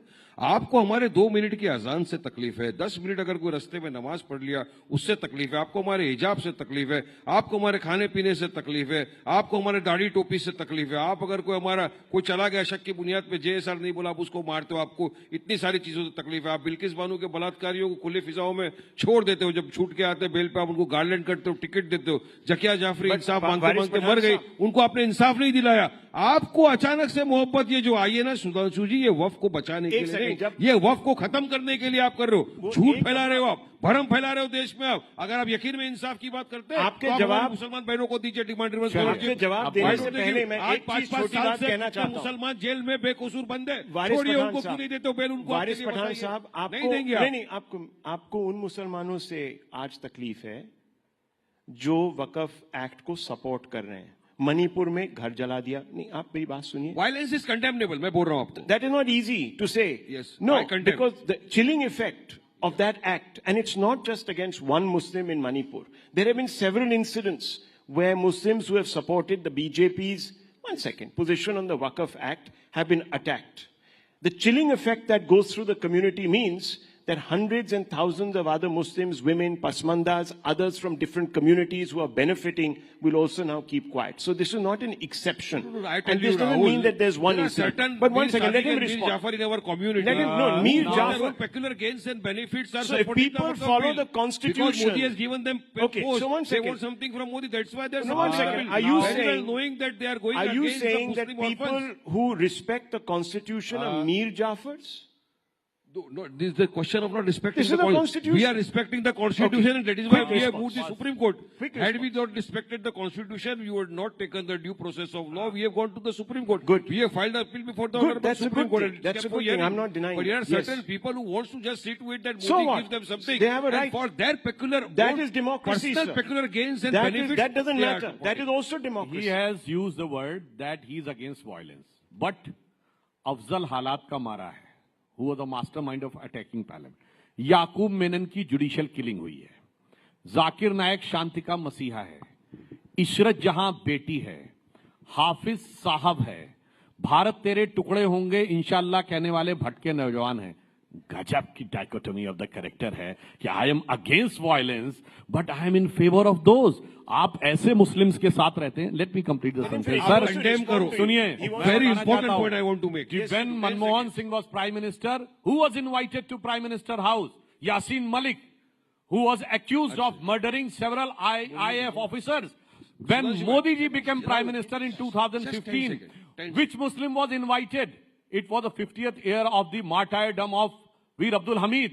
His entire family and his wife was invited and respected. That is quite clear कि वीर अब्दुल हमीद जैसे अच्छे और सच्चे मुसलमानों के साथ हम हैं और अपराधी और आतंकवादियों के साथ आप हैं. आपके खुद के एलाय शिवसेना के लीडर संजय निरुपम ने कहा कि अगर आप शाहीन बाग बनाओगे हम जलियांवाला बाग बना देंगे, जनरल डायर तैयार कर देंगे. आप उसका खंडन करते हो नहीं करते हो? बोलिए क्या स्टेप लिया आपने उसके खिलाफ, क्या एक्शन लिया आपने उसके खिलाफ?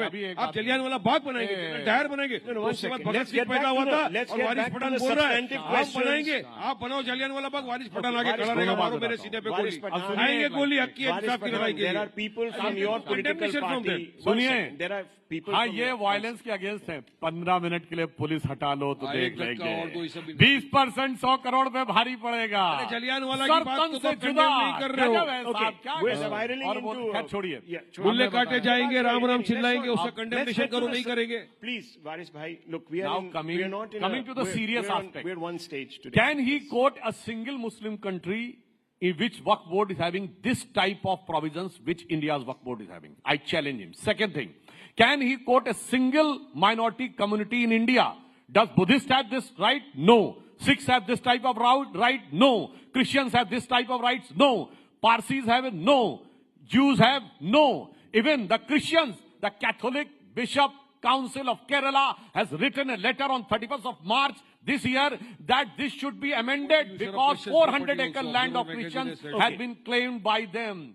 This is the fundamental. दोनों में से बता दीजिए. एक दूसरी जगह पे संविधान नहीं क्या? भारत से बता दीजिए. दिया हुआ संविधान नहीं क्या? बताइए ना किसी के अंदर कानून आप चोरी करोगे, हाथ काटने के वो भारत में लाना चाहते हो क्या? अभी आप जलियांवाला तो बनाने वाले हो ना यहाँ पे. बनाओ जलियांवाला बाग, आएंगे भगत सिंह बन के खड़े रहेंगे सामने, मारो गोली. अरे constitutional right. We have a right to protest. You don't have a right to impose full penalty on us. Under what provision of law did you impose full penalty on us? Okay, I'll have to shut down your mic, please. Let's not shout at each other. Please, we're within earshot. For God's sakes, there's a whole live audience. Calm down. Okay, let's look at the constitutional question, because the matter now is going to go to the courts. We've tackled the politics here. Let's go to the constitutional question. Vishnu Shankar Jain, you've been arguing. In fact, you might even be moving the courts. I want to ask you, is this bill legally infirm? I see certain precedents that have been cited, and I have them here. In fact, there are several. There is the Shri Adi Visheshwari of Kashi Vishwanath Temple versus the state of UP, where legal precedents support state oversight. There are Supreme Court rulings. So, can you explain a little bit of that, and then I want Ali Saab also to come in. First of all, I want to ask a question: that what does this Amendment Act 2025 has done? Let me give you a very brief glance. Section 40 used to say, Rahul, that Waqf board has the power to declare any land as Waqf property. That has been deleted.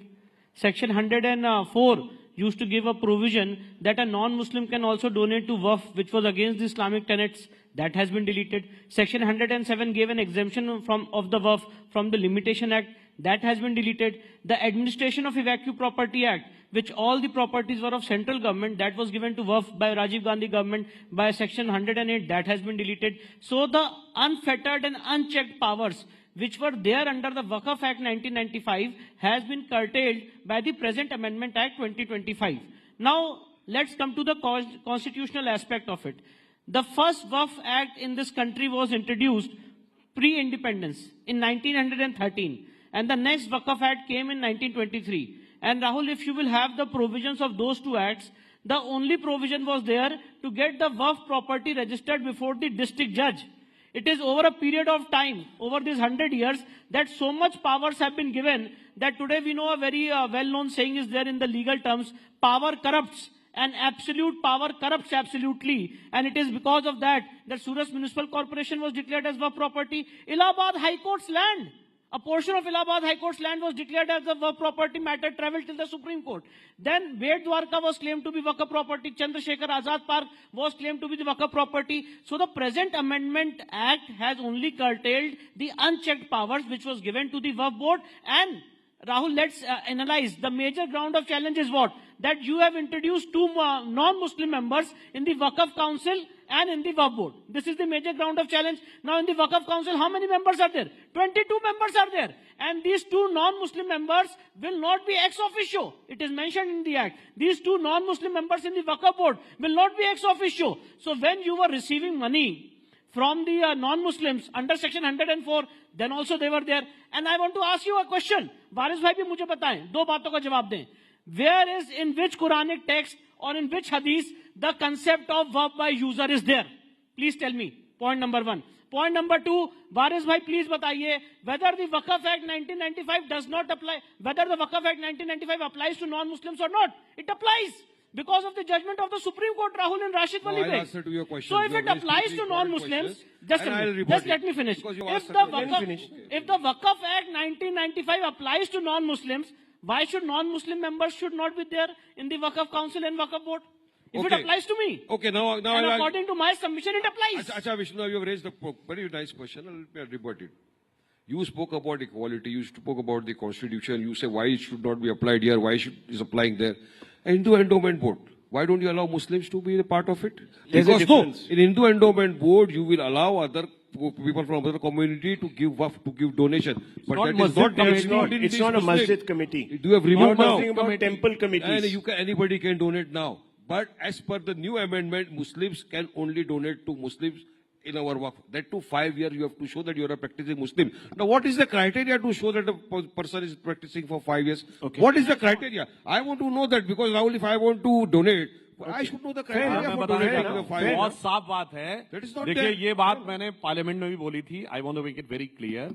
इस्लाम में बहुत clear मान्यता है कि जो गैर मुस्लिम है उसकी तो दुआ नहीं कबूल होती तो दान कैसे कबूल हो जाएगा. It is in respect to, otherwise दुआ कबूल हो जाए तो कन्वर्जन की जरूरत ही नहीं है भाई. दुआ तो सब मानते हैं, दुआ हाथ जिसके नहीं उसकी दूसरी बात होती है. क्या बात करते हो, सबकी दुआ कबूल होती है. ये झूठ आप फैलाओ मत सर. पूरे बड़े पार्लियामेंटेरियन हो, आपकी बात लोग हमारे माइनॉरिटी अफेयर्स मिनिस्टर गए, वो मदीना में एक लेवल तक जा सकते, उसके आगे नहीं जा सकते because he is a non Muslim. तो भाई इबादत नहीं कबूल हो सकती है, जायदाद कैसे कबूल हो सकती है? It is strictly in accordance with the principles of Islam. वरना कोई मुल्ला मौलवी मुफ्ती मुकर्रम बारी हाफिज से कहलवा दें कि गैर मुस्लिम की दुआ अल्लाह मियां कबूल कर लेते हैं तो मैं मानने को तैयार हूं. यहां पे पॉइंट दिखाई पड़ता है कि you want to manipulate the things as per your personal choices. But one thing is very clear that as he has pointed out कि जो लीगल प्रोविजंस हैं, लीगल प्रोविजंस बिल्कुल कॉन्स्टिट्यूशन के हिसाब से किए गए हैं. जो अधिकार सबको हैं वही अधिकार आपको है. मगर अफसोस जानते क्या होता है? जिनके दिमाग में आज भी बादशाही बैठी हुई है, जिनके दिमाग में आज भी है हम तो कभी हुजूर नवाब थे हुक्मरान वक्त, जिस जमीन पे उंगली रख दी वो हमारी हो गई, वो अब दौर खत्म हो गया. यही गलत है, यही झूठ है. जिस जमीन पे हमने रख दी कहां से आ गया? अरे जो अगर वक्फ करता है तो बताता है मेरी प्रॉपर्टी है, सर्वे ऑफिसर अपॉइंट होता है, ऑफिसर रिपोर्ट बनाता है, गैजेट होता है, नोटिफिकेशन होता है, उसके बाद वक्फ होता है. ये आप लोग ने फैला नहीं, ये जगह मेरी, ये होटल मेरा. ये झूठ बोल बोल के आपने पब्लिक को डराया. ये तमाम बातें झूठ है. भू माफिया बैठा हुआ था वो भी डराया. भू माफिया तो आपने निकाला क्यों नहीं 11 साल से? क्या मदद किया आपने भू माफिया निकालने के लिए? अहमद था भू माफिया, उसको निकाला भाई. 100 करोड़ की वक्त प्रॉपर्टी हड़प के बैठा. निकाला किधर? उसके बाद यहाँ पे मुंबई के अंदर आगा खान ट्रस्ट की जगह है, ऑर्फनेज. निकालो आप उसको वहां से. उद्योगपति ने बड़ा बंगला बना दिया वहां पे, नहीं निकालेंगे आप. जो वारिस भाई प्रोसीजर बता रहे हैं यही बात सेक्शन 3B में आई है. जो वारिस भाई प्रोसीजर बता रहे हैं यही बात सेक्शन 36 में आई है कि वफ अब बिना वफ डीड के नहीं होगा. इसमें प्रॉब्लम क्या? और मैं एक बात और बताना चाहता हूं, keep the record straight. Waqf में the manager of the Waqf is not the Waqf board. The mutawalli is the manager of Waqf, not the Waqf board. Shahid Ali, let me bring him in also. He has been sitting. और पूछा था कैसे डिसाइड होगा कि practising मुस्लिम है. It's very clear. हम सबको हर जगह अपना रिलीजन लिखना पड़ता है. तो जिस समय सेंसस में अगर आपने अपना रिलीजन मुस्लिम लिखा हुआ तो कोई प्रॉब्लम नहीं. If you are converted, then you have to get a certificate from a Maulvi. And that should be 5 years old. ये हिंदुइज्म में है? नहीं, हिंदुइज्म में तो कन्वर्जन का कॉन्सेप्ट ही नहीं है। हमारे यहाँ कन्वर्जन का कॉन्सेप्ट क्या करेंगे आप? भी अप्लाई करेंगे क्या? हमारे यहाँ कोई कन्वर्जन का कॉन्सेप्ट टाइम भी दे दीजिए इन दोनों को, कोई मसला। सॉरी, मेरा टाइम भी इन दोनों को दे दीजिए, कोई मसला नहीं। ओके, नो, क्यों? If they have been continuing, they have been this speaking, my time may also be given to them. I have no objection. Okay, no, please make your point, sir. Make your point. So, this Wakaf amendment bill, which has been brought into this act, Wakaf Act, this is not only against the Constitution. I will tell you, this is against the secularism. This is against the preamble of Constitution. This violates basic features of India. Basic features cannot be amended or cannot be abrogated by anyone. So since by virtue of these provisions of these amendments, they have abrogated the basic feature, we believe that this will not stand before the Honorable Court. How this violates not only the preamble, but Article 26(14), I will tell. India is standing on 3 pillars basically, the executive, legislative and judiciary. Now, by virtue of these amendments, they have curtailed the powers of judiciary and they have conferred power upon the executive in the form of DM. So, presently the power will lie were with the Wakaf board, were with the Wakaf tribunal. Tribunal basically is the court, judicial court. So, they have taken the power from the Wakaf tribunal and they have conferred power to the DM. He will ascertain as to who has the title. In India, here is a judicial system. Only the courts, judicial system can try and can establish and can tell by way of passing a judgment as to who is the owner. The title can be decided only by the honorable courts, not by executive officer. So, by taking power from judiciary, they are conferring power from executive. So, you have been demolishing one of the pillars of India. So whether India will be standing on 2 pillars, which is standing on 3 pillars? But do you know that some people will say that this is an attempt at equalizing the distinctions? Because for Hindus, this has been the case for 75 years, sir. So let's put that into perspective. Let's put that out there also. There's been an inequity. Anyhow, very quickly, Vishnu Shankar Jain, on this point that he has made, I'll leave it at this then. Very quickly. According to me, Shahid Bhai is relying upon the principles of secularism. The dichotomy is that when secularism was introduced in the constitution, there was no JPC which was constituted. The stakeholders were not allowed to participate and there was no discussion. But anyways, but Shahid Bhai is saying that there are certain rights which have been violated. So point is this, Rahul, according to me, according to my legal scrutiny, this present Amendment Act is completely in consonance with the provisions of the Constitution. Only those provisions have been deleted which were violating the principles of fundamental rights and which were making the other sections of the society feeling discriminated in violation of Article 14, 25 and 26 of the Constitution. Well, viewers, this is an unending debate, as you can see. One thing I would like to ask, he has asked about secularism. I challenge anybody, even the listeners. I accept the challenge. Sir, let me complete. Can he quote a single secular country in the world which is having provisions like Waqf Board, Triple Talaq, Mehram, Halala, Hajj subsidy? And if there is a conflict between Sharia and Supreme Court, Shabano case, then the Parliament trounced the Supreme Court and established Sharia over the Supreme Court. I challenge, just name one secular country. I accept this challenge. I accept this challenge. Farmer bill. I accept this challenge and the debate may be convenient. No, but I'll just say no, example. I accept all this. It happens only in Muslim countries. So they tried to convert India a partial Muslim country in the garb of secularism. Absolutely not. Otherwise, we leave it at this. We'll close the debate. Run out of time. Run out of time. Run out of time. I've run out of time. In the Constituent Assembly debate, anybody can go and check the secularism what was proposed by Mr. K.T. Shah and who has participated in the debate. तो मतलब निकाल रहे secularism ना? संविधान के अंदर छेड़खानी कर रहे हो. We are going off track. It was rejected Gentlemen, because please. Dr. Ambedkar said अगर minority होगा तो secular नहीं होना चाहिए, secular होगा तो minority नहीं होता. किसी secular देश में minority नहीं होती. We're off out of time and we're off topic now. I'll leave it at this, please. Too quarrelsome, please. Calm down, everybody. Calm down. It's all over. Thank you very much. Thank you very much. Okay, let's cut this. Thank you. It's over. The debate is over, sir. The debate is over. Clearly said, I would like the audience and your entire nation to know that Mr. Just said that they want to remove the secularism from the Constitution. अरे आवाज आएगा ऐसा भी है. Outside also जा सकते.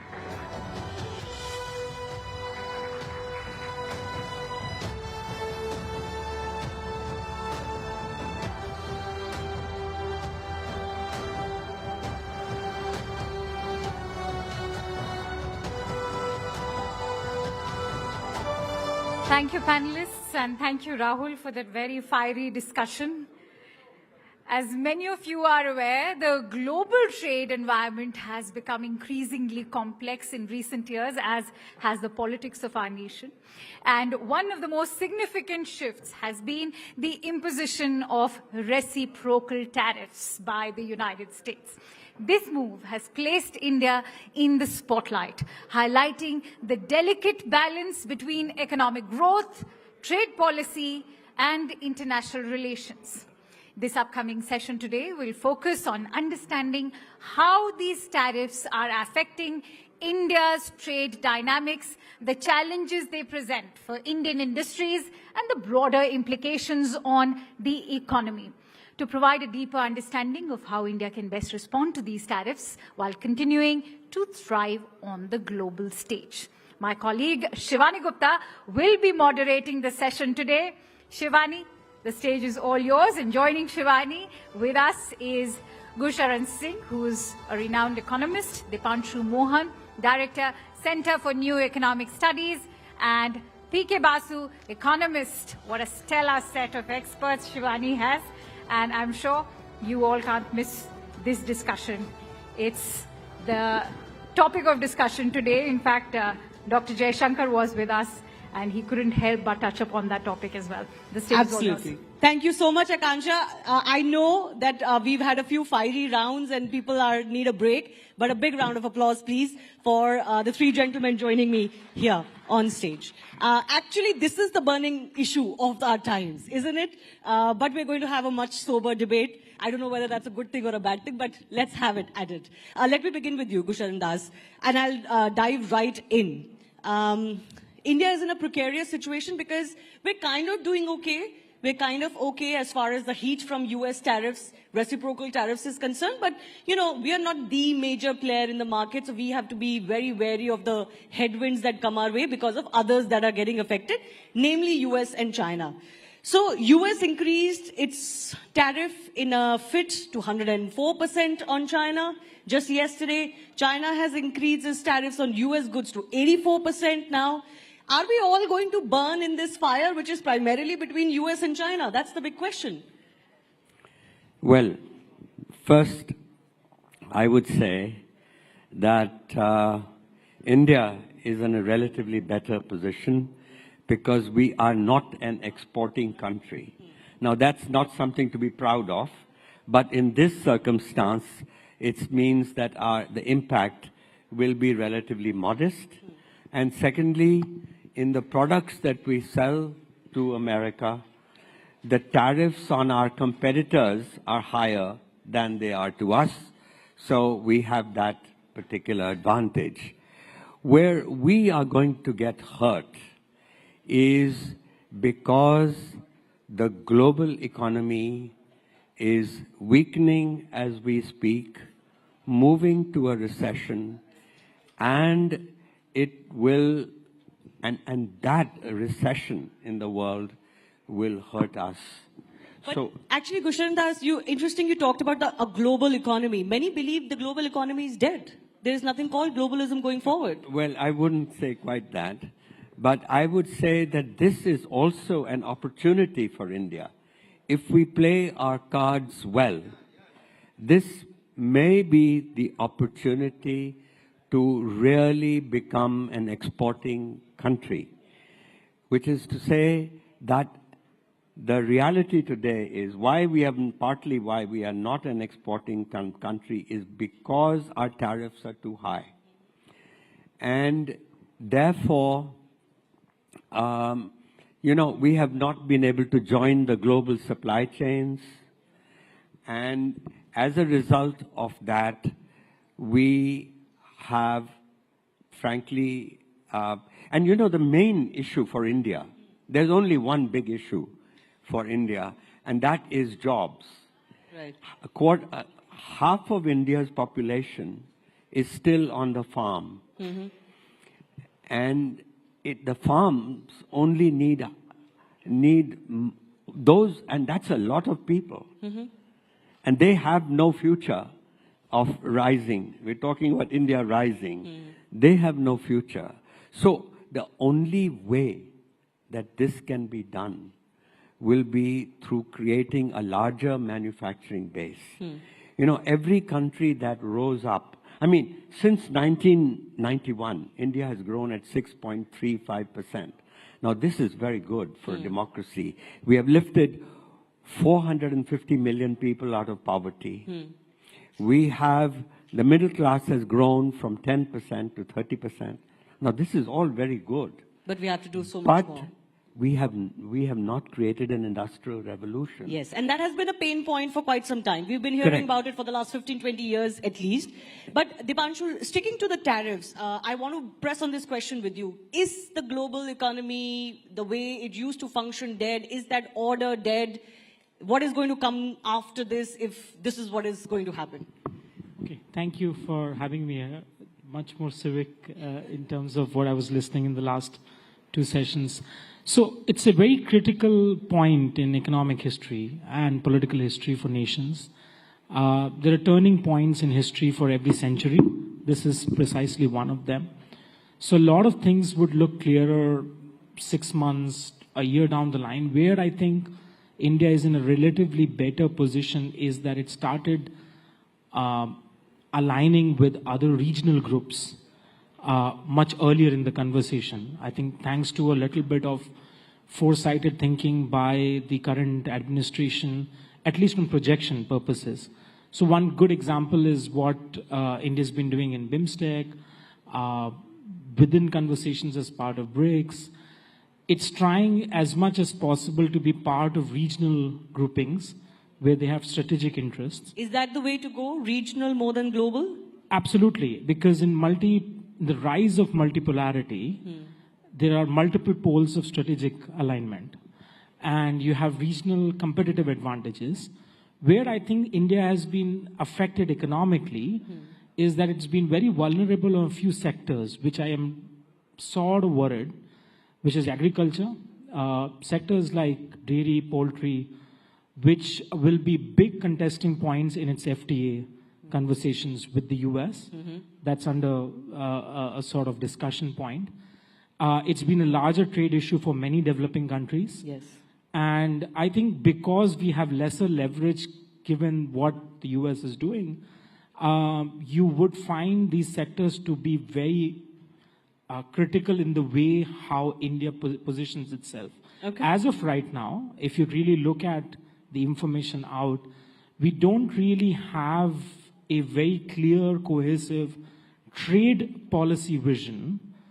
And I'm using the word trade policy because it's different from broader foreign policy. There are strategic, military interests, where you have a clear understanding who your principal trade partners are, not by the data, but by the vision of your alignment.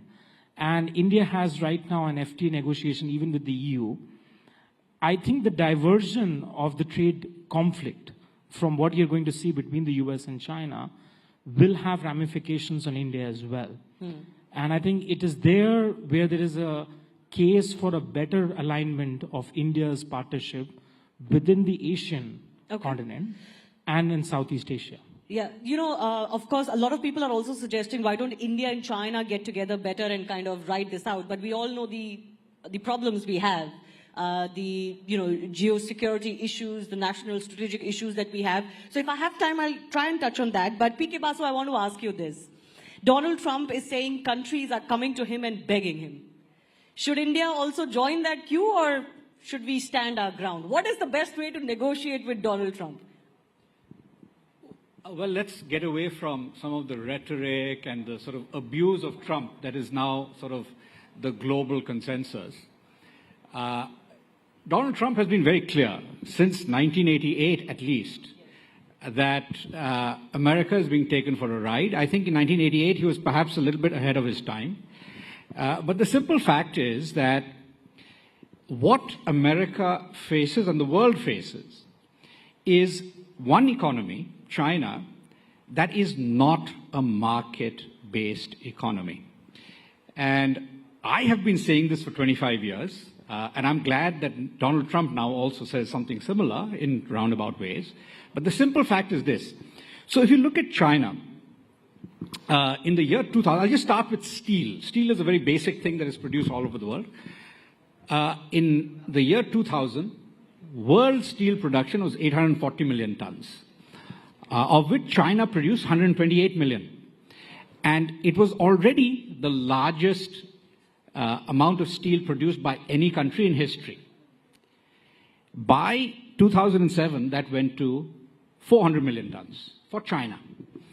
And at that year, in March 2007, 18 years ago, Wen Jiabao, the premier of China, used the 4 uns, that the economy is unstable, uncoordinated, and unsustainable, etc. So he was referring to overcapacity in China then. Guess what? Steel production in China in the year 2020 reached 1,065 million tons. Way more, 200 million tons more than the whole world was producing in the year 2000. So now, this is just one. But if you look at automobiles, semiconductors, solar panels, everything, China produces way more than the rest of the world combined. Is this because China is very competitive? No. It is because China does not respond to market signals. It just keeps, this is the same thing as the Soviet Union. When the Soviet Union had too much steel capacity, it built up massive inventories. When China has too much steel capacity, it exports it to the world at below the cost of production, which is called dumping. Yes. Now, that is defined as dumping. Okay? So, what we have now is a situation where the US is dealing with China. Now, thank goodness, Trump is dealing with China on our behalf. We should all have been doing this. We should be thanking him. We should have been doing this 20 years ago. So now, don't curse Trump. Okay, now let me just complete this. Yeah, the complete point is that most of the rest of the world is negotiating. We have already started negotiating with the US long before April 2nd. We've been negotiating, and we are going to negotiate a mutual reduction in tariff. Once there's a mutual reduction in tariff, there will be no question of a global recession. But global trade will be very disrupted because at the moment, a lot of what is called these global supply chains, they're all centered around China. They used to be centered around ASEAN before the 98 Asian crisis. So they are now centered around China. If I get you correctly, you're saying this is an opportunity for the rest of the Asian bloc. So the simple fact is, for India, the opportunity is this. The opportunity is that most of our competitors are now paying more. So let's just look at Vietnam and Bangladesh. They were paying 0 tariffs in the US for textiles and garments. They will now pay 37% for Bangladesh and 46% for Vietnam. We lost our GSP benefits in the US market in June 2017. Trump took them away. But he didn't take them away from Bangladesh and Vietnam. So now we have a huge advantage. Now, Gurchan correctly pointed out that labor-intensive manufacturing is the one area where we've completely missed the boat. We've missed the boat. We find every opportunity once a decade to miss the boat there. This time we have a real opportunity to do that well. Now, I also saw. Minute each to both of our guests. They've raised their fingers. Yes. So, I would just say, let's think of this moment as another 1991 moment for India. Trump could be our best friend because ultimately, and PK has shown the way, that really it is only through labor-intensive manufacturing via the global brands, because we forget Indian market is actually relatively small, and we need the best story for India today is Apple, the iPhone. If we just duplicate the iPhone model to all the labor-intensive sectors, and it can be done, but it means work. Forget the work of reforms but you know, when the Prime Minister of Vietnam heard that India had got the iPhone, he flew to Cupertino, California to talk to the head of Apple, and he said, now we have lost the iPhone, give us the tablet, give us the iPad. And he got it.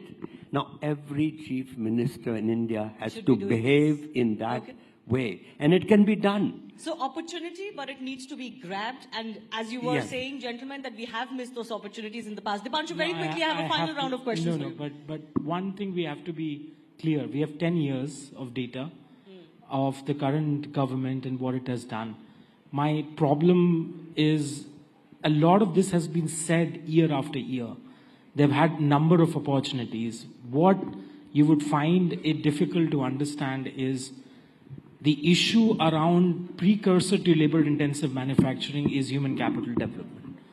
And if you see year after year, the natural weightage of budgetary allocations towards areas of human capital development has repeatedly been falling.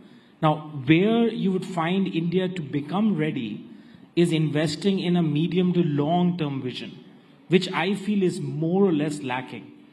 And I think unless and until, because you're talking about Rising Bharat, if you don't have a long-term vision to become another Vietnam, or to become another Bangladesh, or to become another, South Korea, the evidence right now is we're falling more in a Latin American trap of high debt, government putting a lot of money, private sector not investing enough, consumption demand weakening, and you have a situation where you're sort of battling for yourself. So we have to be very clear that what is our vision, not just in policy, but in action. And I think I am not convinced by looking at the last few years that we're able to do it. We started doing it in 2014. The first 2 years of FDI data is very promising, even for private investment. But America is facing its demonetization moment now, like we did in 2016. Okay. So you have a big issue with the intent being there to do the right thing, but the way this is being done is going to erode a lot of good faith. Let me ask a couple of rapid fire. P.K. Vasu. But can I just respond to this? Okay, go ahead. You see, the basic thing that most people don't understand is that private, we lament the fact that private investment hasn't really picked up in India. In India, yeah. Private investment has been stagnant pretty much around the world for 25 years because of China. You look at the level of investment spending in the United States today compared to 25 years ago. The CAGR is less than 3%. You look at Korea, CAGR growth, compound annual growth rate for private investment spending in Korea is less than 1%. So Indonesia, Jokowi was president for 10 years. And during that time, he came in saying, I want 7% growth. What did he achieve? Less than 5%. Why? Because he couldn't get investment spending going. This is not specific to us. In fact, we are the second fastest growing in terms of investment. He doesn't agree with Second you. point is, it's completely, this is data. Now, the final point I'll make, one more, is that, we often say that we haven't industrialized. We missed the industrial revolution. Not true. India is the second biggest producer of steel, aluminium, cement in the world. We're the fourth biggest producer of cars in the world. Electronics and labor-intensive manufacturing are the two areas where we failed. Electronics is picking up. If you look at electronics, they're now about 10% of our merchandise exports. This year, they've grown about 40%. They've continued to grow strongly for the last 5 years. So we're beginning to see a pickup there. Okay. But there's a lot of I'll take space to grow. precursors from previous panels. If the government has to do its bidding, let the government do its bidding. I mean, you have to look at the facts. Indonesia has done remarkably well in drawing private capital formation. India has not invested enough in human capital development. There have been studies last 3 decades of higher functional illiteracy. You have more enrollment in schools, colleges, but you have a situation of higher youth unemployment than ever before. Okay. And this is something we have to be very practical about. Okay, I have a rapid fire question set for you. So, Gushan, very quickly, please add to this, then I'll go to my rapid fire. You wanted to add to this? Well, all I want to say is, let's not worry about why we failed so far to become a manufacturing powerhouse, why we seem to have skipped from a green revolution making agriculture a surplus sector, to a leader in the IT economy. What now is a golden moment, because with the tariffs against China being so high, every multinational company is scared. And China plus one, which we have not been able to harvest that strategy, is almost like waiting, a fruit that's almost falling on the ground that we should grab. But we said that after COVID too. Yes, that's exactly my point, sir. We have been saying this year after year. I've been part of so many budgetary discussions as well. This is your 91 moment. This is an intellectual bankruptcy, because I've been part of those conversations back and forth. Disagree with what he's saying. And I think this has to be put in perspective. I think we have on my left I didn't know this a was going to Senate. be so heated. Sorry. Okay, one by one. No, so let me just point out. Our public debt as a percent of GDP is coming down. Our external debt as a percent of GDP was 24% in 2014. It's now 17%. 82%. It's coming Where down. is it coming down? 24% to 17%. External The debt. IMF has just warned us. So have you looked at the report of the IMF, which has just warned that your government debt to GDP is going over 80%, which is a red marker? I've been studying financial crisis in the United for States, 15 years. what it is in Indonesia, or what it is in Korea. India is not Indonesia. Okay. So the point is, the point I just like to make on industrial. Very quickly. So let us just look at steel, for instance, right? I started with steel. Steel production in China and the world has been declining for the last 3 years. The only one of the top 10 steel producing countries in the world that has seen an increase in steel production is India. It's gone from 100 million tons in 2020 to 149 million tons last year. Let me say there is a silver lining. India's deindustrializing. It is industrializing and growing rapidly. The macro questions from the sectoral questions. Of industry. If you want to talk about sectors, I mean, we can talk the whole day. So the macro picture has to be put in perspective. The macro picture is really good. I have to intervene, running out of time. So, silver lining to the dark cloud. And of course, we can look at it as half glass full or half glass empty. But I do want to fire 2-3 rapid questions very, very quickly. PK Basu, I'll start with them. Because I asked you the question about Trump. Friend or foe? Donald Trump. Friend. Dipanshu? Donald Trump, friend or foe? Yeah. Friend, yeah. Well, the same here. Grab the opportunity. This is the moment. Is he a friend Go to us for or it. a foe to us? Well, thanks to him, China's tariffs are 100 and whatever you said. Yeah. And thanks to him, we have every multinational now wants to leave China, and this is the time to grab the opportunity. Okay, next question then. Tariff war, in the larger scheme of things, good or bad for world economy?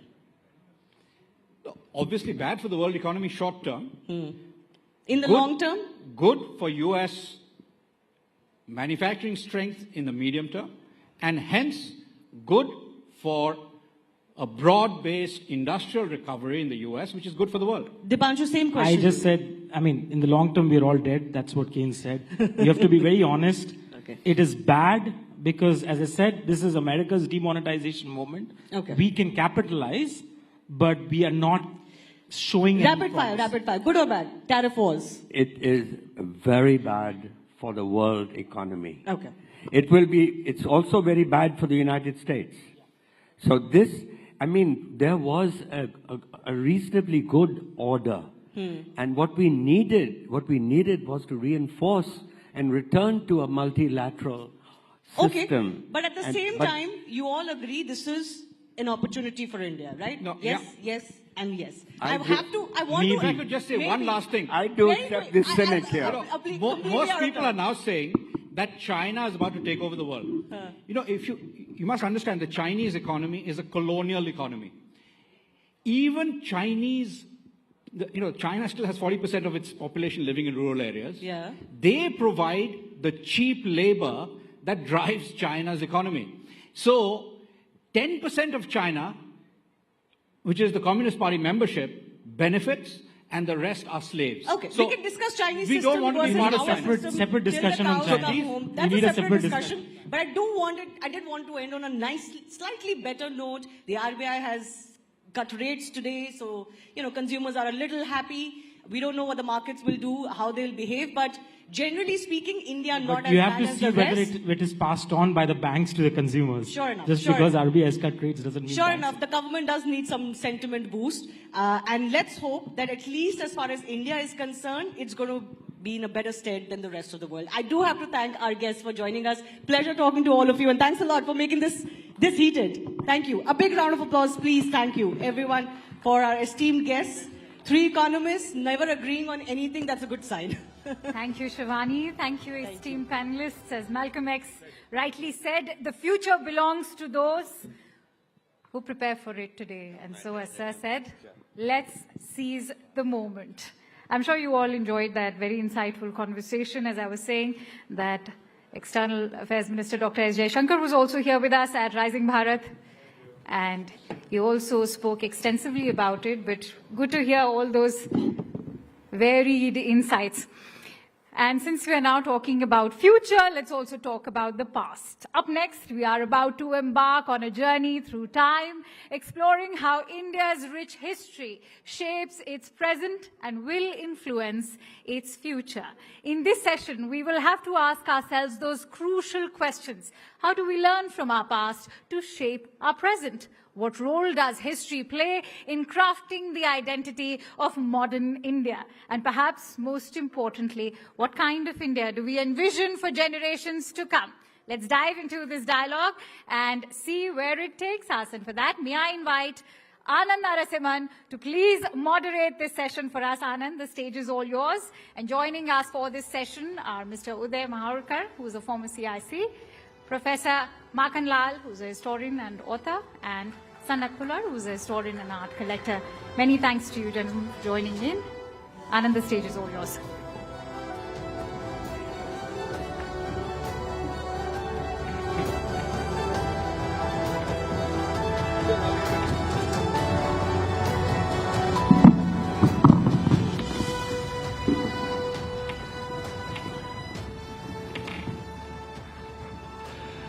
Namaste. This is a conversation I've always loved to speak about.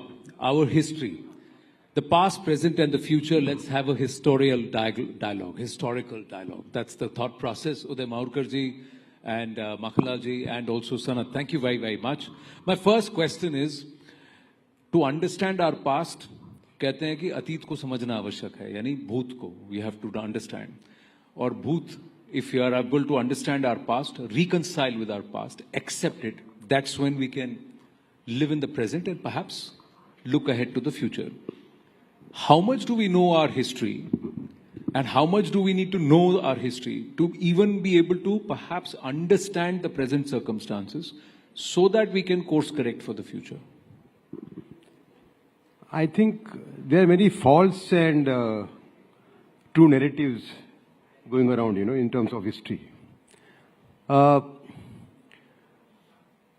think if we don't interpret history properly based on true history, then our future is difficult. You need to identify true history and then interpret it properly. So I think there is a need for National History Interpretation Commission. I think so. Correct. Now I'll put 2-3 things. Sultanate period. Amir Khusro. Correct? Amir Khusro is sold as a great Sufi and great symbol of Hindu-Muslim brotherhood. But he was supporting Alauddin Khilji also. If you look at the Sultanate period, you see one big, we have a very ordinary sense of history, Now, entire Muslim period is clubbed as Mughal period. It is not correct. Sultanate period is the worst period for Hindus in their entire history. There is not a single ruler during Sultanate period from Iltutmish to Lodi, Tughlaq, Firoz Tughlaq, Muhammad Tughlaq, who can be called secular by any yardstick. So this you're saying... So that is the most painful period. Then comes Akbar. No, I'll tell you. I am not pitching for a ultra-right narrative as such. Then comes Akbar.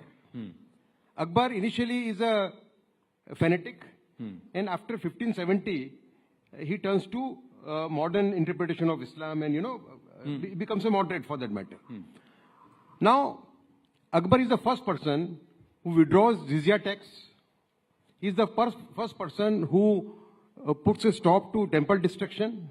So now this whole narrative where Akbar is being compared virtually with Aurangzeb, I think it's not correct. Aurangzeb was certainly most fanatical person, but he was only half fanatical as compared to Khiljis and Tughlaqs. Okay. Get your point. Okay. Second,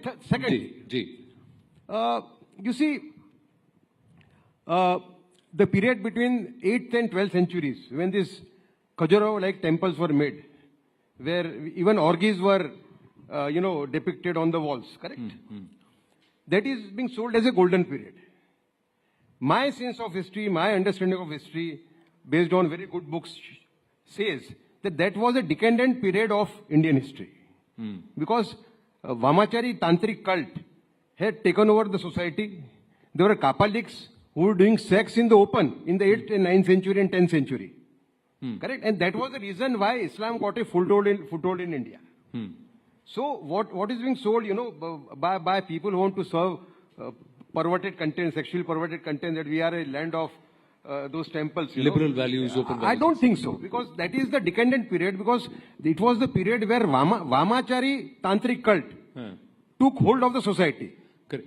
What I am asking you, Udayji, is why is it that a nation or a civilization, and Professor Makhanlalji, I'm going to ask you this question again, that we have an itihasa of more than 7,000-8,000 years if you were to go by what Rakhi Ghadi has shown us. How is it that that is all concised into 500-600 years, 1,000 years, jo hamara atit tha? Is that what is going to help us define who you are going to be in the future? Is 10,000 years of history, is that so difficult to accept, understand, grasp, that कि इसको अब इतने में ही सीमित कर देते हैं, भाई ये वाला पीरियड है, इसको निकाल लो, जैसे इंस्टा शॉर्ट्स हो गया, तो हिस्ट्री शॉर्ट्स नहीं हो सकता. That's exactly what's happening.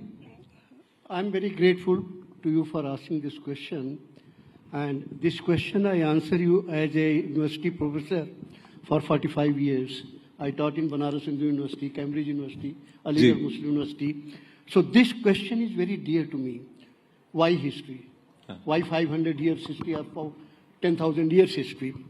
Let me explain it in simplest possible word, which I learned as teacher. Every time you fill a form, you write your name, you write a date of birth, you write your village name or city name, you write your father's name, mother's name, your qualification. What that form is, that's your history. That's your identity. Remember that. That little form is your identity.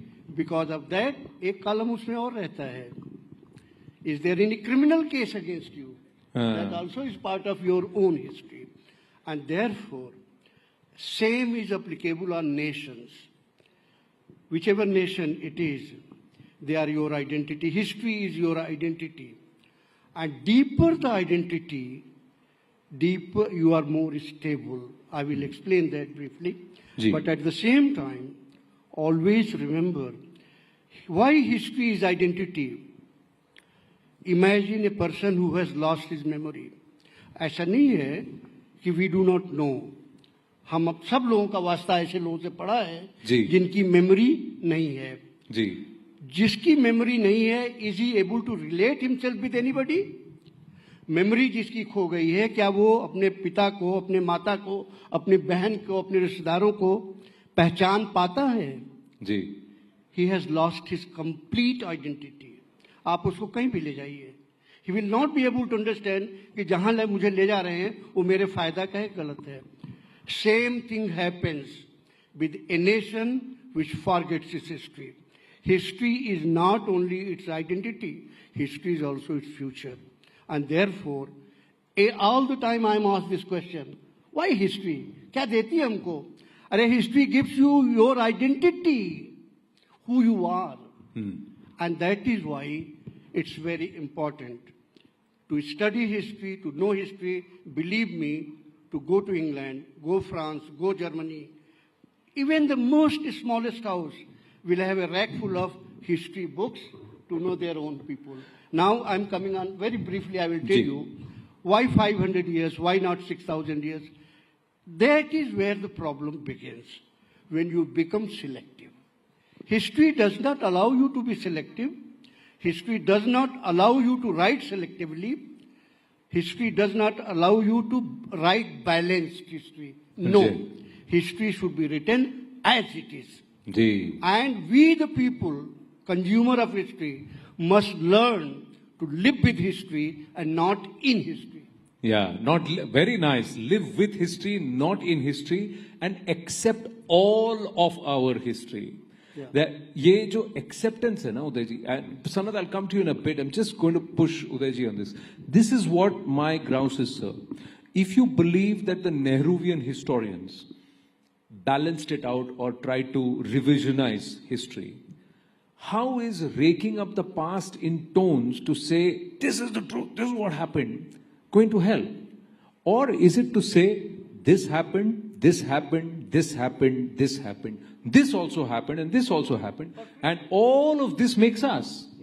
When are we going to adapt that tone? When are we going to say that we were an advanced civilization 5,000 years ago because we saw the Harappan civilization and, of course, the entire Saraswati civilization, but society decayed. We became decadent. We reinvented the wheel. We came back again. And there were different times, different shapes to Bharatvarsh. Eventually, this is the shape. Now, this is an accepting tone. When will we adopt that? No. Let me add to what he's saying.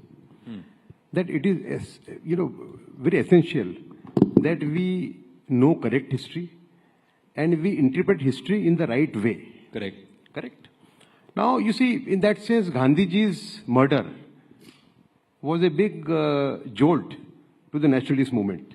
Because those who did not believe in the original ethos of this country, they took over. And then this narrative started coming, Now, in Harappan civilization, there is always an attempt to whitewash the positive aspects of the Harappan civilization. Right. Idea is to ensure that India doesn't become a great nation.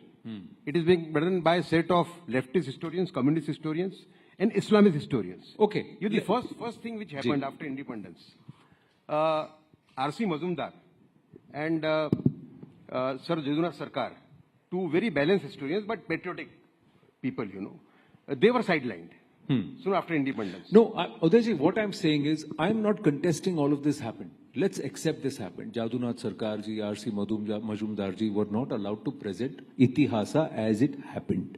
There were people who corrupted the interpretation to say as it should be interpreted or as we want them to read it. ठीक है. How are we going to correct that? To tell all of Bharat, it's not with an agenda, it's not with venom, it's not with spite, nor is it with pride or arrogance. It's with a sense of realism to say all of this is what has made us who we are today.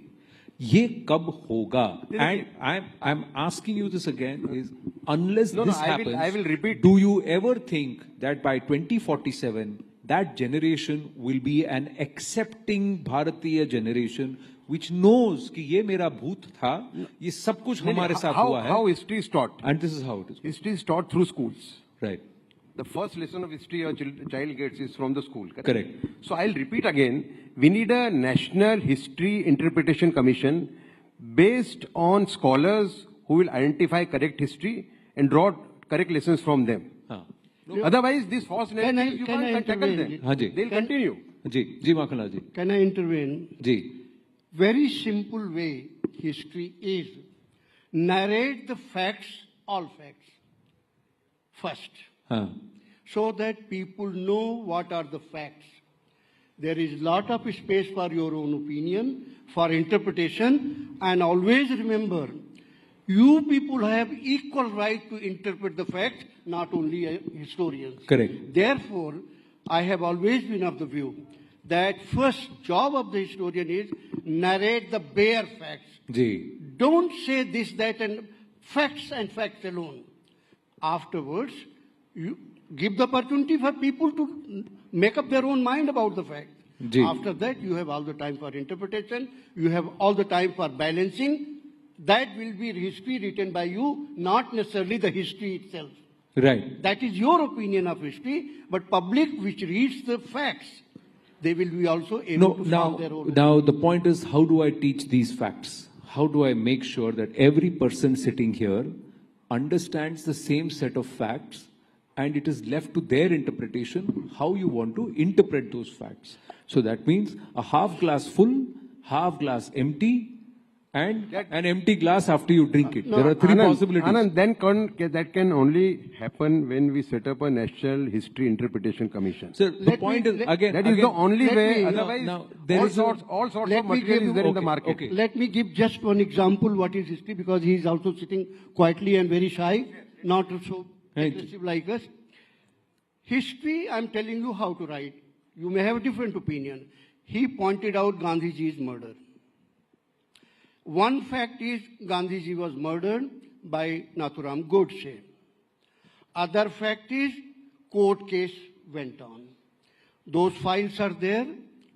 And third fact is Godse's own testimony, which was blacked out for almost 70 years. Correct. Now it is out.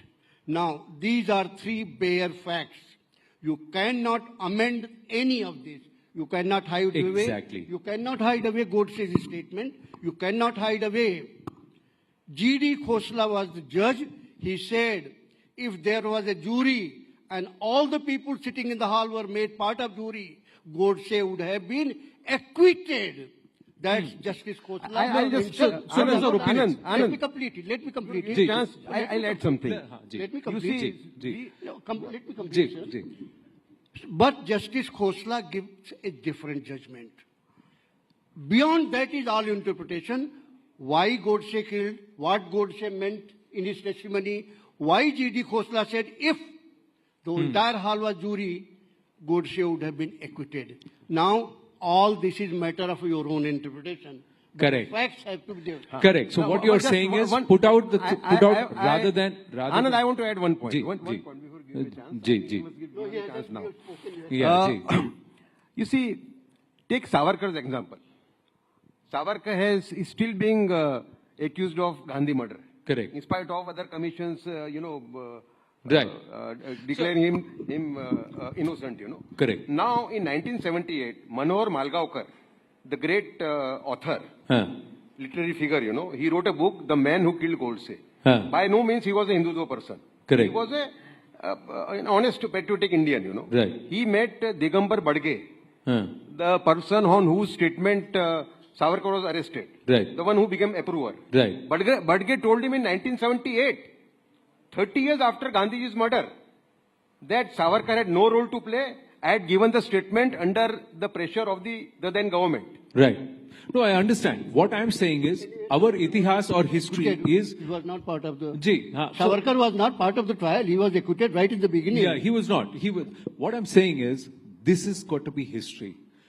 What the judges said, what the accused said, what the incident was, and what the prosecution said. All of this, should it not be out for us to consume? Yeah. If some of it is masked, that means you are being fed partial information, so that your opinion, our opinion, as a society, as a people, is doctored in a particular direction. Now, thank you for your patience, Sanat. Now, he is doing something which is very different. What he is doing, he's collecting art. Because art is a huge representation of our history. Over a period of time, how art evolves, how art is shown, and what happens also is a reflection of how we evolved, what were our influences on us, our society. So you got a lovely book, what's called Gems of Indian Art, Sanat. So let's talk about it, and let me understand your perspective. How would you want us to understand our itihas, our history, and what kind of a dialogue would you want on our history, say, 20 years down the line? First of all, thank you so much for having me. I would like to thank you, the fellow panelists, and the entire News Rising Bharat team for giving me this platform where I could talk about the book, Gems of Indian Art, which was unveiled by the Honorable Vice President of India, including various other senior cabinet ministers. And this book actually was written in the memory of my late grandfather, who started in our house the process of collecting art, because he was the person who believed in Indian history. And he said that art is something which will stay till eternity. If the artist is not alive, but the painting created by the modern contemporary artist, or the artists such as Raja Ravi Verma or Amrita Shergill, who were of the pre-colonial era, exist, we can see the painting and understand the artist's perspective and their view, what they used to think of an ideal Bharat. The old Bengal school was set up as history of Indian modern art of the Bengali artists, set up by Sri Rabindranath Tagore ji, and Rabindranath Tagore ji was also a part of it. They were the people who saw how Indian art can grow. Because actually the problem what has been not only in Indian art, about Indian history is, few people have only thought that the British history or the Western part of the history is superior to our history. They have always neglected that India was the richest country if it had not been looted by the people who looted India when it was the richest country, country in the world. The colonial period, like you say, from 1890 onwards till about 1920, the biggest loot happened. Yeah. And then after that, a process came of demeaning the Indian history, only showing how superior their kings, their queens were. Why don't they talk? Why they never talk about Maharana Pratap or the Indian kings who conquered the world? Why didn't they think that Sikandar, who came down everywhere, he couldn't conquer India? Why don't they realize that? Because of the way the Indian Maharajas fought. Correct. So that aspect, is it captured in art? Have you been able to collect art that shows the interpretation of how we would like to say? As Bharatiya, how we interpret those times and also the previous periods. Have you been able to collect from those periods? Of course, they have been art. I have an artwork of renowned artist M.B. Dhurandhar, and I would like to talk about that. That is a painting, that is a huge canvas painting showing the Darbar of Chhatrapati Shivaji Maharaj and how he used to... Is it there in the book? It's not there in this book. It will be there in the volume 2 of this book. Volume 2. So we look forward to that is the treasure which we have. And that painting, actually what it reflects is how Chhatrapati Shivaji Maharaj used to conduct his court. Now I'm unfortunate not to see how Chhatrapati Shivaji Maharaj used to conduct his court, but he is an inspiration for us to see that how actual governance is done. Chhatrapati Shivaji Maharaj and the Maratha Empire set up the principles of governance, how rape accused or how people accused of murder or serious heinous crimes should be convicted, should be punished, and how an ideal Bharat should exist. He showed that. Now the problem today is everybody is trying to alter history, as Sir also mentioned, for their own vested interest. People are trying to interpret.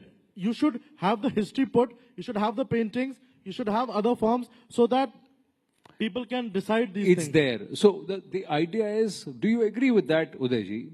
Yes, we should have people who interpret the history in the right perspective. That is a Bharatiya perspective. I would like to add one thing. Yes, please. Yes, Anand, complete. For the same thing, I also, as Sir said, I would like to urge from your platform, the Ministry of Culture, to make up a platform where Indian art and culture could be moderated by a regulatory body where Indian history can be preserved. Because today what is happening is people are preserving only their business interest. Because it has been regulated by private individuals, few people who are actually intermediaries are trying to control this art market, thinking that they are, because there is very less government interference. Because the government feels that Indian art is only $144 million in India. They don't see what the larger picture we are forgetting is, it is $60 billion in the world. Yeah. Because the world market is always trying to demean Indian artists, because of which artists such as F.N. Souza, M.F. Hussain had to take inspiration from Picasso.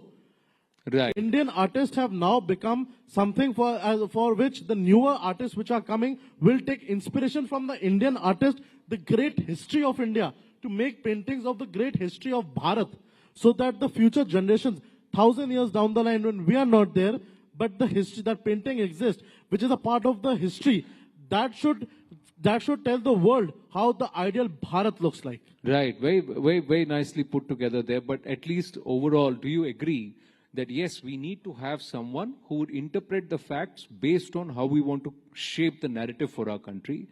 But most importantly, we need to put the facts out, not dress it up, not darken the lines, not shade what certain versions, but all of it should be out for everyone to consume. Because when you accept something, you have to accept all of it. Correct history is something which is the need of the hour. If we want to become a great nation, then we need to know correct history. However bad or good it might be for our needs. Yeah, final word. You see, I think we are ending. We all are stakeholders in history for one very simple reason. history is our identity. Our means each and everyone.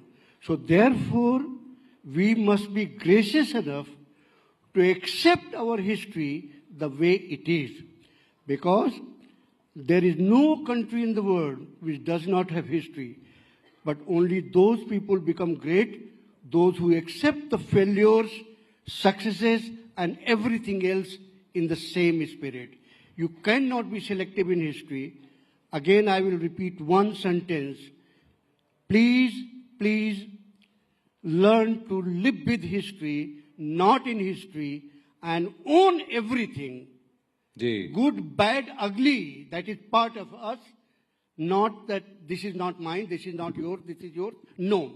Collectively, it belongs to all of us. I would like to add one more thing. Live with history, don't live in history. One thing I want to add. I've got to wind up. Yeah, final words. Yeah, Ji. You see, take example of Akbar. Akbar is today compared with almost with Aurangzeb, you know. Now, Akbar is the most hated figure in Deobandi madrasas. If you go to Deobandi madrasa, Akbar is, you know, sold as a non-Muslim almost. Right. You get my point? So this shows what kind of history is being narrated, you know. Correct. So from both the sides. Yeah. So I'm just saying one has to have the understanding and we need to see all of what happened. So in a lifespan of about 30 years, lifespan about 40 years, lifespan about 20, 25 years, everything hasn't been good, even in our own personal history. We've all made mistakes. We've all shown colors of gray, colors of black, shades of black, but largely we've always been green or we've always been good, right? So we have accepted ourselves as to who we are. So that is the same thing that we need to do as a country. And yes. I would just like to add one more thing. That talking about history, history shows us, history does two things. First of all, it gives the other person and ourselves an idea of what we actually are and what mistakes we did in order to correct those mistakes for a new future. Correct. Because if you have done one mistake, it doesn't mean that you have to continue doing that mistake. You can correct yourself as well. And one more thing on history, I would like to add. The Western influence, during the previous era, when I was not there and nobody in this room was there, the Nalanda Vishwavidyalaya was considered one of the best universities in the world. People from abroad used to come in to the Nalanda Vishwavidyalaya. They used to see that how can we get admissions. They were not admitted in our great university, Nalanda Vishwavidyalaya, or universities such as Banaras Hindu universities or other. They were not admitted over there. But today what the trend has started is that you have to go to Harvard, you have to go to Oxford to study, and then only you are considered of that level. I'm not saying that those universities are bad, but what I want to make that the is point again where is, we are. It's a fact that there were great universities like Takshashila and Nalanda in Bharat. It's a fact that today we lack some of those kind of universities. It's also a fact that there are still potential to build such universities in our country. Now, all these three are facts which we need to put forward. How you look at it and how you interpret it, that we should leave it to the people. We need to correct our immediate history, you know. So, correction, the role of revolutionaries. Sir, correction is very simple. Correction is you saying this is right, I saying this is right. My point is, the problem is everybody is dialogue on history can only happen when it. everything is put forth and we accept कि ये सब हुआ था, ये हुआ था, जो fact हुआ था वो सब हुआ था. सिर्फ इसको देखो फिर उसको मत देखो, इसको देखो उसको मत देखो. That we shouldn't do. That's where I'm trying to. Some authority has to do it. You see, it can't be done by people themselves. Yeah. So, therefore, the National History Interpretation Commission. Sir, I think there will be people who will question the word interpretation. The National History Factual Commission or Revelation Commission. That is perhaps a better word than saying interpreted, because there again it is colored. That's where finally we are having a conversation about our history, and it's an engaging one. It's not a boring lecture. So I think that's why I need to thank all of you that putting perspectives here. And itihas mein bahut kuch hai seekhne ke liye. And all these facts, I think as a generation, we need to have the curiosity to learn, to know.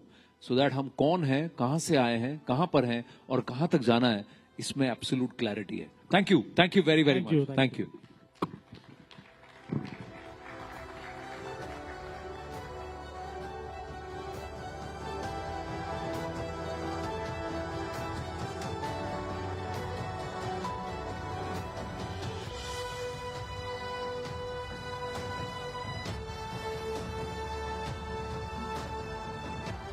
Thank you, panelists. Thank you, Anand, for that very straightforward conversation. And as they say, history is a great teacher.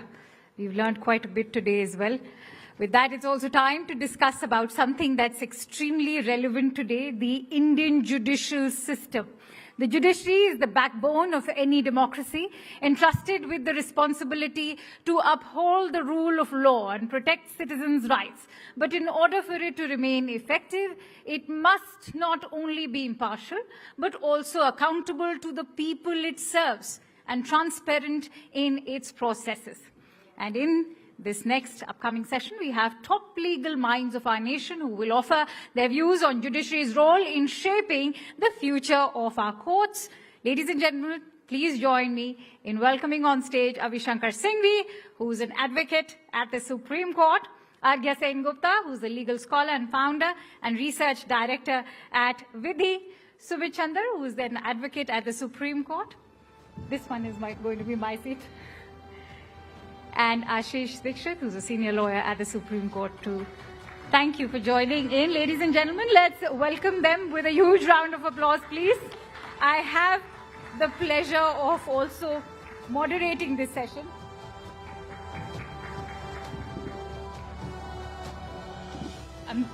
I've been very economical over here, MC, and also moderating.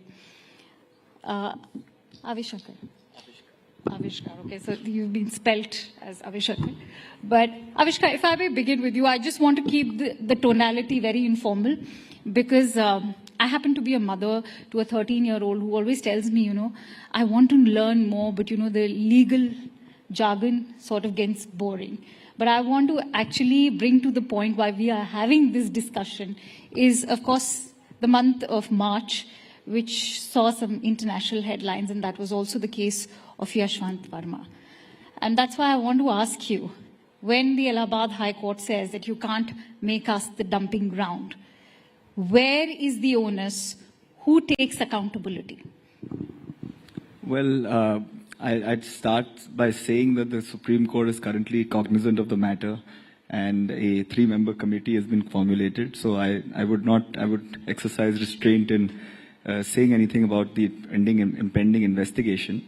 But the about the larger accountability issue, bit. Yes, precisely. On the larger issue of, judicial independence and accountability and transparency, these are two constructs that go hand in hand. You cannot have one or the other. The independence of the judiciary lies at the heart of our constitution, and it is part of the basic structure. And it is an uncompromising value that and a virtue that we must all live by. Because the judiciary is the foremost institution when it comes to protecting the liberties and freedoms of our citizens. When it comes to accountability of judges, the Indian system is unique insofar as it has the collegium as opposed to the other jurisdictions in the country. The Indian courts, function by judges appointing judges, and there's a long evolution of the law. I don't want to take you through the judgments, but the upshot of this whole thing is that today we have a system where the collegium, the top 5 judges of the Supreme Court, appoint all the judges. And it happens in a rather opaque manner. So the collegium is not the best system that is there. However, the alternate that is there, which is the appointments by an executive interference, would also not, in my view, be a system that would be desirable.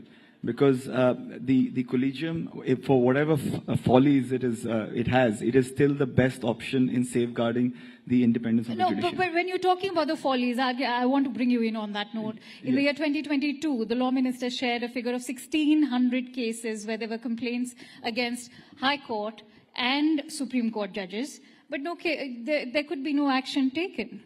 What do you do about it then? I'd like to bring you.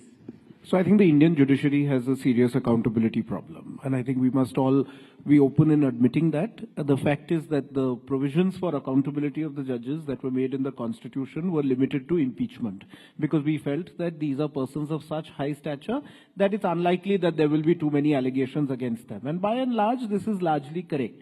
But over the course of time, as society has gone in the way in which it has, it's foolish to think that judges will become islands of excellence and will remain immune from the rest of what we see in society. Judges are part of the society, and so also, if the society is going to become more and more corrupt, then the judiciary is also going to go the same way. So if you were to come to the immediate instance of the Yashwant Verma case that you're talking about, my three co-panelists are argue in court every day, so they may be a little bit more restrained. I don't have that restraint. But the point is, while not commenting on the case itself, because as he rightly said, there are three judges who are inquiring into the matter, I think there are 2 points that need to be made. The first is that we can't transfer judges about whom there is some suspicion.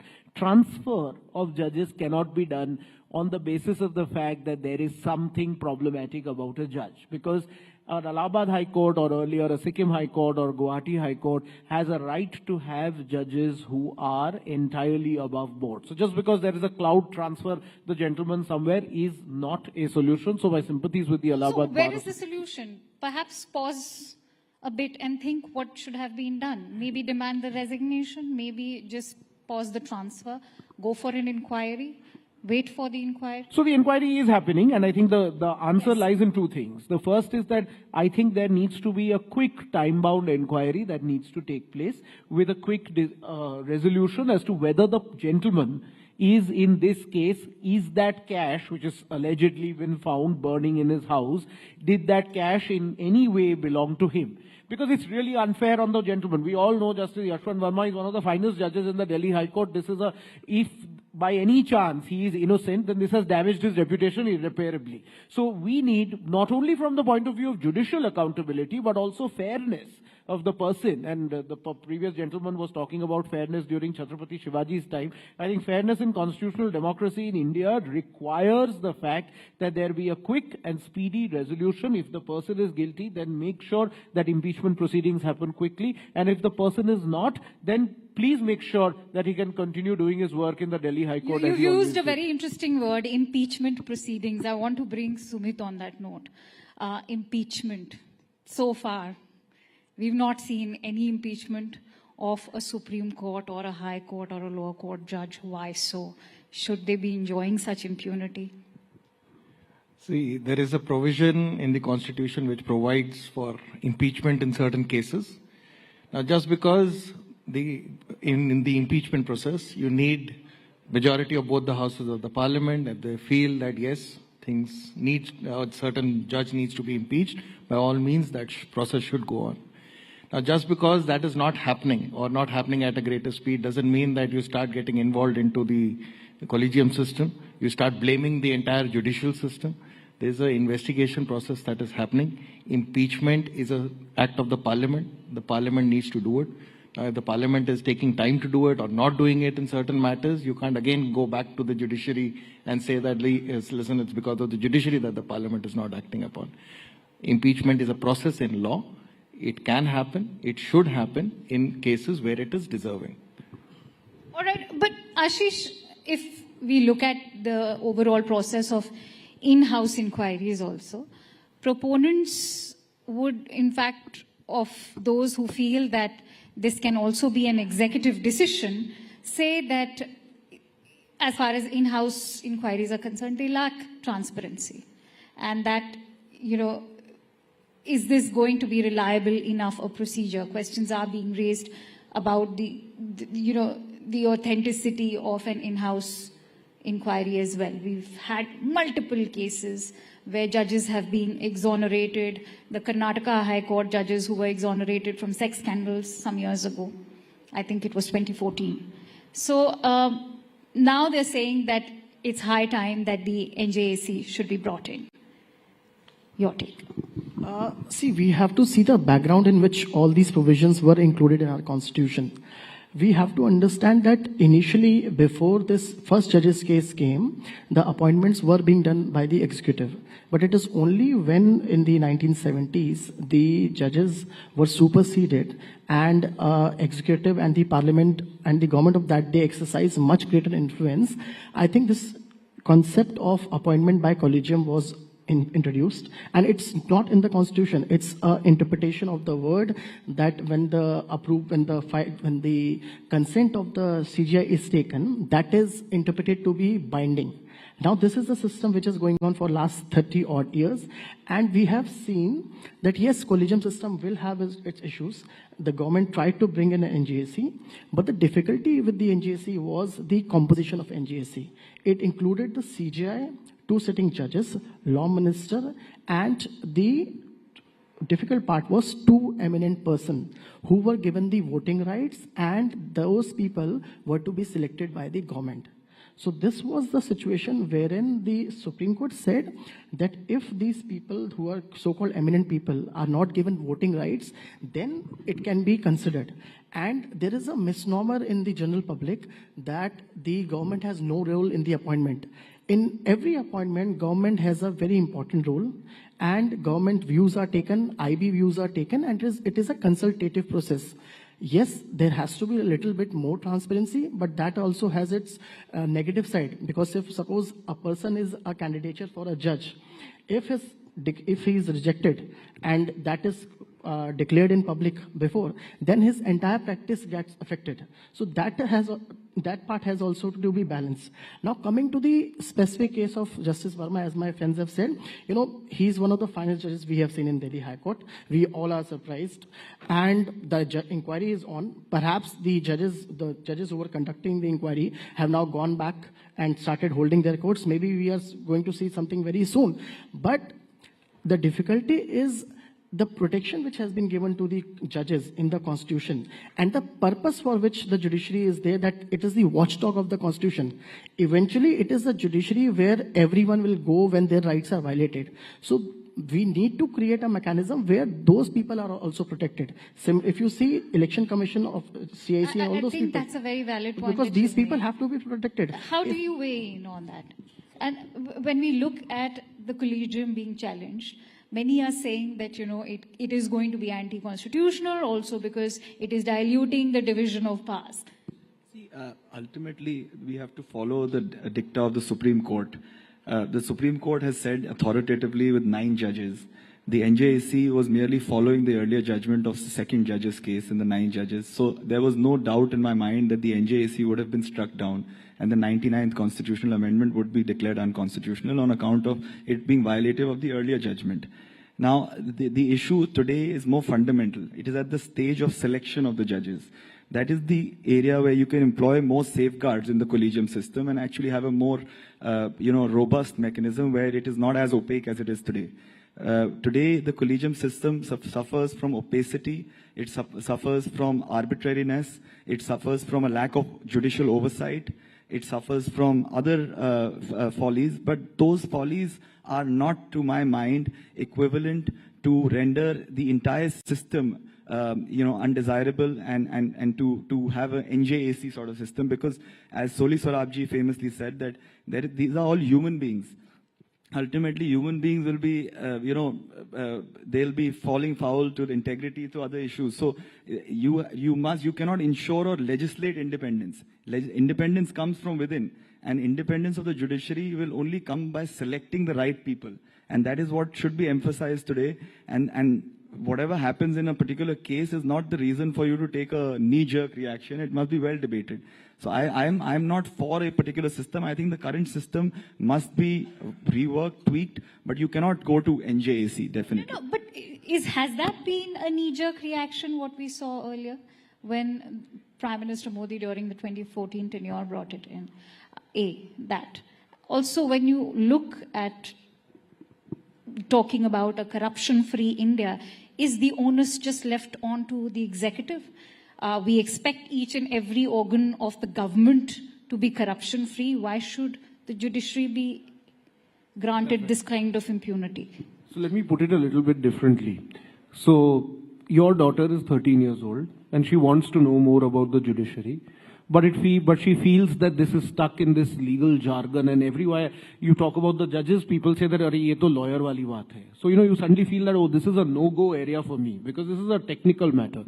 Now, this is the mindset that we need to change, because law is not something that is filled with mystique. Law is an instrument that is meant to order society and meant to make our lives easier. This seems a laughable proposition today in India, right? Because if anything, law doesn't make your life easy. No one wants to go anywhere near a court of law if they can have their way. So how do we make this easier? How do we reduce this shroud of opacity and make sure that law is something that the lay person can engage with? Three things, which is related to appointments and accountability. I mean, there are many more. But on appointments, I mean, I have a different view from Avishkar. I think the collegium system started with all good intention, but is completely discredited at this point of time. And the reason is that it is a closed system. There is a view that it's only people appointing themselves, and there is a kind of closed brotherhood that is appointing people. Some merit to it, maybe not entirely. But I think every system has its time. This had its time. This is a system that needs to go. There needs to be a bipartisan commission of some kind. As Ashish was saying, we could think of the NJC with some tweaks. It doesn't have to be exactly the same composition, though I must point out that the eminent persons were not appointed by the government. They were appointed by the Chief Justice, the Prime Minister, and the leader of the opposition. But we can still tweak it. But we need some kind of system that is neither the government nor the judiciary on its own. On accountability, as I said, that this appointments commission also needs to be an appointments plus accountability commission, so that inquiries are held in a manner that doesn't feel like judges are only judging themselves. So you feel like nothing will come out of it. If you looked at the Chief Justice of India, Gogoi, had a 3-member inquiry committee that was set up against him. No one really believes that that was a credible process. I mean, whether it is credible or not is a different matter. It's a great disservice to the judges also who did that, because no one believes that it was credible. So we need to ensure that this commission, which is in charge of appointments, also takes into account accountability. And the last point on transfer, transfer should not be done in these kinds of situations. I'm taking it those cannot as be closing punitive. thoughts. Yes, that's fine. See, please keep in mind, I think there's been independence of judiciary is, I think, one of the core factors which should be respected. There is the 3 pillars of the Constitution, as we say it. We have the executive, the judiciary, and the legislature. We all the 3 pillars have their own roles for the governance. The 4th pillar, of course, being the media. Now, when there will be an interference between one pillar and the other, that itself will create a chaos. Any kind of a control over one over the other will go to the very premise of creating a situation where things may not work independently.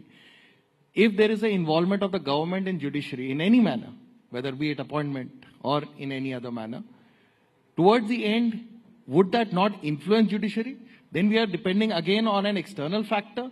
And you think that today, if there are incidents, which are of course being taken care of, but if there are incidents, will the involvement in the appointments by the government in any manner, do you think it will create a purest form of system?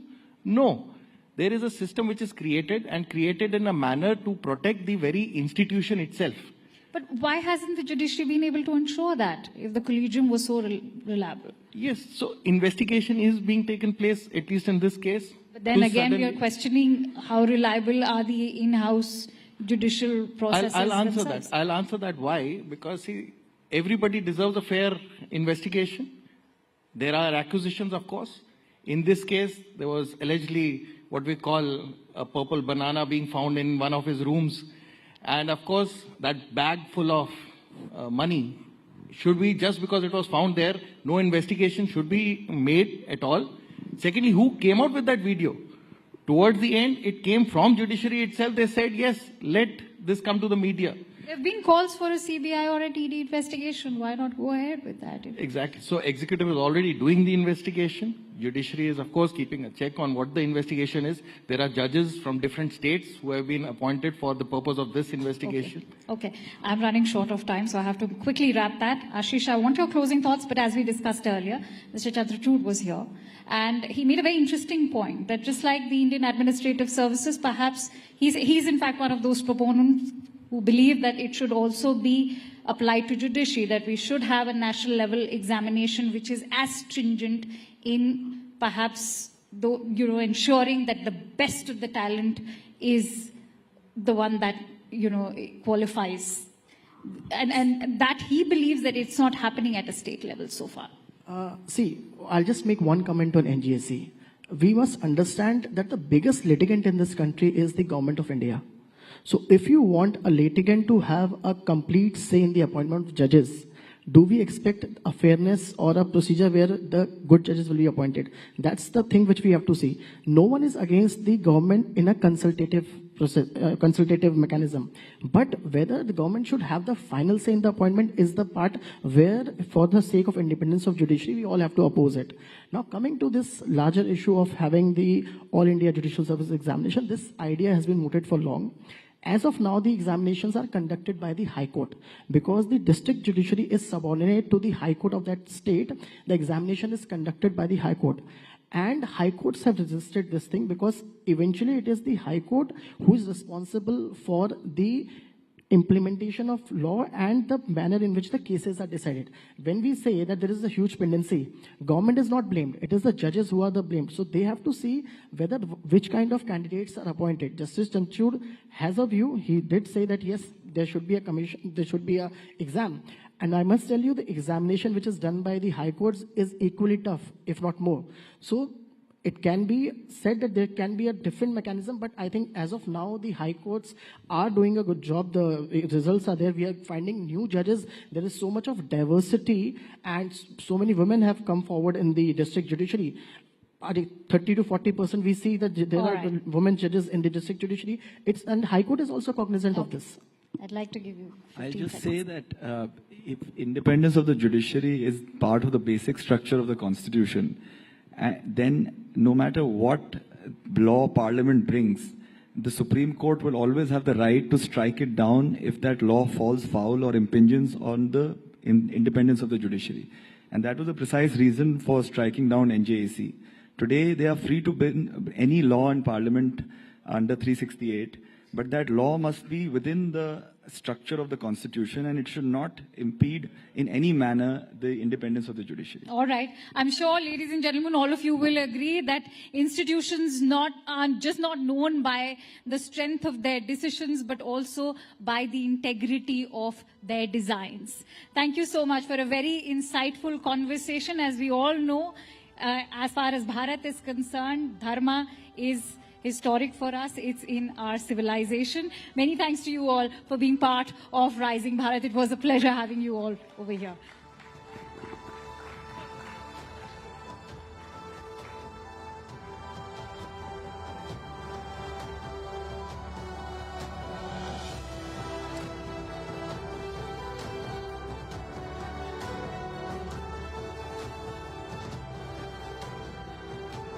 And I'm back. Last session tonight, we have a very special guest over here, a master chronicler of the forgotten and often overlooked stories that have shaped our world. His work has always sought to illuminate the complex and sometimes forgotten pasts of cultures, empires, and individuals whose stories are too often sidelined. Whether it's his exploration of the Mughal Empire, the Silk Road, or the history of the East India Company, he has a unique way of bringing these hidden histories to light. I'll say hidden gems to light. Tonight, in fact, we'll delve into this process of uncovering these often elusive narratives with one and only William Dalrymple, who will reflect on how these hidden histories are just as vital to our understanding of the world today. And also, to have that conversation, I'd like to invite somebody who's a personal favorite, Rahul Shiv Shankar, to take this conversation forward.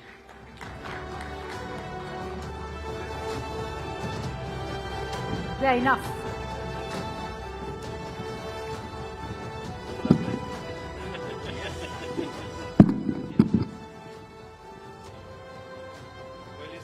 Is there anything more left for me to say after that sterling introduction?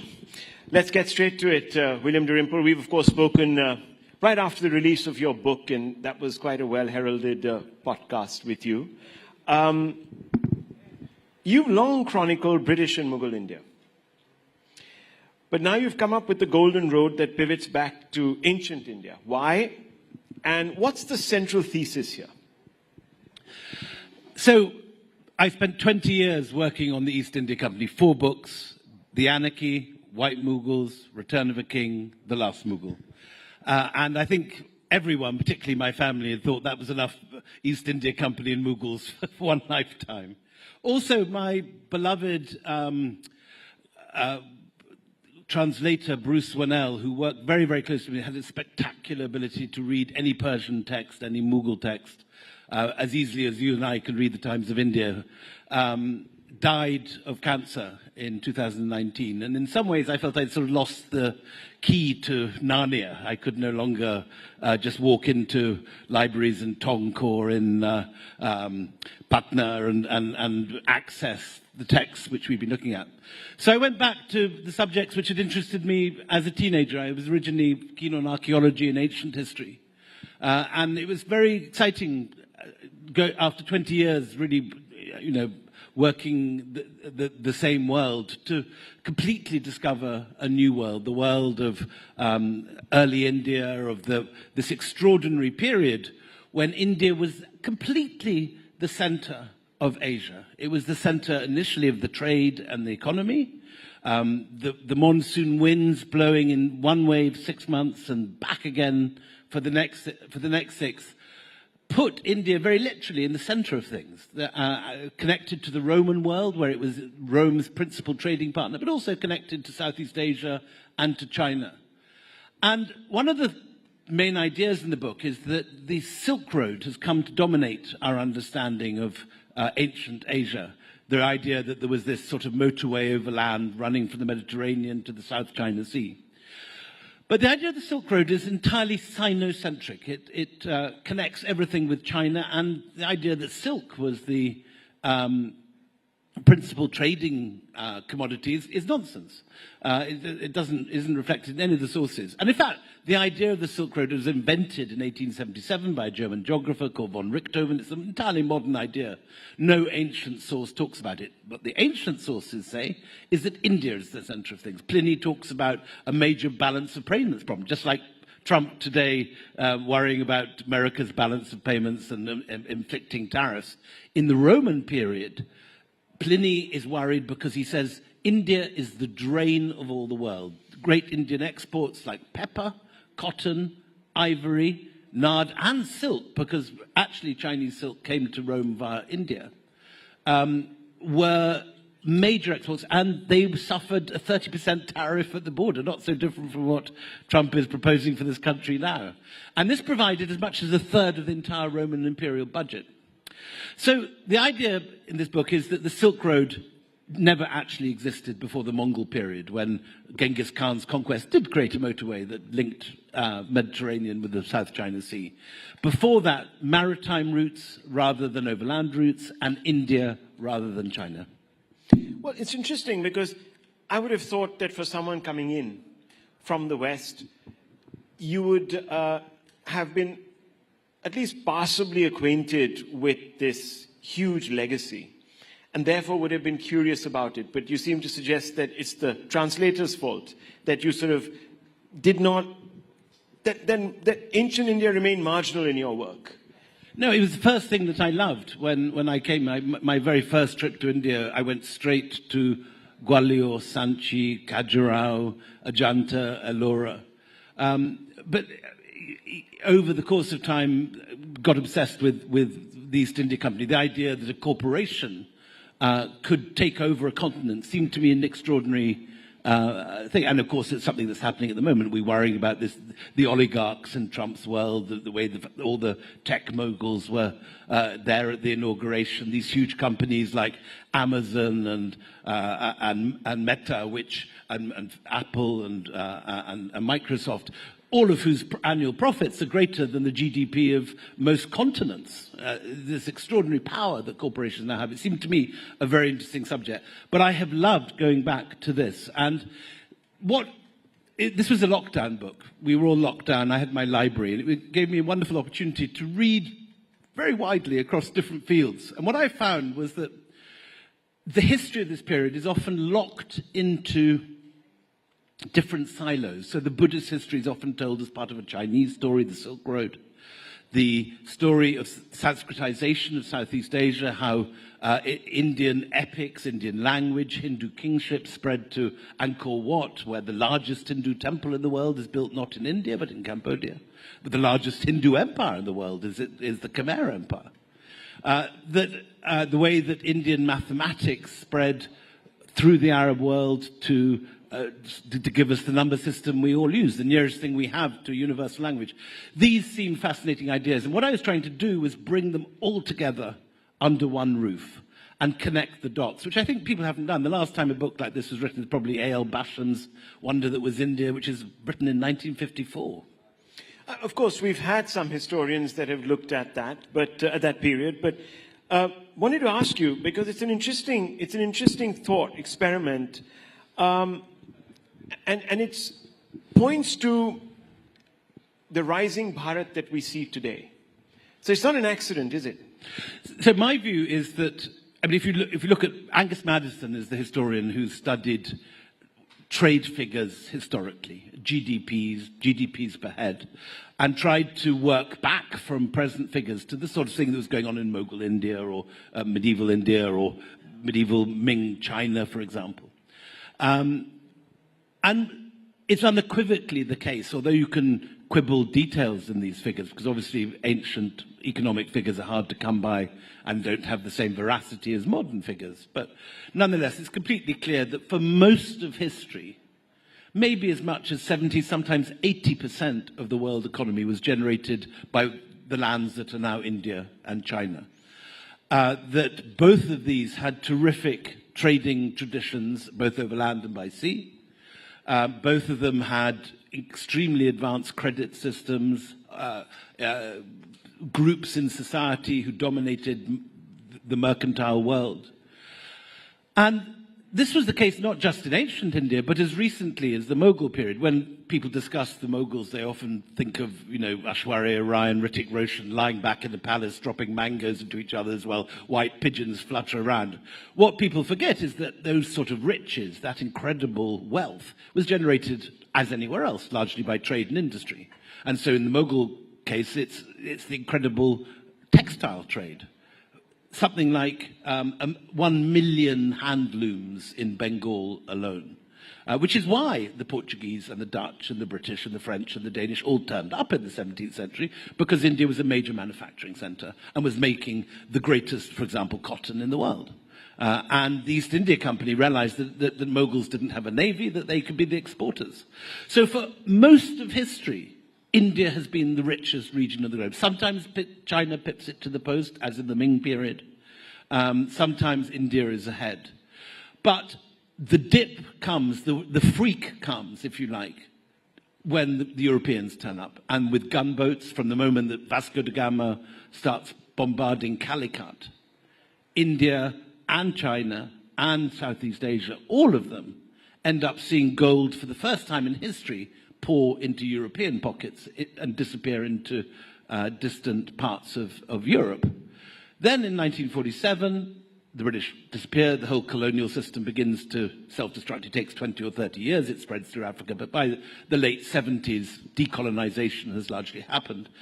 And what we see now, 75 years later, is not some freak of either of the brilliance of the administration in this part of the world, nor some strange quirk of economic history. It is things reverting to their natural place. India has always been a rich country. It has 2 harvests a year. It has rich minerals. It has gemstones. It has spectacularly fertile soils. It has innovative people.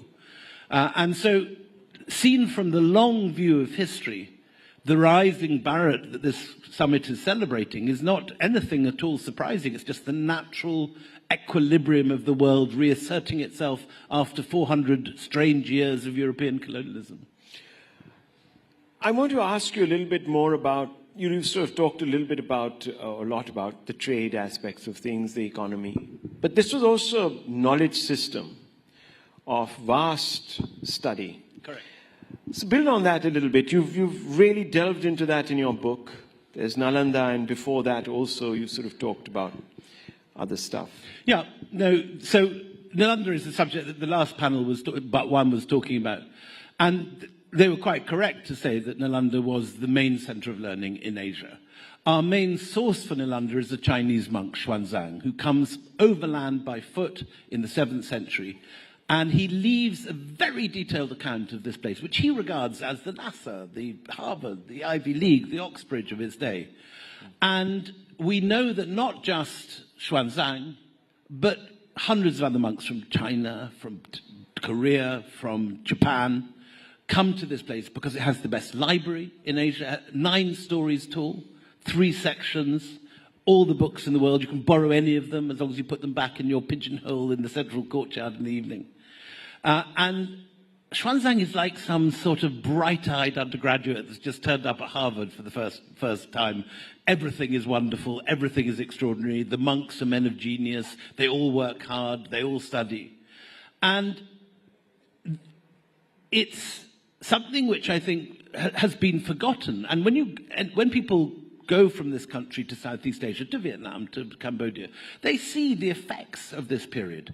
From the 7th century right through to about the 12th century, Sanskrit is the common language of both culture and diplomacy, all the way from Kandahar to Java to Bali. And the renown of Indian literature, like the Mahabharata, the Ramayana, the Puranas, are being read in all these countries. Men are renaming themselves. The small kings at the edge of an estuary in Malaysia, a chieftain in Java, suddenly becomes not Kadunga like his father, but is Mahendravarman, Suryavarman. They take these Sanskritic names, and the landscape is renamed and reimagined. So you have a new Ayodhya outside Thailand, outside Bangkok, a new Kurukshetra in Laos. The Mekong, some etymologies say, is just the Khmer pronunciation of Ma Ganga. So, and most of the main Shaivite shrines in India find their names cropping up again with the new Khmer pyramid temples that are being built in the jungle in Cambodia. So India has terrific prestige during this time. It starts with the economy and with trade, but it grows into a whole civilizational diffusion. And the most remarkable conquest, if you can call it that, of the imagination, important to say this is a conquest of ideas, not a conquest of swords. It was not done with jackboots and spears and shields and swords.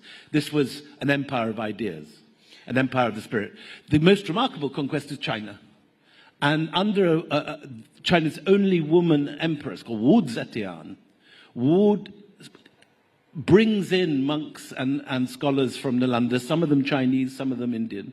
You have an Indian called Gautama Siddhartha running the Bureau of the Astronomy and Astrology and Mathematics. You have other Indians in senior places of government. And this is the high watermark of Indian influence. China becomes, for this one reign, a Buddhist country. It becomes the state religion. Confucianism and Taoism are both demoted. And again, I don't think people in this country are quite aware of the extent to which, often China and India are seen as rivals with, two different spheres of influence. I don't think many people have taken in the fact that an Indian religion born in Bihar becomes the state religion of China for a period of history. And I think it's hugely important now, as India is perceived now, rightly, as a rising economy, as a rising force, and will be, whatever happens, one of the 3 main economies of the world by the end of this century, if not sooner. It's very important to understand that it's not something that's sort of freak or kind of some weird quirk of modern politics. This is the natural order of things reasserting themselves. Well, the economic miracle that was India was put to the sword, literally, or crushed under the jackboot of the Brits. But the knowledge system that it was also crushed, some people say, by the sword. Nalanda, for example, was sacked. And that led to what many people today describe as the great vandalism of what was an Indic culture, which predated Islam and, of course, then the Brits. How is it that we have not looked back and examined that sort of got lost in time? That narrative, that vandalism that took place, why was that ignored? I don't think that's true. You've portrayed the Mughals that followed as refined, rooted, and Indian. How do you now view critiques that this framing glossed over conquest, destruction, and displacement? You've been hard on the British, but not so. So there are a long period of Islamic rule in this country. The worst destruction unquestionably took place in the early years of the 12th and 13th century. That's when Bakhtiar Khalki burns Nalanda. You get, at this period, as before, rulers who are violent. You get rulers who are great examples of civilization and refinement.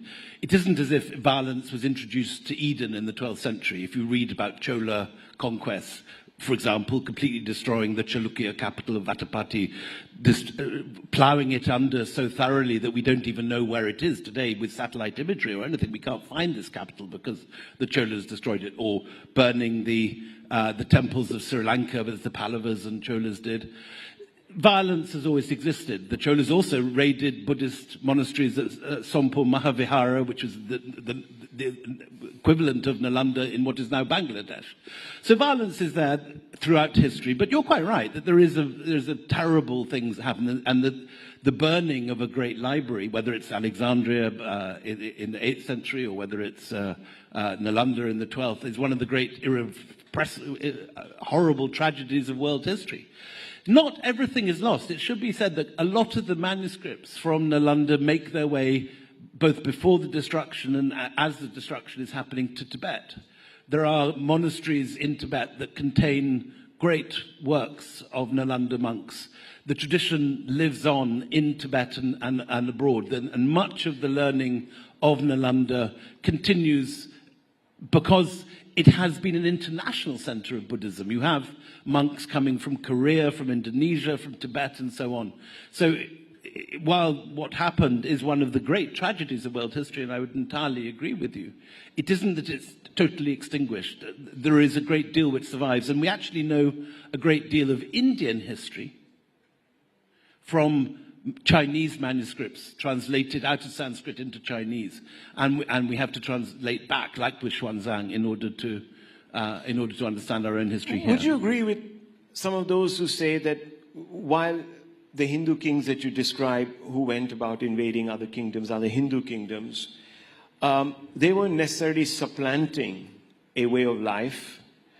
The Muslim invasions led to a break in the continuity of a particular tradition, of a Hindu tradition, of an Indic tradition, of a Buddhist tradition, call it what you want.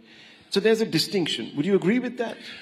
I say it's more complicated than that. It isn't as if Sanskrit is wiped out. You get the great epics surviving. They are translated into Persian and into other languages. A lot is lost. I'm not for a minute denying that, and I think a great disservice has been done to history by anyone that has ever denied that destruction. But India remains a great center of learning. People come to study in the centers of learning in India. And when, for example, Genghis Khan destroys the great universities of Central Asia, it is here in Delhi that new universities get built. When you go to House Khas village, that is the great University of Firoz Shah Tughlaq, which was full of scholars, refugees from Central Asia. So there is a long tradition of scholarship continuing in this country under all sorts of different religious and linguistic banners. There are spectacular examples of places where Indic learning continues even under Muslim rule. For example, in Bijapur, where the Sanskrit classics are translated and a lot of the learning. So history is full of violence. There are destructions through all periods of history, but I would say that the tradition has continued. There is a long thread that runs through Indian history, which is not one of continual destruction, but is this remarkable survival. Where did Indians lose thread of this ancient India? Say again? Where did Indians lose the thread? I think it's here. I think it is very much retrievable. I don't feel that I'm living in a country which has lost its civilization or lost its civilizational bearings. I think the fact that it is here, the fact that we are discussing this all now, and that India has still a rich tradition. I mean, it'd be not true to say that India has the same reputation it had during the age of Nalanda when all the great scholars were coming here. But it's possible to imagine that that will happen again, that there are traditions of learning and knowledge here which are remarkable and which can still teach the world a huge amount. And I think we need to... That is... I think we should also, I should say, be more aware of our history and do more to preserve it. For example, Nalanda itself, only 10% has been excavated. 90% remains unexcavated. How is it that in the 21st century there is a tiny site museum there with strip lights and a couple of dusty cabinets? There should be, I mean, even in countries like Turkey you go today and you find enormous provincial museums, beautifully spot-lit, fantastic displays of objects in glass cases. Nalanda is a remarkable example of how India can showcase its past and show off its incredible traditions of soft power, traditions which have been lost, but which can be taught again. I'm very optimistic. I think there is so much that can be done. There are so few really first-class, world-class museums in this country, but there is great material here. A decision by government to invest more in museums and archaeology could see this become a major centre of tourism and of cultural display. So let me lead you on to the two final questions because we're running out of time. Obviously, there's a growing movement within India to reclaim civilizational memory from colonial and Islamic overlays. And you know that there's been a thrust, even politically. How do you view some of these efforts?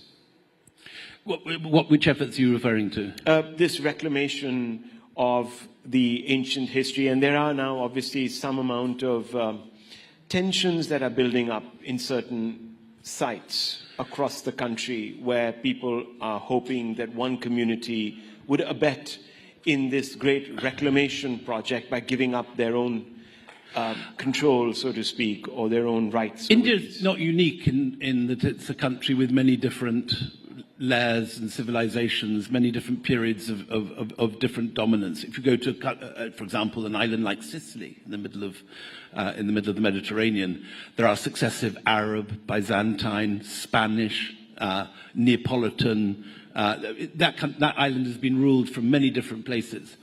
The answer, it seems, when you have a complex and nuanced history, is to write complex and nuanced books about it, and to teach it in a complex and nuanced way.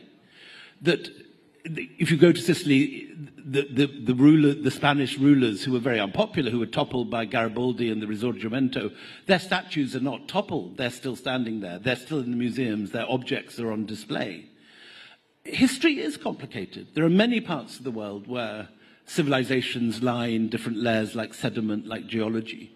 And the attempt has to be made to teach it with nuance. History is not a matter of heroes and villains, of angels and demons.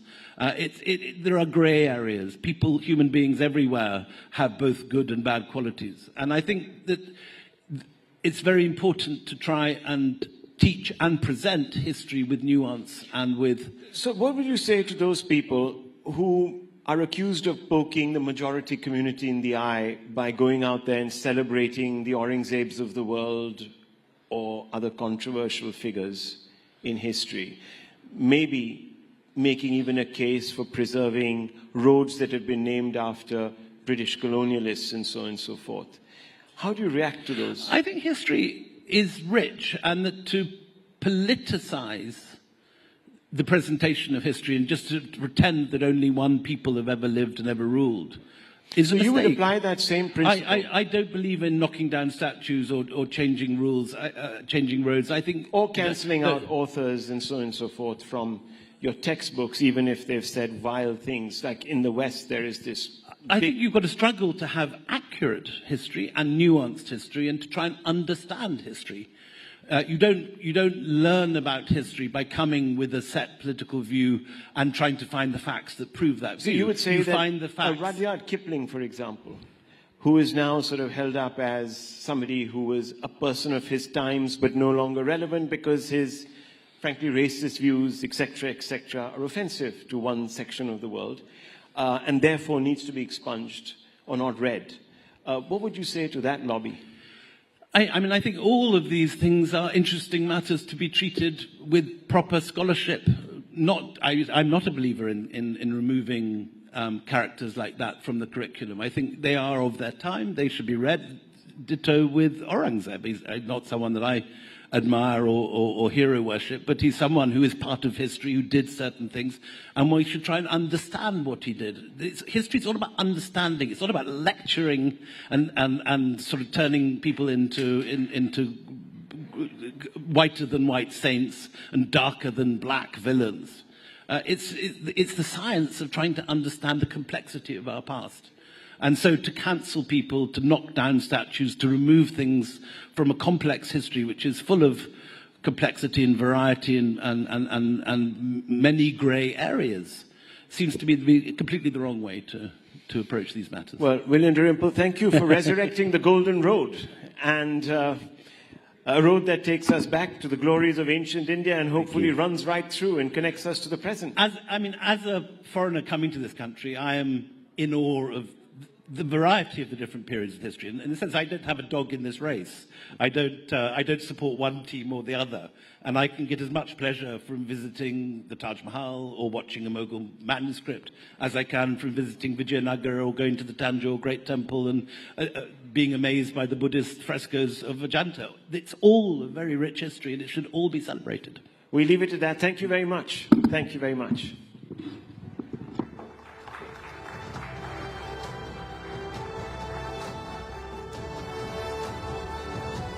To sum this conversation, I'd like to quote William himself from White Mughal. India has always had a strange way with her conquerors. In defeat, she beckons them in, then slowly seduces, assimilates, and transforms them. Many thanks to you, William, for those precious insights.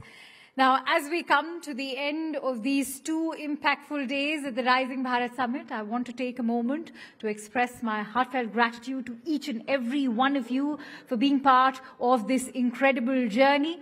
The ideas and discussions we've had here are a testament to India's dynamic potential and the collective determination to rise, grow, and redefine the future. I hope that the conversations we've had here will not only inspire action, but also foster collaboration among all of us to push the boundaries of what's possible. The Rising Bharat journey doesn't end here. Let's take the momentum, the partnerships, and the ideas from this summit and turn them into real-world impact. As we conclude this enriching summit, we would like to reiterate our heartfelt appreciation to our partners. Your unwavering support has enabled us to bring together the brightest minds and most innovative ideas. Thank you to our co-presenting partner, Dream Sports Associate Partners, Max Estates, Vikram Solar, Suntel and Reliance Industries Limited, Workspace Partner, IndiCube, our exchange partner, National Stock Exchange, Logistics Partner, DTDC, Energy Partner, Crown LNG, Insurance Partner, Insurance Dekho, and State Partners, Uttar Pradesh and Madhya Pradesh. Thank you everyone for making this summit a grand success. It wouldn't have been possible without your support. Thank you so much.